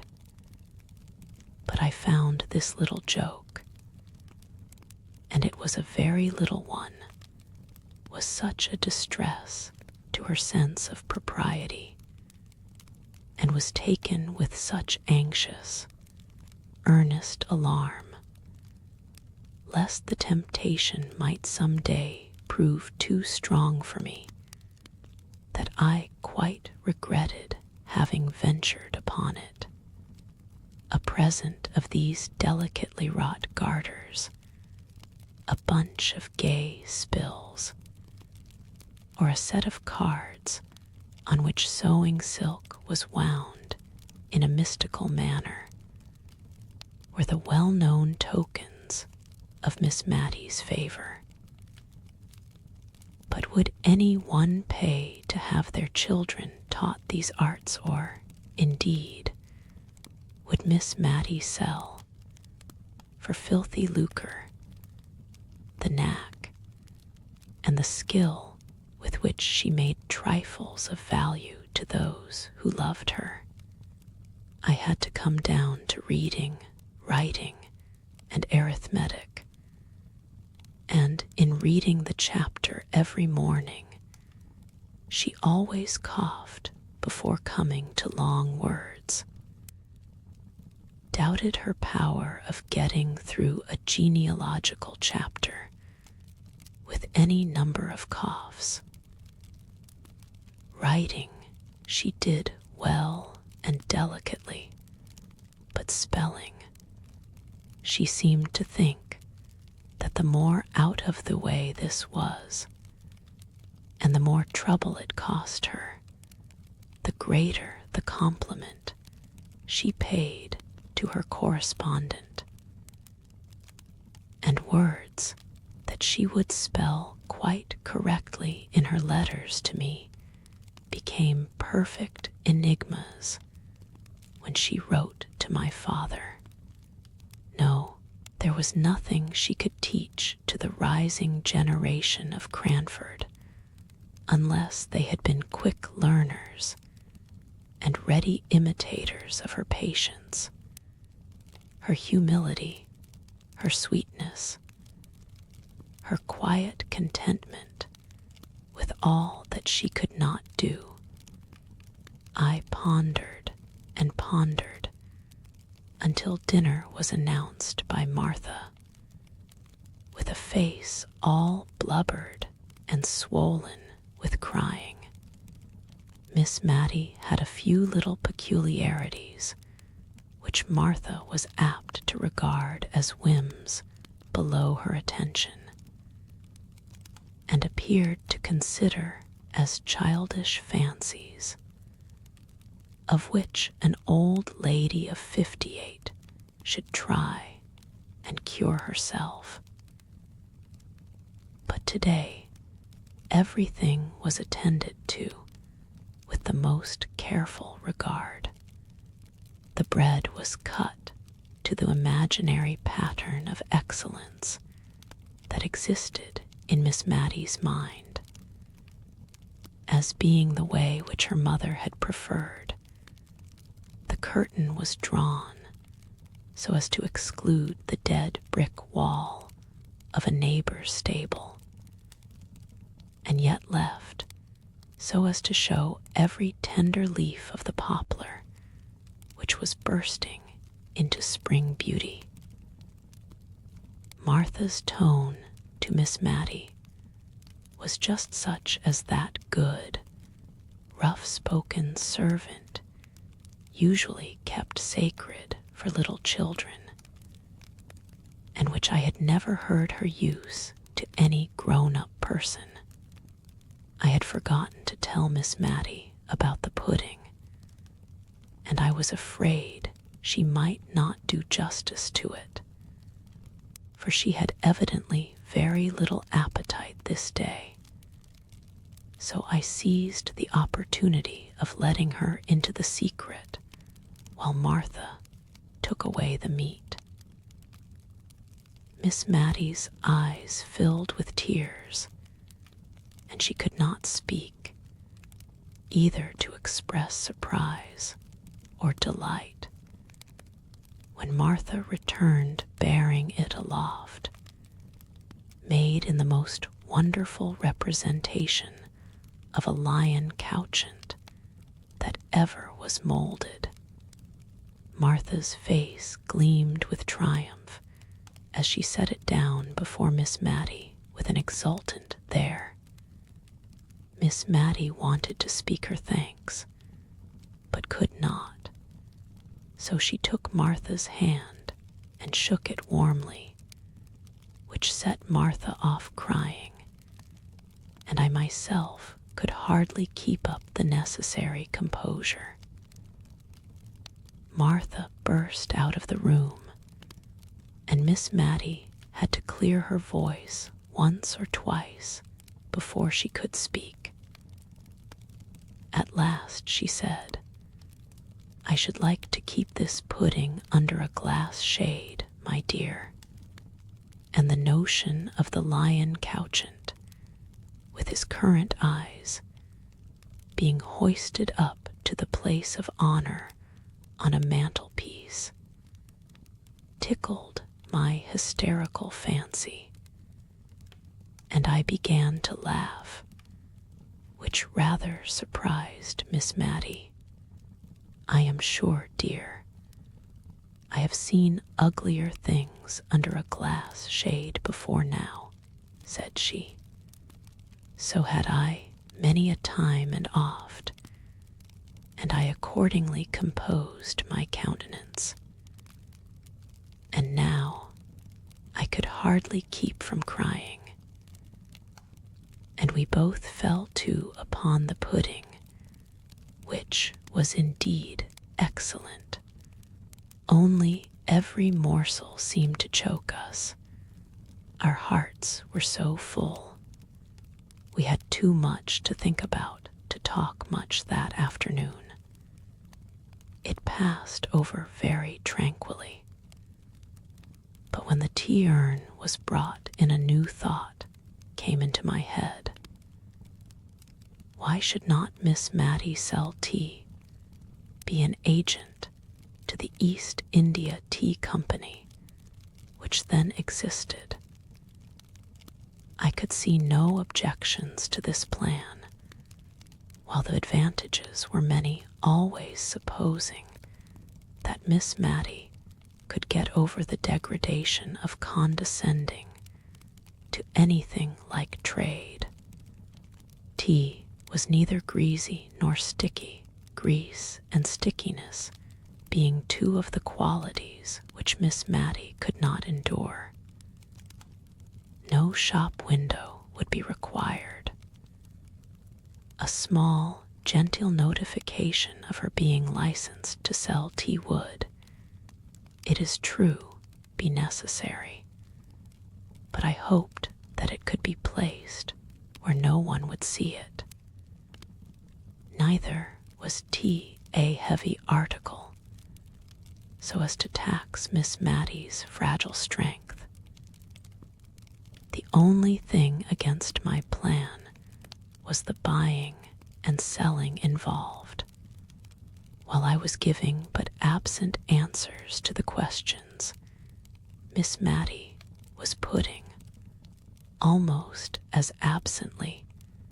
We heard a clumping sound on the stairs and a whispering outside the door, which indeed once opened and shut as if by some invisible agency. After a little while, Martha came in, dragging after her a great, tall young man, all crimson with shyness, and finding his only relief in perpetually sleeking down his hair. "Please, ma'am, he's only Jem Hearn," said Martha, by way of an introduction.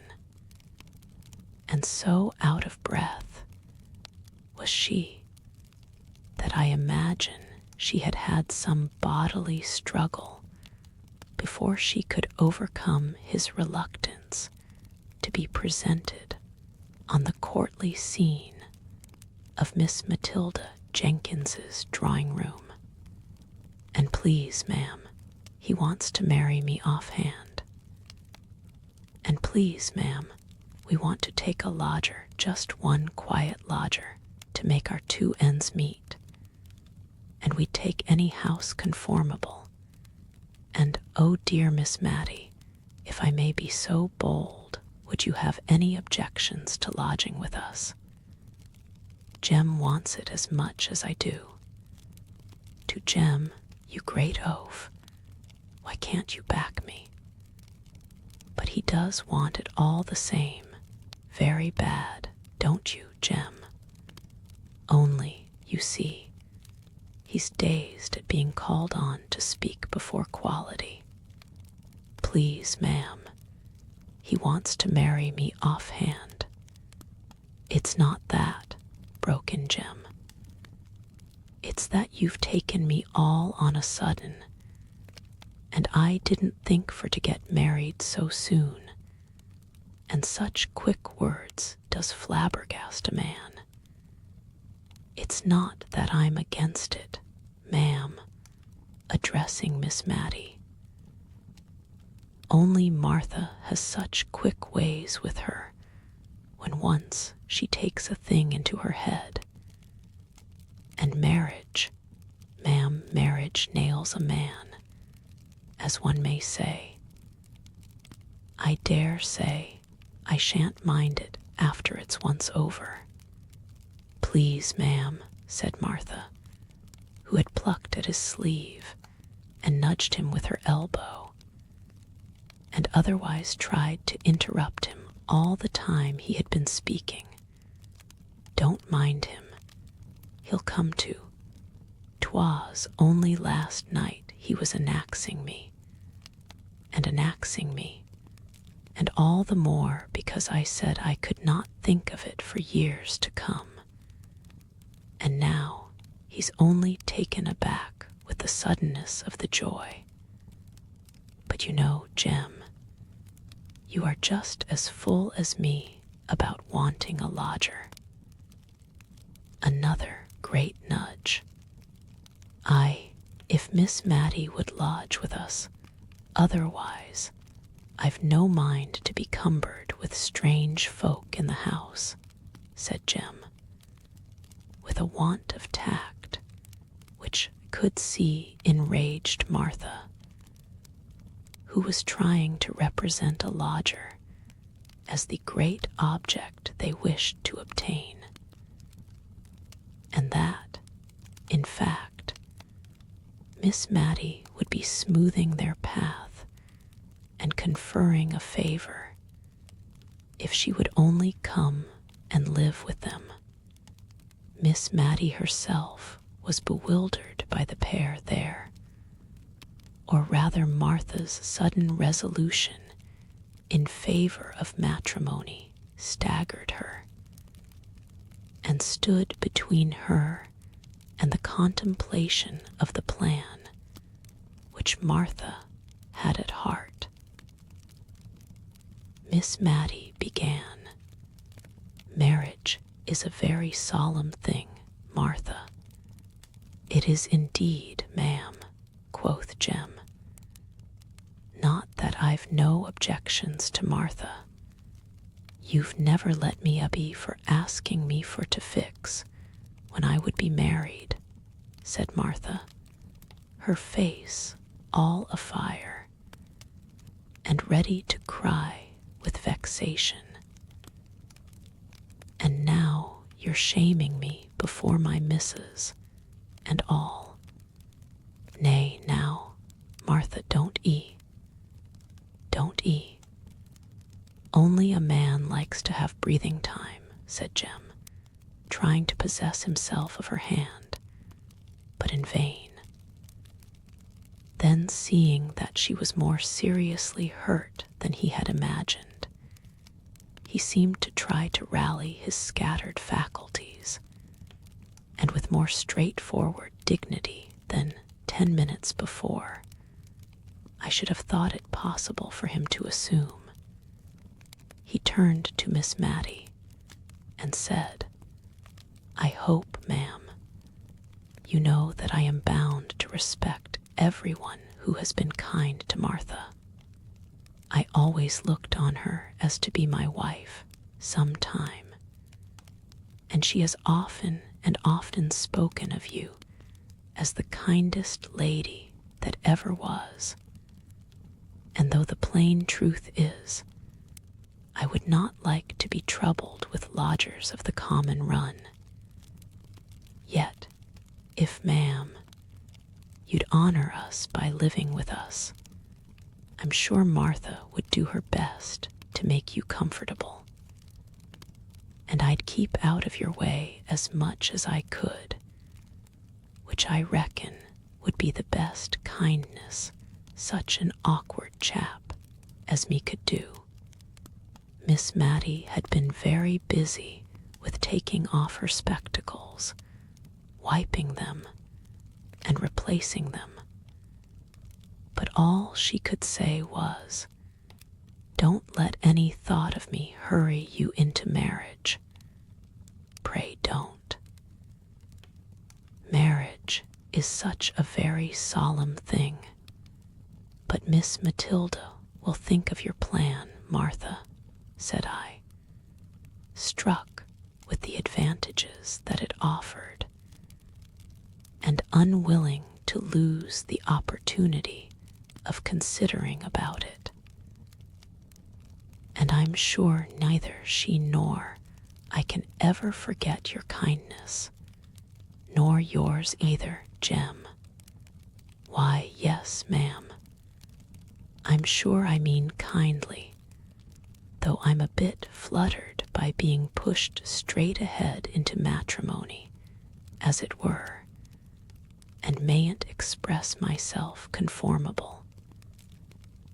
But I'm sure I'm willing enough, and give me time to get accustomed. So, Martha, wench, what's the use of crying so, and slapping me if I come near?" This last was sotto voce, and had the effect of making Martha bounce out of the room, to be followed and soothed by her lover. Whereupon Miss Mattie sat down and cried very heartily, and accounted for it by saying that the thought of Martha being married so soon gave her quite a shock, and that she should never forgive herself if she thought she was hurrying the poor creature.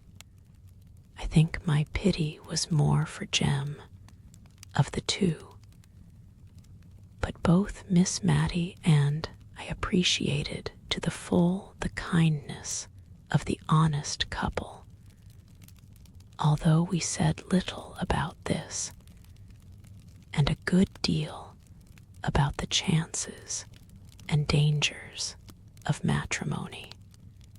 The next morning, very early, I received a note from Miss Pole, so mysteriously wrapped up, and with so many seals on it to secure secrecy, that I had to tear the paper before I could unfold it.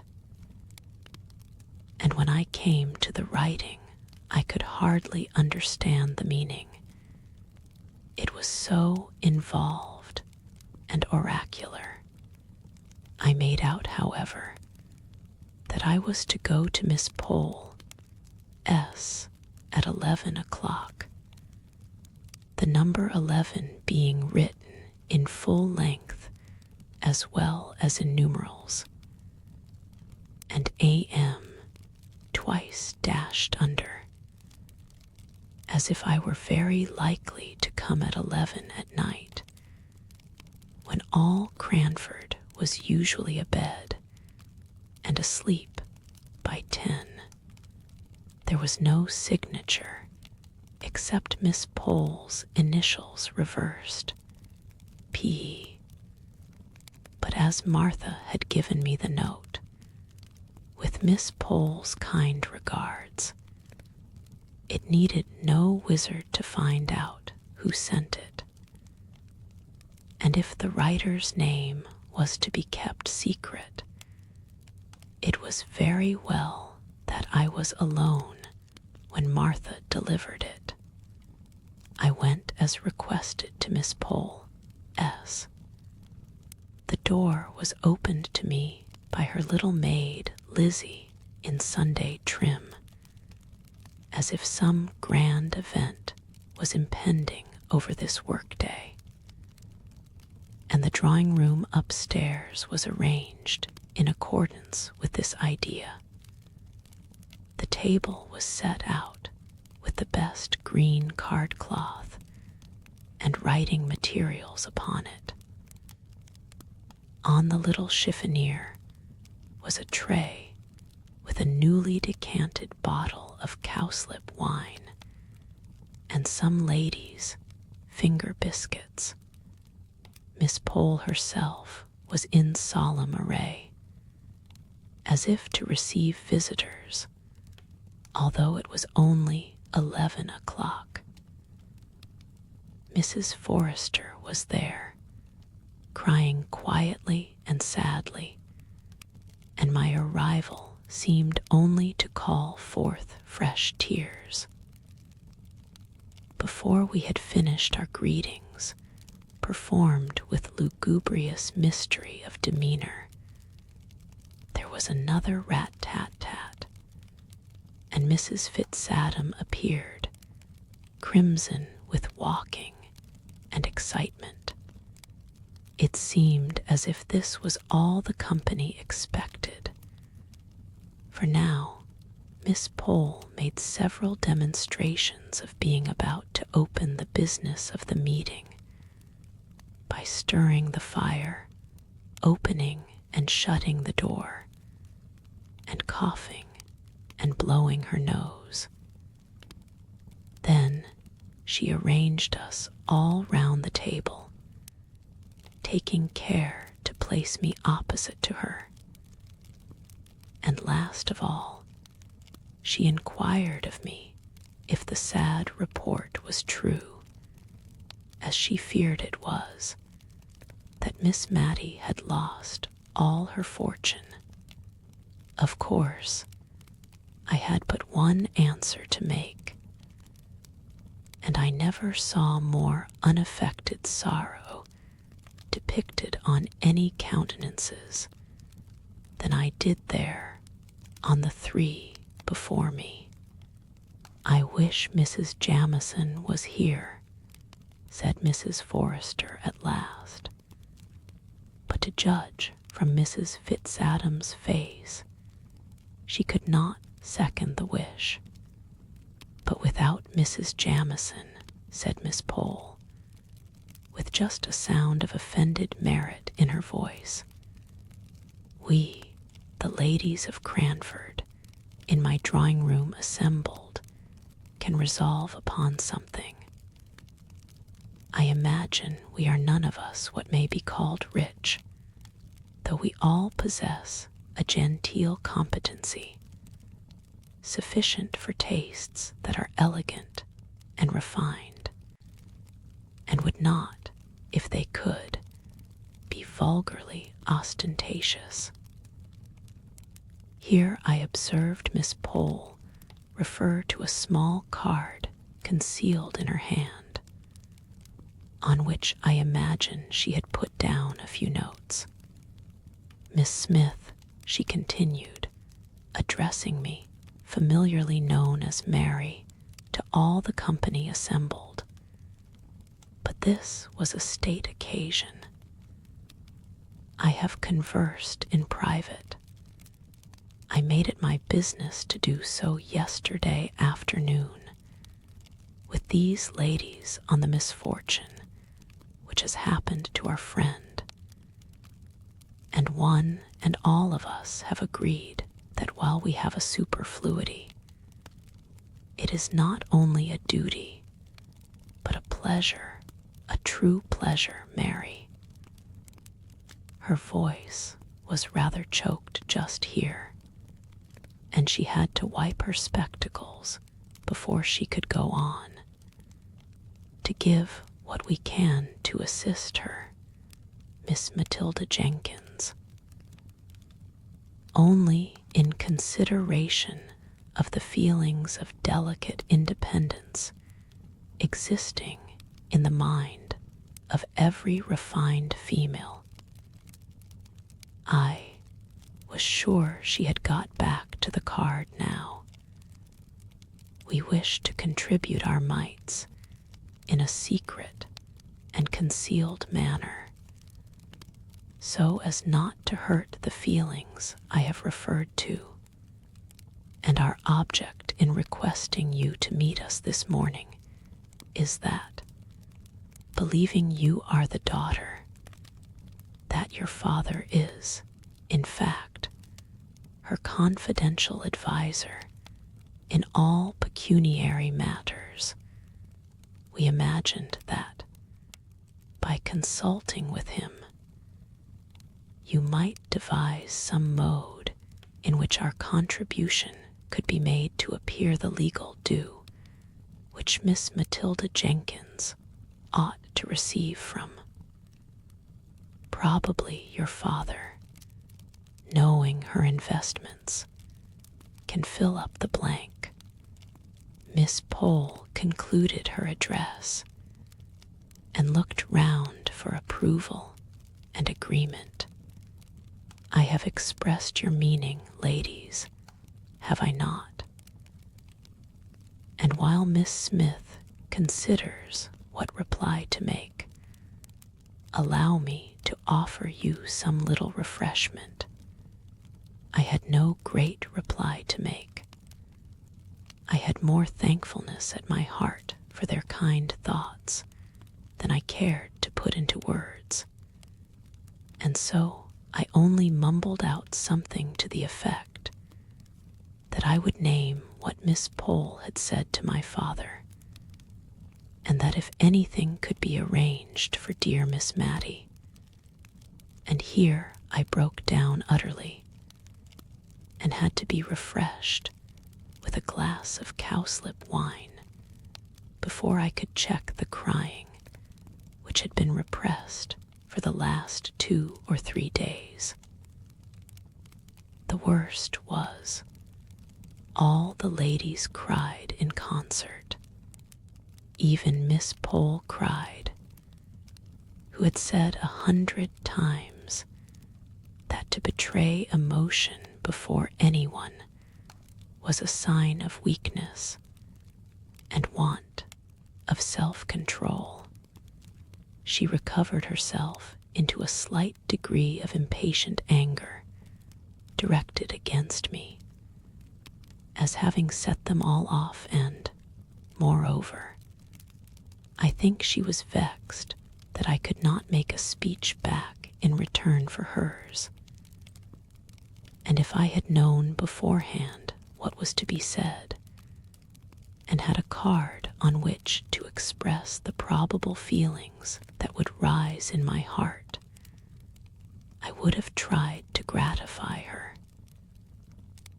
As it was, Mrs. Forrester was the person to speak when we had recovered our composure. I don't mind, among friends, stating that I know. I'm not poor exactly, but I don't think I'm what you may call rich.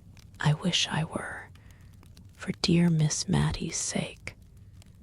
But, if you please, I'll write down in a sealed paper what I can give. I only wish it was more, my dear Mary. I do indeed. Now I saw why paper, pens, and ink were provided. Every lady wrote down the sum she could give annually, signed the paper, and sealed it mysteriously. If their proposal was acceded to, my father was to be allowed to open the papers under pledge of secrecy. If not, they were to be returned to their writers. When the ceremony had been gone through, I rose to depart, but each lady seemed to wish to have a private conference with me.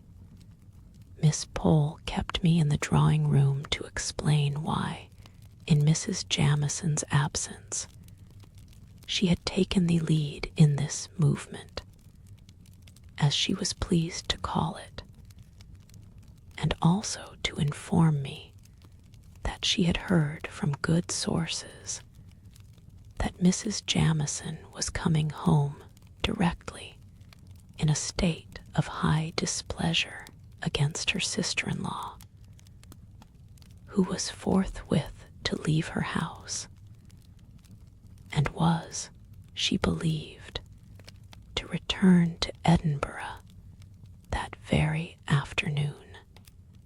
Of course, this piece of intelligence could not be communicated before Mrs. Fitzadam, more especially as Miss Pole was inclined to think that Lady Glenmire's engagement to Mr. Hoggins could not possibly hold against the blaze of Mrs. Jamison's displeasure. A few hearty inquiries after Miss Mattie's health concluded my interview with Miss Pole. On coming downstairs, I found Mrs. Forrester waiting for me at the entrance to the dining parlor. She drew me in, and when the door was shut, she tried 2 or 3 times to begin on some subject, which was so unapproachable, apparently, that I began to despair of our ever getting to a clear understanding. At last out it came, the poor old lady trembling all the time as if it were a great crime which she was exposing to daylight, in telling me how very, very little she had to live upon. A confession which she was brought to make from a dread lest we should think that the small contribution named in her paper bore any proportion to her love and regard for Miss Mattie, and yet that sum which she so eagerly relinquished was, in truth, more than a 20th part of what she had to live upon, and keep house, and a little serving maid, all as became one born a Tyrrell. And when the whole income does not nearly amount to £100, to give up 1/20th of it will necessitate many careful economies and many pieces of self-denial, small and insignificant in the world's account, but bearing a different value in another account book that I have heard of.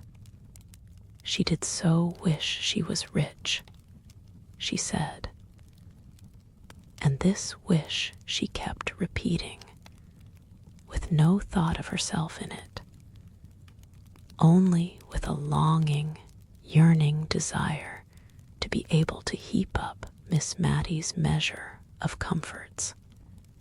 It was some time before I could console her enough to leave her, and then, on quitting the house, I was waylaid by Mrs. Fitzadam, who had also her confidence to make of pretty nearly the opposite description. She had not liked to put down all that she could afford and was ready to give. She told me she thought she never could look Miss Mattie in the face again if she presumed to be giving her so much as she should like to do. Miss Mattie, continued she, that I thought was such a fine young lady when I was nothing but a country girl coming to market with eggs and butter and such like things. For my father, though well-to-do, would always make me go on as my mother had done before me, and I had to come into Cranford every Saturday and see after sales and prices and what not. And one day, I remember, I met Miss Mattie in the lane that leads to Camehurst. She was walking on the footpath, which, you know, is raised a good way above the road, and a gentleman rode beside her and was talking to her, and she was looking down at some primroses she had gathered and pulling them all to pieces, and I do believe she was crying. But after she had passed, she turned round and ran after me to ask, oh, so kindly, about my poor mother, who lay on her deathbed. And when I cried, she took hold of my hand to comfort me, and the gentleman waiting for her all the time, and her poor heart very full of something, I am sure. And I thought it such an honor to be spoken to in that pretty way by the rector's daughter, who visited at Arley Hall. I have loved her ever since, though perhaps I'd no right to do it. But if you can think of any way in which I might be allowed to give a little more without anyone knowing it, I should be so much obliged to you, my dear. And my brother would be delighted to doctor her for nothing, medicines, leeches, and all. I know that he and her ladyship, my dear, I little thought in the days I was telling you of that I should ever come to be sister-in-law to a ladyship, would do anything for her. We all would. I told her I was quite sure of it, and promised all sorts of things in my anxiety to get home to Miss Mattie, who might well be wondering what had become of me, absent from her 2 hours, without being able to account for it. She had taken very little note of time, however, as she had been occupied in numberless little arrangements preparatory to the great step of giving up her house. It was evidently a relief to her to be doing something in the way of retrenchment. For, as she said, whenever she paused to think, the recollection of the poor fellow with his bad £5 note came over her, and she felt quite dishonest. Only, if it made her so uncomfortable, what must it not be doing to the directors of the bank, who must know so much more of the misery consequent upon this failure? She almost made me angry by dividing her sympathy between these directors, whom she imagined overwhelmed by self-reproach for the mismanagement of other people's affairs, and those who were suffering like her. Indeed, of the two, she seemed to think poverty a lighter burden than self-reproach. But I privately doubted if the directors would agree with her. Old hoards were taken out and examined as to their money value, which luckily was small. Or else, I don't know how Miss Mattie would have prevailed upon herself to part with such things as her mother's wedding ring, the strange, uncouth brooch with which her father had disfigured his shirt frill. And see, however, we arranged things a little in order as to their pecuniary estimation, and were all ready for my father when he came the next morning. I am not going to weary you with the details of all the business we went through, and one reason for not telling about them is that I did not understand what we were doing at the time, and cannot recollect it now. Miss Mattie and I sat assenting to accounts, and schemes, and reports, and documents, of which I do not believe we either of us understood a word, for my father was clear-headed and decisive, and a capital man of business, and if we made the slightest inquiry, or expressed the slightest want of comprehension, he had a sharp way of saying, A, it's as clear as daylight. What's your objection? And as we had not comprehended anything of what he had proposed, we found it rather difficult to shape our objections. In fact, we never were sure if we had any. So presently Miss Mattie got into a nervously acquiescent state, and said yes, and certainly at every pause, whether required or not. But when I once joined in as chorus to a decidedly, pronounced by Miss Mattie in a tremblingly dubious tone, my father fired round at me and asked me what there was to decide, and I am sure to this day I have never known. But in justice to him, I must say he had come over from Drumble to help Miss Mattie when he could ill spare the time, and when his own affairs were in a very anxious state.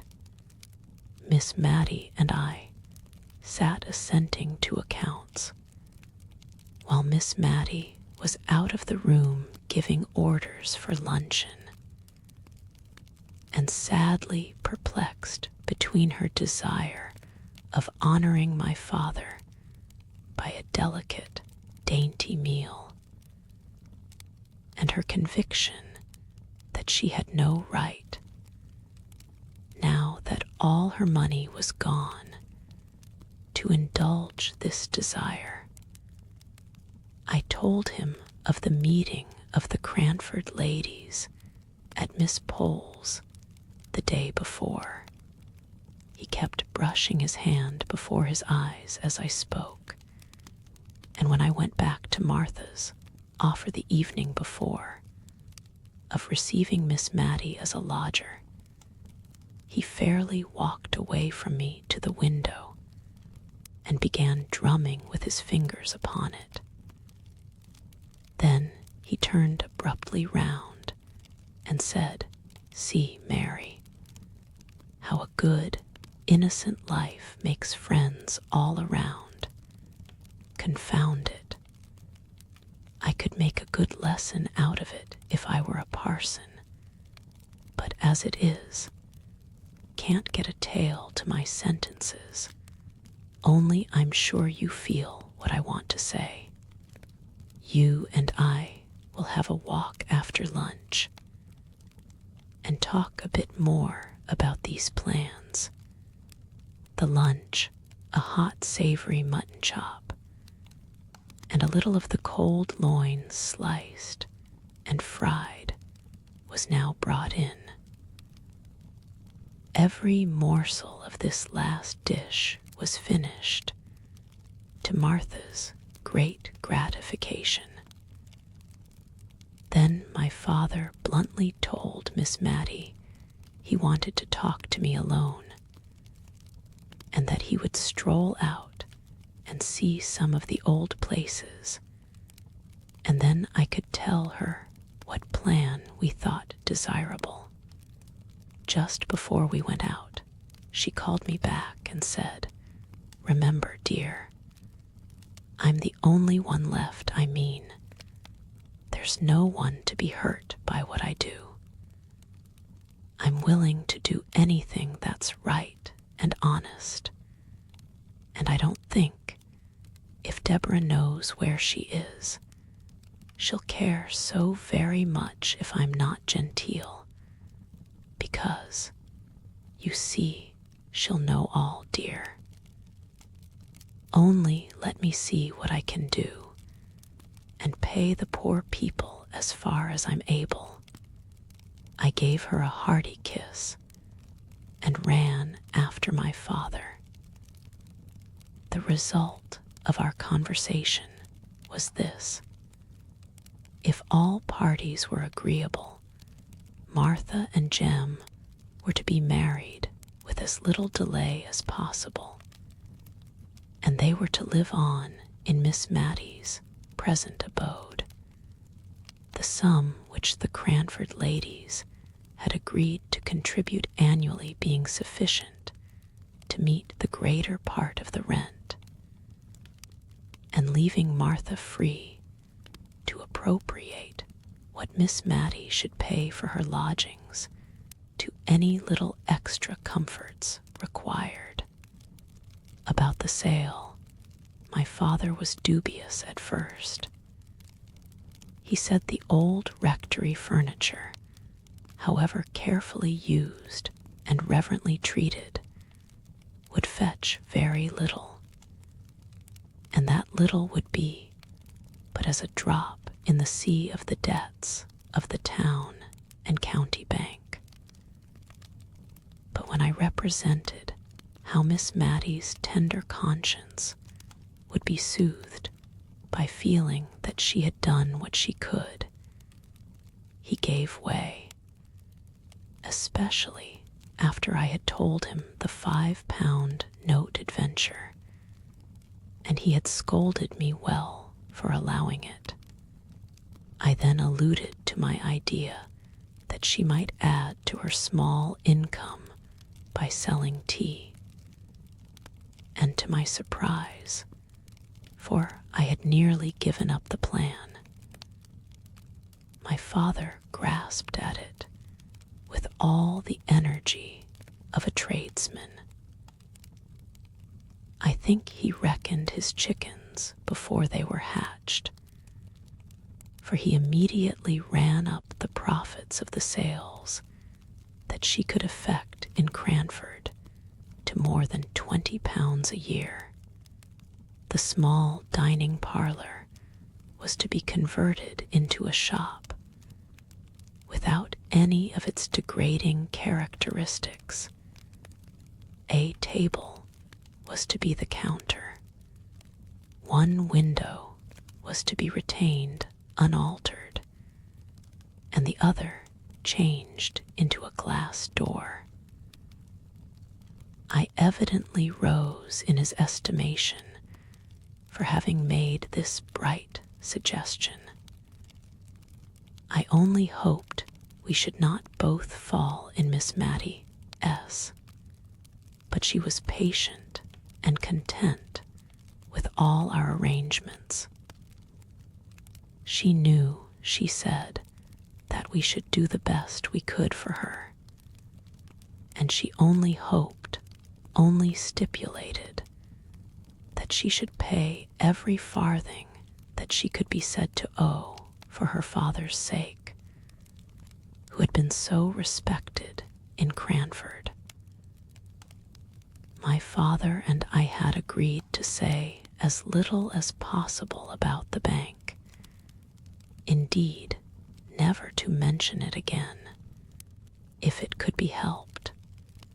Some of the plans were evidently a little perplexing to her, but she had seen me sufficiently snubbed in the morning for want of comprehension to venture on too many inquiries now, and all passed over well with a hope on her part that no one would be hurried into marriage on her account. When we came to the proposal that she should sell tea, I could see it was rather a shock to her, not on account of any personal loss of gentility involved, but only because she distrusted her own powers of action in a new line of life, and would timidly have preferred a little more privation to any exertion for which she feared she was unfitted. However, when she saw my father was bent upon it, she sighed, and said she would try, and if she did not do well, of course she might give it up. One good thing about it was, she did not think men ever bought tea, and it was of men particularly she was afraid. They had such sharp, loud ways with them, and did up accounts, and counted their change so quickly. Now, if she might only sell comfits to children, she was sure she could please them. Chapter XV, A Happy Return. Before I left Miss Mattie at Cranford, everything had been comfortably arranged for her. Even Mrs. Jamison's approval of her selling tea had been gained. That oracle had taken a few days to consider whether, by so doing, Miss Mattie would forfeit her right to the privileges of society in Cranford. I think she had some little idea of mortifying Lady Glenmire by the decision she gave at last, which was to this effect: that whereas a married woman takes her husband's rank by the strict laws of precedence, an unmarried woman retains the station her father occupied. So Cranford was allowed to visit Miss Mattie, and whether allowed or not, it intended to visit Lady Glenmire. But what was our surprise, our dismay, when we learnt that Mr. and Mrs. Hoggins were returning on the following Tuesday. Mrs. Hoggins, had she absolutely dropped her title, and so, in a spirit of bravado, cut the aristocracy to become a Hoggins. She, who might have been called Lady Glenmire to her dying day. Mrs. Jamison was pleased. She said it only convinced her of what she had known from the first, that the creature had a low taste. But the creature looked very happy on Sunday at church. Nor did we see it necessary to keep our veils down on that side of our bonnets on which Mr. and Mrs. Hoggins sat, as Mrs. Jamison did, thereby missing all the smiling glory of his face and all the becoming blushes of hers. I am not sure if Martha and Jem looked more radiant in the afternoon, when they, too, made their first appearance. Mrs. Jamison soothed the turbulence of her soul by having the blinds of her windows drawn down, as if for a funeral, on the day when Mr. and Mrs. Hoggins received callers.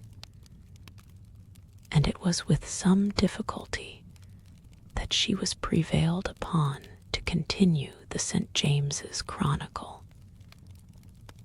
So indignant was she with its having inserted the announcement of the marriage, smiling glory and becoming blushes. Miss Mattie's sail went off famously. She retained the furniture of her sitting room and bedroom, the former of which she was to occupy, till Martha could meet with a lodger who might wish to take it. And into this sitting room and bedroom she had to cram all sorts of things, which were, the auctioneer assured her, bought in for her at the sale by an unknown friend. I always suspected Mrs. Fitzadam of this, but she must have had an accessory who knew what articles were particularly regarded by Miss Mattie on account of their associations with her early days. The rest of the house looked rather bare, to be sure, all except one tiny bedroom, of which my father allowed me to purchase the furniture for my occasional use in case of Miss Mattie's illness. I had expended my own small store in buying all manner of comfits and lozenges, in order to tempt the little people whom Miss Mattie loved so much to come about her. Tea in bright green canisters, and comfits in tumblers, Miss Mattie and I felt quite proud as we looked round us on the evening before the shop was to be opened. Martha had scoured the boarded floor to a white cleanness, and it was adorned with a brilliant piece of oilcloth, on which customers were to stand before the table counter. The wholesome smell of plaster and whitewash pervaded the apartment. A very small Matilda Jenkins, licensed to sell tea, was hidden under the lintel of the new door, and 2 boxes of tea, with cabalistic inscriptions all over them, stood ready to disgorge their contents into the canisters. Miss Mattie, as I ought to have mentioned before, had had some scruples of conscience at selling tea when there was already Mr. Johnson in the town, who included it among his numerous commodities. And before she could quite reconcile herself to the adoption of her new business, she had trotted down to his shop, unknown to me, to tell him of the project that was entertained, and to inquire if it was likely to injure his business. My father called this idea of hers great nonsense, and wondered how tradespeople were to get on if there was to be a continual consulting of each other's interests, which would put a stop to all competition directly, and perhaps it would not have done in Drumble, but in Cranford it answered very well. For not only did Mr. Johnson kindly put at rest all Miss Mattie's scruples and fear of injuring his business, but I have reason to know he repeatedly sent customers to her, saying that the teas he kept were of a common kind, but that Miss Jenkins had all the choice sorts, and expensive tea is a very favorite luxury with well-to-do tradespeople and rich farmers' wives, who turn up their noses at the kungoo and souchong prevalent at many tables of gentility, and will have nothing else than gunpowder and pekoe for themselves. But to return to Miss Mattie, it was really very pleasant to see how her unselfishness and simple sense of justice called out the same good qualities in others. She never seemed to think anyone would impose upon her, because she should be so grieved to do it to them. I have heard her put a stop to the asseverations of the man who brought her coals by quietly saying, "I am sure you would be sorry to bring me wrong weight." And if the coals were short measure that time, I don't believe they ever were again. People would have felt as much ashamed of presuming on her good faith as they would have done on that of a child. But my father says such simplicity might be very well in Cranford, but would never do in the world. And I fancy the world must be very bad, for with all my father's suspicion of everyone with whom he has dealings, and in spite of all his many precautions, he lost upwards of £1,000 by roguery only last year. I just stayed long enough to establish Miss Mattie in her new mode of life, and to pack up the library which the rector had purchased. He had written a very kind letter to Miss Mattie, saying how glad he should be to take a library so well selected as he knew that the late Mr. Jenkins's must have been, at any valuation put upon them. And when she agreed to this, with a touch of sorrowful gladness that they would go back to the rectory and be arranged on the accustomed walls once more, he sent word that he feared that he had not room for them all, and perhaps Miss Mattie would kindly allow him to leave some volumes on her shelves. But Miss Mattie said that she had her Bible and Johnson's dictionary, and should not have much time for reading. She was afraid. Still, I retained a few books out of consideration for the rector's kindness. The money which he had paid, and that produced by the sale, was partly expended in the stock of tea, and part of it was invested against a rainy day, i.e., old age or illness.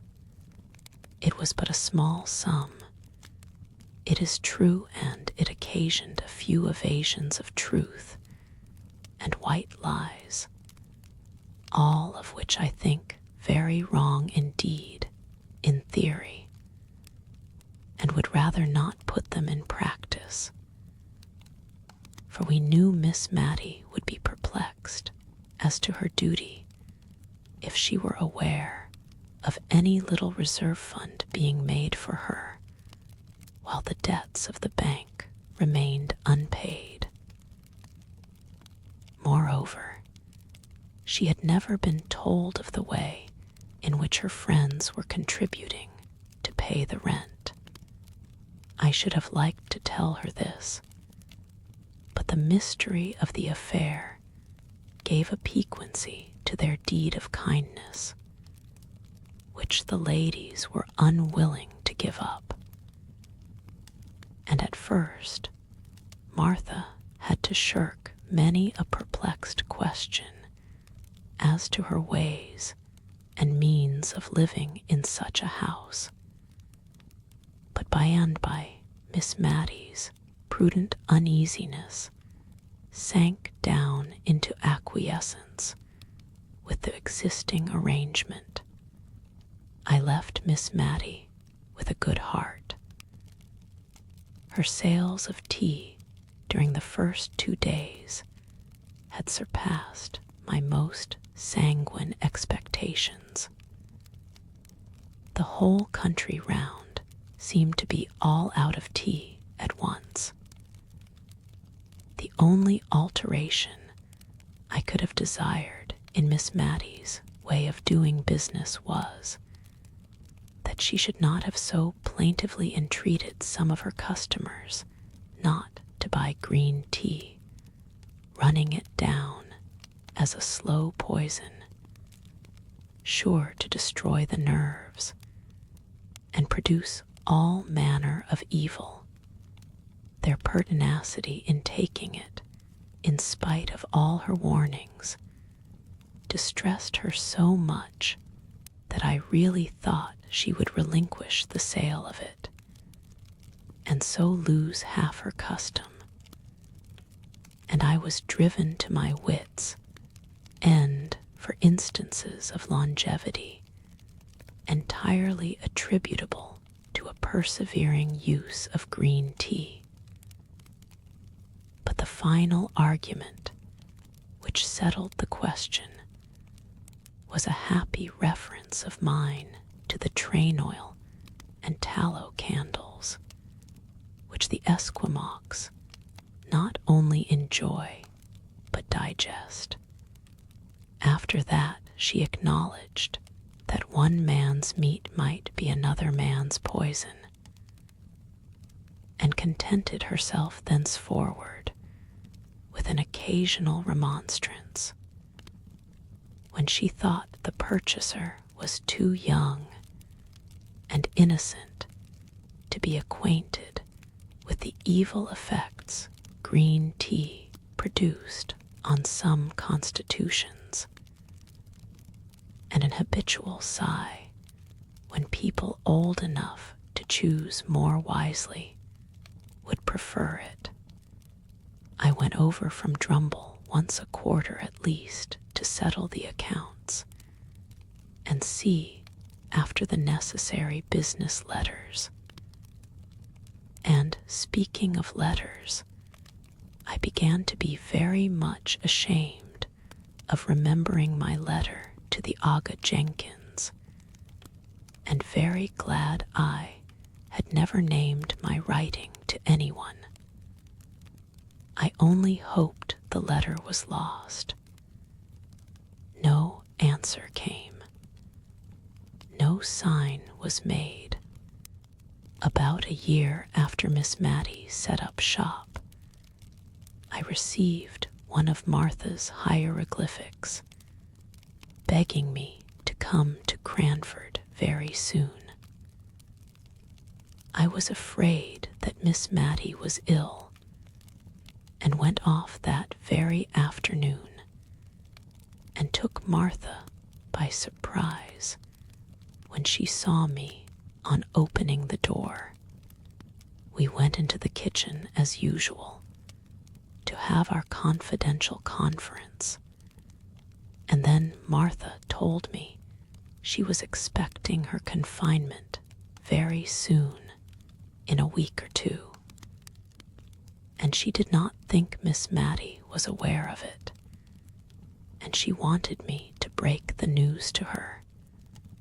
For indeed, miss, continued Martha, crying hysterically, I'm afraid she won't approve of it, and I'm sure I don't know who is to take care of her as she should be taken care of when I am laid up. I comforted Martha by telling her I would remain till she was about again, and only wished she had told me her reason for this sudden summons, as then I would have brought the requisite stock of clothes.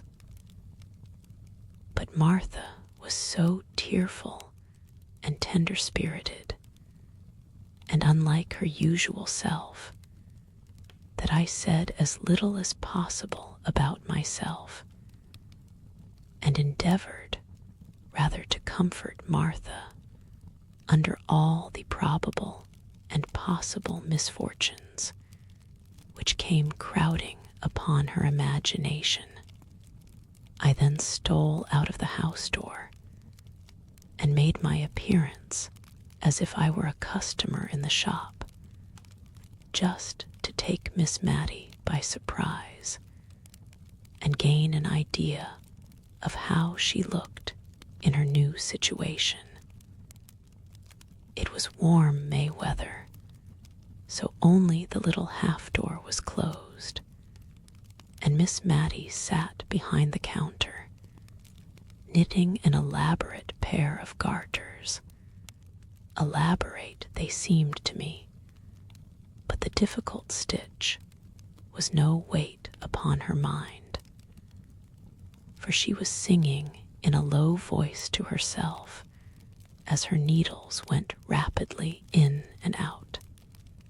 I call it singing, but I dare say a musician would not use that word to the tuneless yet sweet humming of the low, worn voice. I found out from the words, far more than from the attempt at the tune, that it was the old 100th she was crooning to herself, but the quiet, continuous sound told of content, and gave me a pleasant feeling as I stood in the street just outside the door, quite in harmony with that soft May morning. I went in. At first she did not catch who it was, and stood up as if to serve me. But in another minute watchful pussy had clutched her knitting, which was dropped in eager joy at seeing me. I found, after we had had a little conversation, that it was as Martha said, and that Miss Mattie had no idea of the approaching household event. so I thought I would let things take their course, secure that when I went to her with the baby in my arms, I should obtain that forgiveness for Martha, which she was needlessly frightening herself into believing that Miss Mattie would withhold, under some notion that the new claimant would require attentions from its mother, that it would be faithless treason to Miss Mattie to render. But I was right. I think that must be an hereditary quality, for my father says he is scarcely ever wrong. One morning, within a week after I arrived, I went to call Miss Mattie, with a little bundle of flannel in my arms. She was very much awestruck when I showed her what it was, and asked for her spectacles off the dressing table, and looked at it curiously, with a sort of tender wonder at its small perfection of parts. She could not banish the thought of the surprise all day, but went about on tiptoe, and was very silent. But she stole up to see Martha, and they both cried with joy, and she got into a complimentary speech to Jem, and did not know how to get out of it again, and was only extricated from her dilemma by the sound of the shop bell, which was an equal relief to the shy, proud, honest Jem, who shook my hand so vigorously when I congratulated him that I think I feel the pain of it yet. I went to call Miss Mattie. I had a busy life while Martha was laid up. I attended on Miss Mattie and prepared her meals. I cast up her accounts and examined into the state of her canisters and tumblers. I helped her, too, occasionally in the shop, and it gave me no small amusement and sometimes a little uneasiness to watch her ways there. If a little child came in to ask for an ounce of almond comfits, and 4 of the large kind which Miss Mattie sold weighed that much, she always added 1 more by way of make-weight, as she called it, although the scale was handsomely turned before. And when I remonstrated against this, her reply was, "The little things like it so much." There was no use in telling her that the 5th comfit weighed 1/4 of an ounce, and made every sale into a loss to her pocket. So I remembered the green tea, and winged my shaft with a feather out of her own plumage. I told her how unwholesome almond comfits were, and how ill excess in them might make the little children.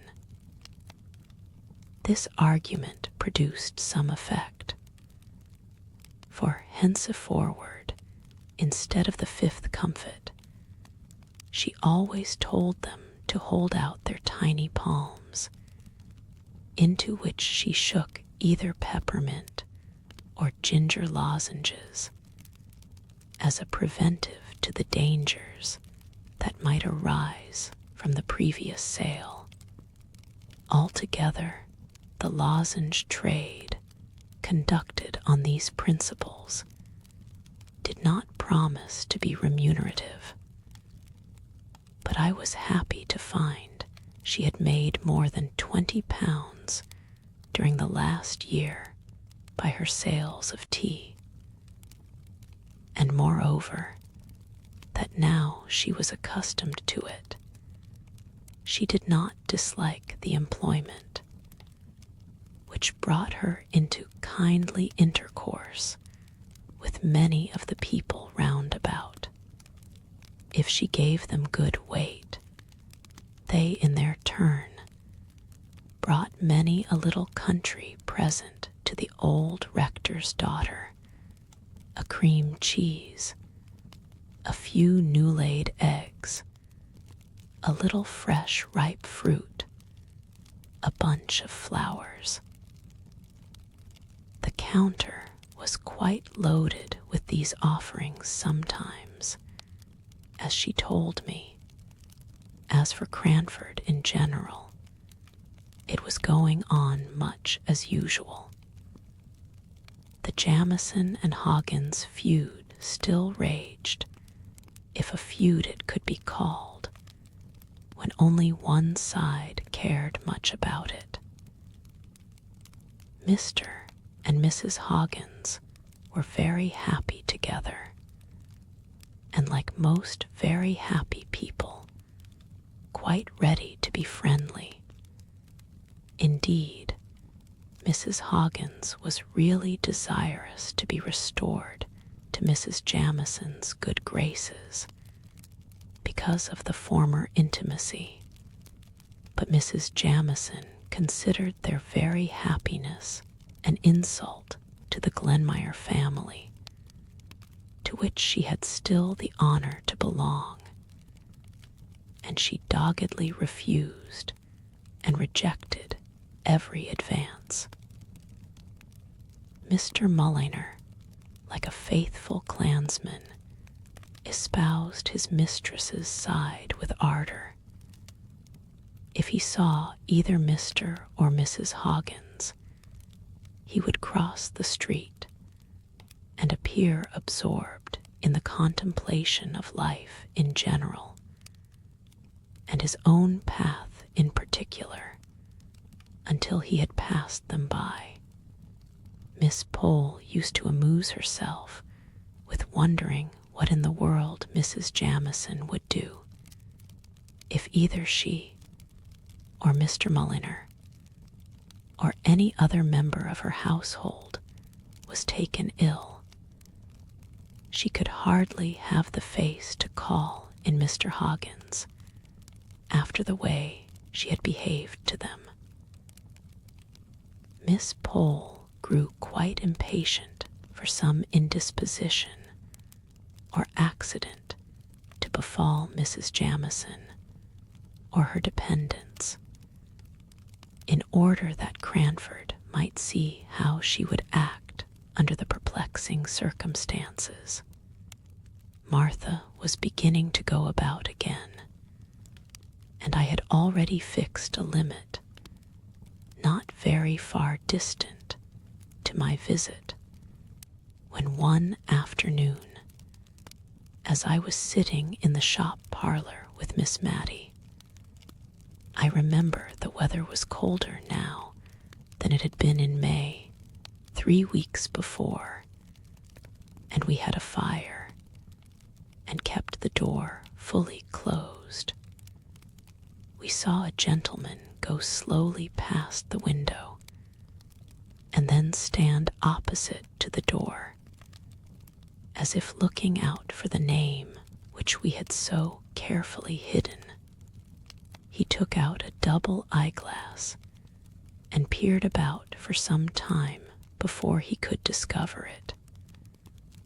Then he came in, and all on a sudden it flashed across me that it was the Aga himself, for his clothes had an out-of-the-way foreign cut about them, and his face was deep brown, as if tanned and retanned by the sun.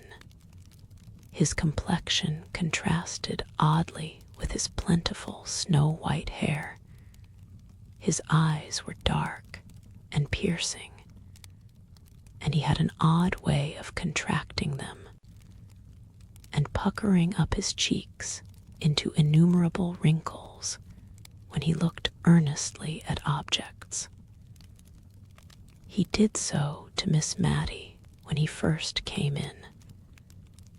His glance had first caught and lingered a little upon me, but then turned with the peculiar searching look I have described to Miss Mattie. She was a little fluttered and nervous, but no more so than she always was when any man came into her shop. She thought that he would probably have a note, or a sovereign at least, for which she would have to give change, which was an operation she very much disliked to perform. But the present customer stood opposite to her, without asking for anything, only looking fixedly at her, as he drummed upon the table with his fingers, just for all the world as Miss Jenkins used to do.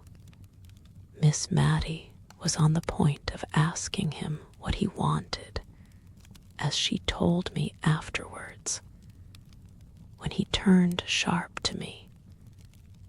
"Is your name Mary Smith?" "Yes," said I. All my doubts as to his identity were set at rest, and I only wondered what he would say or do next, and how Miss Mattie would stand the joyful shock of what he had to reveal. Apparently, he was at a loss how to announce himself, for he looked round at last in search of something to buy, so as to gain time, and, as it happened, his eye caught on the almond comfits, and he boldly asked for a pound of those things. I doubt if Miss Mattie had a whole pound in the shop, and besides the unusual magnitude of the order, she was distressed with the idea of the indigestion they would produce, taken in such unlimited quantities. She looked up to remonstrate. Something of tender relaxation in his face struck home to her heart. She said, "It is, oh, sir, can you be Peter?" and trembled from head to foot. In a moment he was round the table and had her in his arms, sobbing the tearless cries of old age. I brought her a glass of wine, for indeed her color had changed, so as to alarm me and Mr. Peter too. He kept saying, "I have been too sudden for you, Mattie. I have, my little girl." I proposed that she should go at once up into the drawing-room and lie down on the sofa there. She looked wistfully at her brother, whose hand she had held tight, even when nearly fainting. But on his assuring her that he would not leave her, she allowed him to carry her upstairs. I thought that the best I could do was to run and put the kettle on the fire for early tea, and then to attend to the shop, leaving the brother and sister to exchange some of the many thousand things they must have to say. I had also to break the news to Martha, who received it with a burst of tears which nearly infected me. She kept recovering herself to ask if I was sure it was indeed Miss Mattie's brother, for I had mentioned that he had gray hair, and she had always heard that he was a very handsome young man. Something of the same kind perplexed Miss Matty at tea time, when she was installed in the great easy chair opposite to Mr. Jenkins in order to gaze her fill. She could hardly drink for looking at him, and as for eating, that was out of the question. I suppose hot climates age people very quickly, said she, almost to herself. When you left Cranford, you had not a grey hair in your head. But how many years ago is that? Said Mr. Peter, smiling. Ah, true. Yes, I suppose you and I are getting old. But still, I did not think we were so very old. But white hair is very becoming to you, Peter, she continued, a little afraid lest she had hurt him by revealing how his appearance had impressed her. I suppose I forgot dates too, Matty.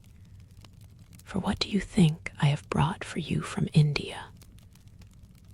I have an Indian muslin gown and a pearl necklace for you somewhere in my chest at Portsmouth. He smiled as if amused at the idea of the incongruity of his presence with the appearance of his sister. But this did not strike her all at once, while the elegance of the articles did.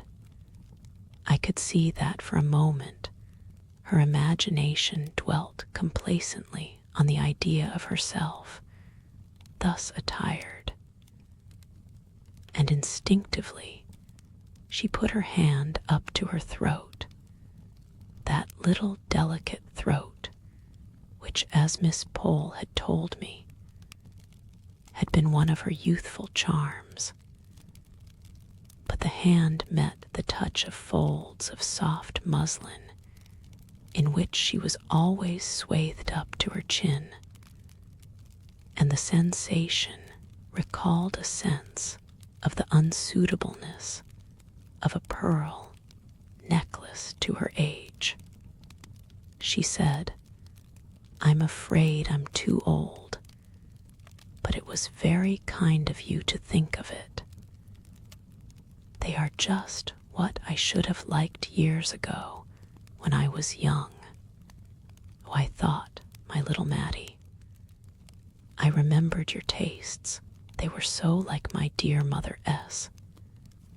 At the mention of that name, the brother and sister clasped each other's hands, yet more fondly, and although they were perfectly silent, I fancied they might have something to say if they were unchecked by my presence, and I got up to arrange my room for Mr. Peter's occupation that night, intending myself to share Miss Matty's bed. But at my movement, he started up. I must go and settle about a room at the George. My carpet bag is there too. No, said Miss Matty, in great distress. You must not go, please. Dear Peter, pray, Mary O. You must not go. She was so much agitated that we both promised everything she wished.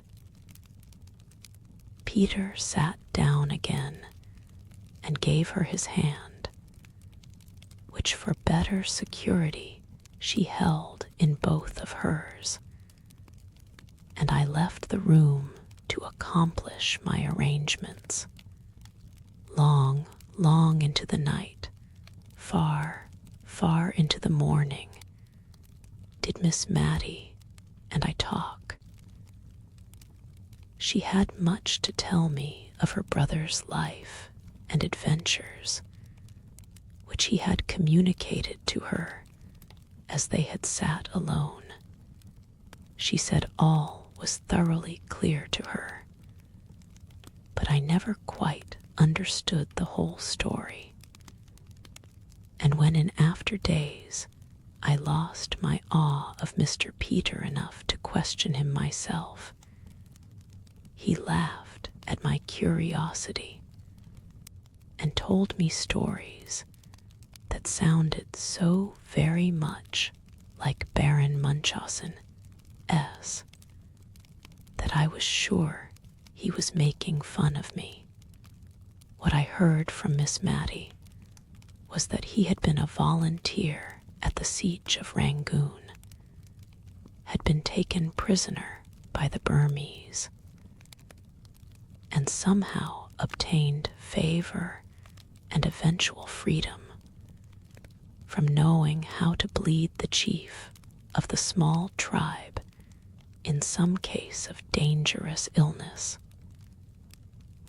That, on his release from years of captivity, he had had his letters returned from England with the ominous word "dead" marked upon them, and believing himself to be the last of his race, he had settled down as an indigo planter and had proposed to spend the remainder of his life in the country to whose inhabitants and modes of life he had become habituated when my letter had reached him, and with the odd vehemence which characterized him in age as it had done in youth, he had sold his land and all his possessions to the first purchaser,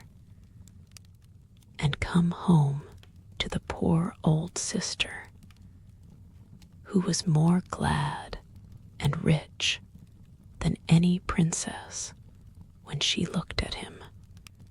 She talked me to sleep at last, and then I was awakened by a slight sound at the door, for which she begged my pardon as she crept penitently into bed. But it seems that when I could no longer confirm her belief that the long-lost was really here, under the same roof, she had begun to fear lest it was only a waking dream of hers, that there never had been a Peter sitting by her all that blessed evening, but that the real Peter lay dead far away beneath some wild sea wave, or under some strange eastern tree. And so strong had this nervous feeling of hers become that she was fain to get up and go and convince herself that he was really there by listening through the door to his even, regular breathing. I don't like to call it snoring, but I heard it myself through two closed doors, and by it soothed Miss Mattie to sleep. I don't believe Mr. Peter came home from India as rich as a nabob. He even considered himself poor, but neither he nor Miss Mattie cared much about that. At any rate, he had enough to live upon very genteelly at Cranford, he and Miss Mattie together. And a day or two after his arrival, the shop was closed, while troops of little urchins gleefully awaited the shower of comfits and lozenges that came from time to time down upon their faces as they stood up gazing at Miss Mattie's drawing-room windows. Occasionally Miss Mattie would say to them, half hidden behind the curtains, "My dear children, don't make yourselves ill. strong arm pulled her back, and a more rattling shower than ever succeeded. A part of the tea was sent in presents to the Cranford ladies, and some of it was distributed among the old people who remembered Mr. Peter in the days of his frolicsome youth. The Indian muslin gown was reserved for darling Flora Gordon, Miss Jessie Brown's daughter. Gordons had been on the continent for the last few years, but were now expected to return very soon, and Miss Mattie, in her sisterly pride, anticipated great delight in the joy of showing them Mr. Peter.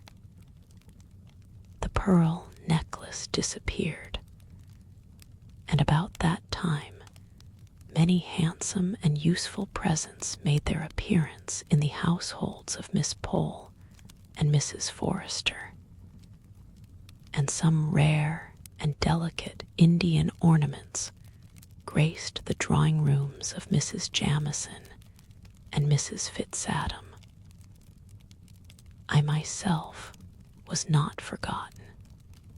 Among other things, I had the handsomest bound and best edition of Dr. Johnson's works that could be procured, and dear Miss Mattie, with tears in her eyes, begged me to consider it as a present from her sister as well as herself. In short, no one was forgotten, and what was more, every one, however insignificant, who had shown kindness to Miss Mattie at any time, was sure of Mr. Peter's cordial regard. Chapter XVI. Peace to CRA and FORD. It was not surprising that Mr. Peter became such a favorite at Cranford. The ladies vied with each other who should admire him most, and no wonder, for their quiet lives were astonishingly stirred up by the arrival from India, especially as the person arrived told more wonderful stories than Sindbad the sailor, and, as Miss Pole said, was quite as good as an Arabian night any evening. For my own part, I had vibrated all my life between Drumble and Cranford, and I thought it was quite possible that all Mr. Peter's stories might be true, although wonderful. But when I found that, if we swallowed an anecdote of tolerable magnitude one week, we had the dose considerably increased the next, I began to have my doubts, especially as I noticed that when his sister was present, the accounts of Indian life were comparatively tame. Not that she knew more than we did, perhaps less. I noticed also that when the rector came to call, Mr. Peter talked in a different way about the countries he had been in. But I don't think the ladies in Cranford would have considered him such a wonderful traveler if they had only heard him talk in the quiet way he did to him. They liked him the better, indeed, for being what they called so very oriental. One day, at a select party in his honor, which Miss Pole gave, and from which, as Mrs. Jamison honored it with her presence, and had even offered to send Mr. Mulliner to wait, Mr. and Mrs. Hoggins and Mrs. Fitzadam were necessarily excluded one day at Miss Pole's. Mr. Peter said he was tired of sitting upright against the hard-backed, uneasy chairs, and asked if he might not indulge himself in sitting cross-legged. Miss Pole's consent was eagerly given, and down he went with the utmost gravity. But when Miss Pole asked me, in an audible whisper, if he did not remind me of the father of the faithful, could not help thinking of poor Simon Jones, the lame tailor, and while Mrs. Jamison slowly commented on the elegance and convenience of the attitude, remembered how we had all followed that lady's lead in condemning Mr. Hoggins for vulgarity, because he simply crossed his legs as he sat still on his chair. Many of Mr. Peter's ways of eating were a little strange amongst such ladies as Miss Pole and Miss Mattie and Mrs. Jamison, especially when I recollected the untasted green peas and two-pronged forks at poor Mr. Holbrook's dinner. The mention of that gentleman's name recalls to my mind a conversation between Mr. Peter and Miss Mattie one evening in the summer after he returned to Cranford. The day had been very hot, and Miss Mattie had been much oppressed by the weather, in the heat of which her brother revelled. I remember that she had been unable to nurse Martha's baby, which had become her favorite employment of late, and which was as much at home in her arms as in its mother, S, as long as it remained a lightweight, portable by one so fragile as Miss Mattie. This day to which I refer, Miss Mattie had seemed more than usually feeble and languid, and only revived when the sun went down, and her sofa was wheeled to the open window, through which, although it looked into the principal street of Cranford, the fragrant smell of the neighboring hayfields came in every now and then, borne by the soft breezes that stirred the dull air of the summer twilight, and then died away. The silence of the sultry atmosphere was lost in the murmuring noises which came in from many an open window and door. Even the children were abroad in the street, late as it was, between 10 and 11, enjoying the game of play for which they had not had spirits during the heat of the day. It was a source of satisfaction to Miss Mattie to see how few candles were lighted, even in the apartments of those houses from which issued the greatest signs of life. Mr. Peter, Miss Mattie, and I had all been quiet, each with a separate reverie, for some little time, when Mr. Peter broke in. "Do you know, little Mattie, I could have sworn you were on the high road to matrimony when I left England that last time. If anybody had told me you would have lived and died an old maid then, I should have laughed in their faces.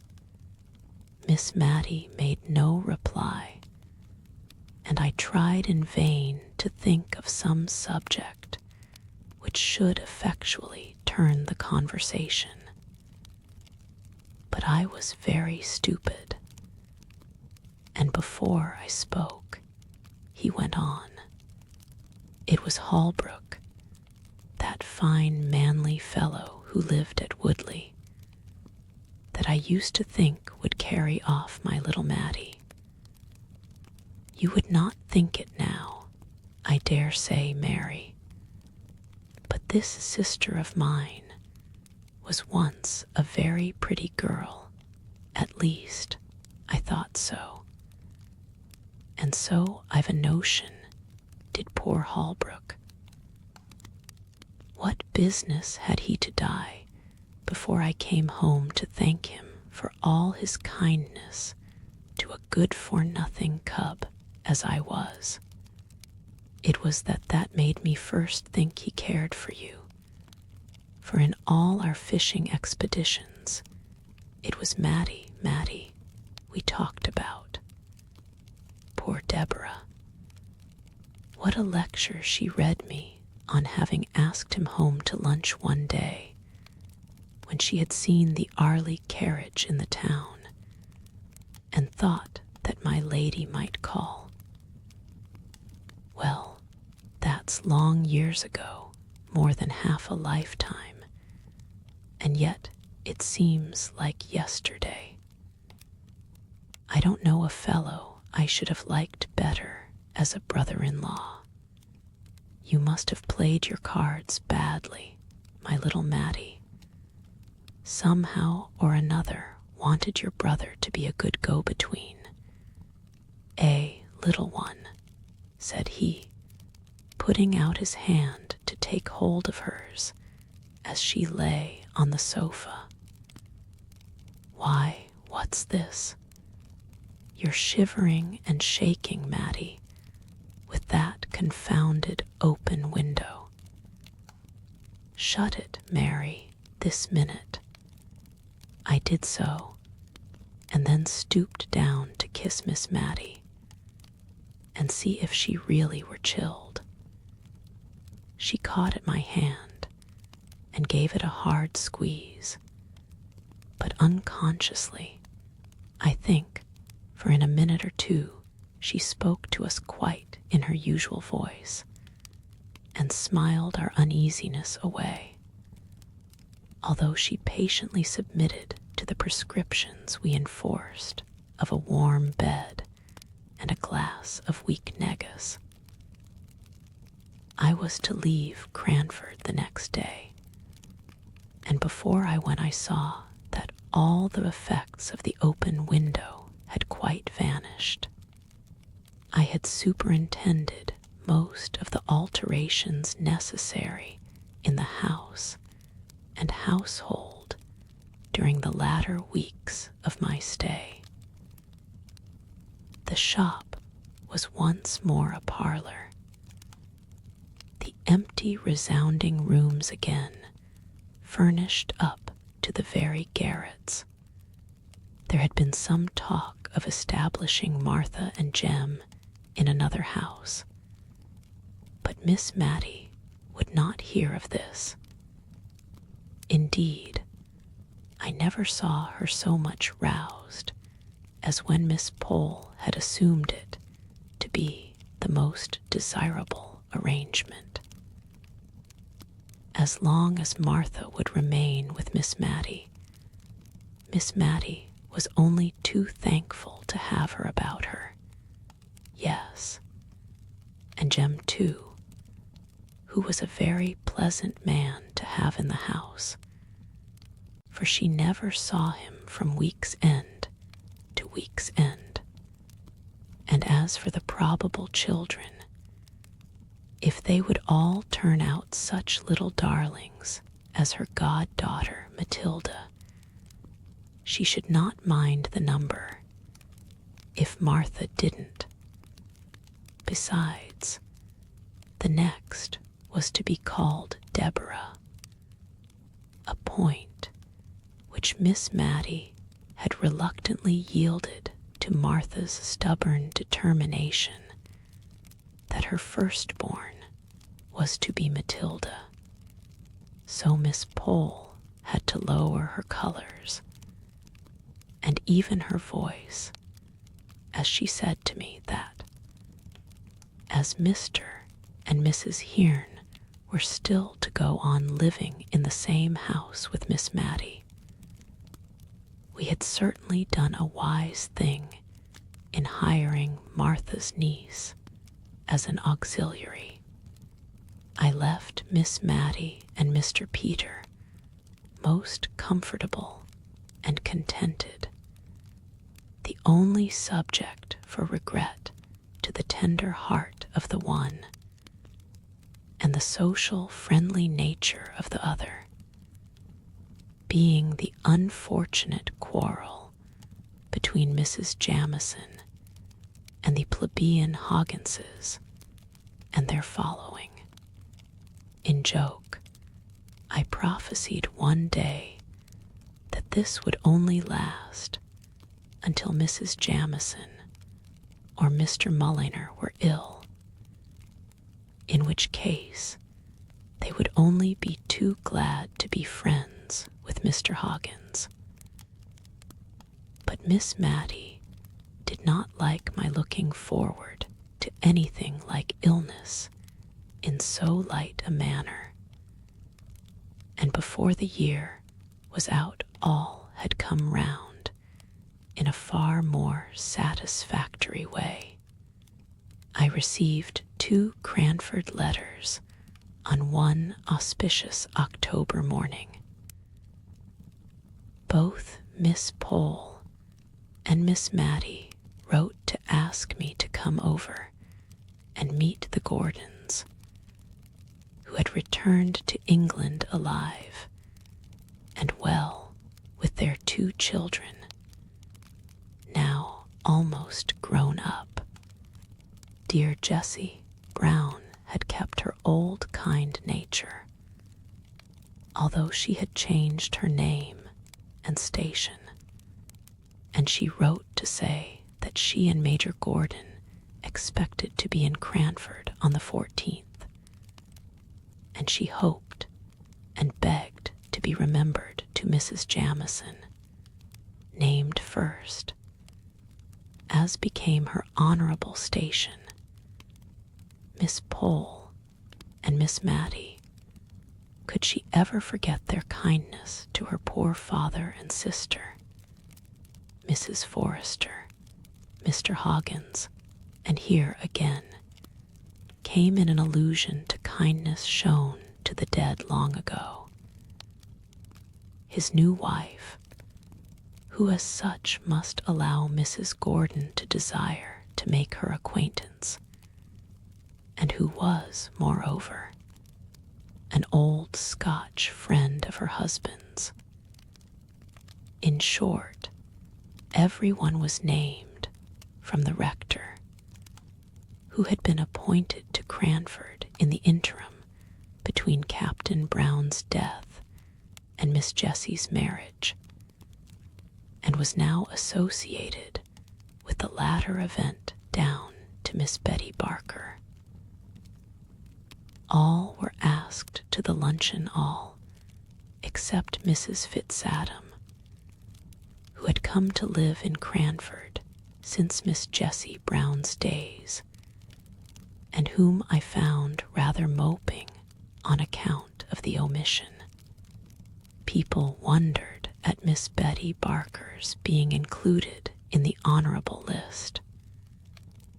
But then, as Miss Pole said, we must remember the disregard of the genteel proprieties of life in which the poor captain had educated his girls, and for his sake we swallowed our pride.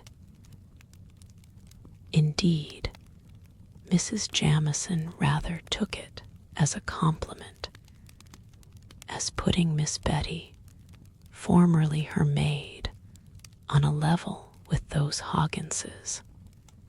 But when I arrived in Cranford, nothing was as yet ascertained of Mrs. Jamison's own intentions.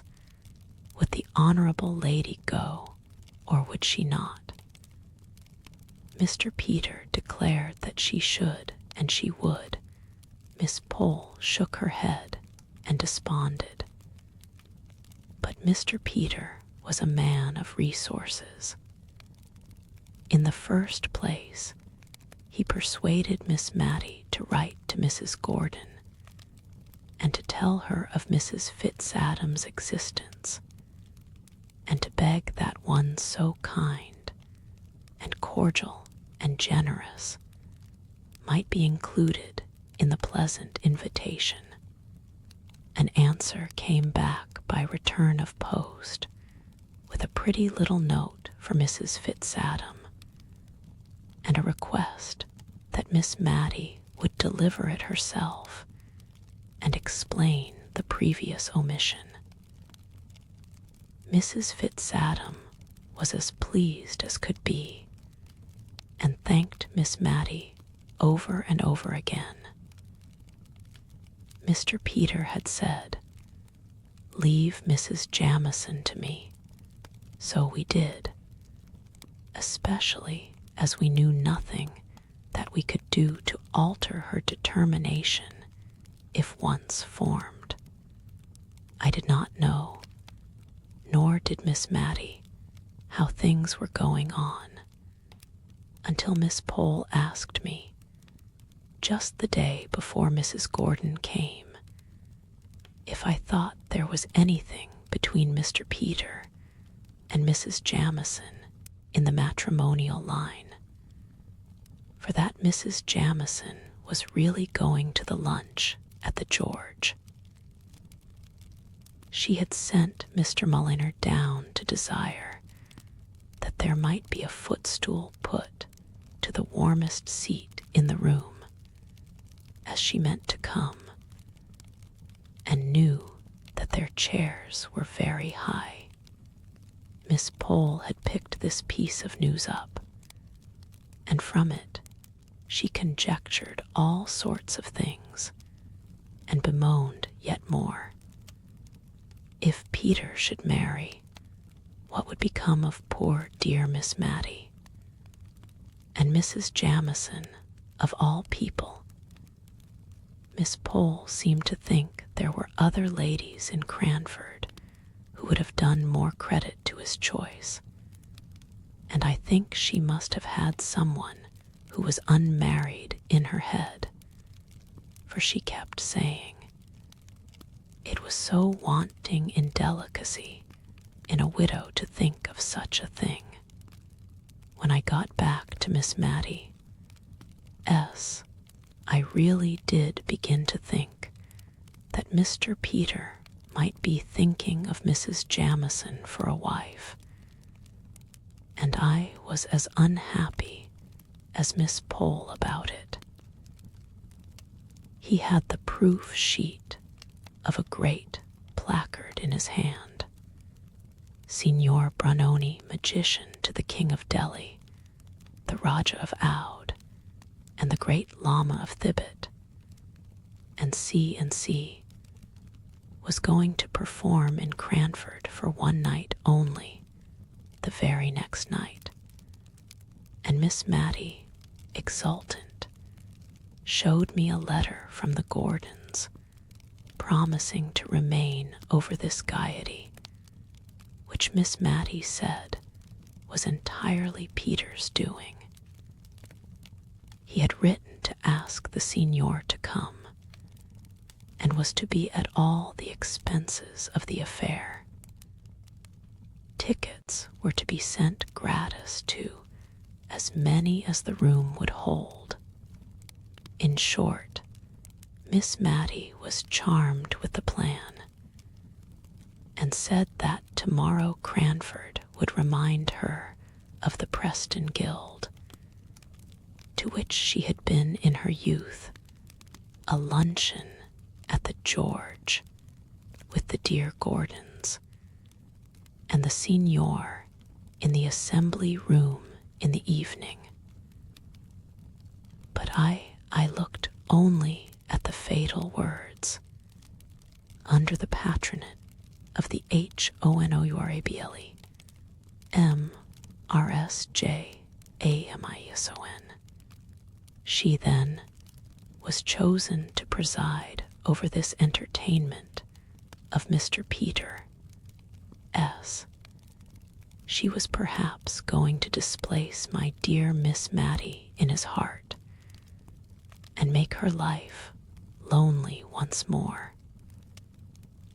I could not look forward to the morrow with any pleasure, and every innocent anticipation of Miss Mattie's only served to add to my annoyance. So angry and irritated, and exaggerating every little incident which could add to my irritation, I went on till we were all assembled in the great parlor at the George. Major and Mrs. Gordon and pretty Flora and Mr. Ludovic were all as bright and handsome and friendly as could be, but I could hardly attend to them for watching Mr. Peter, and I saw that Miss Pole was equally busy. I had never seen Mrs. Jamison so roused and animated before. Her face looked full of interest in what Mr. Peter was saying. I drew near to listen. My relief was great when I caught that his words were not words of love, but that, for all his grave face, he was at his old tricks. He was telling her of his travels in India, and describing the wonderful height of the Himalaya mountains. One touch after another added to their size, and each exceeded the former in absurdity. But Mrs. Jamison really enjoyed all in perfect good faith. I suppose she required strong stimulants to excite her to come out of her apathy. Mr. Peter wound up his account by saying that, of course, at that altitude there were none of the animals to be found that existed in the lower regions the game. Everything was different. Firing one day at some flying creature, he was very much dismayed when it fell, to find that he had shot a cherubim. Mr. Peter caught my eye at this moment, and gave me such a funny twinkle that I felt sure he had no thoughts of Mrs. Jamison as a wife from that time. She looked uncomfortably amazed.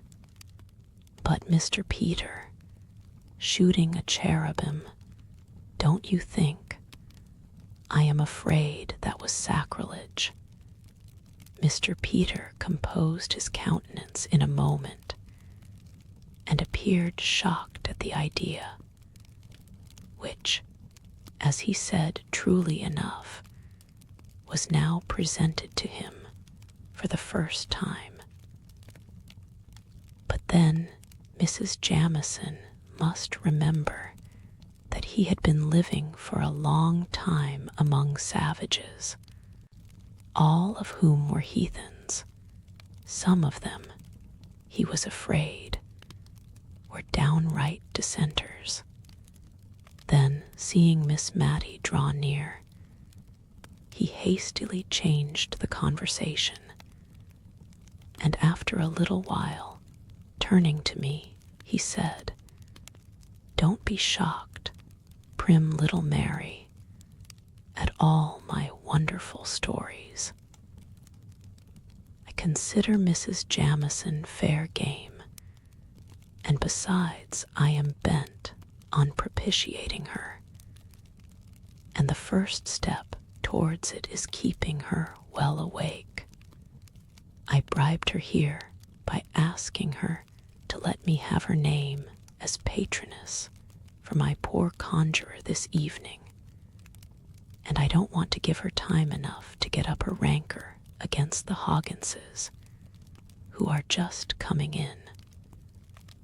I want everybody to be friends, for it harasses Mattie so much to hear of these quarrels. I shall go at it again by and by, so you need not look shocked. I intend to enter the assembly room tonight with Mrs. Jamieson on one side and my lady, Mrs. Hoggins, on the other. You see if I don't. Somehow or another he did, and fairly got them into conversation together. Major and Mrs. Gordon helped at the good work with their perfect ignorance of any existing coolness between any of the inhabitants of Cranford. Ever since that day, there has been the old friendly sociability in Cranford society, which I am thankful for, because of my dear Miss Mattie's love of peace and kindliness. We all love Miss Mattie, and I somehow think we are all of us better when she is near us. Printed by TUR and BULL and Spears, Edinburgh.